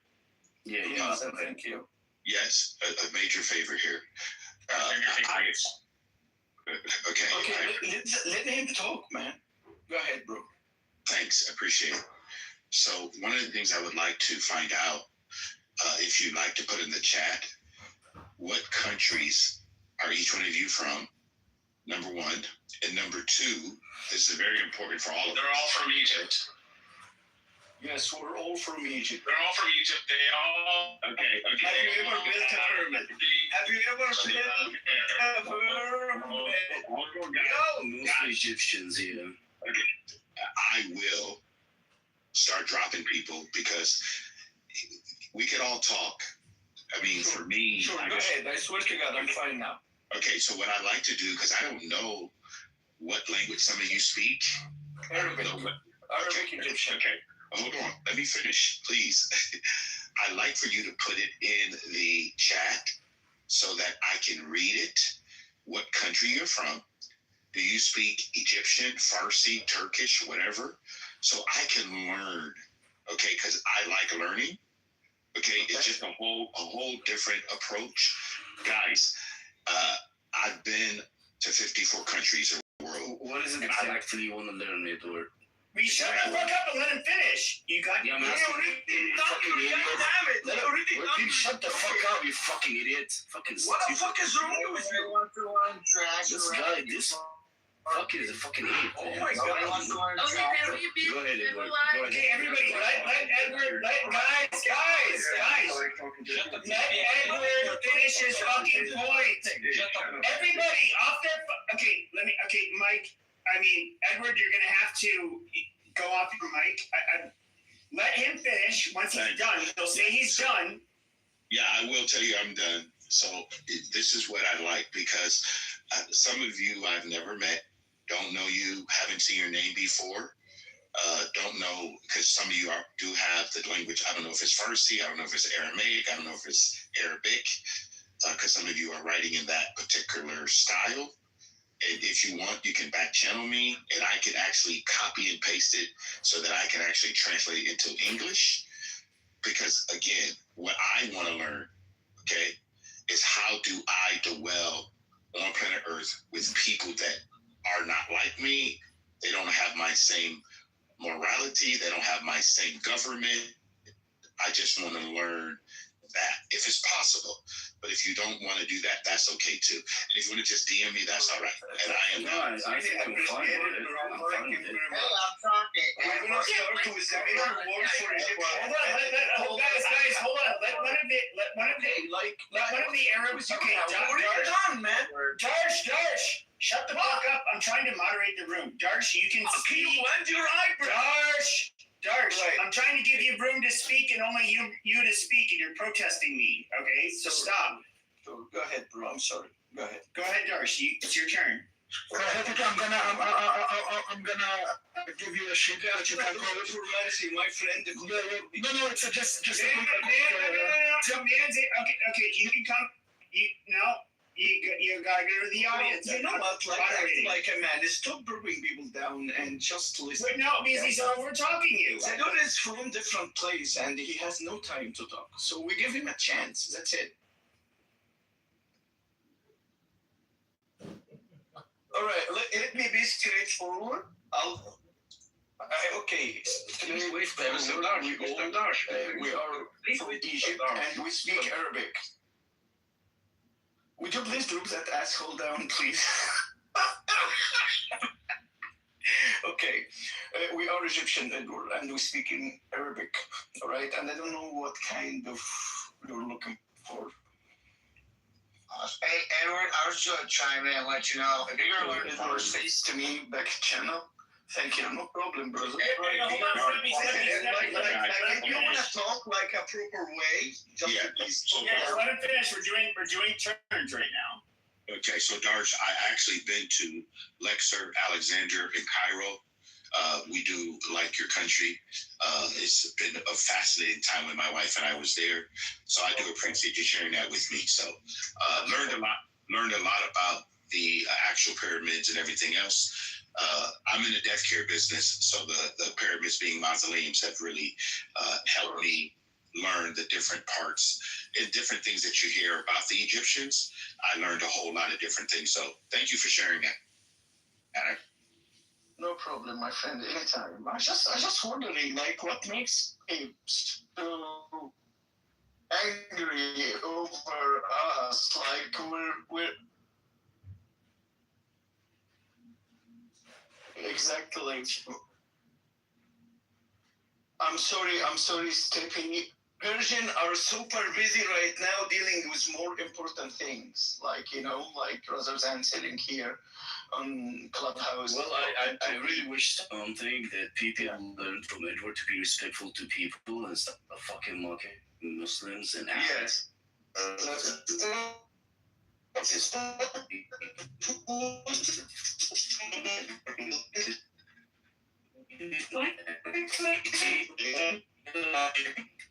If you ever American horse.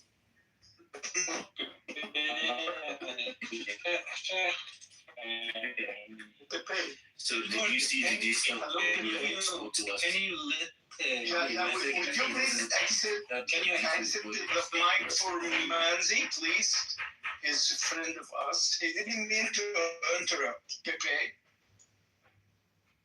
Okay, raise your hand, Manzi. Raise your hand. Okay, thank you. Raise your I have hand, a question please. for Edward. Edward, you said you wanna know if we are matching with your molarity.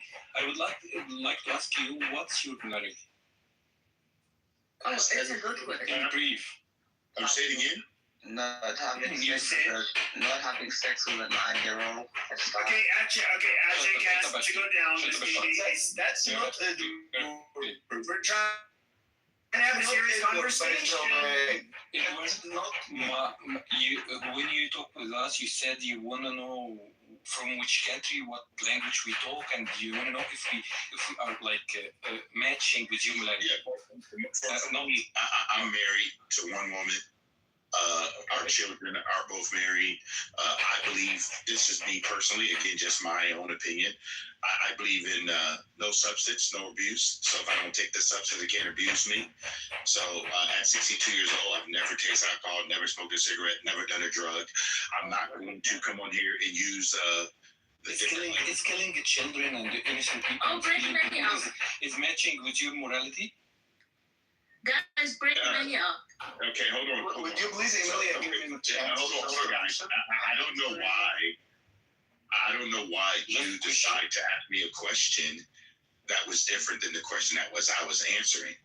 So He's trying to get you on a gotcha when it comes to Israel. That's what he's trying to do.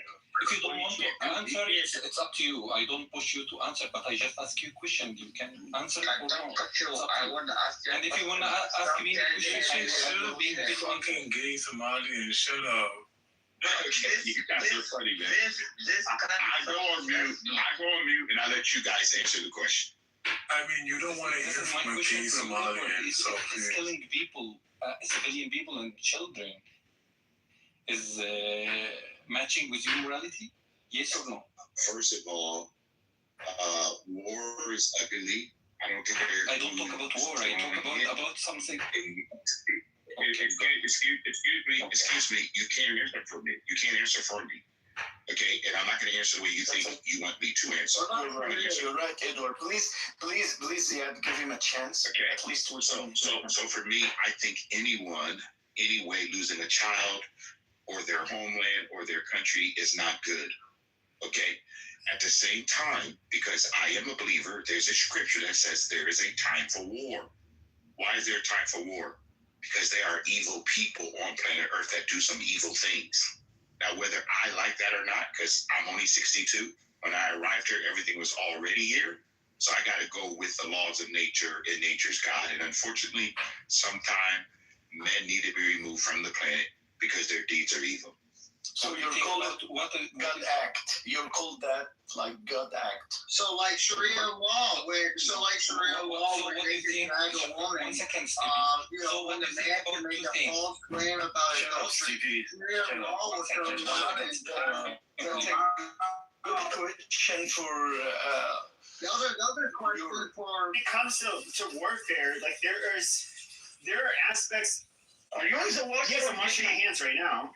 So come on. So anyways, shut up. Shut up. My point was, shut the fuck up. Why are you pissing, bro? I'm not pissing, you stupid motherfucker. Something else. Shut the fuck up. Okay, guys, I want to say something. Can we break many up? He's the No, I just want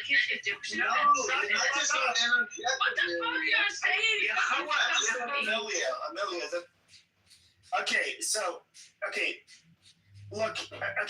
there are. You can talk about warfare and the religious differences. Stealing a man's wife, or I guess you would say it's the merciful thing to do, or it's the booty of war,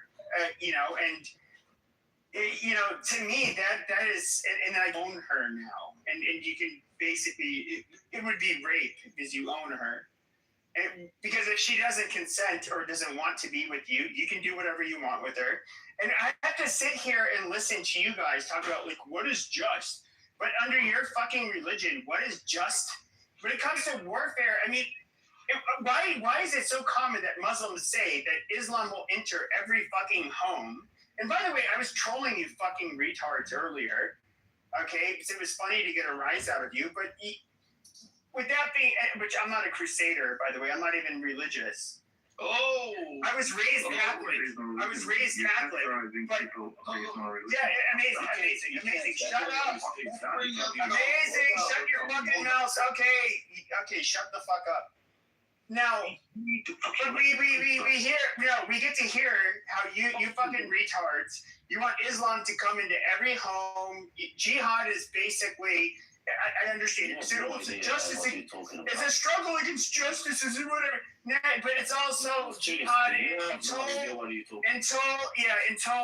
basically Sharia law is everywhere and Islam is everywhere. Okay, there's going to be Sharia. So, like, just spare me your fucking normal Muslim babble bullshit, okay? Like, most people, honest people are not going to, they're going to tell you your face, dude. It's bullshit. Yeah.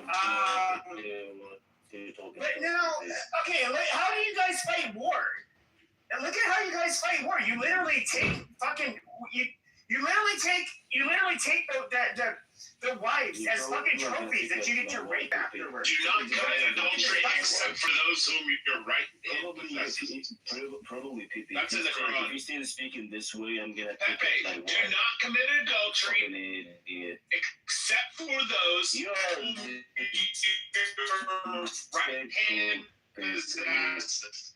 Communism,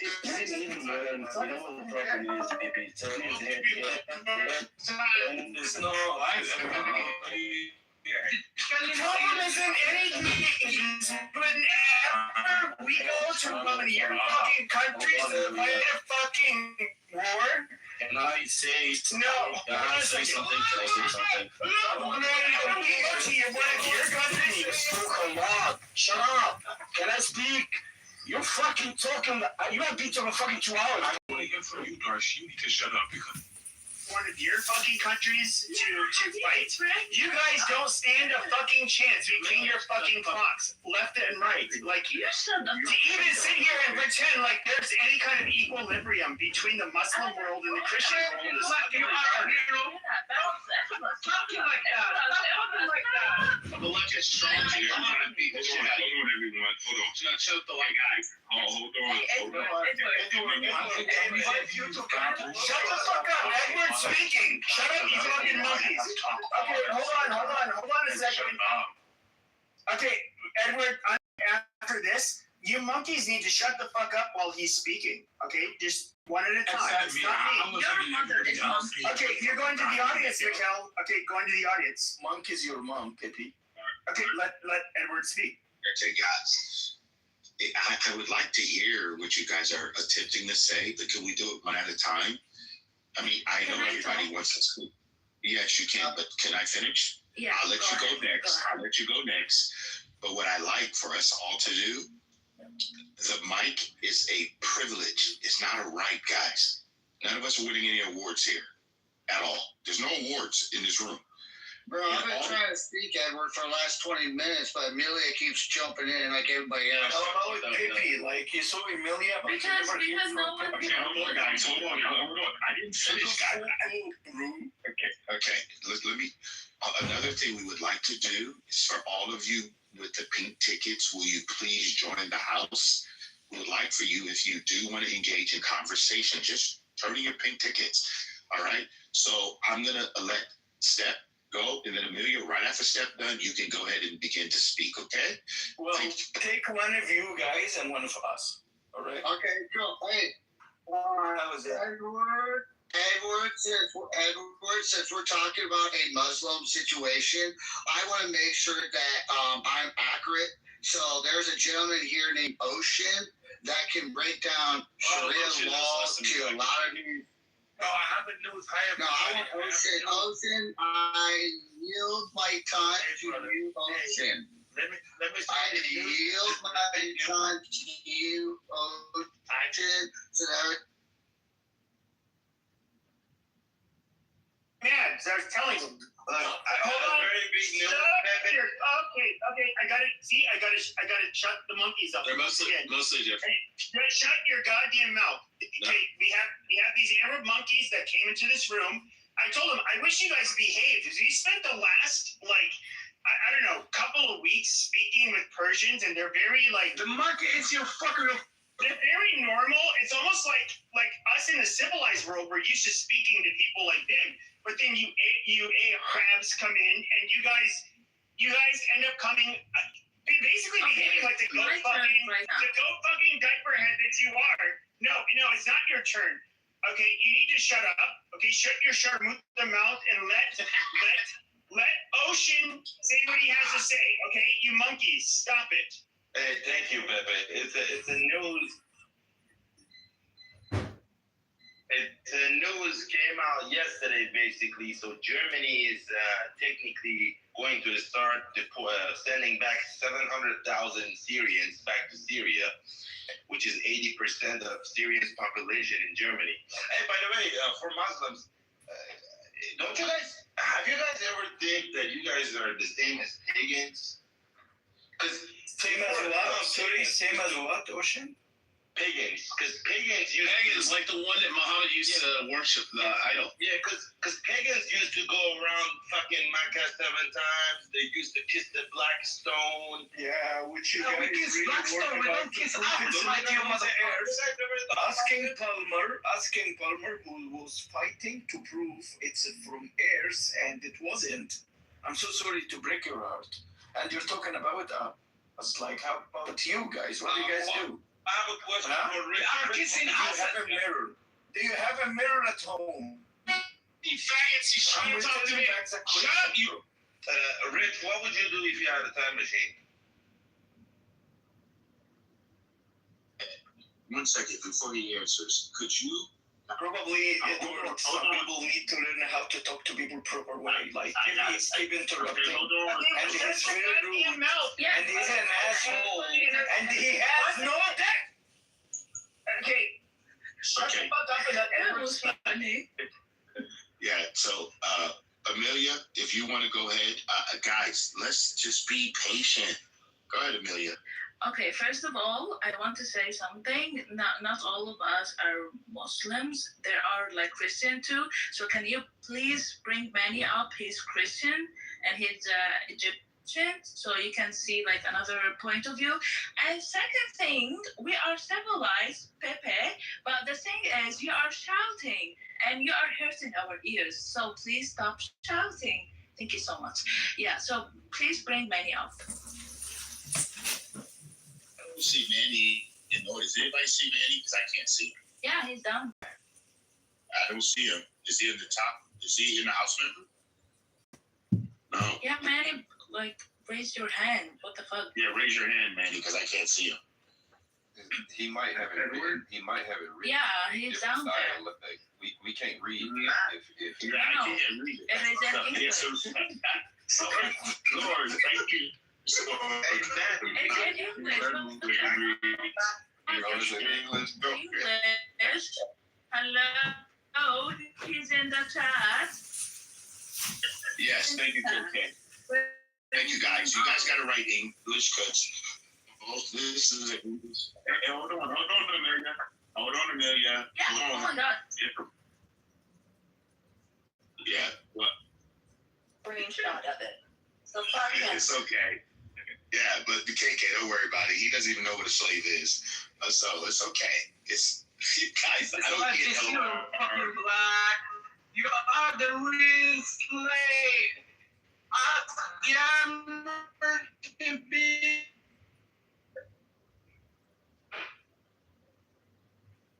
No, Amelia, hold on, Amelia, hold on, Amelia. Hey, hold on, Amelia. 1 second, Amelia. I did not make fun of you. I gave you the opportunity to speak. Okay. Okay. But no, let's just be cordial with each other. Okay. The best way for us to communicate is you just make your point. Don't talk about other people. It would move along pretty quickly. That's all. We can all do that.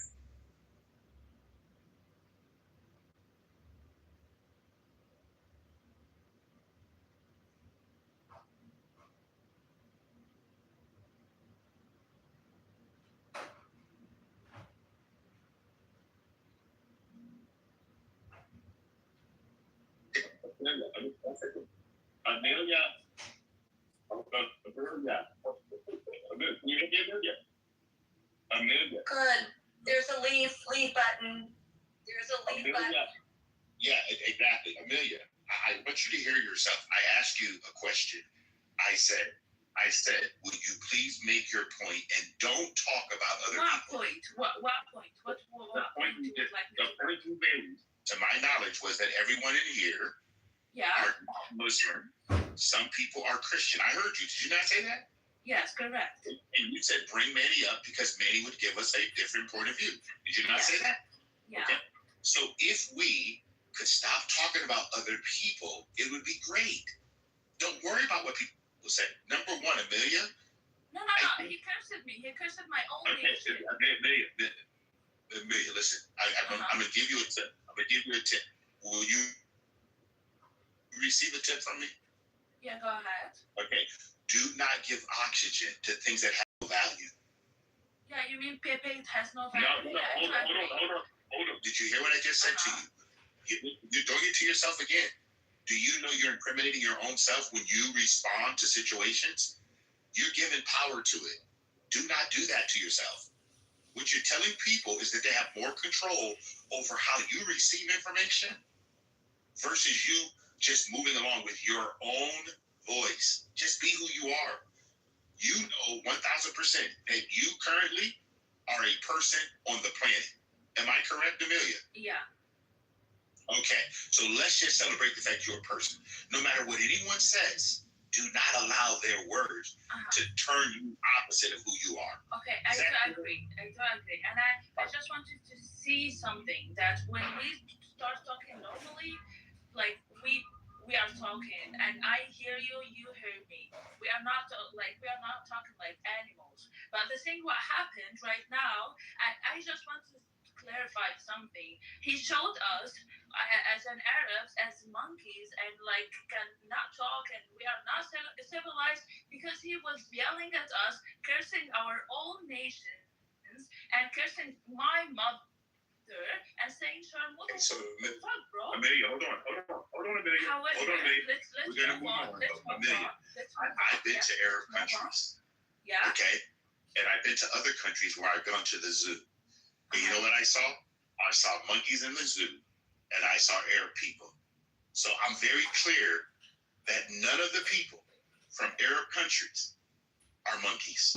So what I want you to do is stop complaining and let's move forward. Yeah, see, listen, I'm gonna say exactly. I'm gonna say this again to everyone. If you give power to things that have no value, or you put your wood, hear me, your wood on a fire that's already burning out, you are now giving the people that are calling you names, you're giving them more access to power. Let's just move forward. Bring Mama up. You know, he will behave. Mama. I have something to say too. Okay, hold on one second. Mama. Who is it? Leia Mama. Okay. Mama. Please raise your hand, Leia Mama. Thank you, God. Okay. All right, what about Manny? Manny? Okay, Manny, go ahead, Manny. Thank you, Manny, for being patient. I couldn't. No worries. Thank you, Edward. Yeah, thank you. No problem. Like a clarifying question since it's a Coptic Christian. Because I was looking for your house list and everything was Muslim, like dawah rooms and stuff. Do you reject Prophet Muhammad as? Are you asking me? I was asking Manny. I'm a Christian. I have nothing to do with this. I'm asking Manny if he rejects Prophet. Hold on. Let's just let people speak. We don't want interjection. Well, it seems like people are. No. There's a reason people have been getting moved down. So, like, if you speak while I'm speaking, I've been quiet. Like, I was talking a lot. I've been quiet. And there's a reason that we're having dialogue right now. And so, forget what I've said and what other people said. There's dialogue going on. Let them have it. No sniping or making your little cheerleading comments from the side. So. Great. Thank you, Sword, for bringing me up. Thank you, Edward, for the nice things you've said. You guys are managing and moderating the room. It was amazing. My name is Manny Hakim. I'm a Christian, Egyptian Christian Coptic. from Egypt. I've lived my whole life in Egypt, and then I came to the United States 15 years ago. And I've been living in Los Angeles, California since. I think I can give you a good perspective about a Christian man living in Egypt with Muslims and a Christian man living in America with all the other ethnicities. So any questions, I'm more than willing to answer. Okay, cool. First question. Go ahead. You go. Yeah, first question would be: do you claim that Jesus is the anointed Son of God, and you reject Muhammad? I am a Christian man. It comes by default. No, I'm just asking. Like, would you be willing to say yes? I mean, he's a Coptic Christian. Jesus Christ! Come on! Every fucking house he has is fucking dawah. There's no Coptic Christians. There's no Christian rooms. None of that stuff. That's why I'm asking for clarification. Any Christian would say, "I reject Muhammad as a prophet." No. Any Christian would say that Jesus is my king. I don't reject other religions. Muslims can claim that too. No, sir. Muslims can claim that. Yes, because Isa ben Miriam comes back in the end times, and he comes back, and then he's going to die. We all know your Quran, your Hadith. Okay, Manny, this is bullshit. Are you going to tell me my religion? Are you going to tell me that you believe? Hold on. Is there any denomination to Christianity that would think that the Prophet Muhammad, as the Muslims would refer to him, is somebody that we have any reverence for or belief whatsoever? I mean, the answer is obviously no. Right. So what I'm saying is, why is it so hard to say? Let him answer the fucking question. It's called coexisting, Mr. Ali. Oh God, in fact. Thank you. I appreciate you, Mama. Very respectful. So, because I coexisted in a country where it was originally Christian, and then recently, after 644, the year 644, it became Muslim. Majority of Muslims. Manny, one second, Manny. So, guy, I am going to start moving people down when you start calling people names, and I'm not going to bring you back up. Guys, whether you agree with someone or not, it's okay. I believe in clarity over agreement. We're clear. We all believe. You don't have to agree with anyone. But let's stop criticizing people because you don't know what they believe and why they believe it. It's okay, guys. No worries, sir. This is what's happening right now. We're categorizing and criticizing people based on their religions. Religions doesn't really matter in 2026, I think. Honestly, doesn't that be occasionless with everyone? To have religious identity. Right. Like, what's that? Right. What the hell is that, to be honest? Let me answer this way. So, Bandy, I'm going to ask you a question, Bandy. So then you and I are on the same page. So, Bandy, what is your belief system? My belief system? Yes. What do you believe? I don't have one. You don't have a belief system at all? I'm agnostic, bro.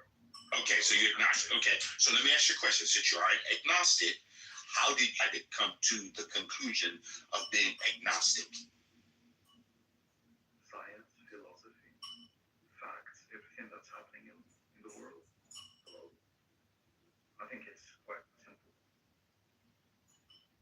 Okay, so I appreciate you sharing that you're agnostic and you believe it's quite simple. I do not think, it's just me, I do not think that everyone thinks it's that simple. Okay, so I appreciate you sharing, but what I'd like for you to do, if you're going to ask someone a question, ask them from a place of curiosity, not you to put, or me to put what we believe on someone else. Is that fair? It's fair. Well, I was actually trying to participate and share my thoughts about what Biffy was saying earlier, and I've been ignored once, twice, 3 times, but it's fine. I can say it right now, I think. I'm not trying to ignore you. I just gave you the opportunity to speak, and you can speak more if you like. But what I like for us to do is actually have a conversation, assumptions. You can speak. Go ahead. Very well. I heard you speak earlier. You were talking about North Africans and stuff, and how the French terrorized Algerian people. Not terrorized. I don't have a grandfather that served in France. I'm just fucking trolling you. Oh, because I have a grandfather that died by the French, and it's quite emotional for us Algerians to hear stuff like that. Okay. Yeah, you got refugees, bro. You could get good pay. All right. ahead.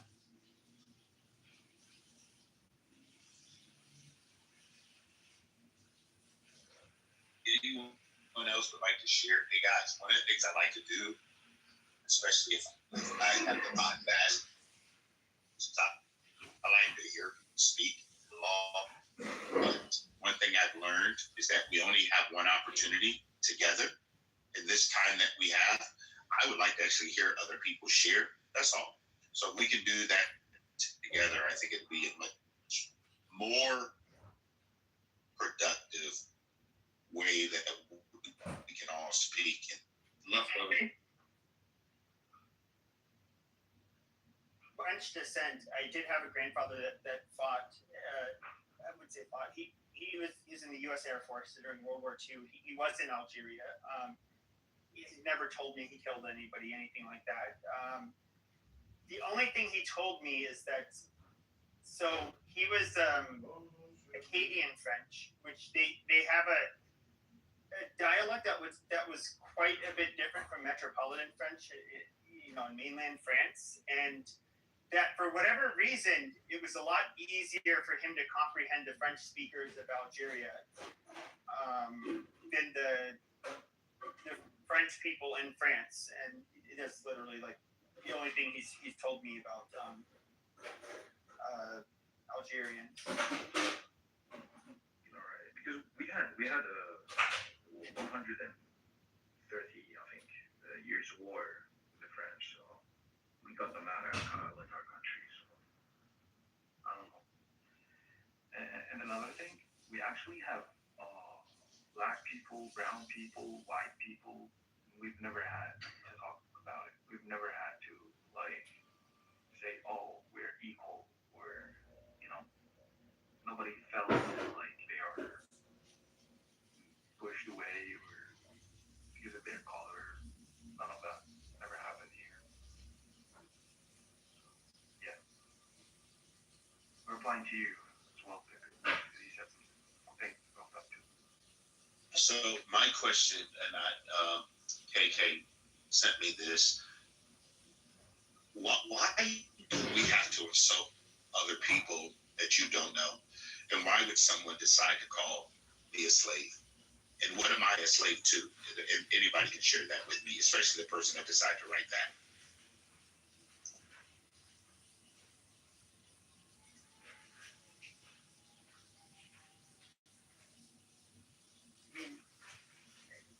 I'm not going to answer it. I feel like that's been a reactionary comeback. Okay. As people are moved by their emotion, not by reality. So again, I would like for people, if you're going to claim something, I would like to have a conversation with you. So please explain to me, the person who translated that, calling me a slave. Why am I a slave? Who I'm a slave to? Oh, Layma? Well, yeah. I mean, that's why I dropped you, because I don't think that you have a right to just go off the hip because you think someone's a slave. But I would like for you, and if Matt wants to bring you up, he can. My mama is a white Christian. Okay. It wasn't Layma that said that. It was Osmani with the handle name 0527 with the 2 eyes. It's the guy with the 2 eyes, yes. I got the 2 eyes. So, yeah, thanks. So guys, listen. I'm not going to criticize anyone. That's not the way I roll. I don't know you, never met you. This is avatar. This is the real me, the real wife I have. So all I want you guys to do is just be kind to yourself, because when you make those comments, you tell more about who you are, not whoever it is. Okay? So let's just make sure we keep that pretty clear. All right? Because I'm not going to take any offense, because I don't take offense of what people say, because you don't know me. I'm with Edward. I'm 62. I've been with myself all my whole life. So I know who I am. And I don't take any offense with anything you guys say. Okay? Because I know who I am. All right? So who else want to go ahead and speak? You guys are good to speak. Edward's a lot more religious than me, if you can't tell. Oh, we can tell that. Yeah, we can tell. Yeah, it's obvious. For the same exact reason. Let me make sure you guys get my correction. So Pepe said, number one, the religion is to visit the orphans in the widows in their distress. I live a principle life. It's a big difference, okay? Principle means I live a base of laws. For like one law I have is to not commit adultery. Okay, I teach my children who both are married. There's just certain things I look at as principles versus me just saying religious. Because today the word religion has so many different connotations. For me, I look more at behavior versus me claiming something other than if it's not impacting my life, it's not good for me. That's how I see it. But I think here's the thing though, is like I do see people who say like outrageous shit in the name of Catholicism. I was raised Catholic, but I know people Catholics that have been religious throughout their lives, and they would never say the stuff I say, or they're nice, gentle people. I'll just say that they're good Christians, and I do think that I was trolling with the Crusade stuff. Is that it's. I forget who the guy was. I don't think I don't see him in here anyway. He had some Arabic name which I couldn't read, and he was being a little bit provocative, and then I ended up inevitably like trolling him and saying like a bunch of stuff. But I don't. I get what you're saying. Like there are I would trust with like staying at my house for a weekend, and I would trust like a lot of other Christians to do. Like I do look at people's behaviors. I don't even look at it through a religious lens, but however, I'm not gonna. Where I won't back down is there are obvious differences between how certain people interpret their religion, and Correct. Okay, you're right. And I don't think there are people. Can I too, or am I supposed to say? Okay. I'm as drunk. I'm as always drunk. But no, I mean there is like I would say, at least when it comes to, and I understand between the religions is different. Like for example, with Catholics we have the Vatican, where it's kind of the teachings are handed down. If there's a priest or a bishop or a cardinal that goes against it, they could be excommunicated. They can lose their priesthood, and so people kind of have to stay in line. But Judaism and Islam is a little bit different. So you don't have like one. You guys don't. I would say you don't have quite the structure that you would see, like for example, in Catholicism, and even a lot of the other Christian denominations don't. And look, I'm not trying to shit on other denominations or any of that, but like there is, like if you were to look at the Catholic Church today, like we cannot try to find anything within the last 20 years where the Catholics are going to say it's okay to hurt Muslims, or it's okay to hurt Jews, or it's okay to hurt anybody. Like it's not going to happen. And I feel like there's not like really like a mainstream outspoken, powerful person within Islam that basically will make those kinds of can I say something? Statements. Okay. Can I wait? As a Muslim, can I say something? So the thing is, right now, if you would like to fight a religion, how would you fight that religion? If you would like to show that religion is really bad, to fight that religion, by showing that religion is really aggressive, it's by that the only aim for that religion is fight and making wars. This is how they fought Islam. So if you know Islam really well, you will know that it's a peaceful religion, and there are lots of peaceful. Wait a minute. There are lots of Islam is a peaceful religion. Wait a minute. Oh my God! Throughout history, that's not true though. Wait, yeah, because look, Christians were not always peaceful. No, but Christians weren't always peaceful. Okay, look, Why you are shouting right now? Hold on. The Quran is extremely violent. Okay, everybody just everybody shut the fuck up. Just let her finish. Let her finish. Make my point. Do not shout at me, you motherfucker. What the fuck? Okay, so right now, because Islam came in a time there was lots of wars. That's why in Quran there are lots of like verses showing like being aggressive. But the thing is, it's the thing. Like all these religions came from sky, you know, like they are the same. Oh, whatever. You fucking idiot.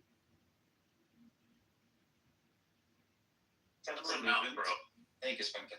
Some people take religion in the world and they make it extreme. Like Pepe was just saying, me as a Christian, I can say yes, I were Crusaders back in the day.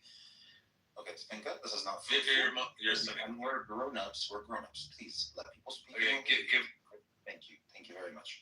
So every religion at one point had back in the day to spread their religion, we would enter other countries and we would take it by force and we would put the cross down and say, oh, here we are, the Crusaders. Yes, Muslims did the same shit. Okay, so and today in 2026 there are Christian extremists, and there's Muslim extremists. There's ISIS, there's Qaeda, there's a bunch of them. We do not deny them. Oh, backed up by the CIA's money. You want to go there? We can go there. So if I give you a gun and tell you go kill somebody, and you go kill somebody, is it on you? If you give me my 5 Christian friends' guns and say, is it on you or is it somebody else? It's on me, of course. I did that. Then what would you do it? Because you're backed up by the CIA. First of all, it's not even confirmed. It's backed up by CIA. Yes, it is confirmed. That was confirmed, brother. This is like 101 politics. Where's the confirmed? I'll give you a small example, Ocean. Where's it confirmed? Earlier, when he used let Edward speak excuse to kick people out or to turn them down from the stage. This is the same excuse CIA uses, you know. Do you deal with the CIA, Bendy? Do you know them? Have you dealt with them? Like, do you have friends in it? Have you ever talked to a CIA agent? So how do you know? How do you know this? Well, no. We don't all know anything. Have you actually had conversations with people in the CIA that you know this firsthand? How do you know this? It's so obvious. Well, what's obvious? That's nothing's that. KK, is it obvious to you? Okay, full of shit. So, Bandy, tell me who you talked to in the CIA. Like, what agents have you talked to? My friend works in the CIA. He told me that. Your friend works in the CIA. Does he work in? Where's he? He lives in Work? Wisconsin. Is he in Langley? Yeah. Lives in Wisconsin. His name is Chuck. Okay. Consider me mentally ill, and I'm coming to tell you that in Iraq, taking all the money in Afghanistan. Drugs and giving it to Al-Qaeda as payment. We're not taking millions of dollars and black money and giving it. That is not the point that we're talking about. You guys were talking about different religions. So Arab people, Muslims. Danny is far from being Jewish. He's a leftist, communist, socialist, extremist. Well, when you disparage a U.S. government agency, you have to come to terms with the fact that someone's disparaging it and try to break down where they're getting their information. So we will defend the United States and will defend our law enforcement and our agencies and our military. So I just asked a question. He made a blanket statement. I hear it. So I'm asking. He made specific statements that were disparaging. So I'm asking him where the statements came. He talked to, on what level were the agency, and where does he have his evidence, and can he cite his evidence? That's all. Abby, It's fair. That's fair to ask, is it? Abby, as long as you defend your interests on your soil, that's I'll defend it on every soil. I mean, I would happy to make that argument with you sitting in Paris or sitting in Riyadh, wherever you want to have that argument. But what do you? You disparaged the United States, and I want to know where your facts are from. That's a fair question, isn't it? You made a specific statement. I'm talking about the physical military presence of the Americans army in other places, other soils for No obvious reasons? I can give you hundreds. Yeah, Okay. the only Obvious reason. reasons. Can I have my co-counsel chime in on? The only reason, Yeah, okay. apparently, as we've all noticed recently, what's happening in Iran, for example, what happened in Iraq in the past, what happened in Libya. Gaddafi was a Otherwise, cool what guy, would you be right? present in other countries? Well, why aren't you military present in other countries? Why? Do you know why? Because there's Yeah, one why? I don't phrase know why. that goes Please tell me. around the entire world that says death to America and death to Israel. So what do we Have they ever attacked America or Israel? Military Yes. installation. Has any country attacked the mainland America in the past 20 years? Absolutely. I am in my pool. Thank you. You've been talking a lot. You've been talking America a lot. is I'm literally answering built on Andy's immigrants. question. I'm There are answering no. your question. This is the reason why the U.S. military has installations all over the place, because it could be times like this that we need to have easy access to the fuck-ups that are trying to destroy the globe. Hello, where's that area? Hello? The fucking east. Hello? That's the reason why Oh, we have to have military installations Isn't there the all USA? over Aren't the you trying to place. destroy Amelia, stay on mute because you were already complaining about people getting off mute yourself. having an immature You can't be president? hypocritical about Did it. I interrupted you? Like, you didn't Having say a a clown shit. a president. I moved him down. He can come back up. And Rich, you need to shut the fuck up. Okay. But May I answer Manny directly on his question? Has anything happened on U.S. soil? 150%. So we could talk about the attacks and the plot to assassinate our president. We could talk about the plots to assassinate members of the cabinet, ambassadors. We could talk about what was foiled on U.S. soil. Also the plot to assassinate the ambassador from Saudi Arabia in a restaurant in Georgetown. Last I checked, Georgetown's on U.S. soil. Those are direct from Iran. I haven't even talked about their proxies. So yes, on U.S. soil, to answer you. So none of this that you said answers the question of, did any Muslim country attack the United States mainland? The answer is no Muslim countries ever attacked the US mainland. What did Iran, isn't that a Muslim, is Iran a Muslim country? Did any country attack the United States? I just said yes. Which country did attack the United States? Iran. When did Iran attack the United States? I just said there was, I'll repeat, we just uncovered a attempt to assassinate our president. That's cute. Yeah. When did any An country attempt, attack the United States? why is an attempt? The answer is no. no, Manny, because they end up boiling the fucking attempts for them to commit an attack does not exonerate those people of basically wanting to do the same thing. Okay, fine, they ended up getting caught beforehand, but that does not exonerate them from being any less evil or having the same fucking intent. We can talk about how evil they are. Ended up actually completing a fucking terrorist To attack. wait till Ba'ath people come over here and bomb our country. My understanding is self-defense happened after an attack, No, not that's not before. how this country works. That's not how this country works. So we agree we're the aggressors at this We point. know it's going to happen. We know there's plans to assassinate our president. We know it's all death to America. Okay, so we're supposed to just sit here and we have to wait because the rest of the world is going to be pissed off if we go out there and say, no, we'd rather fight your battles over there So instead we of over agree here. we would. But this is a retarded thing. Is anybody gonna pretend like the IRGC is not openly hostile to the United States or any of our fucking interests? I mean, they overtly fucking say it. And so I don't know, why are you caping for them? I'm not sure what you guys are talking about. America's in control of most of the Arab countries. Hold on, Manny. So John Bolton was supposed to just hang out till they killed him, and Mike Pompeo just supposed to hang out. Why do you think it was security details? So the fact that our CIA and our intelligence agencies are fucking smarter than the IRGC and they foiled the attempts doesn't stop. Last I checked, and I studied this one in law school, an attempt to murder is still a crime. You go to jail for an attempt of a crime. Last I checked, It is. if nobody Last I checked, it's still a fucking crime.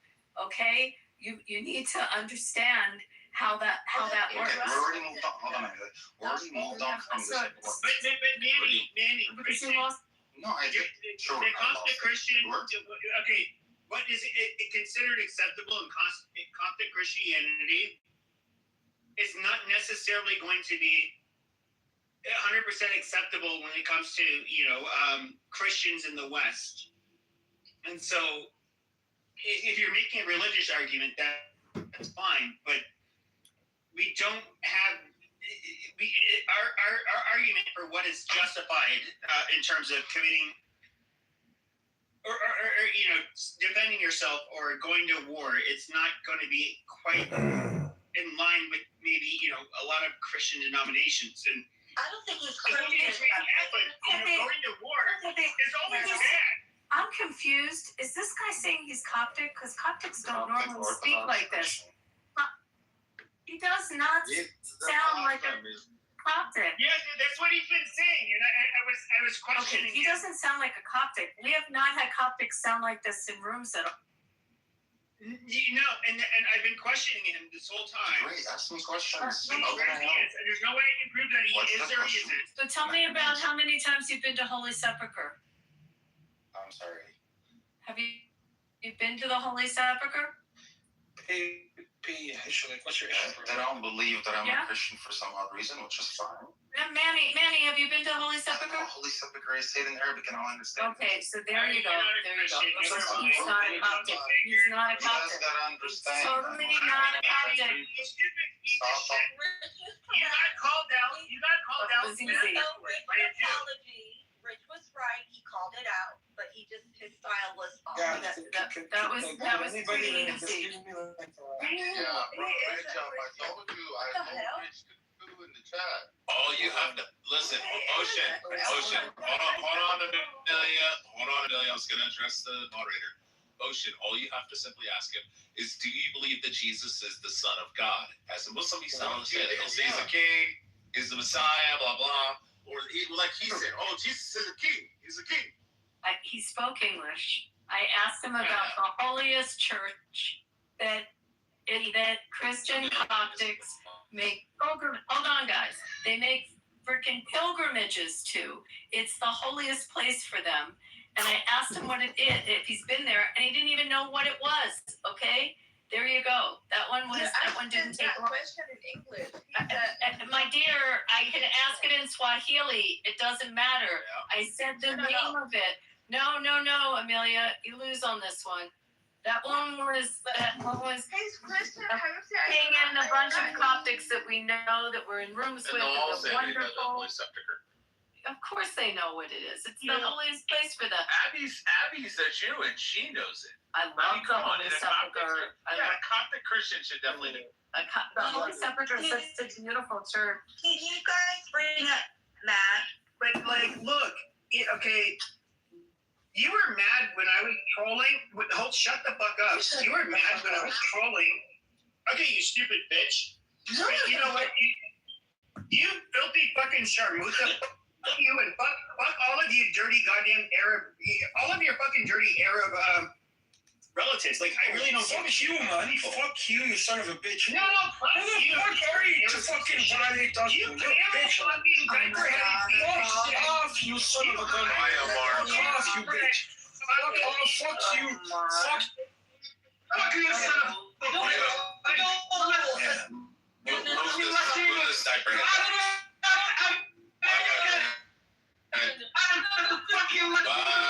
What's wrong, Mr. Squiggle Man? Are you offended? Did you notice that Amelia claims to be like agnostic? No. And this is the funny part, is that a lot of these, you get a lot of these people that, especially after October 7th, I'm somebody who's, I'm not from the Middle East. I'm watching these people, how they operate. You get people on this app. I'm not going to name who they are, but you see it on social media everywhere. And they'll say, you know, you're just trying to have a conversation. And they're obviously incredibly biased. But, you know, you can just basically tell who the Muslims are, and you can never have an actual, like, reasonable argument with them. And I would say, like, people like me that are, you know, we are separated from the group. So we look at October 7th and we say, like, oh God, wow, that was so fucking demonic and horrible that we would have absolutely, like, holy shit, the response from us, that would have been something you wouldn't want to see. But then it's like immediately they play victim, and you know, the sob stories, the fake narratives, all this bullshit. And we have to hear from them. And then, you know, what's really funny, though, is every goddamn terrorist attack you've had on American soil after 9/11, where Christians were getting killed, of course, we're the majority in this country, you get groups like CARE. What do they care about? What is the first thing these fucking pieces of shit care about? It is that Islamophobia. And you know, I remember after the San Bernardino shooting, they had kids, the husband and wife were killed. Their number one priority was to make sure that those children ended up going into a Muslim household. Wow, these are such lovely fucking people. It's just like, I try to imagine like some Jews or Christians go into a mosque and they start shooting the fucking place up, killing kids, killing women, killing men, anybody. What would, and I get it, you're going to have some very fringe people in the Christian and Jewish community, they're always going to exist, that will say, oh yeah, you know, that was good. But you know, 99% of them are going to say, like, they're like, no, wow, that is so fucking barbaric and horrible. Mr. Trump, are you eating in my courtroom? I do not condone that. That was evil. But these motherfuckers, okay, it's just amazing. There's just one religion where it doesn't matter what their fucking people do. They will sit there and they will say that it is somehow justified. And I'm so sick and tired of talking to these fucking people. And these are the same people that would, as soon as, you know, Edward ended up, you know, they're like, oh, are you an African American? You know, and Snow or Sword identified themselves. They're calling him a bead. They're calling him all kinds of fucking names in Arabic. Answer my question, Mr.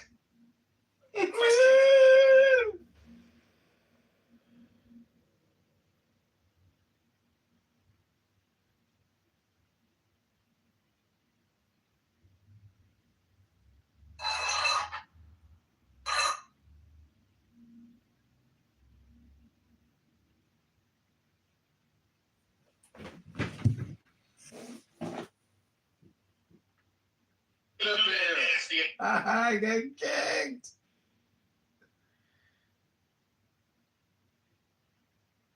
She gave birth and then she went immediately after she gave birth. Oh yeah, and I can't remember her guy's name was. Thank you for coming on stage. Universe Earth. Hello, I am Universe Earth. I have come to explain what is the G0D. She's just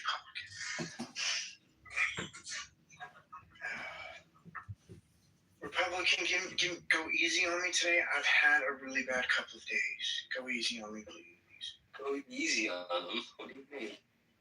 Bloodthirsty. Feel free to come on stage. I'd love to have conversations. Go easy on them. Only with like noise and singing and stuff like that. I've had the worst headache in the world for the last 2 days. Huckleberry, thank you for coming to the room. Feel free to come on stage. Well, you know what they say, when you got a really bad migraine, they say come to Clubhouse, because Clubhouse is the greatest migraine cure modern technology has ever invented. So if you're suffering from a migraine or a headache, just download an app called Clubhouse. It's a medical device technology company to get people to say hello. Hello? This is decidedly not a migraine. Well, here's, let's see, what's his name? Universe. Here's what I've come to find about Clubhouse. I believe that a plastic bag has more brain cells than most people on this. Answer my question, Mr. Answer my. I like to give people the benefit of the doubt. They're ignorant rather than stupid. Well, here's the beautiful part. This is, you couldn't have said it better, Donald. I love the word ignorant. There's a definite distinction between ignorance and stupidity. Yes, there is. I mean, ignorance, that is probably, in my opinion, one of the most beautiful words in the whole entire. I mean, it's beautiful. It's a gorgeous word. Well, you can be stupid. You can be stupid and not ignorant, and you can be ignorant and not stupid. No. Completely two distinct. Stupidity is stupidity. Ignorance is you don't know. You've not been educated. Absolutely. You haven't been educated. Stupidity is when you've been educated and then you don't realize. Well, no, stupidity is generally just a lower than average IQ. Nah, I mean, look up the. Okay, let's do that. Oh, ignorant. I love the word ignorance. Yeah.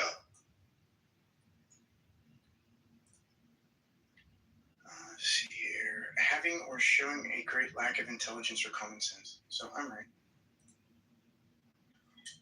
Are you looking up stupidity or ignorance? Yeah, stupid. Ignorance just means uneducated. Right. And stupid is exactly what I said it was. Papa, welcome to the room. Feel free to come on stage. I'd love to have a conversation. Oh, bye-bye. I want to talk about God. All right. Let's talk about God. Not the Bible.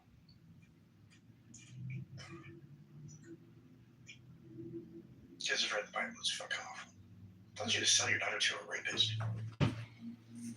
Well, I'm not sure if you're aware. Do you know what the Kabbalah is, Donald? Donald, do you know what the... says if your daughter's raped, you should sell your daughter to her rapist. Also says you should burn your daughter for Do you know what the Kabbalah is, Donald? Yes, I do. I have my copy of it right here. I'm touching it. What is the Kabbalah? It's like Jewish Gnostic texts. What is the Ein Sof Hour, the limitless light? Oh gosh, it's been so long since I read it. I don't remember. What are the 10 Sephirot that contain the Ein Sof, and what is the Keter? Is everything contained in the Keter? I told you, I don't remember the details of it. I don't think you know anything about the Kabbalah. Kabbalah. 15 years since I read it. Who, me? I don't think you know anything about it. No, not you. I think you know your stuff, but Donald. Oh, well, anyways, Donald, basically, it's mysticism from Middle Ages, but it seems to be pervasive, and it does seem to create an analogy for God or for the personal self.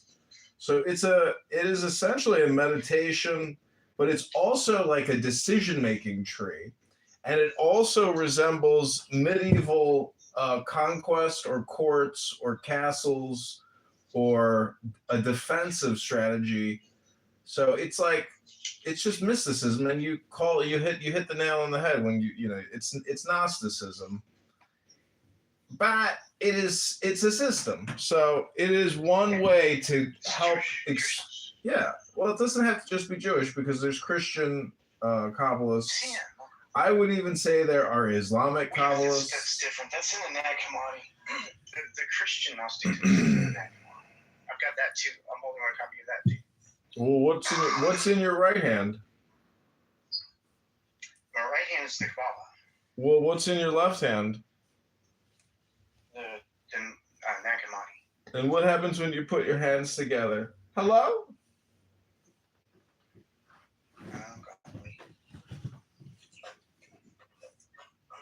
Make a clap. Oh no.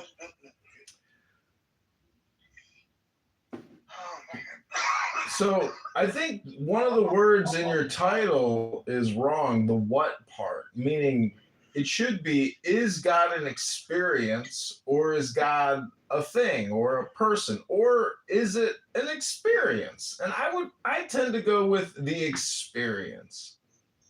That just makes it imaginary. I couldn't give a shit about it. Just keep it to yourself and don't put it in my laws. Keep it to myself. You got a fucking room called Prove to Me God Exists. If it's imaginary. And it's a social audio platform for people to do public speaking. Keep it the fuck out of the laws. Keep it imaginary. It's an analog, you idiot. Don't you know what an analog is? Hello? Yeah, I know that they're imaginary. It's taking something that is an analog or analogy. Okay, you said analog. That's analog. You're just saying that's like an avid. Yeah, it's called an analogy or an analog or a paraphrase. Hello? No, an analog and an analogy. If you say so, Dr. Donald. Analogy, I understand what it means, but analogies are fucking imaginary too. So just keep your imaginary God, your fucking self. You know what else is imaginary? Your personal hygiene. What was the last time you even flossed your teeth? That's imaginary. Dental floss, that's probably imaginary in your life. No, definitely doesn't fly. 100%. Doesn't use a tongue scraper, doesn't use a water pick. We'd be lucky if he even brushes before he goes to bed.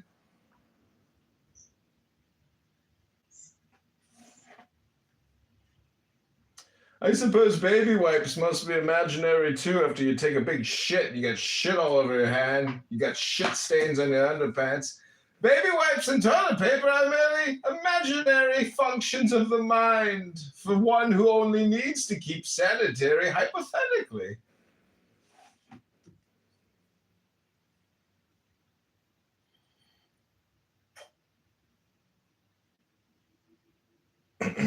Oh God, I must have been very accurate. Silence always creates, accuracy always seems to create silence. Yeah, what was the... He had wealth beyond 10 million before 2025. Donald, what was the big deal a few days ago where somebody brought, I can't remember what the word they brought up. You remember that? I think it was already a quick take because I'm on Monday, but Last time we made, I got God with me. You can have cook. last time we made this, sold out in less than 5 days.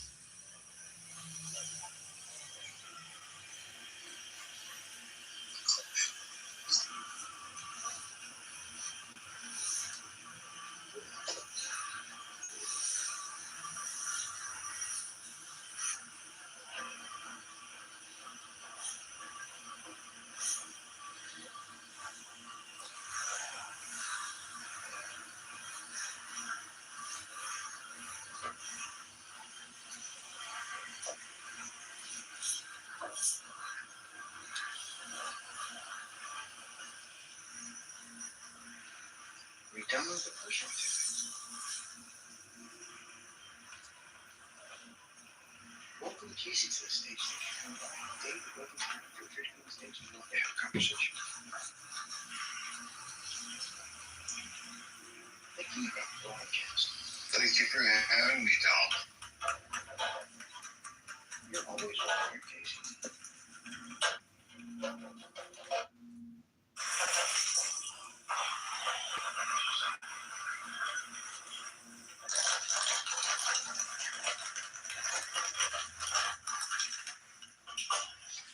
honestly, I think it was you that invited me to the stage, and I appreciate it. I got God. Yeah. I mean, it's an open conversation.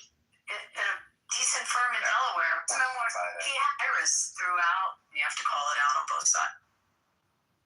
And I don't mind the personal attacks. I understand that whenever your core beliefs are threatened, that you lash out with insults. Wait, who are you talking to? That was for Universe Earth. Well, I would just say that that's actually projection. You just projected your inner beliefs onto me.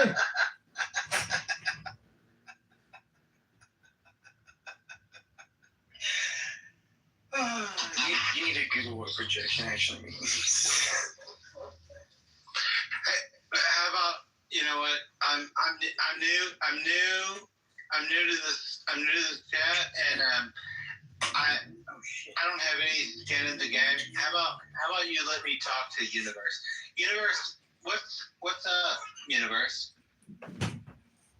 Well, I'm sitting here updating some things on cell phones. I could LARP as the universe if you want, or do you want to talk to the personal me living in the universe?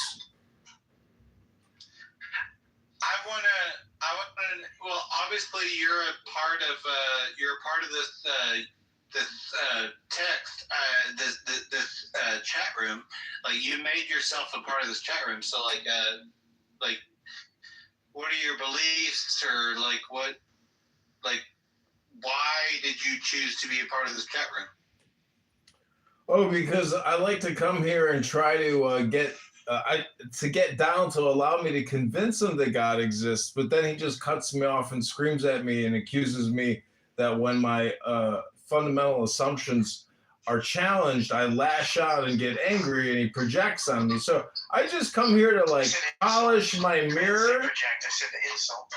Donald, calm down. So I'm perfectly calm. Don't do that. Well, so Universe, what does it look like in your view? What does it look like when Donald lashes out and says that you're wrong? What does that look like? Well, sometimes he gets very angry, and then he plays this horrible schizophrenic song that causes a migraine for himself and for everybody else. It's actually one of the few songs that doesn't cause a migraine. See what I mean? So, anyways, if he gets upset enough and too many people come in here and start, spam abusing by talking, he will play this horrific song that will just drone out all other noises and make you question your own sanity and why you feel you have enough time to come on Clubhouse. Ah! That's it. That's the song. No! I just had an aneurysm. Donald. Donald, could you stop?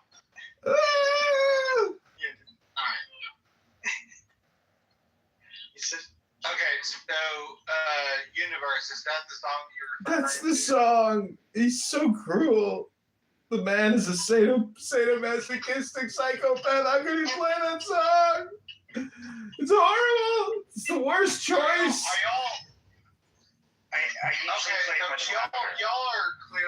Y'all are working together.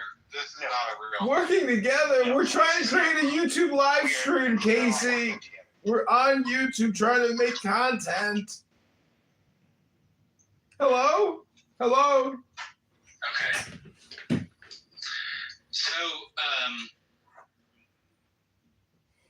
So was that the song? Yeah, I usually play it much louder. Okay. So, Universe, are you still there? I guess it doesn't matter. Okay, so that's Donald, that's the song that you usually play? Yeah. Okay. I do it much louder though. Mostly just to get people to shut up. Well, I mean, I think that's if you're trying to control a room, I think that you do need something to just shut people up. I agree. Yeah, but I taught Donald how to say hello. Hello. Oh, beautiful.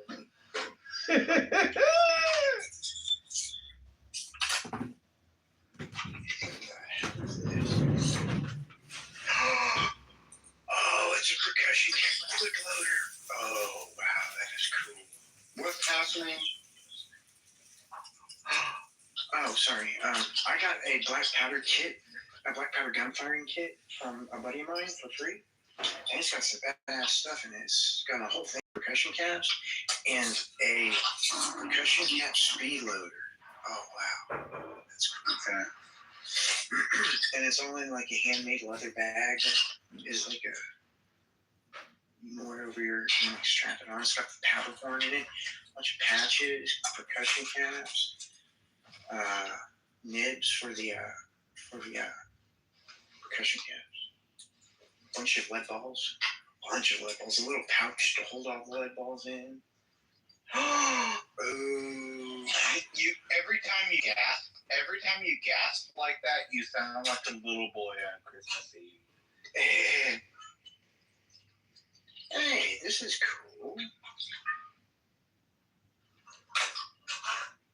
I have one of those. I do not have one of these and I have no idea what the fuck this is. Whoa, oh, I know what that is.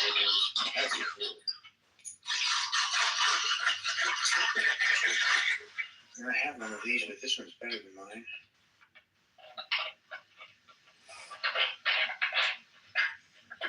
Are you done talking to Universe? Monica, Casey, can you tell Donald to pull me up? Yeah, I can invite you. I thought I did. Yeah, I've definitely invited you up already, Monica, but I can do it again. I have no power here. Yeah. I have no power here. Here, how about I give you mods and you invite her up? Just don't in my room randomly.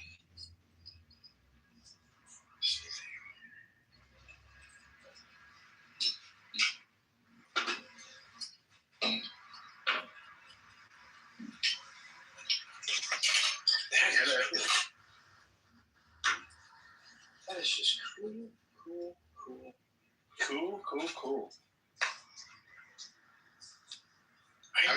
I wish that we could all see what you're seeing, what you're getting. Do you have Discord? Well, I do, but I also have not much. Okay, it's complicated. I do have Discord, but I don't have much power in my phone, and right now I don't have a great way to charge my phone. Alrighty. I was just gonna say I have a Discord. You can come there and I can show you what Discord, because the powder horn is even full. It's like almost completely full. That's just cool.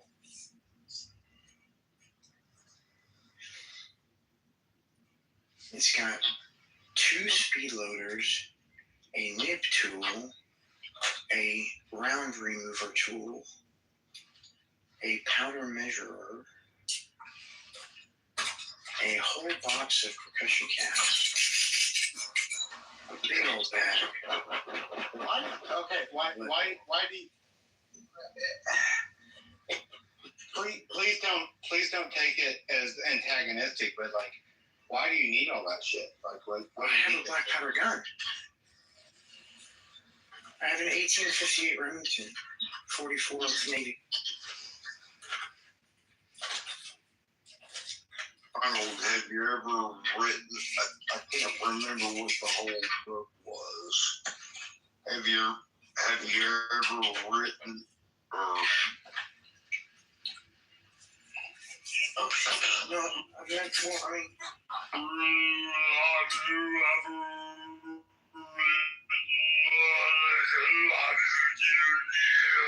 No.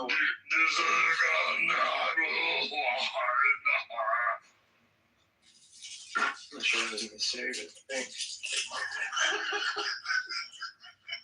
No, I've never written a book. No.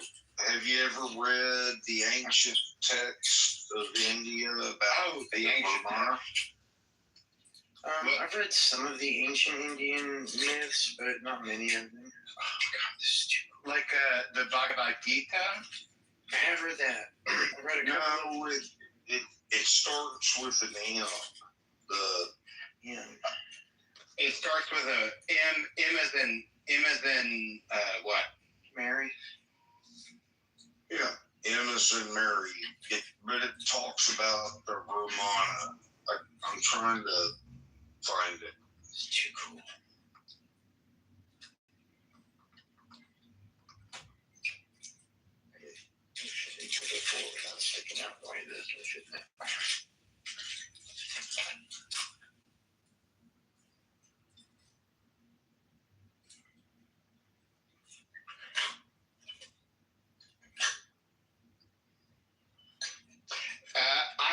I have no idea. I'm actually like a little. I'm no expert at all in Hindu scripture, but I don't know of any great Hindu scripture that starts with the word with the letter N. Well, I mean, if you look up, it's an evolution. Are you talking about the evolution or something like that? Yeah, we'll just look up Vermana. Vermana? That'd be a V, not an M, but sure. Well, that's, yeah, Vermana is with a V.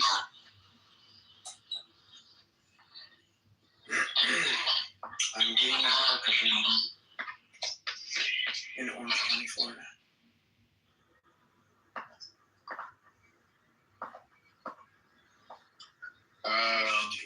Are we thinking of like what? It's Vermana. V-I-M-A-N-A. Vermana. Advanced, often divine flying chariots. I've heard of this, and I've seen all of the accounts too. There's nothing there. It's all garbage. Daniel, welcome. Feel free to come on stage.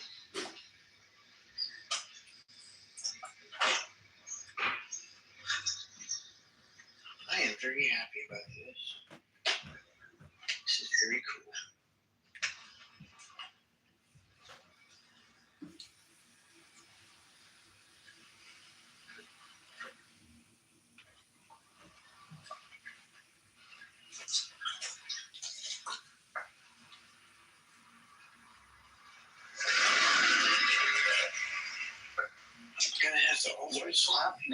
What's happening? I'm gonna have to alter it slightly because I have a pistol on my rifle, so I don't need all of the patches. But I'm very happy about this little kit. Well, that's good. There's a ton of balls in it, of lead balls.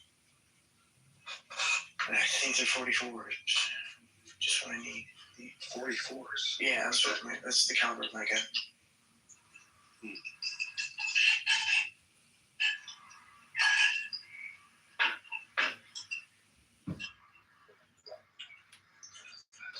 Dan, thank you for coming on stage. I don't know if I will confuse. Oh, my goodness. I'll get it there. Oh, I'll put it there. Regal, welcome back. Feel free to come on stage.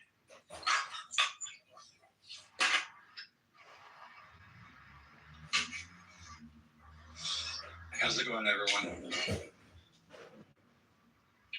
Daniel, Regal. Well, Regal.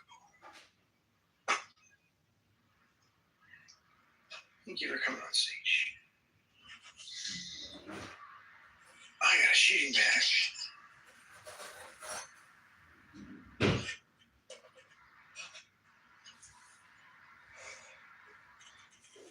Daniel, Regal, do you have anything to talk about as far as convincing a person that God exists? Pretty sure Daniel is an atheist. Don't remember about Regal. Well, so am I. You know. Yeah. I'm wondering if Regal does. Regal, I cannot tell. Oh yeah, definitely atheist.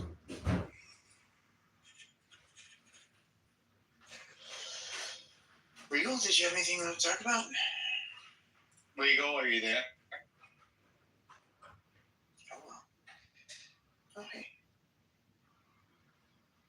Oh, didn't hear you. Apparently not. I saw you unmute, but I didn't hear anything you said if you spoke. Baby, put me up, yeah. Regal, we see you unmuting yourself, but it looks like when you unmute yourself, it looks like we cannot hear anything that you're trying to say. Just to let you know. Sometimes you have to leave and then come back. And I'll fix it. That's disgusting. Regal? Can you try again? Ow. Everything had to hurt so bad. That's a big pile of shit.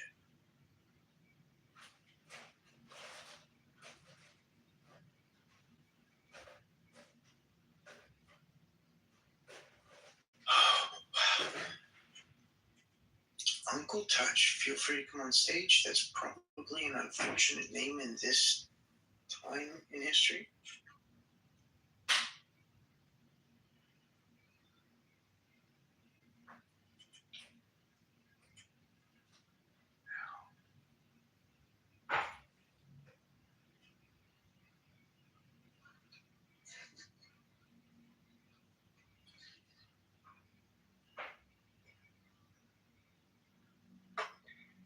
Sorry, Donald. I think I had my mic turned off.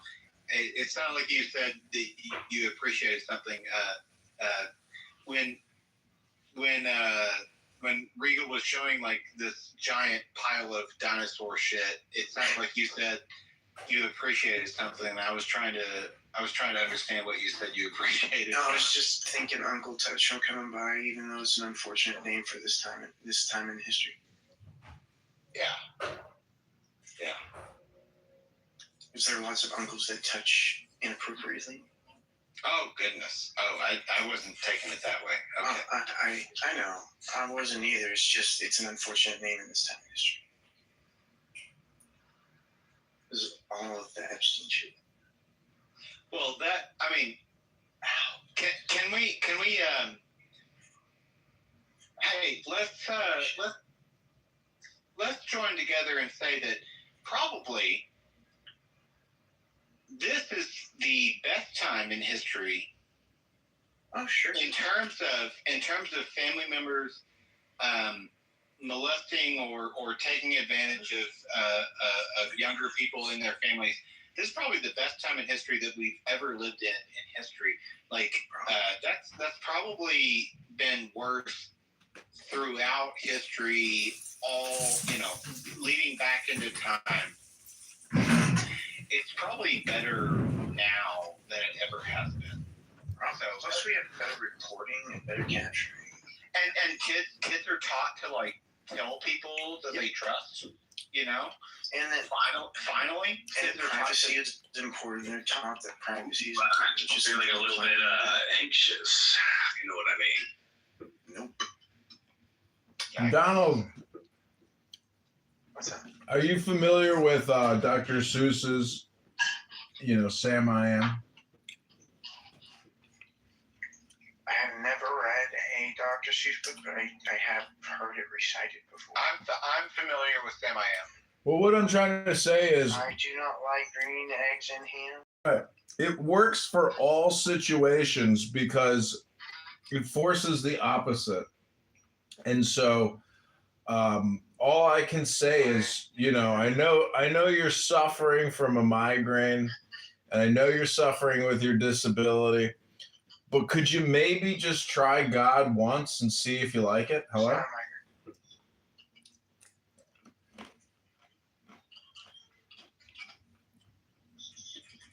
I did. I tried for 20 years. Hey, universe. Why don't you tell me, like, what is it? What is it? What is God, universe? Well, let me just tell you, when I wake up in the morning and I make myself an espresso coffee and I smoke a little weed and I read a good book, to me, that's as close as I can get to the G-O-D. Well, how about this? 5 years ago, I think I would agree with that. If that's as close as you get to the God, I think I would agree with that, and I don't think I would have any problem with that.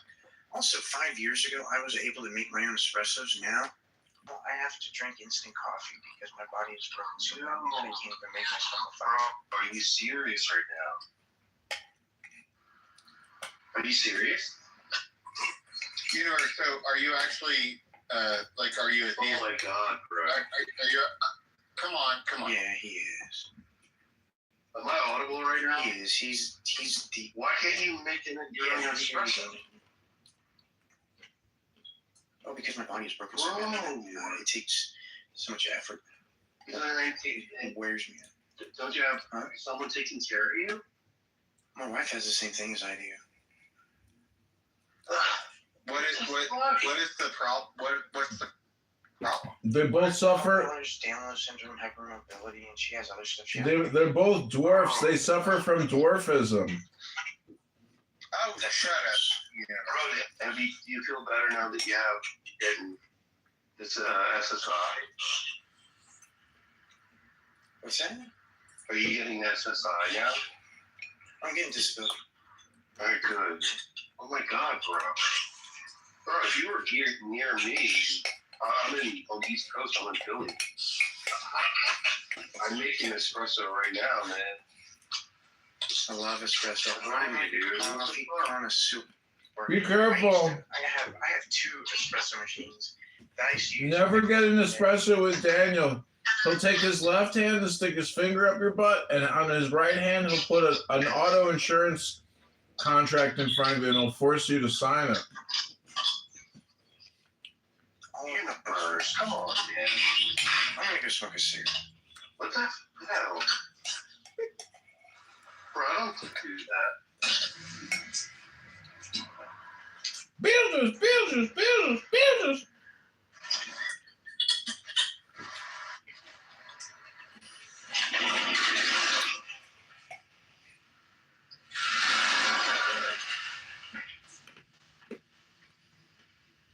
Casey, what the fuck are you doing? What do you mean, what am I doing? You're making a ton of noise, Dingleberry. Okay, well, I have given Daniel the brain. Who's asking me? I'm asking you, Daniel. Daniel? Yeah. Okay, well, I'm sorry. I'm sorry I'm making so much noise, Daniel. I'm just doing my thing, okay? What are you doing, though? I should have muted myself. I Daniel, let me ask you a question, Daniel. Are you having another garlic pizza? No, but I just had some incredible ice cream. Lardass would like to ask you a question. Is cinnamon a pepper or is cinnamon a sugar? Is cinnamon a pepper or is cinnamon a what, buddy? Yeah. Yeah, it's bark. It's bark. It's just ground up bark, but the thing is, there's sugar in it. How else can you get cinnamon to taste like it's so sweet sometimes. It's amazing. I love cinnamon. There's not a scientific definition. Cinnamon would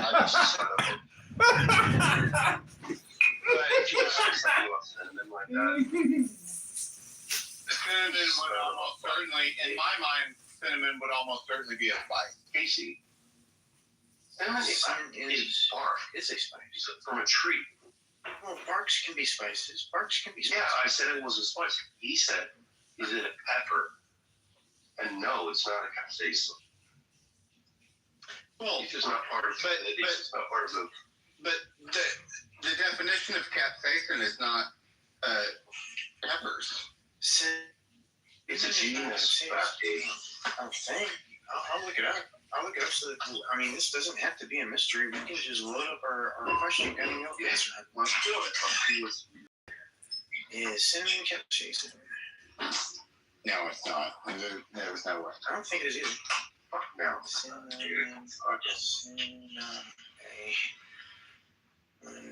No, there's no caps. Cinnamon. Caps. It's a C. Application would be making like very good extract with that. Is cinnamon capsaicin? No. Natural cinnamon does not contain capsaicin. Damn. Yeah, well, and think about mint, right? Mint has to be kind of similar to Honey Badger, feel free to come on stage. Thank you for coming to the room, both of you. mint has to be similar to Mint capsaicin. See, I have a question for you. I know that it's right up your alley. Are you able to feel the question or not? Casey?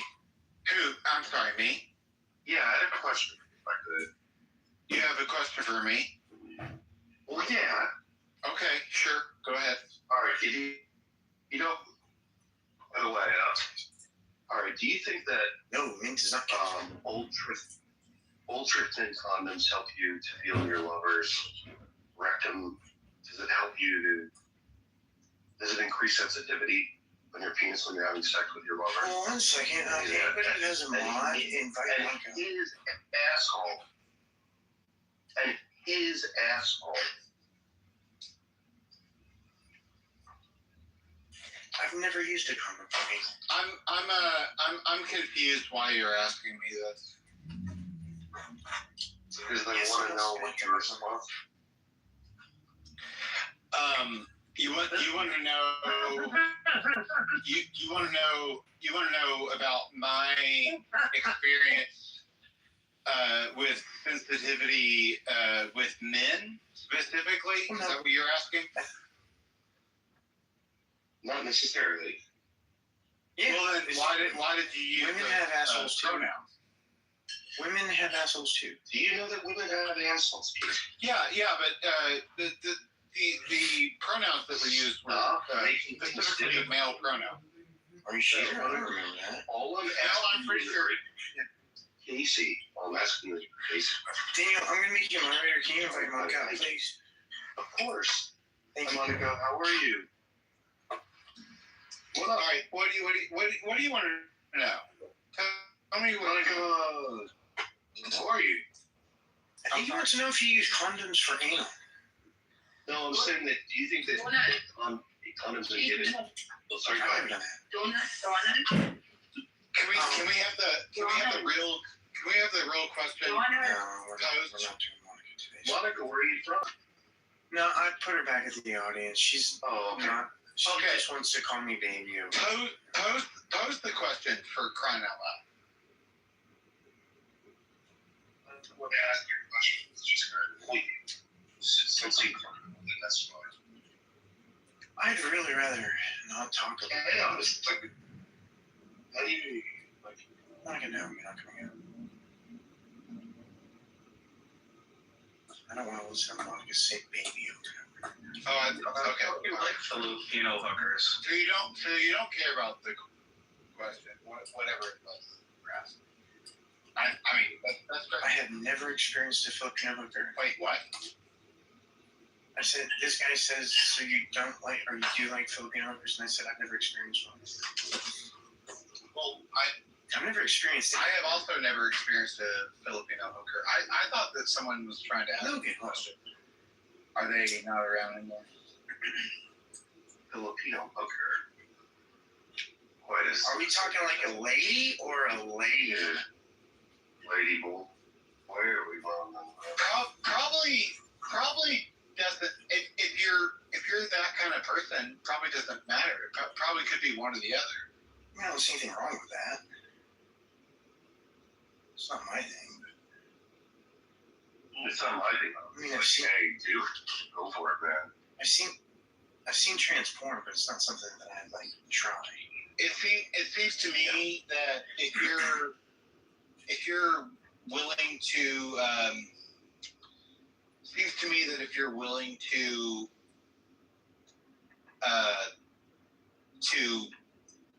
pursue prostitution in, It's not sort of prostitution. hang on, I didn't say there was. It seems to me that if you're willing to pursue prostitution in a country that is extremely destitute, that you should not be surprised if some of the prostitutes happen to be male. There's nothing wrong with that either. Yeah. No, I'm not saying there is. Casey, why is that a problem for you? I don't get it. It's not a problem for me. Okay. I mean, I can guarantee you it's not a problem for you. Casey, do you masturbate to porn? What? You masturbate? Casey, do you masturbate to porn? Yeah, you understand that I'm gay, right? I'm gay. Oh, I didn't know that. I am a gay man. I did not know that. See, I didn't know. I thought you were more of a, to me, you seem like more of a masculine, traditionally masculine, assertive Chad. Well, that's fantastic. I guess that means that I can he's a gay assertive person. hold up some kind of like traditional masculine whatever. But yeah, I am a gay man. So, Casey, I'm not actually broadcasting on YouTube right now, so would it be okay if I asked you a couple of questions that are personal? You said you are not? Yeah, I'm not actually broadcasting me? Yeah, we're not broadcasting right now. Would it be okay if I asked you a personal question or two? I mean, sure, I guess. How old were you when you realized that you liked the same sex? That's a complicated question. That's why I asked for permission. So like, it kind of like, how old was I when I started to suspect that I started? How old was I when I started to suspect that I like was attracted? That would have been like back when I was like, I don't know, like 13, 14, 15. Okay. When was I convinced that I was exclusively attracted to men? That would have been maybe like a year or two after that, like 15, 16. All right.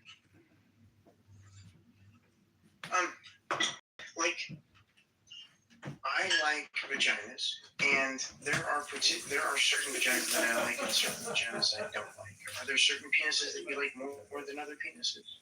Absolutely. Okay, cool. I was just curious about that. Thank you. Yeah, there are many penises that are absolutely disgusting. But not all of them. No, not all of them. No. See, I'm kind of the other way around. There are many beautiful vaginas, but there are a few that are just not pretty. Well, yeah, okay. Well, I guess penises are almost like kind of like flowers. You know, there are flowers that you can look at. You can look at a flower and you can be like, I really don't like that flower. And you can look at flowers and be like, oh yeah, that's a beautiful flower.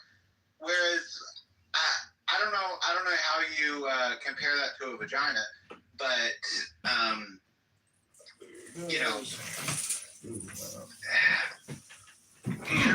there are ways to express displeasure towards a penis and also pleasure towards I shouldn't say displeasure and pleasure, but can I ask you one more very personal question?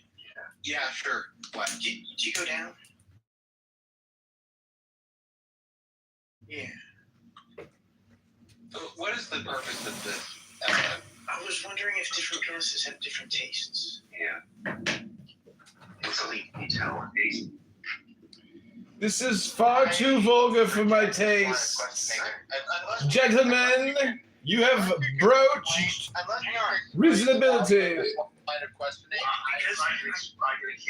It's simply curiosity, if you don't mind. will not push you. This is very distasteful. Curiosity, but Yes, it's simply curiosity. to the point of like you being upset about it, it's not worth it. Because vaginas have different tastes. Different vaginas taste different. I was curious. Gentlemen, let us move on from this distasteful topic. This is foul and smegma. I can smell the smegma. Jefferson, welcome to the stage. Let's leave. Let me just say one thing. Yeah, sure, Casey. Have you ever imagined the taste of your own finger, or have you ever like sucked something like honey or syrup or anything else off your own finger, right? Yeah. Okay, Maple so syrup. it just tastes like skin, right? Yeah. Okay. Okay, there you go. That is what one would expect. Okay. Anything more foul than that is not acceptable. Okay. Absolutely. And that's the only thing. That's the only thing that I will say about that. Are you just talking about cleanliness now? Yeah, of course. Oh my God, Casey. But that's the only thing I'm gonna. You're making my anus. I appreciate you doing that much. I'm just honestly just curious. Yeah, Casey, I had a quick question for you. Look, I'm gonna make a confession to you, Casey. I have bisexual leanings. Okay, good for you. Should I set off fireworks for you? No, that's why I'm curious. It's because I have bisexual leanings, but I'm in a monogamous relationship, so I keep trying things. So I was just curious. Yeah. This has been such a fascinating conversation because I think we're getting closer to the crux of the matter, which is philosophy and poetry. Books. For God exists in a book, but not in your gay conversation. Hello? Casey, for those of us that have never had a prostate orgasm, could you describe to us what we're missing? Why are you doing Okay, this to me? Why Casey is already I want you to jerk off on my fucking face. I said nothing inappropriate. No, you just said that you want me to jerk off on your face. Yeah. That's a desire. That's not inappropriate.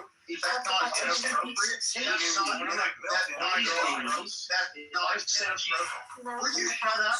My girlfriend said I said that I wanted to have a pour in that wouldn't be offended. I'm talking about desire I had. And you're judging me because crust. Go on. If I've offended you, I'm sorry. Please use a mixer. I don't want my girlfriend to say Would you shut up because I don't believe you for 1 second? Could we go back to a conversation that is about philosophy?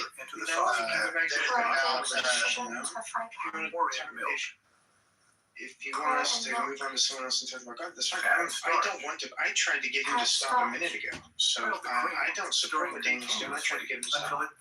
You said that you didn't want to talk about this anymore just a minute ago, and I would like to say that. Pour the cream over the cookie crust. No, I didn't say I didn't want to talk about philosophy. I didn't say I was talking about what Daniel was talking about. Mix egg yolks with sugar in the saucepan. There's this idea of trolley problem. Red love, feel free to come Well, see your trolley problem is like just like perennial. There's a perennial problem in philosophy where philosophy and ethics particularly where we think of the trolley problem, right? Would you sacrifice one person to save? That's not what the trolley problem is about. It's about action and inaction and not. Yeah. The idea is that,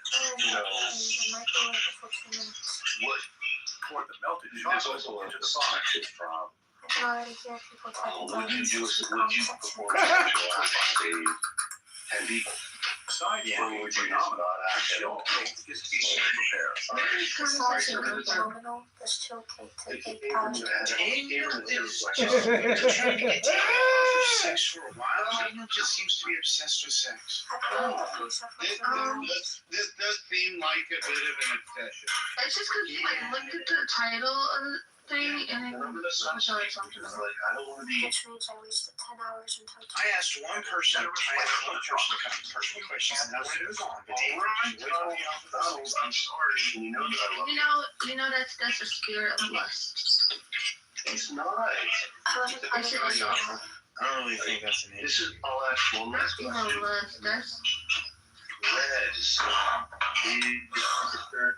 You're as beautiful as you are. All right. So the question I wanted to ask Casey was that in order to save 10 people, would you masturbate?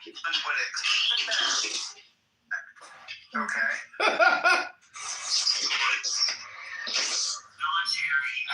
I'm sorry, what? Do you want me to move to the other? No, Daniel. He has the green bean. Yeah, you gotta hold it down. Hold him down. Of course I can. Click on him. Here, give me a beam real quick. I'm gonna show you how to do it. Push your conversation you don't have enough. I know you didn't know. Stop pushing the conversation in case you doesn't want to. I don't like that. It's a violation of consent. I don't like it. Whoa.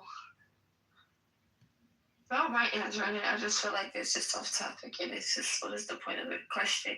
I cannot understand you. I'm sorry. I say, what's the point of the question? How's it gonna benefit this conversation?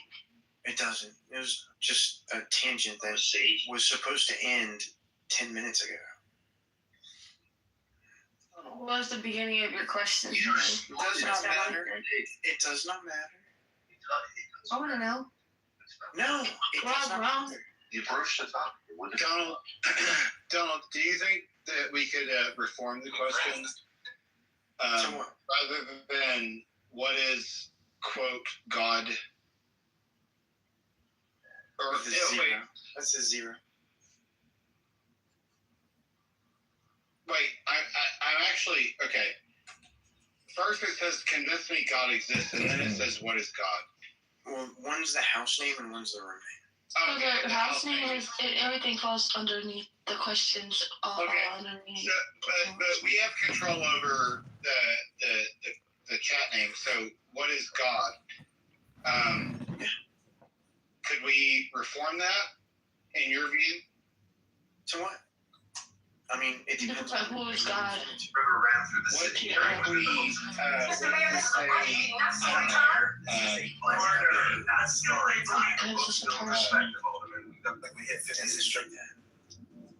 What do you mean? Demonstrate how it's a person? Show to exist how is a big fat you problem. I mean, we don't. Let me finish real quick. Listen, before you help me out. So my thing is, right? Everybody, we was all kids. We all. That's amazing because she interrupted you. Just for a second, because I just want to ask a question. You know, you actually did, because you sat here and said prove that he exists. No, you interrupted Casey, and then I just responded to what your interruption. But it's okay if it's okay with Casey. I got short-term memory. I got ADHD, so my is like it's okay. But all I'm saying is, we all was kids, right? At one point, we all believed in the Tooth Fairy. We all believed in Santa Claus. You never believed in Santa Claus? I never believed in Santa Claus either. I recognized my parents' handwriting on that Christmas tag. Check. This one flagged in the X-ray. Okay, so when you have a dream that you want to accomplish in life, right? Nope. So you just want to be a mom your whole life? Or you wanted to do... Oh my God. Doesn't have to end. Carlos, welcome to Frequent State. I'd love to have a conversation. Yeah, I have lived in constant pain and tortured every day of my life, and it gets worse and worse every day. I'd like for that to end. I'm sorry to hear that, Tom. Thanks, Casey. Have you ever seen Office Space? Wait, Donald, before you think your life ends, do you think you'll have that bisexual experience that you're curious about? It's very much up to my wife. I have seen Office Space. Why do you ask? So do you know how he's? Wait, it's up to your wife whether or not you have an orgasm with a man's dick in your mouth? Yes, because we're married. The way that I forget that actor's name, but he was also in Judge. He was also in Band of Brothers, but yes, he was. He said, do you ever get that feeling that every day is the worst day of your life? Or No, what he said was he said that every day is worse than the day before. So every day that you see me, it's on the worst day that I've ever had in my entire life. Right. I have that with pain. So every day, the pain is worse than it was the day before. So every time you talk to me, you're talking to me in the most pain I've ever been in my entire life. Oh, I'm so sorry, Donald. Okay, so Donald, I had no idea. I honestly, Yeah, most people, honestly, I had no idea. So can you tell me, and forget all these other people, can you tell me what you're suffering from? Like what? Don't forget us, Donald. Keep us in your prayers.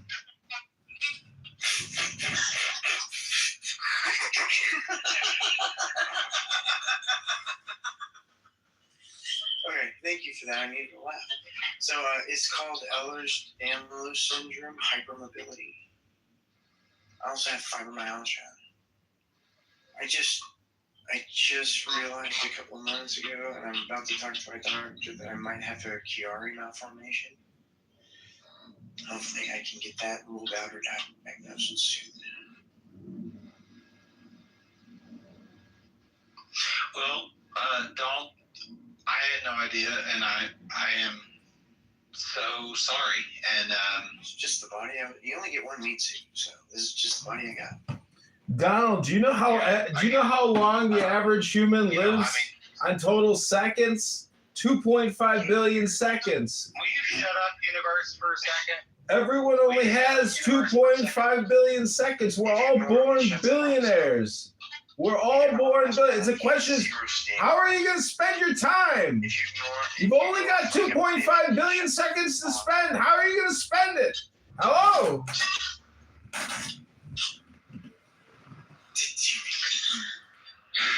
All right. Well, Donald, I really feel bad. You know, it's okay, man. I appreciate it. I'm sorry. I'm going to Switzerland as soon as I can. Well, that's great. That's great. Well, Switzerland is a place where you can end your life. Oh, you're going there for like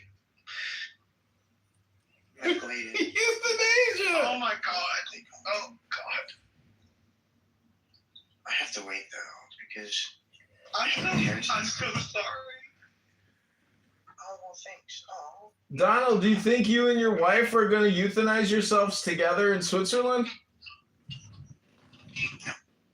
The whole reason I'm waiting is to get an inheritance that I'm going to give to her before I go. So it would be very silly of us to go together. No, she's going to live. She doesn't want to die. I want to die. Michael, thank you for coming by. Feel free to come on stage. Oh, do you ever talk about how to get back your wife? Because it's always been a curiosity. We met as children at church. A Christian drove around through the city carrying with it the hopes of its people. Mr. Mayor, this is a budget You want to meeting. talk a little bit about that? Okay, we met as children at church and we grew up in church together, and then Really? after we graduated, we started dating, and then we got Really? It's really beautiful. Really? You remember that had you ever completed children or something?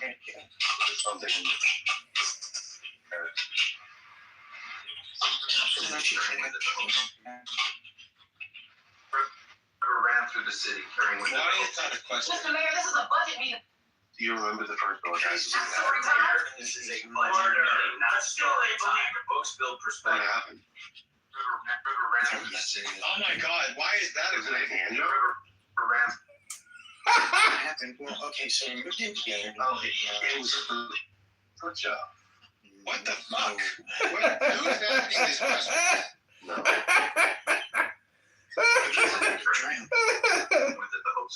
Mr. Mayor. Okay, so dry humping is whenever you have your clothes on, but you're up against each other until you come. That was my first orgasm. Valentine's Day. It was on Valentine's Day. The first time, Like, come on. yeah, we went camping at the lake, and we were in a tent. Did you dry hump her rear, like her thigh or her butt? What was it? No, between her legs, right on top of. She came to. Oh my god, bro. You're a little splooge like within in your pants. Yeah. I had a spirit. Sounds really messy. It was, but I had a spirit. I knew it was happening, so I packed. So that was the first time. Wow, Donald, thanks for sharing that on my YouTube Live. Before you euthanize yourself in Switzerland, I hope you'll come on my YouTube Live for one last broadcast. Thanks, Donald. I mean, it's going to be a while, probably. My mom's going to live for years. Oh, you're just going to wait until you can get that money. How much money do you think you're going to inherit? Does your mom know you're just like waiting for her to die? That's not what it is. Okay. I just can't die before her. You want her? Yes, sort of. Sort of. Was she?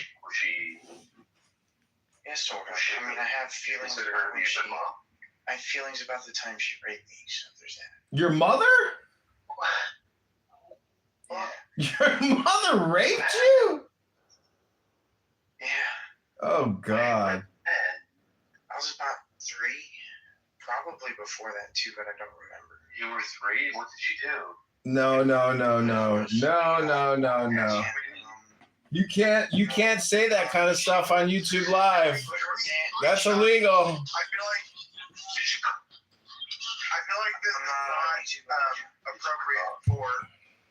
Did you come? A Filipino censor just told me that this is being flagged. This is being flagged. You're being reported to the FBI Child Endangerment Services. Good Lord. 43. Could we not discuss, like, this is not the appropriate place to talk about. Oh, okay. So let's bring up a new topic. Are you aware that the Supreme Court? How would you remember such a thing? You can make memories when you're 3.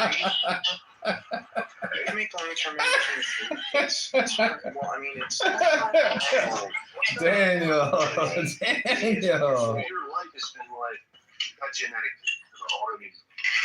And then you also have these circumstances. Unbelievable what you've been through. Why was Donald moved out? Why was Donald moved out? Hello? This room has ended.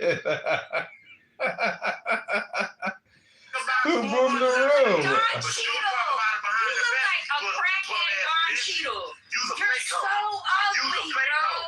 Like when I take a good shit, when I take a good shit, you know, you turn around and you look at the turds. You turn around and look I in the turn mirror. around and look at the turds. Turn around and look in the mirror, bitch. Look like you and your kids, bitch. I look. Damn, did you hear this shit? All right, who's got? This is the Donald Show. See if we can recuperate what we lost here.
if you were actually taking steroids would be YK11. YK11 for somebody who's on the steroid cycle is gonna allow you to build way more muscle. So YK11 in that context, okay, decent. But all the other ones, Follistat 344, you know, all the other, they just didn't live up to their hype.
It was relevant.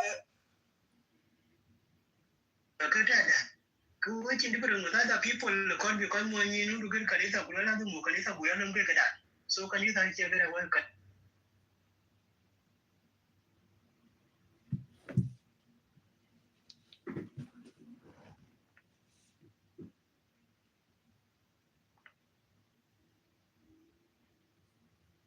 That's it. She's a mantis.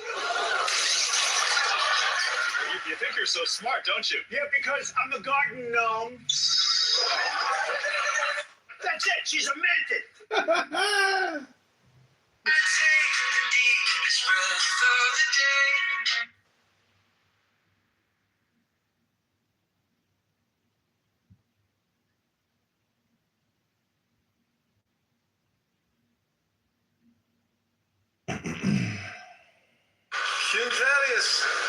What do you want to tell the Democrats? I'm going to help you get that is. I'm running for office for you. I'm going to get you a single room occupancy. All right, God bless. Hey, miss. Do you want some food? Ew, oh my gosh, Larry. Yeah. How many? For him? Yeah. Thank you. Answer my question, Mr. Trump. Did you join the Mile High Club with a gray and a mantis the other day? Hit yourself first. Hey, miss. Answer my question, Mr. Trump. Did you... Why does everyone judge me? I joined the Mile High Club for America. They still come after me. Mr. Trump, pull yourself together. Oh, that's not good. Somebody. Answer my question, You know, Mr. I've never actually seen... Answer my question, Mr. Trump. That's it. She's a mantis.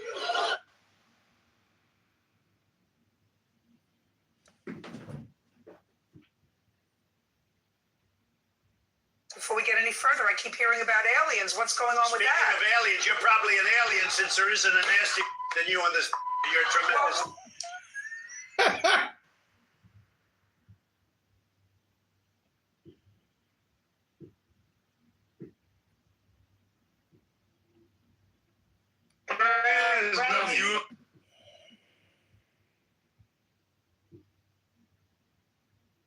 In other nations, it's no shock.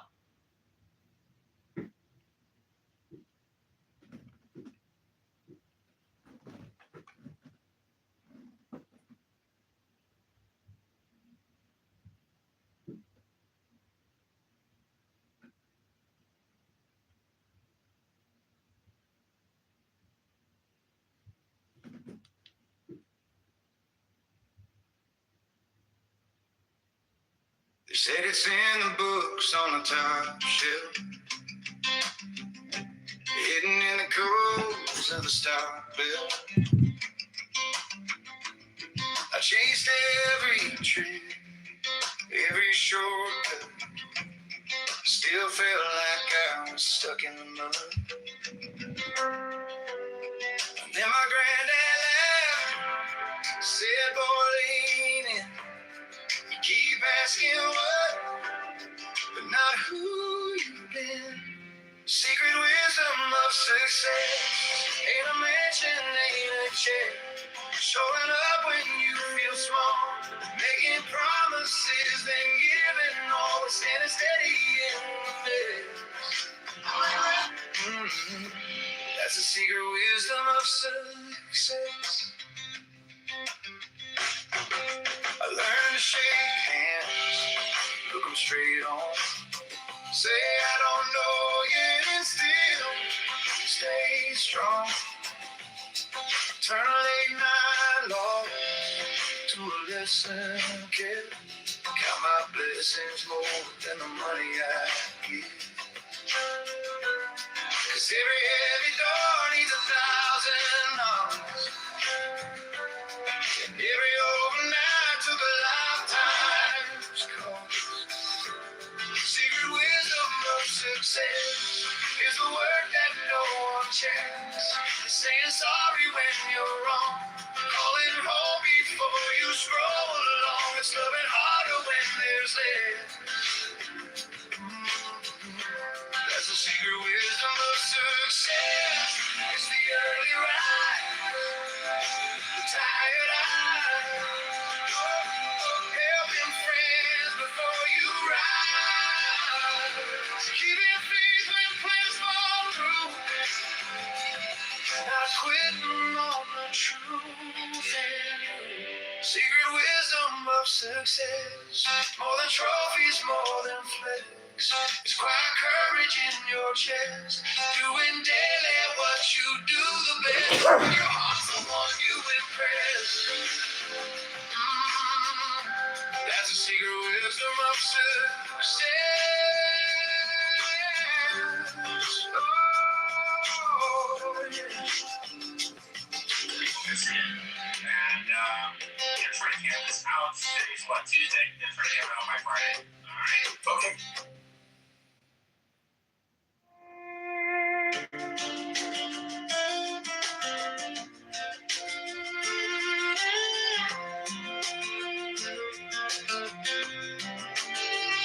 They said it's in the books on the top shelf, hidden in the codes of the stock bill. I chased every trick, every shortcut, still felt like I was stuck in the mud. Then my granddad laughed, said, boy, lean in. You keep asking what, but not who you've been. Secret wisdom of success ain't a mansion, ain't a check. Showing up when you feel small, making promises, then giving it all, standing steady in a mess. That's the secret wisdom of success.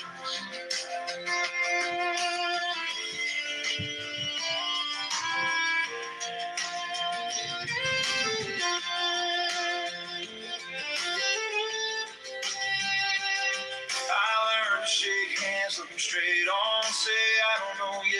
still stay strong. Eternally not lost to a lesson kept. Count my blessings more than the money I get. 'Cause every heavy door needs 1,000 knocks. And every overnight took a lifetime's call. Secret wisdom of success is the work that no one checks. It's saying sorry when you're wrong. Calling home before we stroll along. Is loving harder when there's less. That's the secret wisdom of success. It's the early rise, the tired eyes. Helping friends before you rise. Keeping faith when plans fall through. Not quitting on the truth in you. Secret wisdom of success. More than trophies, more than flexes. Quiet courage in your chest. Doing daily what you do the best. When your heart's the one you impress. That's the secret wisdom of success. Oh, yeah.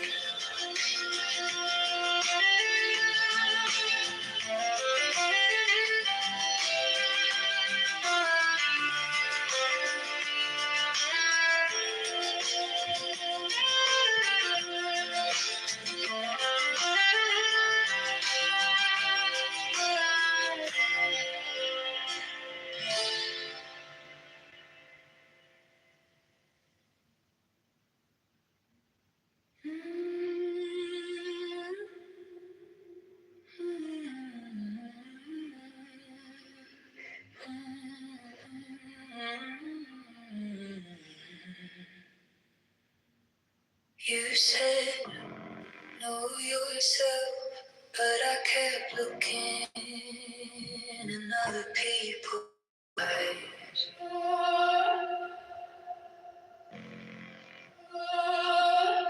Chasing the halos, wearing their masks, till my own reflection felt like a lie.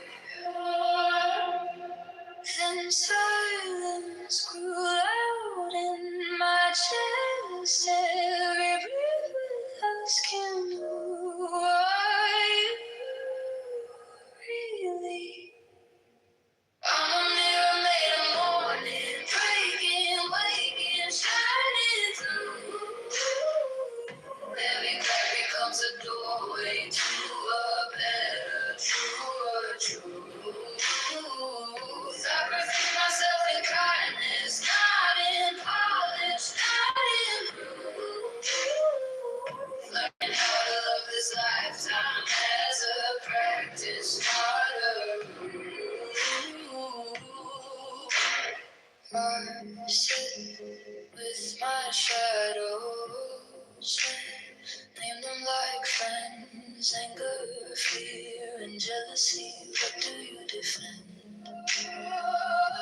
I pour them some mercy, teach them to bow. Virtue is a garden, I'm watering now. Each thought is a stone in the path I choose, which ones I step on slowly. I'm a mirror made of morning, breaking, waking, shining through. Every crack becomes a doorway to a better, truer truth. I perfect myself in kindness, not in polish, not in proof. Learning how to love this lifetime as a practice, not a rule. Breathing, old stories fall like ice. New courage in the grass.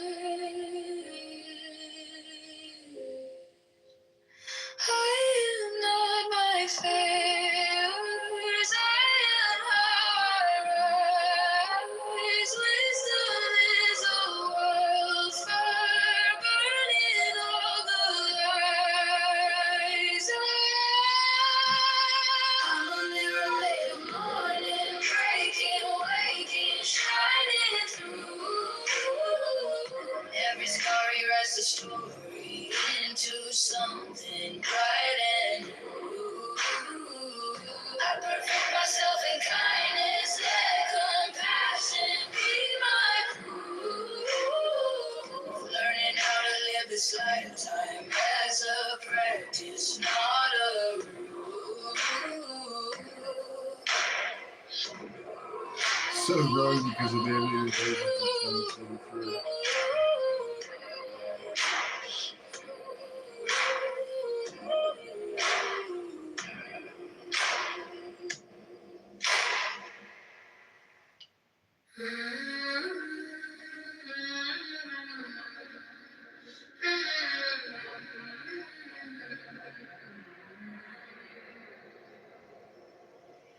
You said, know yourself, but I kept looking in other people's eyes, chasing the halos, wearing their masks till my own reflection felt like a lie. Then silence grew loud in my chest. There it is, buddy boy. Russell Hickok. Are you really? I'm a mirror made of morning, breaking, waking, shining through. Every crack becomes a doorway to a better, to a truth. I perfect myself in kindness, not in polish, not in proof. Learning how to love this lifetime as a practice, not a rule. Ooh. Yeah. How many? I sit in my shadows, name them like friends. Anger, fear, and jealousy, what do you defend? I pour them some mercy, teach them to bow. Virtue is a garden, I'm watering now. Each thought is a stone in the path. I choose which ones I step on slowly.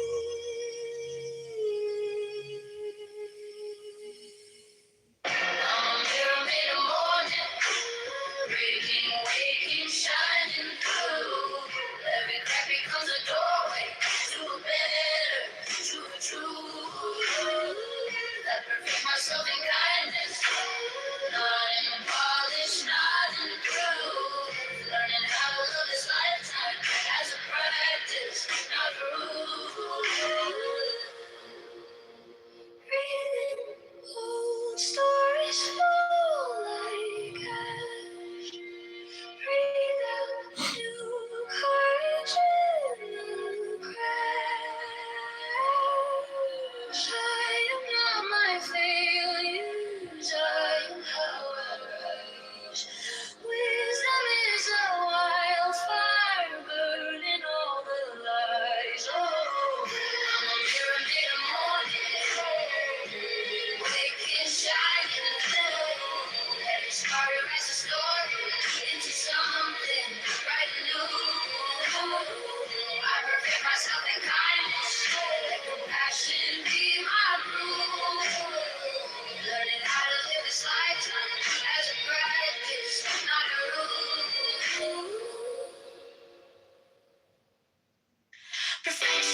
character and personality.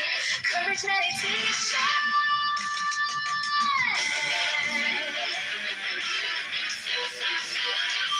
Courage and personality.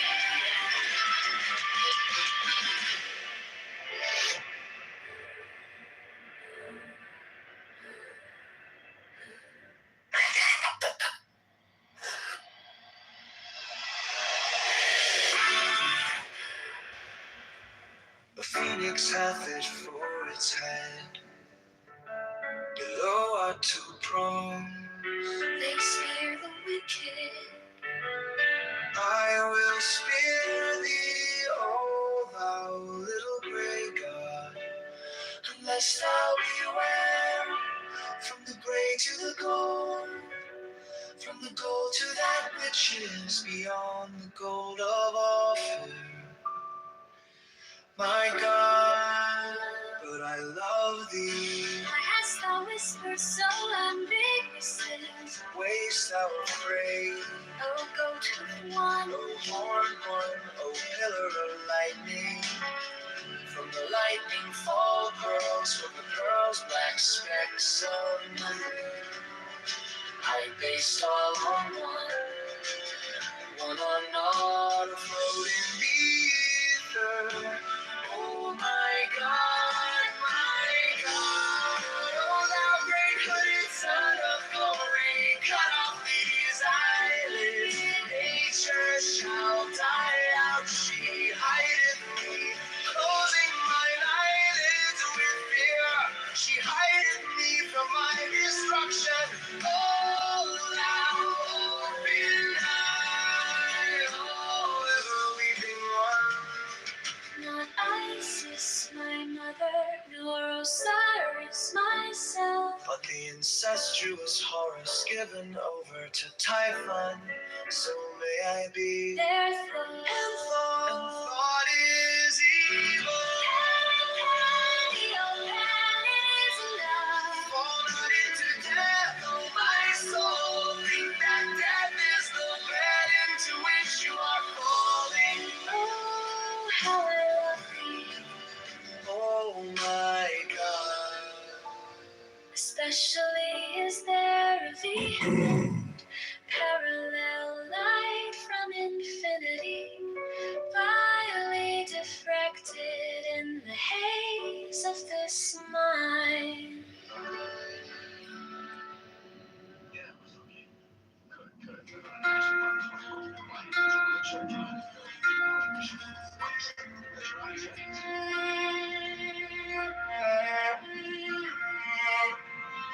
The phoenix hath it for its head. Below are two prongs. They spear the wicked. I will spear thee, O thou little grey god, unless thou beware from the grey to the gold, from the gold to that which is beyond the gold of Ophir. My God, but I love thee.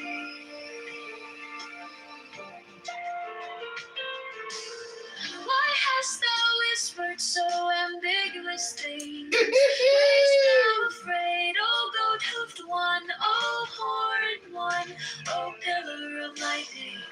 From the lightning fall pearls, from the pearls black specks of nothing. I based all on one, on God, I float in the ether. My God, my God.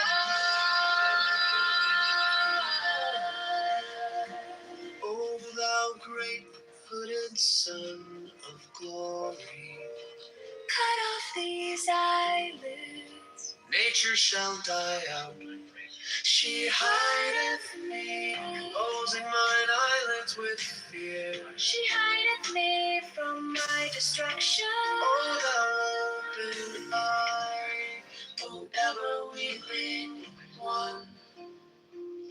Not Isis, my mother, no Osiris, myself. But the incestuous Horus given over to Typhon. So may I be. Their thought And thought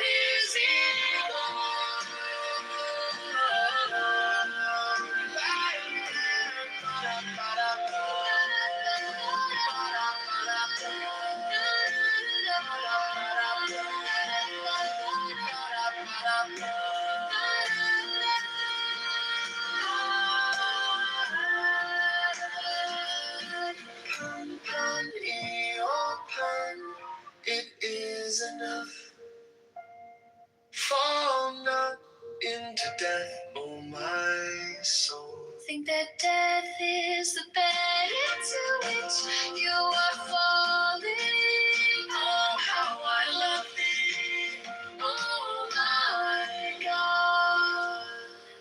Especially is there a vehement parallel light from infinity, vilely diffracted in the haze of this mind.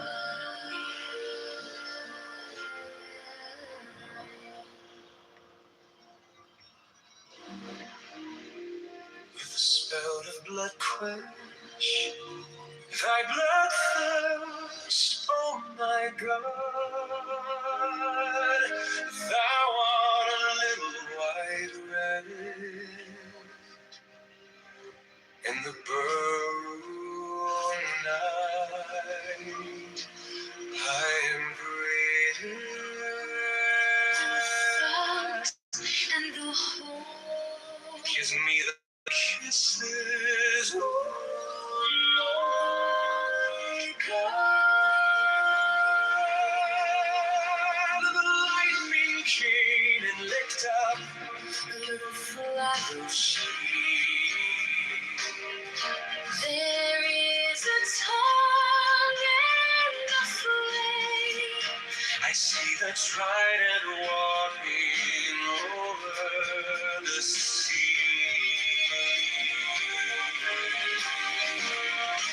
Its hand before its head. Belong to bronze, they spear the wicked. I will spear thee. Oh, thou little gray God, unless thou beware. From the grave to the throne, to that which is beyond the gold above sea. My God, but I love thee. Why hast thou whispered so ambiguously?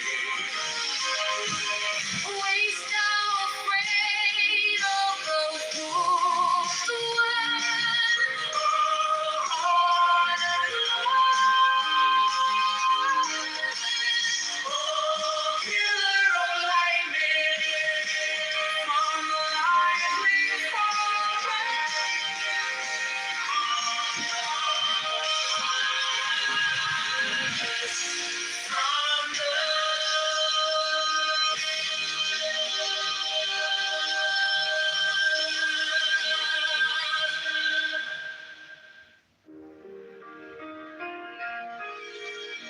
let the spout of blood quench thy blood thirst,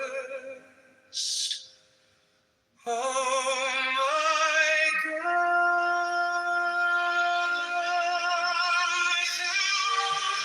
A little white rabbit in the burrow. I am greater than the fox and the moon. Give me thy kisses, oh Lord God. The lightning came and licked up the little flock of sheep. There is a tongue and a flame. I see a trident walking over the sea. America is beautiful. A phoenix hath for its head. Below are two prongs. They spear the wicked. I will spear thee, O thou little gray God, unless thou beware. From the grave to the gold, go to that which is beyond the goal. Feel like that I love thee. Why thou whisper something else? Is it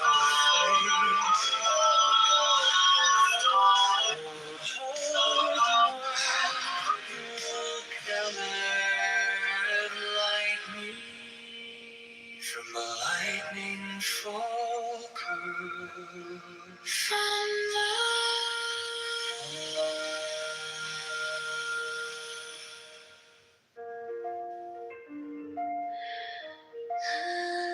Tis the mid-ship. my God, how I love thee. With the vehement appetite of a beast, I hunt thee through the universe. Thou art standing, as it were, upon the pinnacle, at the edge of some fortified city. I am a white bird, and perch upon thee. Thou art my lover, I see thee as a nymph with white arms stretched by the sun. She lies upon the moss, there is none other but she. Art thou not pale? I am he, speak not, oh my God. Let the work be accomplished in silence.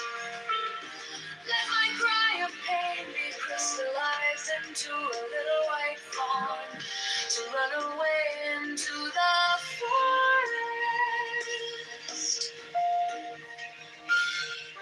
Thou art a centaur, oh my God, from the violet blossoms that crown thee to the hoofs of the horse. Thou art harder than tempered steel. There is no diamond beside thee. Did I not yield this body and soul? I woo thee with a dagger drawn across my throat. Let the spout of blood quench thy bloodthirst, oh my God.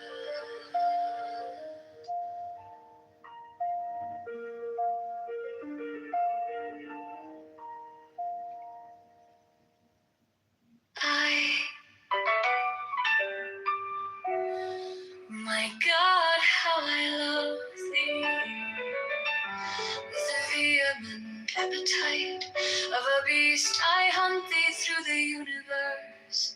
Thou art standing, as it were, upon a pinnacle at the edge of some fortified city. I am a white bird, and perch upon thee. Thou art my lover, I see thee as a nymph with her white limbs stretched by the spring. She lies upon the moss, there is none other but she. Art thou not Pan? I am he, speak not, oh my God. Let the work be accomplished in silence. Let my cry of pain be crystallized into a little white fawn to run away into the forest. Thou art a centaur, oh my God, from the violet blossoms that crown you to the hoofs of the horse. Thou art harder than tempered steel. There is no diamond beside thee. Did I not yield this body and soul? I woo thee with a dagger drawn across my throat. Let the spout of blood quench thy bloodthirst, oh my God.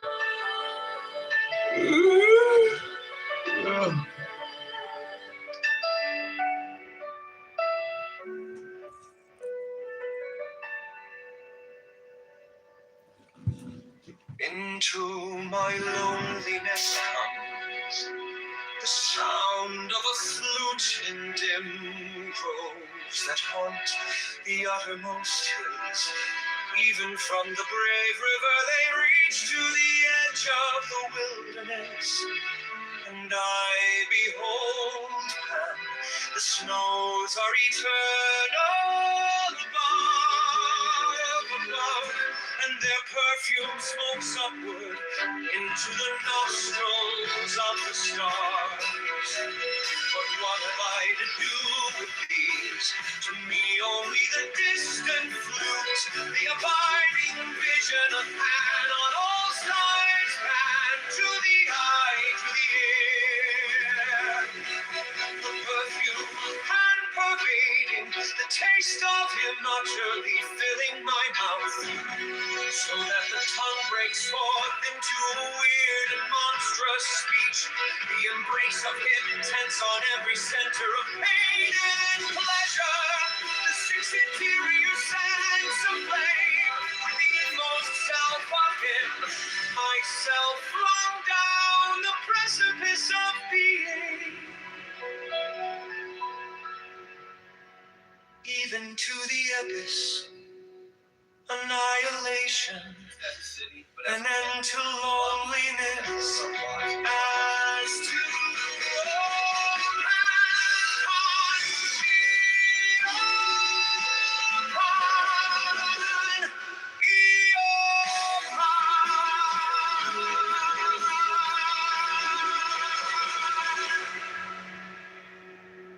into my loneliness comes the sound of a flute in dim groves that haunt the uttermost hills. Even from the brave river they reach to the edge of the wilderness. And I behold Pan. The snows are eternal above, and their perfume smokes upward into the nostrils of the stars. But what have I to do with these? To me only the distant flute, the abiding vision of Pan. On all sides, Pan, to the eye, to the ear, the perfume of Pan pervading, the taste of him utterly filling my mouth, so that the tongue breaks forth into a weird and monstrous speech. The embrace of him intense on every center of pain and pleasure.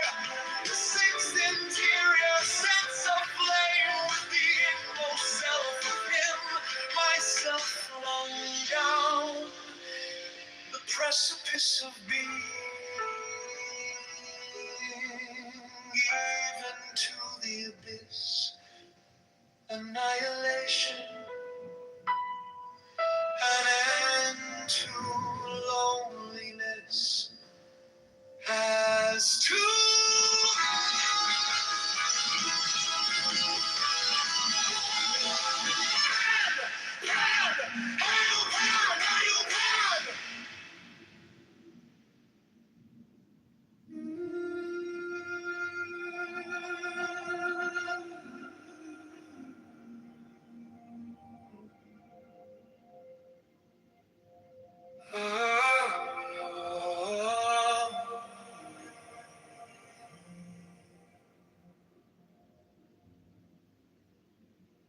find your seat, feet on the ground, spine rising like a calm, tall wave. Let your hands rest, heavy jaws, tongue soft, gaze easy behind closed eyes. Notice the noise in your chest, thoughts pacing, racing. You don't have to fix them. just let him pass by.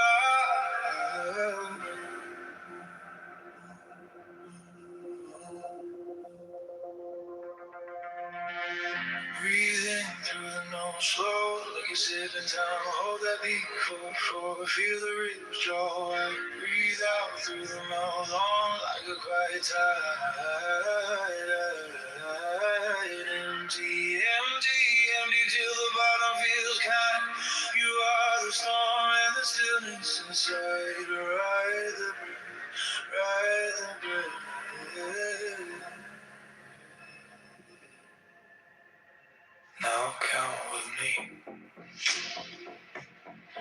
In 2, 3, 4. Hold. 2, 3, 4. Out. 2, 3, 4, 5, 6. Let it go. Shoulders melting downward. Part of the lantern in your chest. Bright, steady, simple. Guiding you back to center. Breathing through the nose, slow like you're sipping time. Hold that beat for feel the ribs draw wide. Breathe out through the mouth, long like a quiet tide. Empty, empty, empty till the bottom feels kind.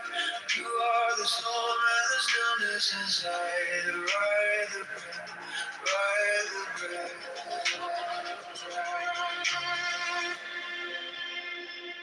If it comes all about to it, friend, name it softly and breathe again. And fill the fire. I'll pour the ash, let every exhale. Burn what you can. Hold, breathing through the nose, slow like you're sipping time. Hold that beat for feel the ribs draw wide. Breathe out through the mouth, long like a quiet tide. Empty until the bottom feels kind. You are the storm and the stillness inside. Ride the breath, ride the breath.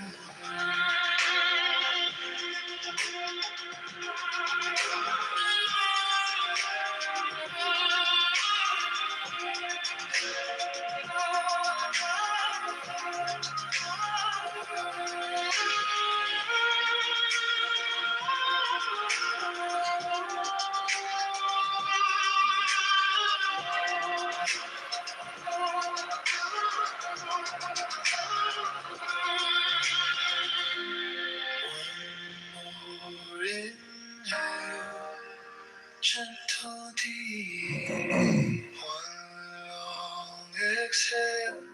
Feel the ground keep you when you are ready. Open your eyes, but know this calm is yours on demand.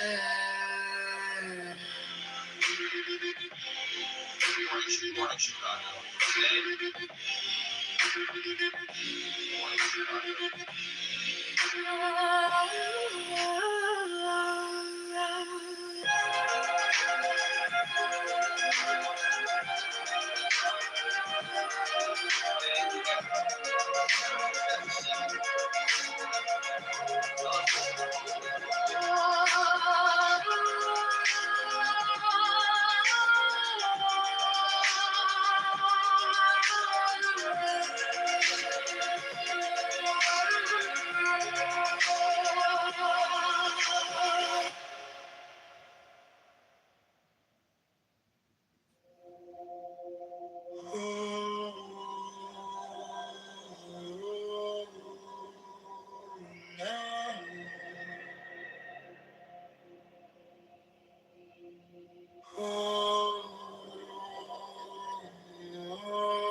spine rising like a calm wave.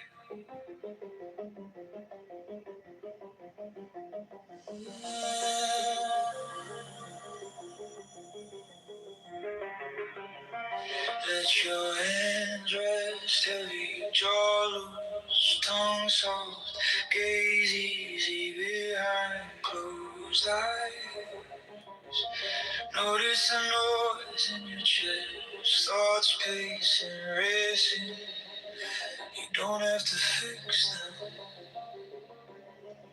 just let them pass by. Breathe in through the nose, slow like you're sipping time. Hold that beat for four, feel the ribs draw wide. Breathe out through the mouth, long like a quiet tide. Empty, empty, empty, till the bottom feels kind. You are the storm and the stillness inside. Ride the breath, ride the breath. Now count with me. 2, 3, 4, hold 2, 3, 4, out. 2, 3, 4, 5, 6. Let it go, shoulders melting downward, heart a lantern in your chest. Bright, steady, simple, guiding you back to center. Breathe in through the nose, slow like you're sipping time. Hold that peak for 4, feel the ribs draw wide. Breathe out through the mouth, long like a quiet tide. Empty, empty, empty, till the bottom feels kind. You are the storm and the stillness inside. Ride the breath, ride the breath. Fear comes up, bow to it.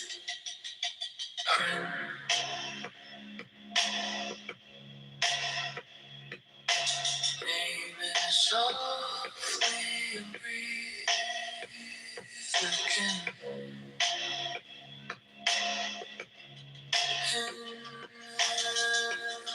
Feel the fire out, pour the ash, let every exhale burn what you can hold.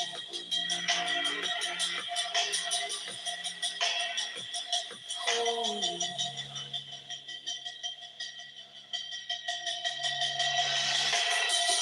Breathe in through the nose, slow like a sipping time. Hold that beat for 4, feel the ribs roll wide. Breathe out through the moon like a quiet tide. Empty, empty, empty, till the bottom feels kind. You are the storm and the stillness inside. Ride the breath, ride the breath.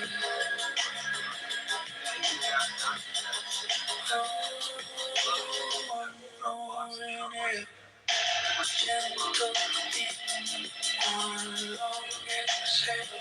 Feel the ground keep you when you are ready. Open your eyes, know this calm is yours on demand.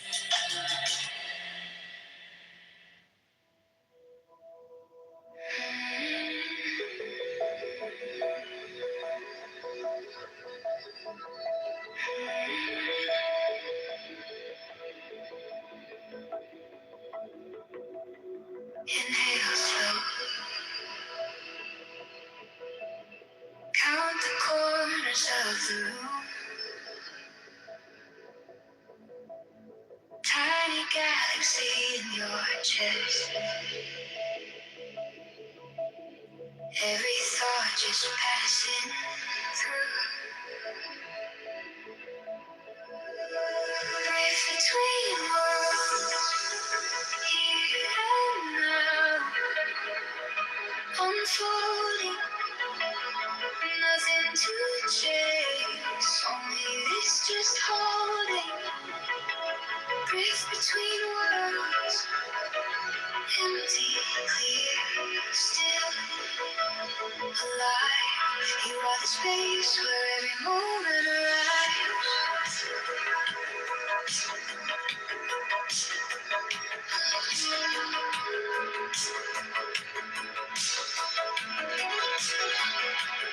Close your eyes. Watch the quiet rearrange.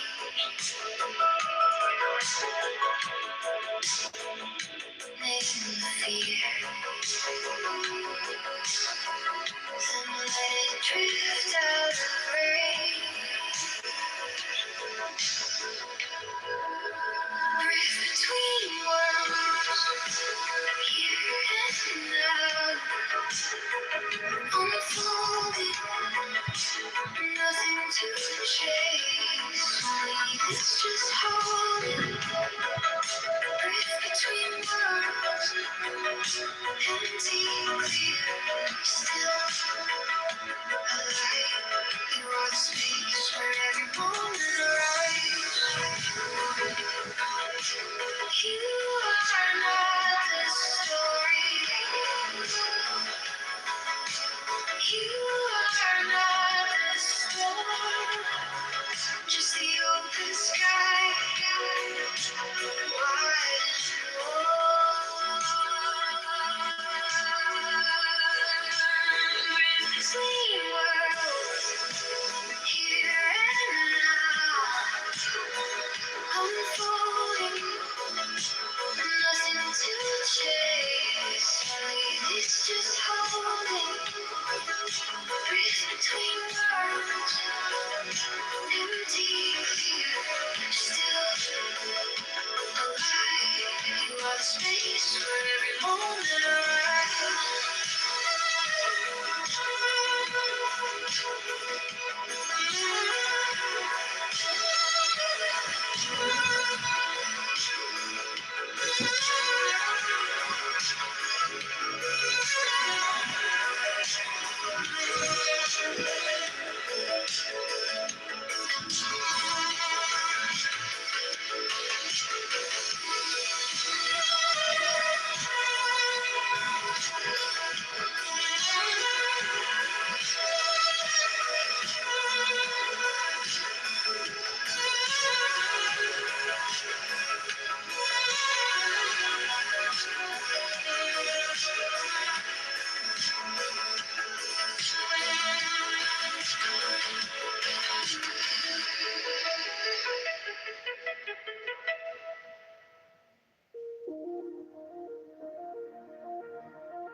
Inhale slow.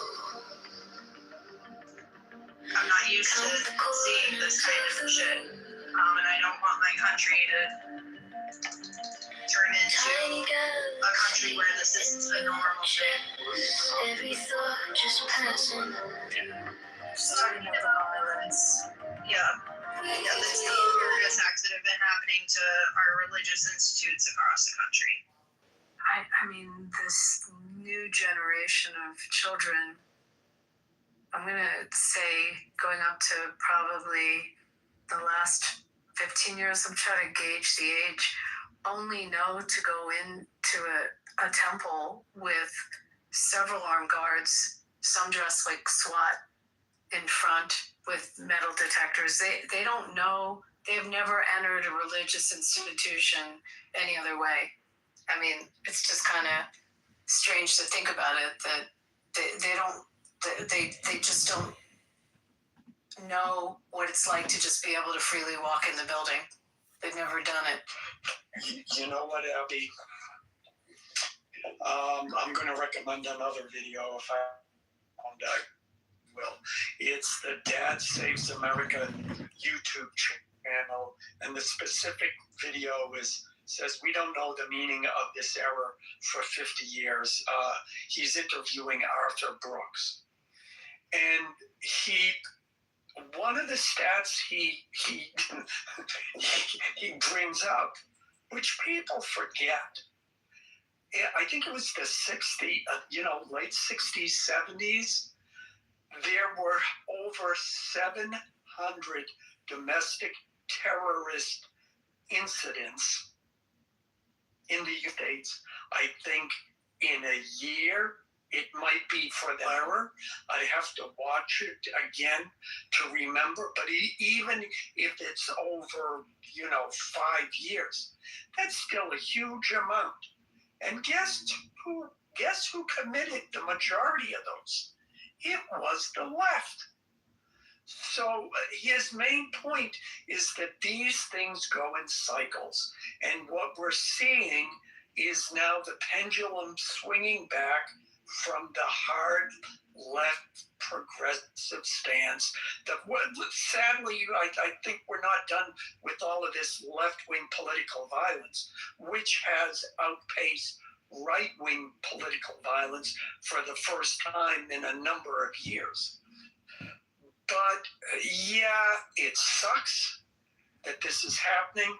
And Coco, I get it. You don't want to live like this. No one should have to live like this.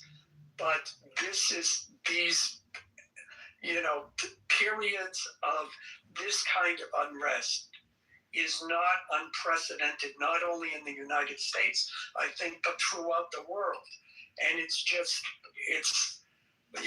something we got to go through. I think what's different now is, well, actually, I was going to say I think it's different because we have our era of social media. I mean, the visibility of these incidences is greater. I think that's true to some degree. On the other hand, back when before television, families sat down and listened to the radio. So you were still getting news, and it could be just as impactful. So I don't know. And that's not to say, and I've said all of this, not to say that it makes anything better or makes it suck less, but just to say that here we go again. Yeah, I'm glad there's action being took towards this on behalf of the state. I think we should do this across the United States. Or what we have, but you have your governor is, proactive about it, which is great. I like her. But the federal government did something. I forget when the grant program started. Started out, it was a couple $100 million, and the needs, across the country were pretty significant. What's the irony is that when they do the awards, states that don't have high statistics of crime and threats, those institutions, don't get the grants as readily as places where there's just a higher statistic on it. And it's a bit political. The different members and the senators jockey for position for their states. But I got to believe where you are, there's not a problem. Like, I would think they'd probably get a pretty big allocation there.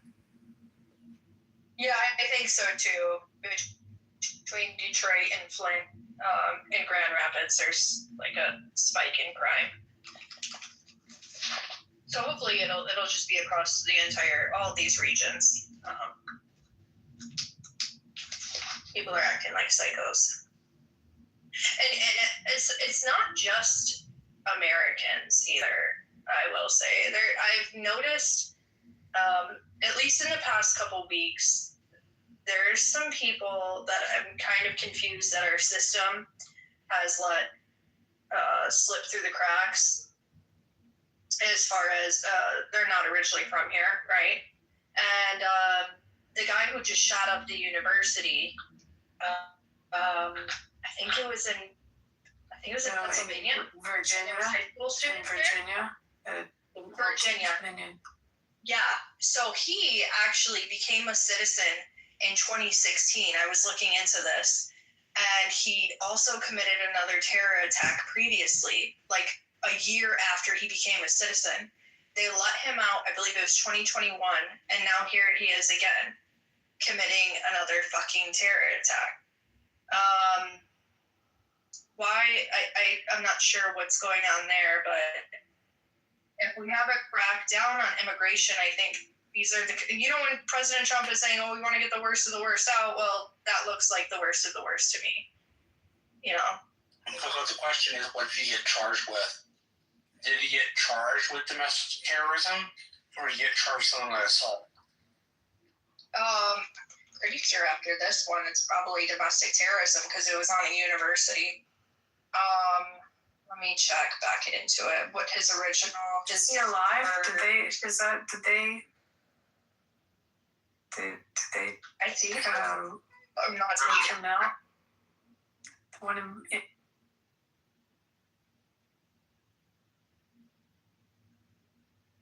I'm not sure. Let me grab it. I truly can't believe that they let millions of people in without any kind of scanning, and then you have to pay $100,000 for an H-1 visa a year. Like an AI expert can't get in the country, but you can get somebody off the street without even any verification whatsoever. It's called left-wing logic, Sam. They actually let them in. No, it's called progressive endorsed border policy, and it's just by both parties. Like the reason the Trump wing rose up in part was because the establishment Republicans had failed to enforce immigration law. Right, like that had been a thing, a beat, a drum for all of my lifetime, if not longer. I have to disagree. Trump, we clearly, and here's why. And then I'm going to call you a poo-poo face at the end of this, just for good measure. No, because Trump, you remember, Trump had the asylum seekers wait at the border, on the other side of the border, which was an effective deterrent to people coming, who wanted to come, cross over, and say, oh, I'm being threatened in my country, and getting lost in the system. Correct. Day one, Joe Biden rescinds it, and everyone got the message. Republicans are harder on immigrants. He tried to use it and got told by the U.S. Supreme Court. Say that. Say what? Who? I didn't hear. It was, the thing you're referring to is something called Title 42. Title 42 was in place under the Trump administration. Biden tried to keep it in place under his administration. And the appellate court said, no, you can't keep Title 42 going. It's not anti-employment. Why couldn't they keep it going when Trump had it going? Because it wasn't an emergency any longer. That's what the court judge gave you. Would you like me to look up the case? So you're saying Biden, it wasn't Biden's fault, it was the court's fault? Yes, there was a judgment made by the court. Yeah, and which court was this? Which we were no longer under. Yeah, I think you're trying to pin it on one court ruling. Which it is one court ruling, Alan. Yeah, no it isn't. Yeah, it is. That's the court ruling. So you don't think the Biden administration willfully wanted these people to come in? You're missing my. And why is it that when Trump retook office, I was making because you're using this obscure thing as if it matters. No, Title when it doesn't. Day one, Trump shut down in January 20th, 2021. He's sworn to office, and he shuts it down. I'm sorry, the Democrats are not that helpless. I didn't say they were helpless. Then what is your point? But you're not quoting me correctly that it came from a U.S. appellate court. It came from the Biden administration. No. And any other narrative to do it that way is a code. I am sorry. You are arguing. You are arguing a court issue when it was a political decision, and you know it. We saw 4 years. In 4 years, Biden couldn't get his shit together to stop those immigrants from coming in, and you're going to pin it on one appellate court. Yes, Trump has been sued 60 times at least, and he's still getting this shit done. You're missing the point. I'm not. No, you've missed the point of that. I was making a point. Marshall. It's a federal court. I'm sorry. Okay, I'm getting heated, and I really shouldn't be. Continue. Him. So, I mean, don't have to worry about that anymore. But he was convicted of terrorism for that first charge, and they let him out of federal prison for completing a drug treatment program, which makes no fucking sense to me, right? Because you're a fucking terrorist. And then that's a charging problem. That's like they didn't charge him properly. Not like the immigration system let him in and he committed this crime, and now because he committed this crime, we can revoke his immigration status. He became a citizen. Like Timothy McVeigh was charged and then put in a U.S. prison, which has, like, depending on the state you're in, they have definite times you can be in jail for. Like Texas, if we say life, it's life. Other states in America, if they say life, they mean to 25 years. Right, so I think that's part of it. Huge problem for me. Why are we? What the fuck? You know what I mean? If you do it once, you're gonna do it again. I would be curious of the legal rationale for why they let him out if that's public record, which would do, I think, would be one of the key things you would find to do that. And Alan, do you want to answer your question? Title 42, this would be New York, November 18th of 2022, Title 42 ruled illegal by federal court. This week, the U.S. Federal District Court struck down the U.S. government's Title 42 exclusion policy, ruling it unlawful without public health justification. Title 42 has been used since March 2020 to rapidly expel asylum seekers and southern border, grave danger, including the LGBTQ refugees. This is called immigration equality, so we're not taking their editorializing activity and what we're taking. Including LGBTQ refugees. Which is the ability to do that, which means the Biden administration maintained it for at least 2 years.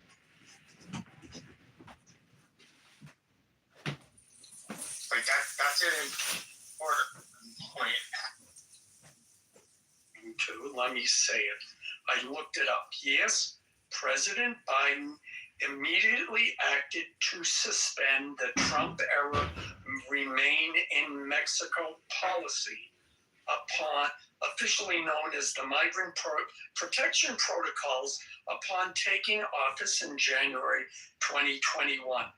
His administration formally halted new enrollments immediately and began phasing out the program, though the policy was legally challenged, briefly reinstated by courts, and formally terminated later. On January 2021, DHS suspended new enrollments in